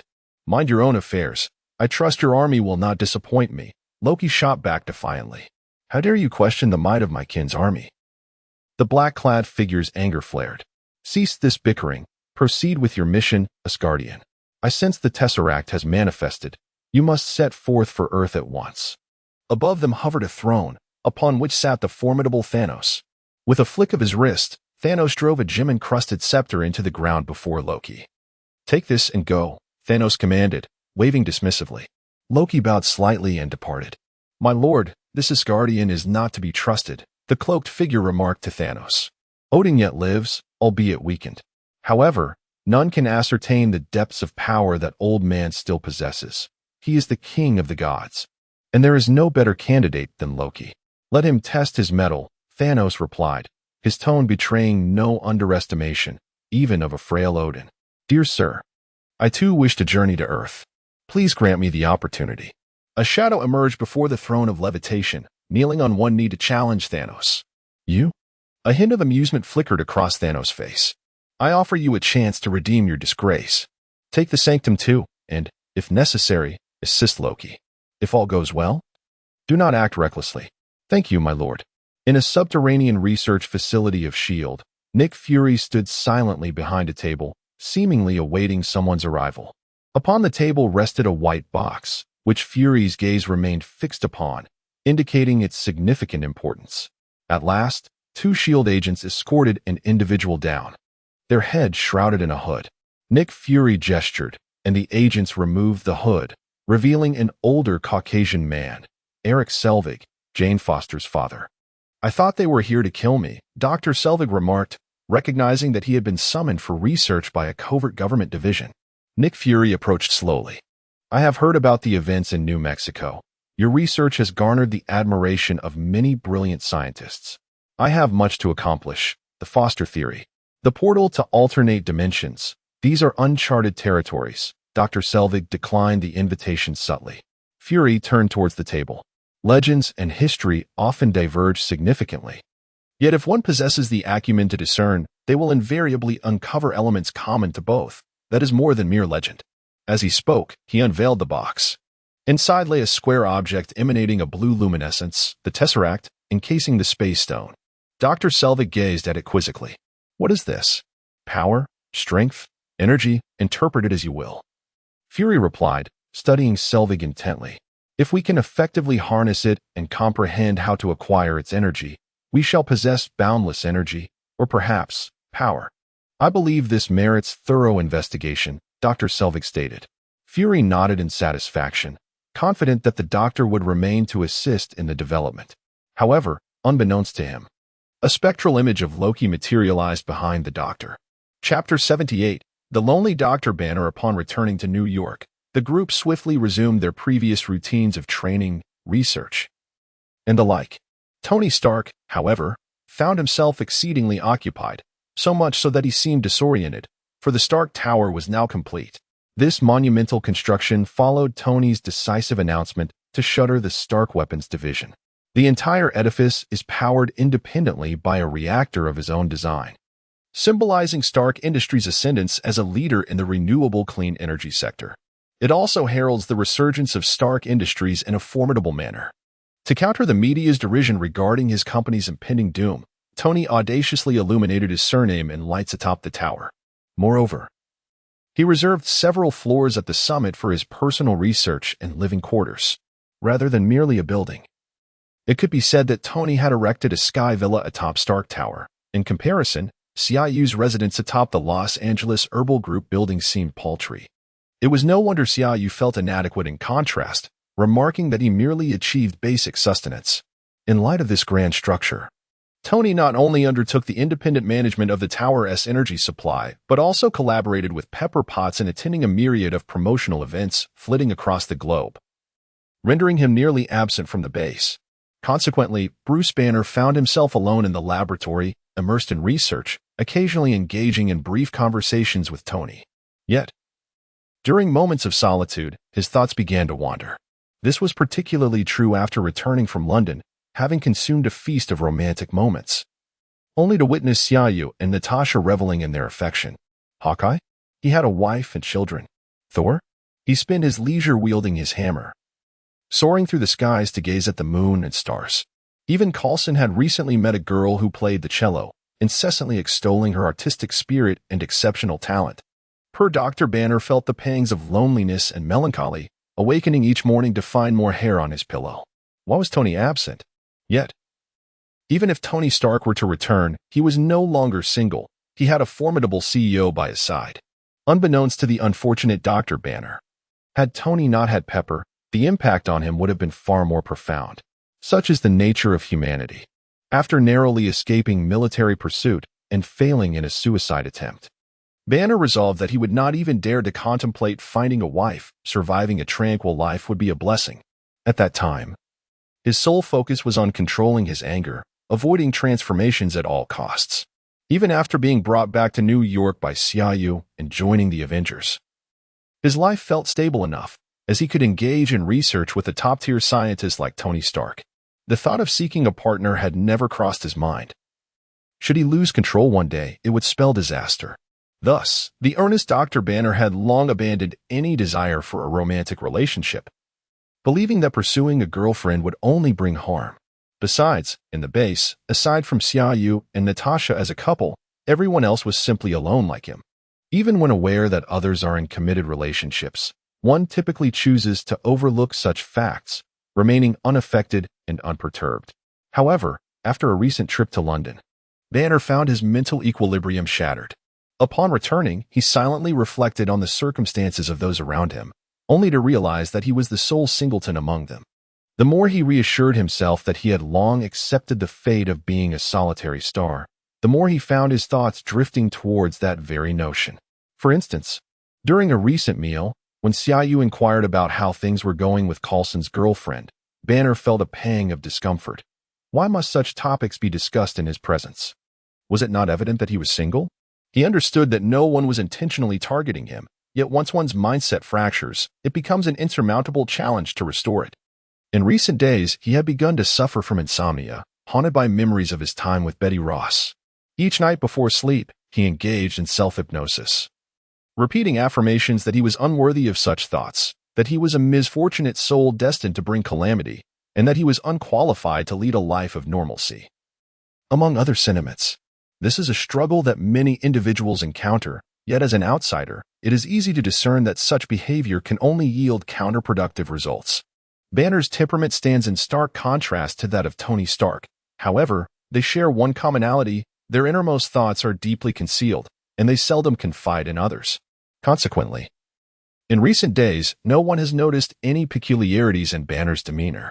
Captain America inquired if there were any significant matters recently, expressing a desire to retrace the steps he and Miss Carter took during World War II in Europe, which may require an extended period. Natasha lifted her phone and addressed everyone. Go on, go on. The captain no longer belongs to America. Is this a honeymoon? The group jested, genuinely thrilled for the event they had collectively facilitated, and they all extended their heartfelt congratulations to Captain Rogers and Peggy Carter.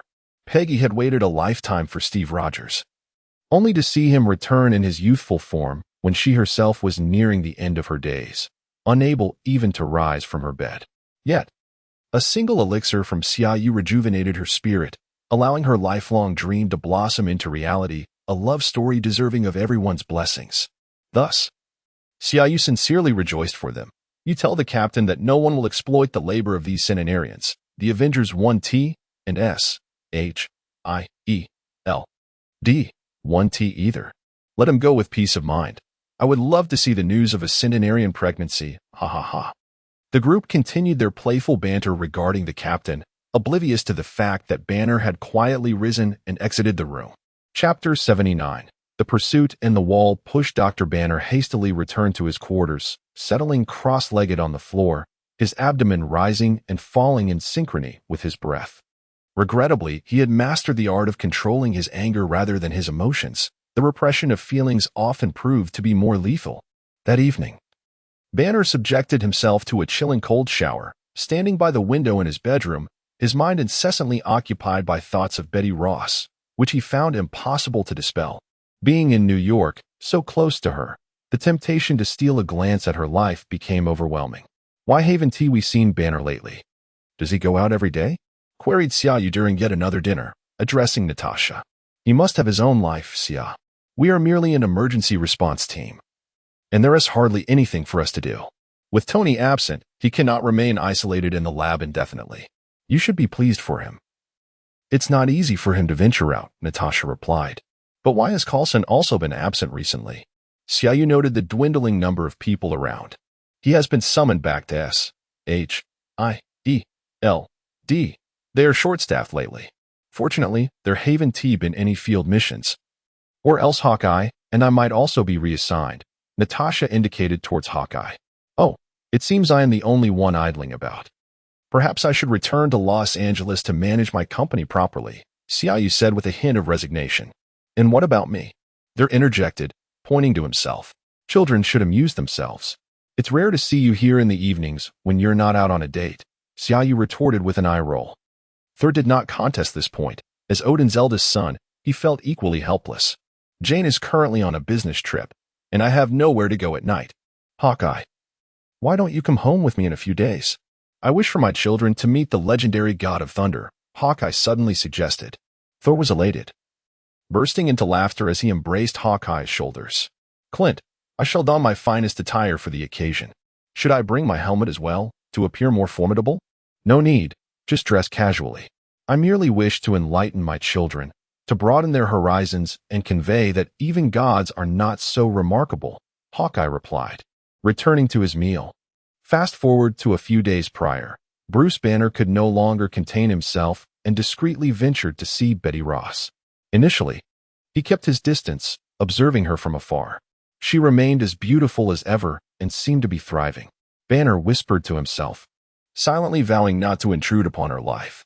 However, such occurrences tend to multiply, and before long, Banner found himself waiting each day after work along Betty's route home, merely to catch a glimpse of her. Strangely, upon discovering that Betty was still single, a wave of joy surged within him, prompting yet another internal admonition. Betty deserves her own life, someone who loves her. I will wish her well. Betty Ross is no ordinary girl. She has experienced things that most people could scarcely imagine, especially as the daughter of General Ross. After spending several days with Banner, she began to sense that someone might be following her. Casually picking up her phone, she pretended to make a call, discreetly positioning the camera to capture the figure behind her while maintaining a natural arm swing. Her finger pressed firmly on the shutter button, she activated the continuous shooting mode. No one enjoys being stalked, and Betty was no exception. Upon returning home, she meticulously selected the most suitable angles from the photos, enlarging each image on her computer for closer inspection. Initially, she suspected it might be government agents or even individuals sent by her father, as many had previously attempted to locate Bruce Banner through her. Had her father not been a general, she might have already been taken away. As she scrolled through the images, Betty suddenly recognized a familiar silhouette and quickly magnified it for a better look. Is that you, Bruce? It must be you. You're back. Tears streamed down her face as she recognized him, despite the photo's blurriness and his hat obscuring part of his face. How dare he try to hide from her? No matter if he transformed into a hulking green giant or something else entirely, this time, he would not escape her grasp. Betty tenderly traced the familiar face on her computer screen, murmuring softly. Banner, unable to resist, secretly followed her home from work each day, convinced he was being discreet. If only Xiaoyu knew, he would surely reprimand Banner for his foolishness. Did he really think he could excel at stalking without first learning from Hawkeye or Natasha? A mere bookworm like him believed he was an expert in surveillance? On this particular day, Banner continued his routine of blending into the crowd, trailing closely behind Betty. However, as she passed a narrow alley, two men suddenly emerged, forcibly dragging her into the shadows. Betty, damn it. Banner could no longer conceal himself and hurried after them. Upon entering the alley, he found it devoid of any people. Without a moment to ponder, he dashed deeper into the passage, only to be abruptly shoved against the wall at the other end. Before he could ascertain who had pushed him, a figure swiftly closed the distance, covering his mouth with theirs. Yes, Banner had been cornered. Chapter 80. Under surveillance the moment Betty Ross pressed her lips against Bruce Banner's. He instinctively recognized her presence without needing to see her. This sensation was overwhelmingly familiar, regardless of the duration of their previous relationship. He had revisited this moment in countless dreams lately. Time seemed to blur as they exchanged tender kisses, releasing their pin-up longing for each other. Eventually, Bruce regained his composure and nervously inquired, "Did I just see you with that was merely a hired actor?" Betty interjected. "I paid $80 to draw out a certain stalker." Yet, she did not relinquish her grip on him, her gaze fixed intently on Bruce. "Be Betty, I can't. You know I must leave." Bruce's protest was abruptly interrupted as Betty delivered a firm knee to his abdomen. It is crucial to note that it was his lower abdomen, not his groin. This distinction bears repeating for several reasons. First, to preempt any nitpickers questioning why Bruce did not transform. Second, to consider how Betty would manage her own affairs if something were to go awry. And most importantly, to meet the word count requirement. Bruce inhaled sharply, his body instinctively bending forward as Betty seized his shoulders, lifting him and pinning him against the wall. With a commanding tone, she declared, "Listen well, Bruce Banner. Spare me the nonsense about being afraid of hurting me. If you're truly concerned about causing harm to others, then you ought not to be in New York at all. No more lurking in the shadows. Since you're here, I have no intention of letting you go. From now on, we face everything together. I fear nothing. Why should you? If you dare to leave me again, I will jump from the Empire State Building." Originally intended to mention Stark Tower, but recalling Men in Black 3 brings fond memories of Will Smith, one of my favorite actors. By the way, Bad Boys 3 premieres tomorrow and is expected to be a box office hit. Bruce, already at a loss for words, found himself at a loss for words as Betty's fervent tirade left him trembling in silence. Deceiving others was one thing, but deceiving oneself was entirely different. He could not simply walk away from this moment, and so, in a haze, Bruce found himself following Betty Ross, arriving at her home without fully grasping how he got there, and somehow ending up on her bed. It was all a blur. "You mean you've joined a secret S.H.I.E.L.D. team? Right here in New York?" Betty exclaimed, excitement coursing through her as she sat up on the bed. "Yes, it includes Captain America, Tony Stark, and others. It's an emergency response team assembled by the director of S.H.I.E.L.D., primarily tasked with addressing global crises. Although we Haven T had much to do lately," Bruce recounted. However, Betty was hardly interested in the details of his new role. Instead, she directly asked, "So, does this mean you no longer have to fear the military? I mean, my father or anyone else coming after you?" Theoretically, it should be this way, however. They suggest that it is prudent to remain low-key for the time being, as our abilities might attract the attention of various factions. If the pressure becomes overwhelming, even S.H.I.E.L.D. may not be able to address all issues unless a global crisis were to arise, and we successfully save the world, thereby garnering immense prestige. Yet, the feasibility of such a scenario is exceedingly low. Compared to the past, we have made significant progress. Listen, Bruce, I was not jesting. If you were to vanish from my life once more, I would leap from the Empire State Building." Betty Ross reiterated her warning to Banner.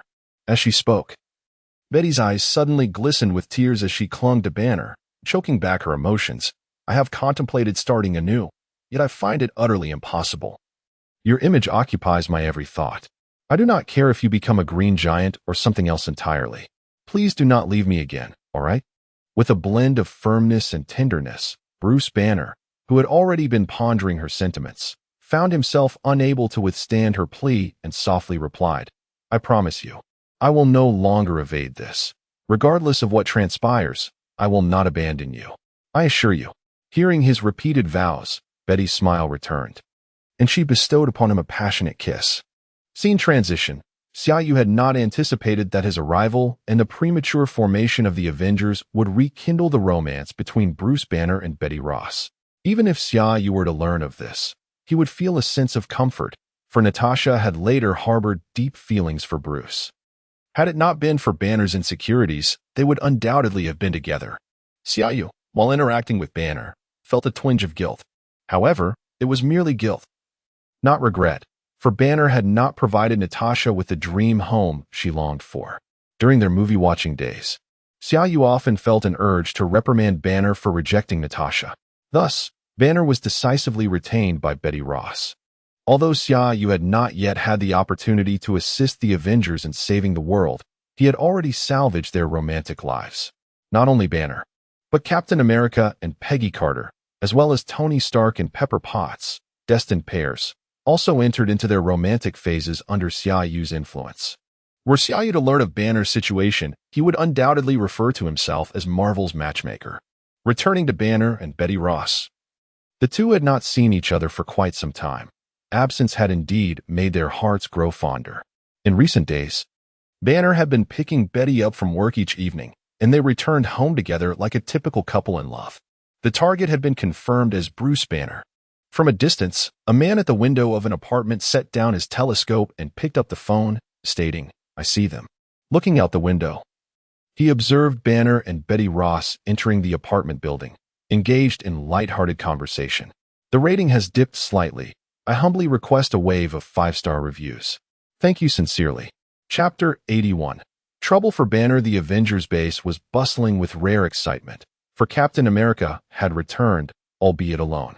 Peggy Carter had gone to Washington, her identity needing to remain clandestine, as did the effects of the serum. However, she felt it necessary to reach out to some old friends, intending to personally obscure any traces left behind. This arrangement spared them the potential embarrassment of returning together, subject to the teasing of onlookers.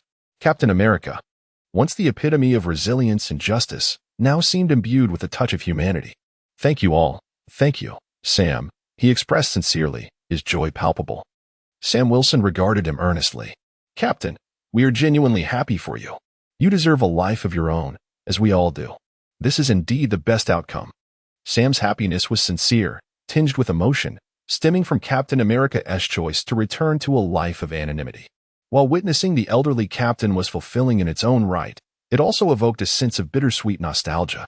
Now, with the opportunity to mend that regret, Sam felt a warmth within him that was indescribable. He observed each of them, recalling how, in his previous life, they were mere figures on a screen, superheroes of cinema. Now, to Sam, each person represented comradeship, brotherhood, and family.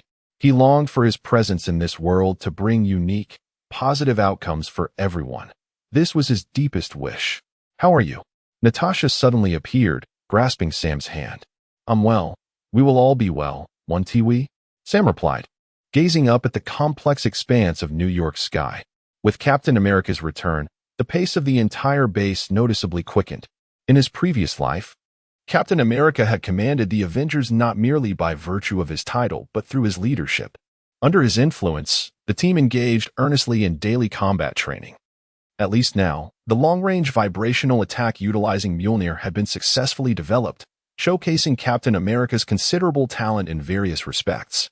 For instance, today, Sam had spent the entire day conducting various attack tests under Captain America's guidance. He had executed the 18 dragon-subduing palms with differing internal strengths no less than 100 times, leaving him nearly exhausted by nightfall.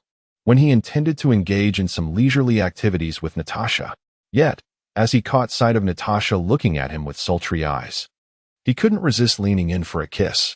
Life, after all, is about striving and persistently uplifting oneself, isn't it? Just as Sam was preparing for further endeavors, a sudden phone call interrupted their intimate moment. "Whoever you are, you'd best provide me with a compelling reason," Sam replied curtly. "This is Betty Ross. Bruce is in trouble. He has been taken by my father's people, and he needs your help." The caller was Betty Ross, Dr. Banner's girlfriend. "Banner? You're his girlfriend?" Sam exclaimed, suddenly realizing the significance. Betty Ross was indeed General Ross's daughter. "Where are you?" "I'm coming to find you," he said without hesitation, acquiring her address as he prepared to depart. Yet Natasha firmly stopped him, saying, "You mustn't go. I will accompany Hawkeye." A sense of urgency enveloped Xiaoyu as he inquired, "Why?" After all, he felt a sense of responsibility. The military has taken him. What can you possibly do? Are you planning to storm a military base to rescue him? That would complicate matters significantly. Besides, we need to ascertain the situation first. What if the military is monitoring Betty Ross right now? We should quietly bring her to the base and gather information before proceeding. Hawkeye and I are more equipped for this. Rest assured, they won't harm Banner, Natasha advised. Then do be careful. Change your clothes. I will call Hawkeye, Xiaoyu responded.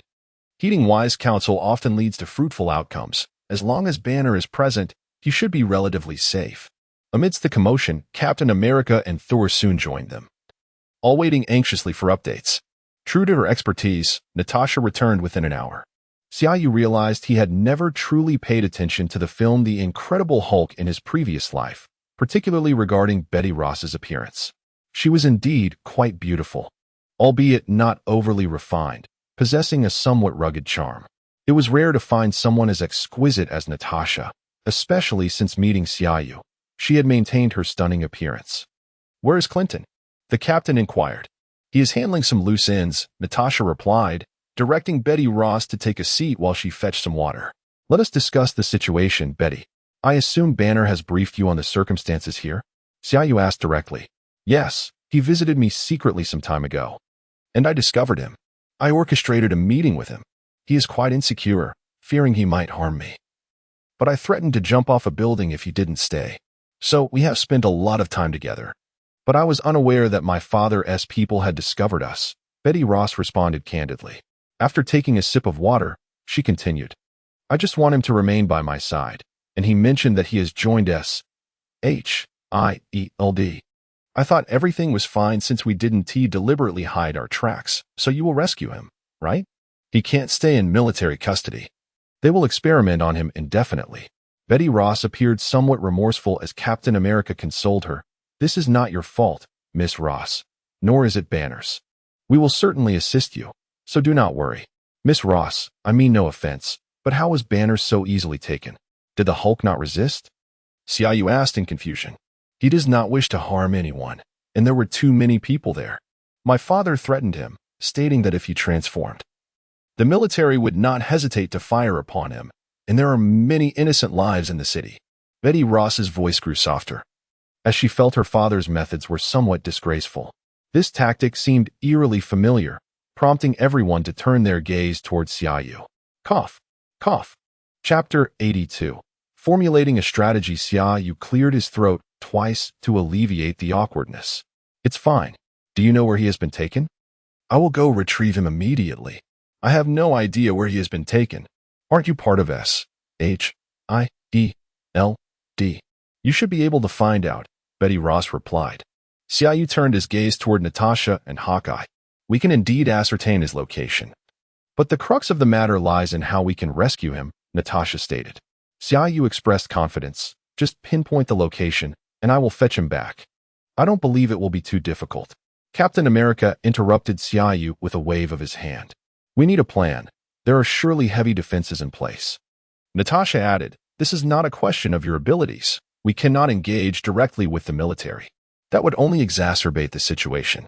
Moreover, have you forgotten what Nick said? The Avengers initiative has not been approved. We cannot publicly attempt to extract him. Are we to just stand by and watch as they experiment on Banner? At the very least, SHIELD should take action. If not, I will simply go in and take him myself." "Let us see who can stop me," Xiaoyu exclaimed, growing anxious. "You are too hasty, Xia. We are not saying we will abandon the situation. We simply want to find the best approach to resolve this issue. Your method would only complicate matters further. Rest assured, we will not leave Banner to fend for himself." Natasha's final remark was directed at Betty Ross, who found Xiaoyu's urgency somewhat excessive. Xiaoyu fell silent, acknowledging his anxiety. He felt responsible for the unfolding events, believing his arrival had altered the course of things. Had he not shown up, they would have waited for Loki to unleash the alien threat, allowing the Hulk to emerge when the Avengers saved the world, a time when no one would dare challenge them. "Let us call Nick. He should intervene with the military. If that fails, we will take matters into our own hands," suggested the captain. "Perhaps SHIELD intervening would not be wise. The last time, due to Tony's Iron Man armor, SHIELD already dealt a blow to the military. Tony still holds the position of SHIELD consultant, but Banner does not, and according to the military, the Hulk is their property." Hawkeye voiced his opinion. "I see. Normal communication is futile, and barging in would be unjustified. So what are we to do? Sit here and pray to the gods?"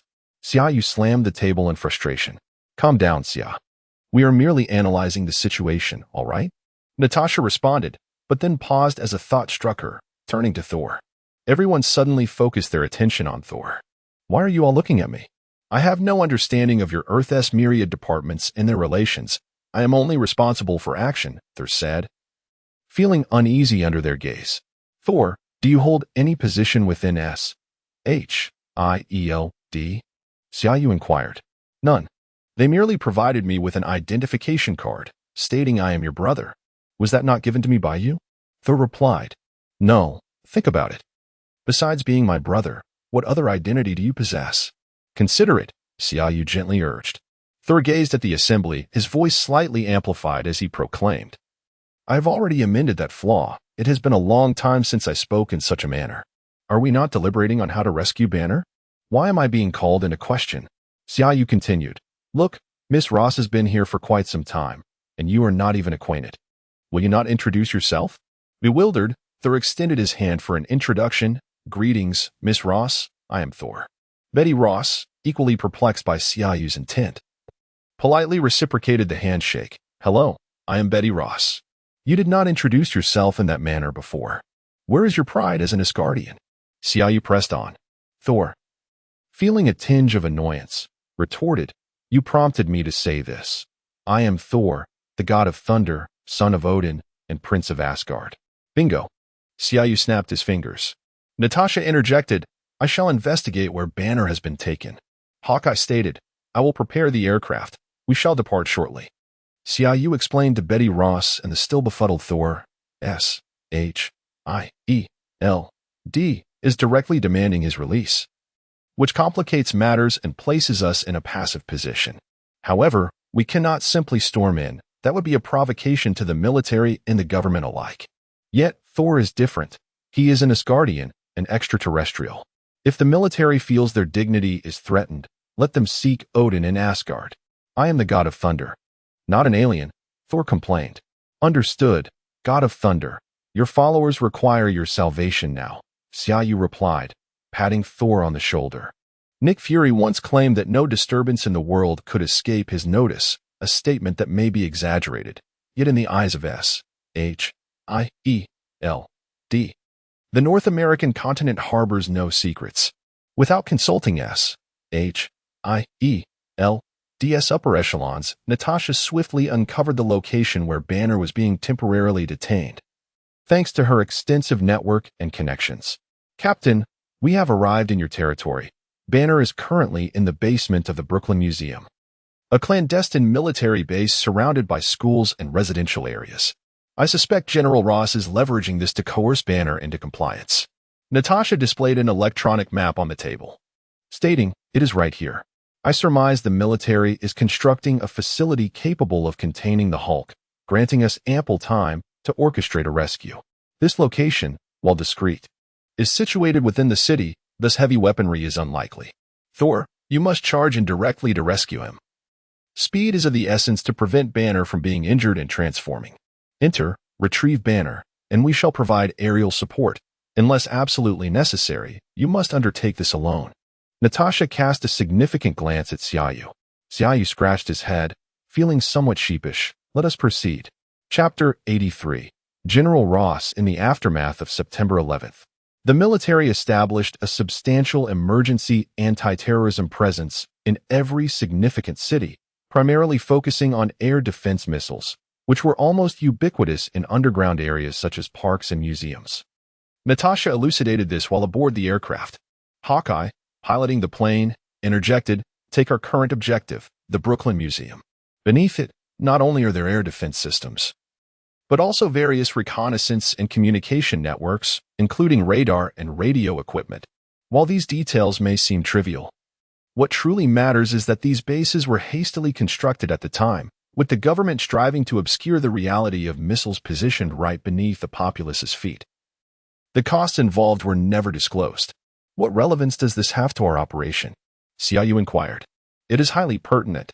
The extensive covert construction, coupled with the lack of publicized expenses, has led to a deficit in military funding. Consequently, this secret base is essentially divided into two interconnected sections. The first comprises the air defense missiles, surrounded by reinforced steel plates measuring a full 20 centimeters. However, due to financial constraints, the personnel working in this area are relatively sparse, Natasha replied, taking over the discussion once more. Thus, once Thor infiltrates and identifies Banner S' location, there is no need for him to retrace his steps. Such a course of action would be too risky for Banner S' transformation. Instead, he merely needs to create a sizable opening in the ceiling to access New York City's sewer system, and then follow our instructions to emerge through any less trafficked manhole cover. Why can't I simply break through the surface? They're questioned. Doing so would present a significantly larger target and pose a risk of exposure, the captain explained. Moreover, it could potentially damage gas pipelines, resulting in an explosion, Xiaoyu added. Absolutely correct, Natasha concluded, handing Thor a headset. Wear this. It will allow you to communicate with us, and it also contains a positioning system. Once you're in the sewer, follow my directions. Xiaoyu, feeling uneasy, asked Thor to reiterate all the steps before nodding in approval. He then turned to Betty Ross and assured her, rest assured, Miss Ross, we will bring Banner back safely. And we will not harm your father. Bruce, why return? I had given up on tracking you. You shouldn't have come back to find Betty. General Ross said to Bruce Banner within the underground base. Banner's expression was conflicted. I merely wished to catch a fleeting glimpse of her. I never anticipated being discovered. I had intended to leave her behind, but my feelings have changed. She loves me, and I love her. Nothing should separate us. What right do you have to speak of love, especially concerning my daughter? You will only bring her harm. You scoundrel. General Ross slammed his fist on the table, genuinely pained for his daughter's well-being. I once thought the same. Following the incident in New York, I even attempted to take my own life with a gun. But I was unable to do so. The Hulk expelled the bullets. What am I supposed to do? Banner's voice rose with frustration. Just stay far away from here and do not return.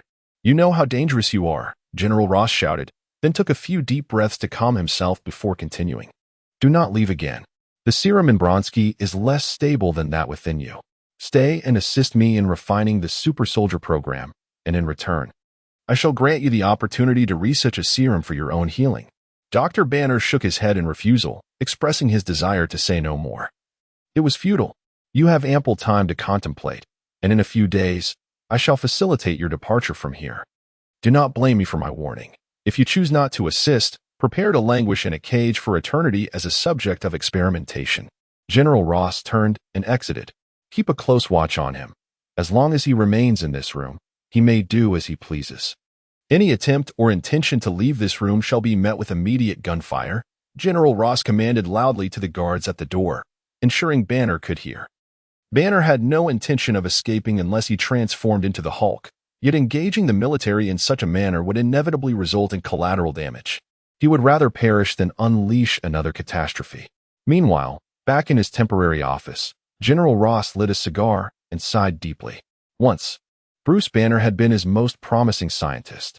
Although Ross had deceived him under the guise of a radiation protection project, he genuinely respected his daughter's boyfriend. However, after the mishap with human trials, he could not permit his daughter to associate with such a perilous individual. The recent events had already driven a profound wedge between him and his daughter, and capturing Banner again would likely ensure she would never acknowledge him again. Perhaps it was best to let it go. After all, he had returned on his own accord.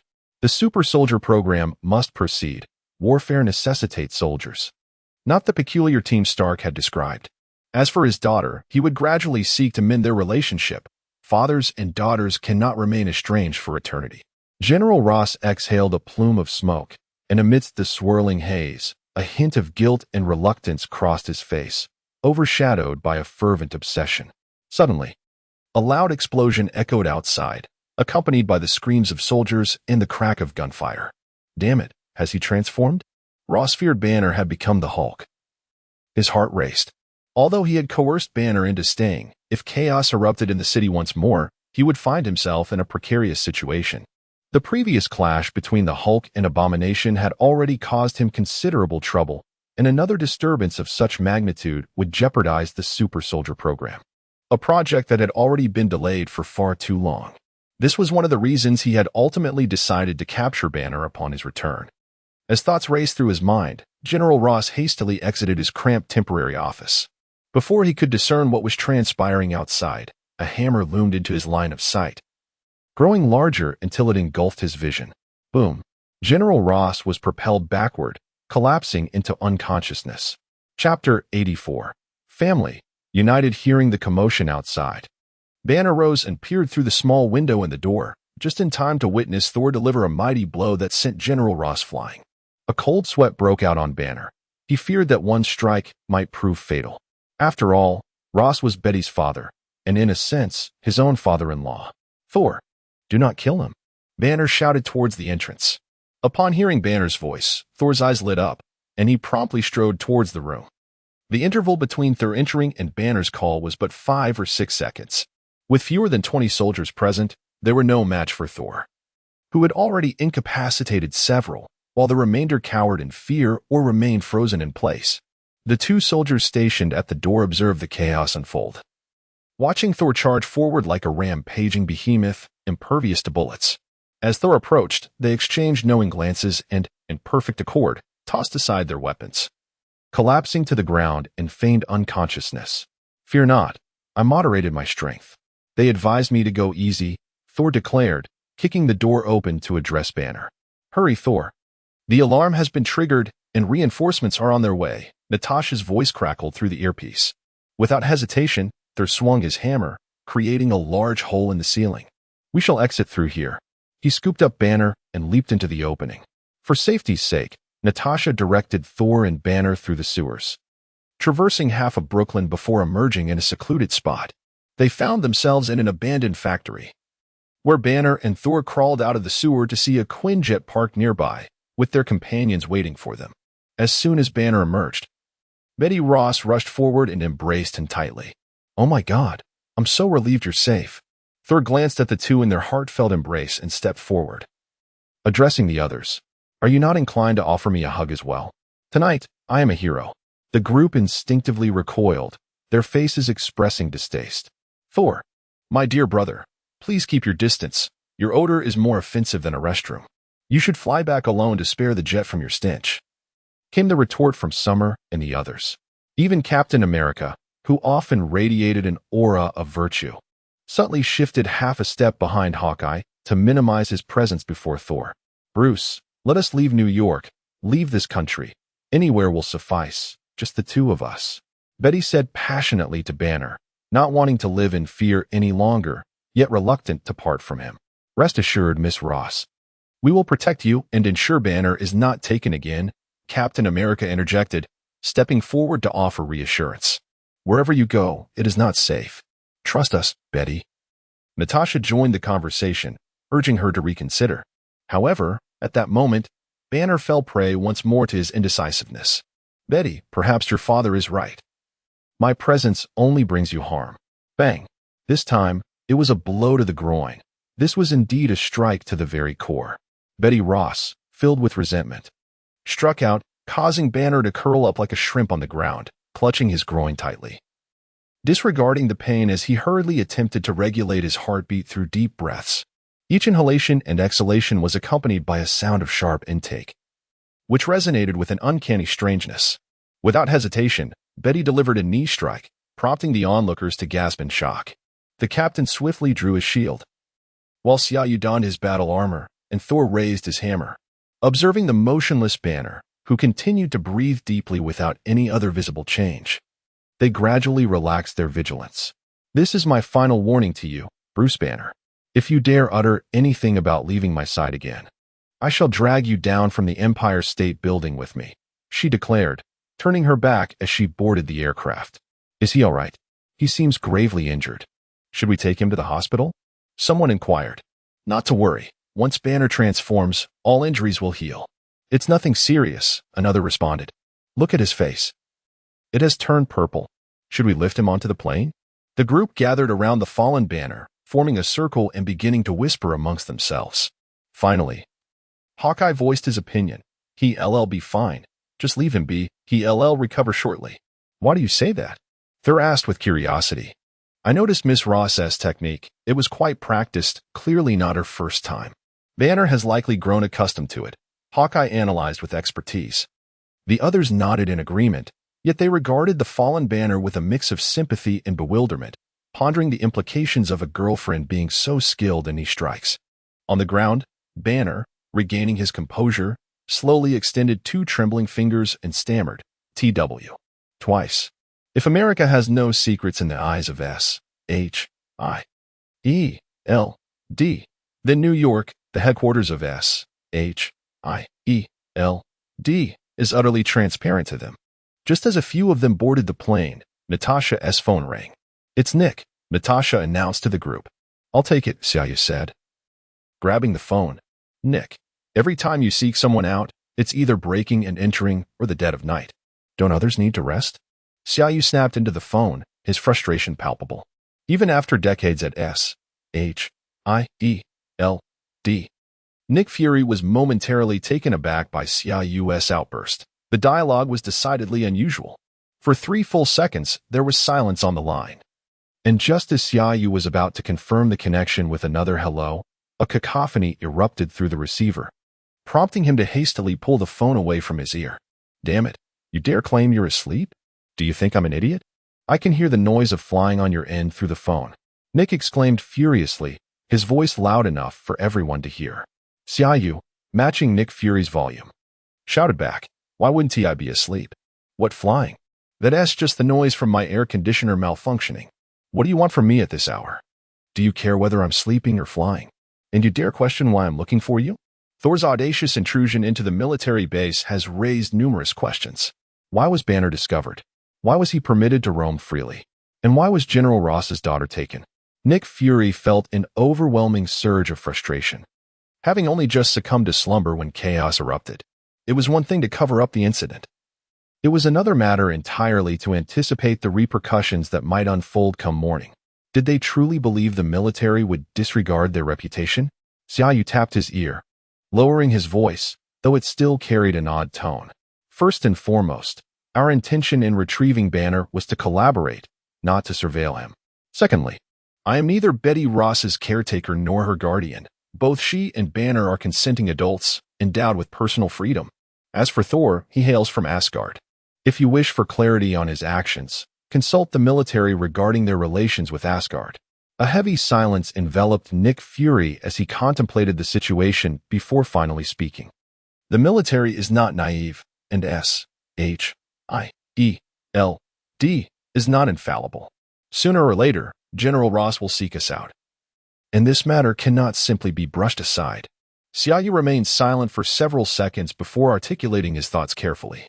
"We have Banner in our custody. The military has no justification to forcibly extract him from us. The one who breached the base was Thor of Asgard, with no ties to S.H.I.E.L.D. He is merely a friend of Banner's. I shall endeavor to conceal this incident, but should anything arise in the future, you must inform me promptly. I will have Coulson return by tomorrow." With that, Nick Fury ended the call.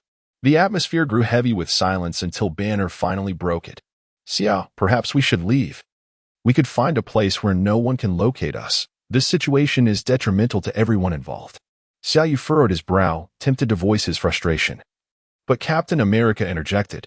"Banner, you cannot escape. Only we can protect you. We must not yield to pressure. We are family, united in solidarity. No one shall take you from us. Each individual possesses their own unique traits." And when Captain America spoke these words, they resonated with profound strength and warmth. The group exchanged glances, and Natasha placed her hand in the center, declaring, "Family, united in solidarity. Family, united in solidarity. Family, united in solidarity. Family, united in solidarity. Family, united in solidarity." Everyone extended a hand to join together. Even Hawkeye, piloting the aircraft, turned to shout, "Family, united in solidarity." Thor, lend me a hand to add to this. Chapter 85. Hulk learns Chinese at the break of dawn the following day. Coulson hurriedly made his way over, whispering with Hawkeye and Natasha. Xiaoyu found their clandestine exchange amusing and exclaimed, "Coulson, we regard you as a friend. There is no need for such formality. Yesterday was an emergency, an unforeseen circumstance.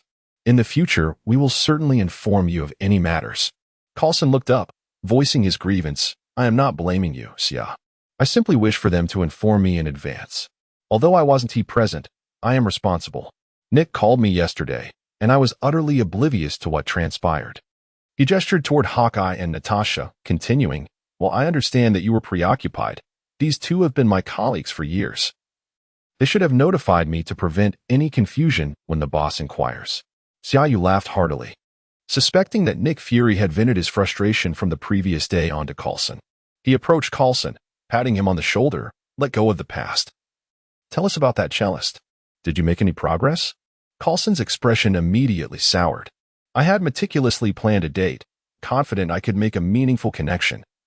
But then the boss summoned me at the last moment. I am at a loss as to how to explain my absence." Hawkeye chimed in, "It's all right, Coulson. As long as your girlfriend doesn't use her knee against your groin, everything will be fine." Laughter erupted among the group, while Coulson remained perplexed, unaware of the humor behind the remark. With everyone gathered except Tony, the atmosphere returned to its previous rhythm. Betty Ross, unable to return to work, was reportedly being sought after by General Ross worldwide. However, she was momentarily indifferent to her job. The reunion with Banner had made them both acutely aware of the preciousness of rekindled feelings, willing to forsake everything for one another. Xiaoyu felt that when they locked eyes, sparks seemed to fly, perhaps influenced by Betty's gentle persuasion. Banner began to take their relationship more seriously and confront it directly. Soon, he approached Xiaoyu with a request. "Have you made your decision?" Xiaoyu asked Banner. "Yes. I cannot evade it any longer. I must confront Hulk. I need to release him voluntarily so he can acclimate to you all, to this place, and to Betty. Only then can I fully integrate into life and be with Betty," Banner asserted with newfound resolve. Xiaoyu nodded and called over Thor and Captain America. The three of them deliberated for a while and concluded that coordinating their efforts to subdue Hulk would not pose a problem, thus agreeing to Banner's proposal. Captain America was particularly enthusiastic, noting that if Hulk could be released daily while remaining within manageable limits, it would greatly benefit their combat training. With everyone prepared, they decided to proceed. Captain America, Thor, and Xiaoyu led Banner to an open area outside, while the others observed from a distance. As soon as Banner transformed, he sent Xiaoyu soaring into the sky with a single punch. However, it was merely Xiaoyu, and Hulk remarked that he was a fraud, claiming that he often summoned Hulk, who felt it had been an eternity since he last emerged. Xiaoyu, cradling his head, sensed that he had certainly endured this blow in vain, akin to deceiving a child. Communicating with Hulk proved to be quite challenging, as he was perpetually engulfed in a state of rage. Yet, this inability did not equate to a complete lack of communication, particularly under the threat posed by Xiaoyu and his companions wielding hammers. An agreement was reached to allow Hulk to manifest 3 times a week, each session lasting 6 hours. Hulk resembled a child, albeit one not devoid of wit. In his calmer moments, he could discern the malice in others, embodying merely a child of immense strength who harbored a touch of insecurity. Xiaoyu realized this during a viewing of Thor, Ragnarok, sensing that Hulk's intellect was nearly on par with Thor's. Each time Hulk emerged, he demanded sustenance, possessing an insatiable appetite. Xiaoyu's reserves, kept within his ring, were nearly depleted by Hulk's voraciousness. For the first time, Xiaoyu felt a pang of financial insecurity, only to recall that the provisions at the base were supplied by Stark, which prompted him to chuckle behind his hand for quite some time. On this particular day, Xiaoyu sat on the steps at the entrance of the base, with Hulk beside him, earnestly attempting to learn Mandarin. Indeed, after an incident during training where Xiaoyu was sent flying by Hulk's punch and exclaimed, "TMD," Hulk had taken to repeating this phrase, finding it quite cool, and insisted on learning the language from Xiaoyu. Hulk, Hulk. Xiaoyu, green fatty in Mandarin. Hulk, there is a weakling. Xiaoyu, there is a fool. Hulk, no. Why is there still Thor? Hulk is just green. Fatty, Xiaoyu. Because I am too lazy to translate weakling into a name. Hulk nodded, conceding, all right. There is a fool. Xiaoyu also nodded, the pronunciation particularly accurate. Indeed, there is a fool. The two were thoroughly enjoying their playful exchange when suddenly, a cacophony of vehicles erupted from outside.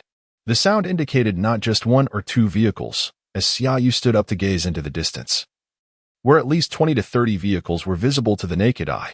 A line of military jeeps stretched ahead, followed by 7 or 8 tanks, along with several transport vehicles carrying weaponry whose nature Xiaoyu could not precisely identify but recognized as destructive. "Everyone, come out. We have trouble," Xiaoyu shouted into the base.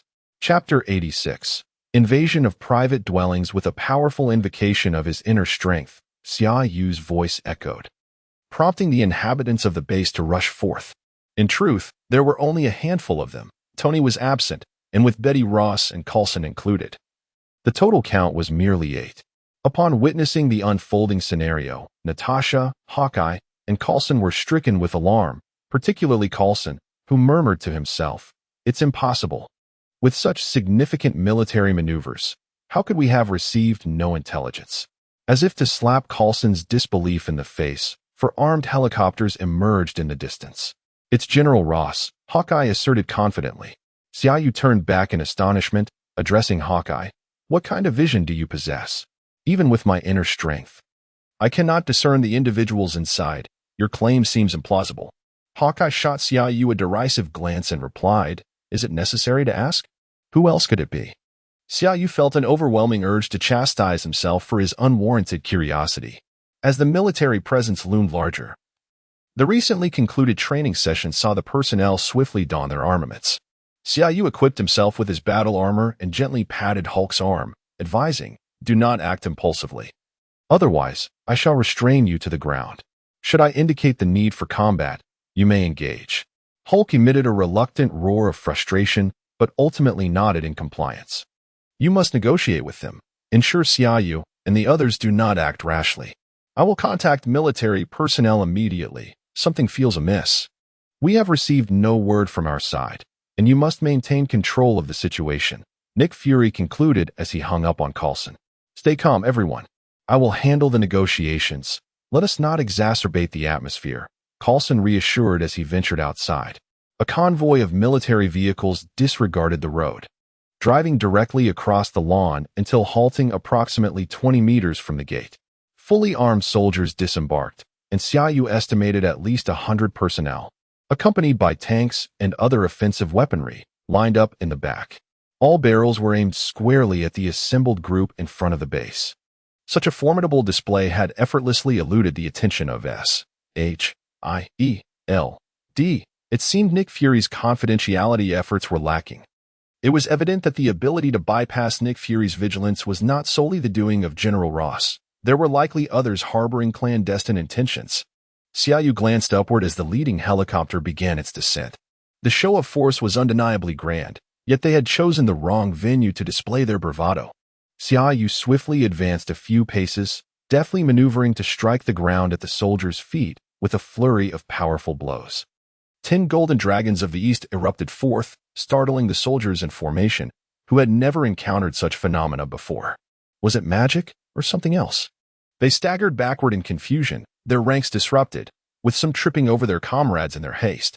The helicopter pilot, poised to land, inadvertently jerked the controls, causing the aircraft to ascend abruptly. To those below, it appeared as though the helicopter, clearly bearing a distinguished occupant, had begun its descent only to suddenly jolt upward several meters. Xiaoyu even caught sight of General Ross nearly colliding with the cockpit due to the sudden movement. With a single strike of the dragon subduing 18 palms, Xiaoyu created over a dozen 2-meter-deep craters in the lawn ahead. The soldiers, fully armed and lined up, found their formation in disarray, and General Ross bumped his head once more. The imposing demeanor he had initially prepared was turned into a farce by Xiaoyu's move. Before the adversaries could react, Xiaoyu stepped forward, his voice, imbued with internal energy, reverberating throughout the area. "Who dares to trespass upon private territory? I possess the authority to eliminate you on the spot." Though Xiaoyu acted with reckless bravado, his subsequent words displayed a shrewdness. Who were they to assume that donning military uniforms made them soldiers? Had they presented any identification? The members of the Avengers followed Xiaoyu's lead, stepping forward in unison. Captain America swiftly drew his shield, Thor grasped his hammer, Natasha aimed her dual pistols ahead, and Hawkeye readied his bow. Hulk let out a thunderous roar. The 6 of them succeeded in intimidating the fully armed reinforced unit, forcing them to retreat several steps. The soldiers were also in a predicament, prior to their arrival. They had received strict orders. Under no circumstances were they to fire without command. Among them were formidable creatures and dragons capable of explosive devastation. Retreating without firing was preferable to awaiting certain doom.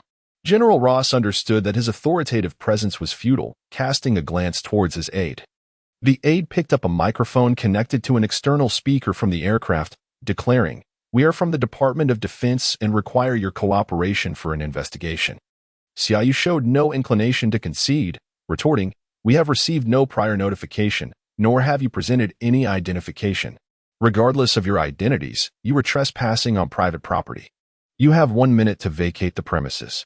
The aide shouted back, "We possess identification and documents jointly signed by the Department of Defense and the New York District Attorney. I will retrieve them for your inspection." "Do not come down," Xiaoyu warned. "There are too many of you, armed to the teeth, while we are merely the elderly. Women and children. What if you launch a surprise attack? How can I trust you are not terrorists?" He pointed at Natasha, Thor, and Captain America, instructing, "Prepare your credentials and exit our territory. We shall arrange for someone to attend to you. The countdown begins now, otherwise." Xiaoyu cast a significant glance at Thor. Thor, displaying acumen, raised his hammer, summoning a bolt of lightning that struck the ground near the helicopter, nearly sending the pilot into a panic as he maneuvered the aircraft behind cover. Hulk bellowed once more, recognizing those in military garb who had previously fired upon him. The aide yearned to shoot Xiaoyu dead, questioning, "Is this what you call the elderly and children?" The situation was untenable, prompting him to turn to General Ross for guidance. "What should we do now?" General Ross, seething with frustration, wished to shoot the helicopter pilot himself, having retreated. What options remained? "Let us just go," he replied. Though he felt anger brewing within, the pretense of confusion on the part of the intruders left him no recourse. Should they indeed advance and inflict harm, they would only suffer for their folly, ensnared by their own declaration of trespassing without identification. Thus, a throng of individuals swiftly boarded the vehicle, departing at a much quicker pace than their arrival. Coulson hurriedly followed suit, engaging in negotiations. Undoubtedly he was the one, as he possessed considerable influence. Chapter 87.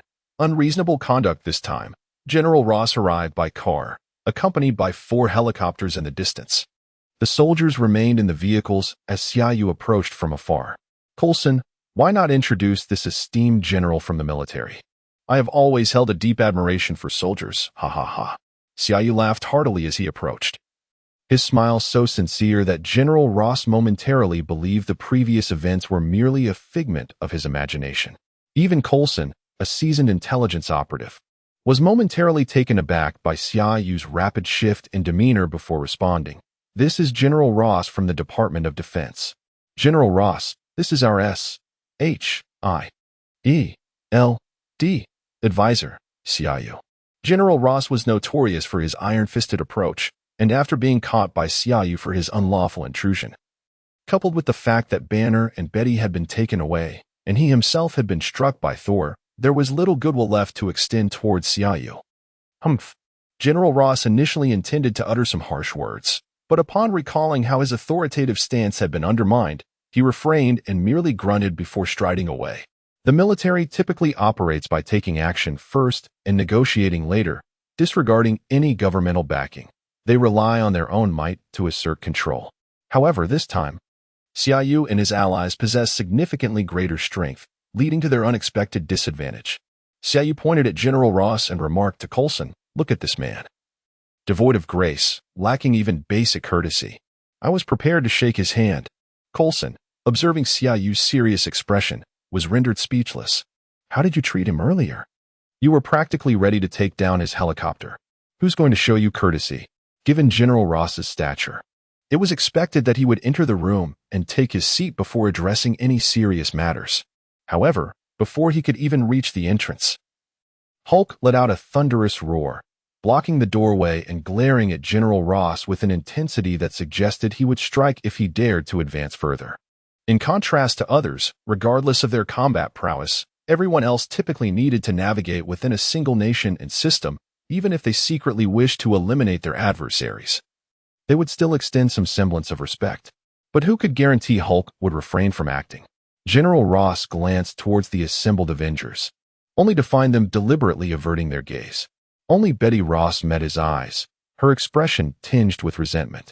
Unable to speak on behalf of his daughter, General Ross had no choice but to halt and inquire of Coulson. Agent Coulson, what does this mean? Is this how S.H.I.E.L.D. welcomes its guests? Before Coulson could respond, Xiaoyu jogged forward and said, General Ross, Hulk is still young and perhaps lacks understanding. Do not hold it against him. However, the interior is currently under renovation, with excessive dust and poor air quality. For your health, it would be best if we refrained from entering. We can discuss matters right here. Xiaoyu was fabricating an excuse, for the entire ground floor was lined with expansive floor-to-ceiling windows. Did he truly believe others were blind? General Ross's face turned a deep shade of purple with anger as he turned to Agent Coulson, who, despite his seemingly honest demeanor, averted his gaze, pretending not to notice. Coulson was not foolish. It was evident that Xiaoyu was determined not to let anyone in, with Hulk standing guard. Ross took a deep breath, maintaining composure. Very well. Let us proceed with business. We need to consult with our Department of Defense. However, his words were ruthlessly interrupted by Xiaoyu. It must be conducted formally. You must adhere to legal protocols, and I shall cooperate fully. Yet, you barged in here with your men and vehicles. While I may overlook the trespass, you must compensate for the damage to the lawn. That's enough. What do you mean? When did I ever damage your lawn? Ross could no longer contain his frustration and shouted. Xiaoyu swiftly moved in front of General Ross, his finger nearly poking the general's face. Are you blind? Can you not see the numerous large craters over there? When I awoke this morning, everything was in order. If it wasn't you who damaged it, then who could it possibly be? You chose to trample through the lawn instead of using the road. Don't think that just because you're a general, I want to hold you accountable. First, you must pay for the damages. Xiaoyu unleashed a barrage of questions before he pointed at the lawn, devastated by his martial arts technique. Look at this lawn. You chose to walk on it instead of the road. Is this the standard of conduct we expect from the military of the Department of Defense? Is our property not protected under the Constitution of the United States?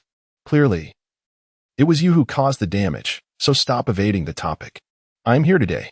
Ross began, but again he was mercilessly interrupted by Xiaoyu. I caused the damage. We possess no weapons of mass destruction, nor do we have excavators. You refuse to pay, is that it? Very well. Natasha, please contact the press.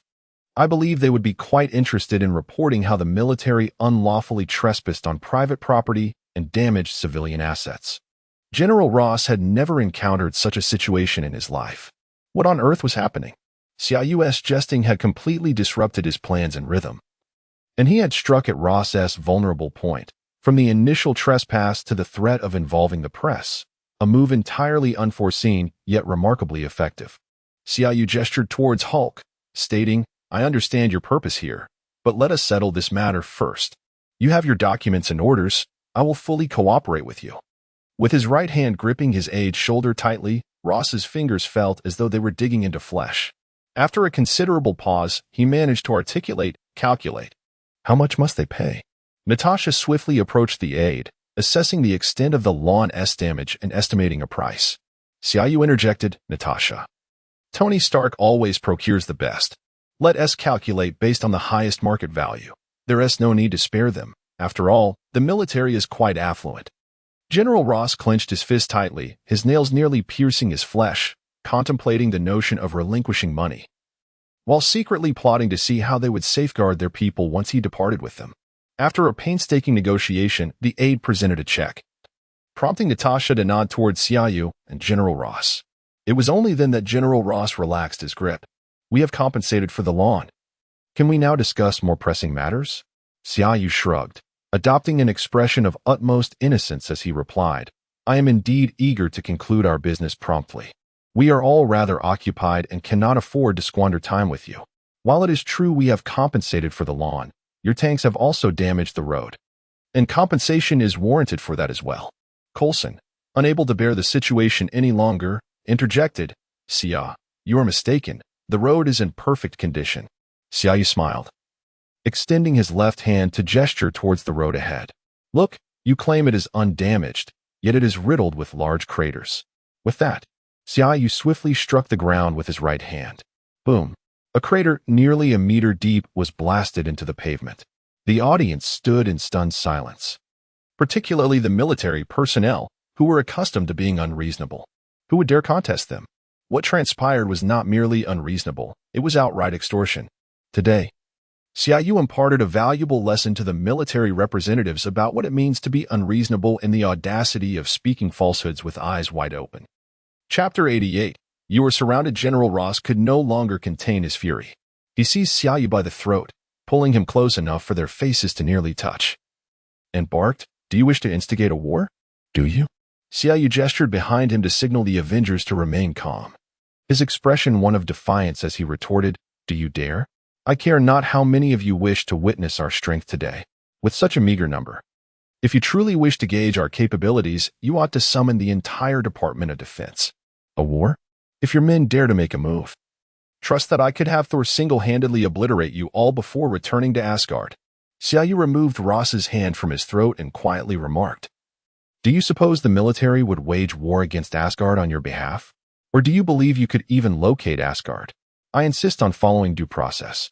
I am willing to cooperate, but if you think you can come here to flaunt your authority, you shall not succeed."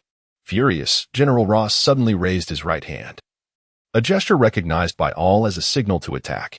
If he were to wave it forward, it would surely precipitate a conflict to the bitter end. A dreadful silence enveloped the room. No one dared to speak, save for the heavy sound of Ross's breathing. Natasha approached and gently patted Xiaoyu's palm, urging him to refrain from escalating the situation.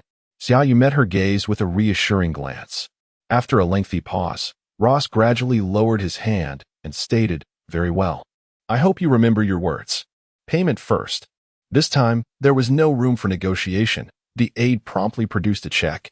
Upon receiving it, Xiaoyu noted the impressive number of zeros and let out a satisfied whistle. Indeed, the military was quite affluent. His face broke into a radiant smile as he inquired, "Esteemed General, with so many of you present today, is there anything I can assist you with?" General Ross suppressed the urge to draw his weapon and shatter Xiaoyu's face, his expression as impassive as ever. "A crucial researcher has defected from our Department of Defense, Bruce Banner. I intend to take him with me." Xiaoyu's smile remained unperturbed. "General, I believe this must be a misunderstanding. As you can see, we are all government employees here, accompanied by His Highness, the Prince of Asgard, and your daughter. Where could a defector among our ranks possibly be? Perhaps you might allow your soldiers to search?" The aide pointed at the Hulk, about to speak. But Xiaoyu pressed down on his arm, cautioning, "Do not point recklessly. That is the Hulk, a titan of the green race, and a retainer of Prince Thor of Asgard. He possesses immense strength and an equally formidable temperament. An accidental injury would be regrettable." "Nonsense. This is clearly—" The aide was again interrupted. "You are mistaken. There is no Bruce Banner here," Xiaoyu declared, unabashedly playing the rogue. "I warn you, boy, do not play games. Do you truly believe we came here unprepared to apprehend someone, or to capture a green behemoth like the Hulk?" With a wave of his hand, General Ross signaled, and 8 small trucks emerged from behind. 8 vehicles, each spaced 10 meters apart, formed a semicircular formation, subtly suggesting an encirclement of the entire base. Upon halting, the rear compartments automatically opened, revealing objects resembling large loudspeakers within. Xiao recognized them as ultrasonic weapons, customized by General Ross from Stark Industries a few years prior. Activating both simultaneously would render the Hulk nearly immobile, potentially even injuring Banner severely. Natasha's expression turned grave upon seeing those sonic weapons. Indeed, S.H.I.E.L.D. was well informed. General Ross cast a glance at Natasha before addressing Xia. "The soldiers inside are on full alert. It would take but a second to activate those devices. Are you confident that your group can retreat unscathed?" Xia furrowed his brow, aware that Ross's daughter was among them. "It is precisely because of my daughter that I have refrained from launching an immediate attack. Perhaps you are right. There alone could obliterate us. But how confident are you that the remaining few can escape? I must take Bruce Banner with me today. Not even the president could save him, should he intervene." General Ross asserted vehemently. Xia fell silent. While General Ross might hesitate to initiate fire, the situation was clear. Prolonging this would equate to resisting arrest. The current predicament dictated that whoever held the person had the moral high ground. If Banner were in their possession, they could claim justification. Yet, he must not be surrendered. Handing him over meant he would never return. However, engaging in combat was perilous, given the extensive coverage of the sonic weapons. There could be no casualties. This battle was fraught with difficulty. Xia's gaze remained fixed on General Ross. The optimal opportunity lay in seizing Ross himself, yet the implications were complex. He could act without concern, but the presence of so many individuals, connected to the government and living in this nation, complicated matters. General Ross seemed to perceive Xia's thoughts. Taking me hostage is a viable strategy, but you would all become fugitives. Perhaps Mr. Thor would not care, but what about you?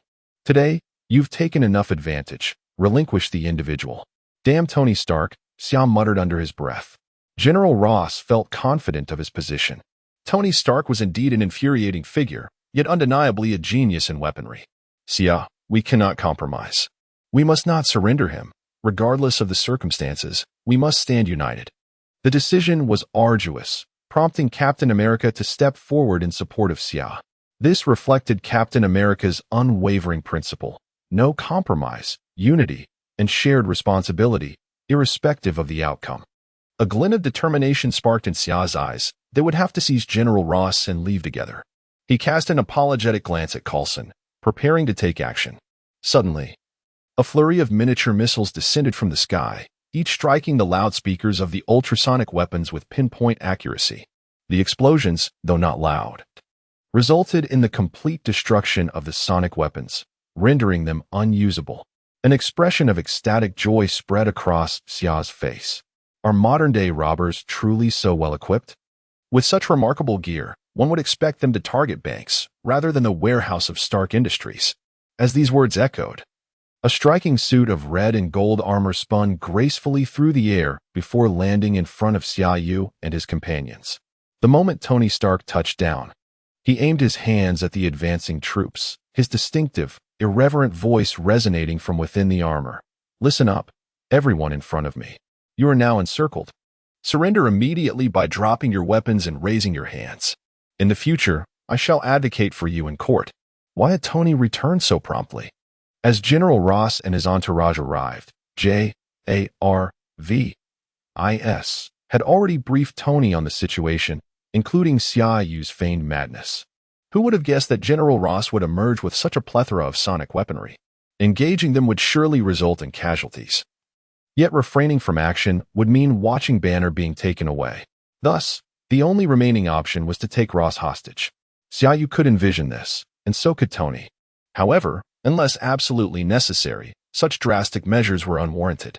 Upon his timely arrival, Tony decided to follow the script left by Xia Yu, continuing to feign madness. If he could disable those sonic weapons, they could prevent the capture of the individuals in question today. As for the future, disputes among various parties were inevitable. Surprisingly, no one raised their hands in surrender. It seemed that without the Iron Man's wrath, they had mistaken him for mere building blocks. Tony Stark's palm began to glow ominously as the laser cannon powered up,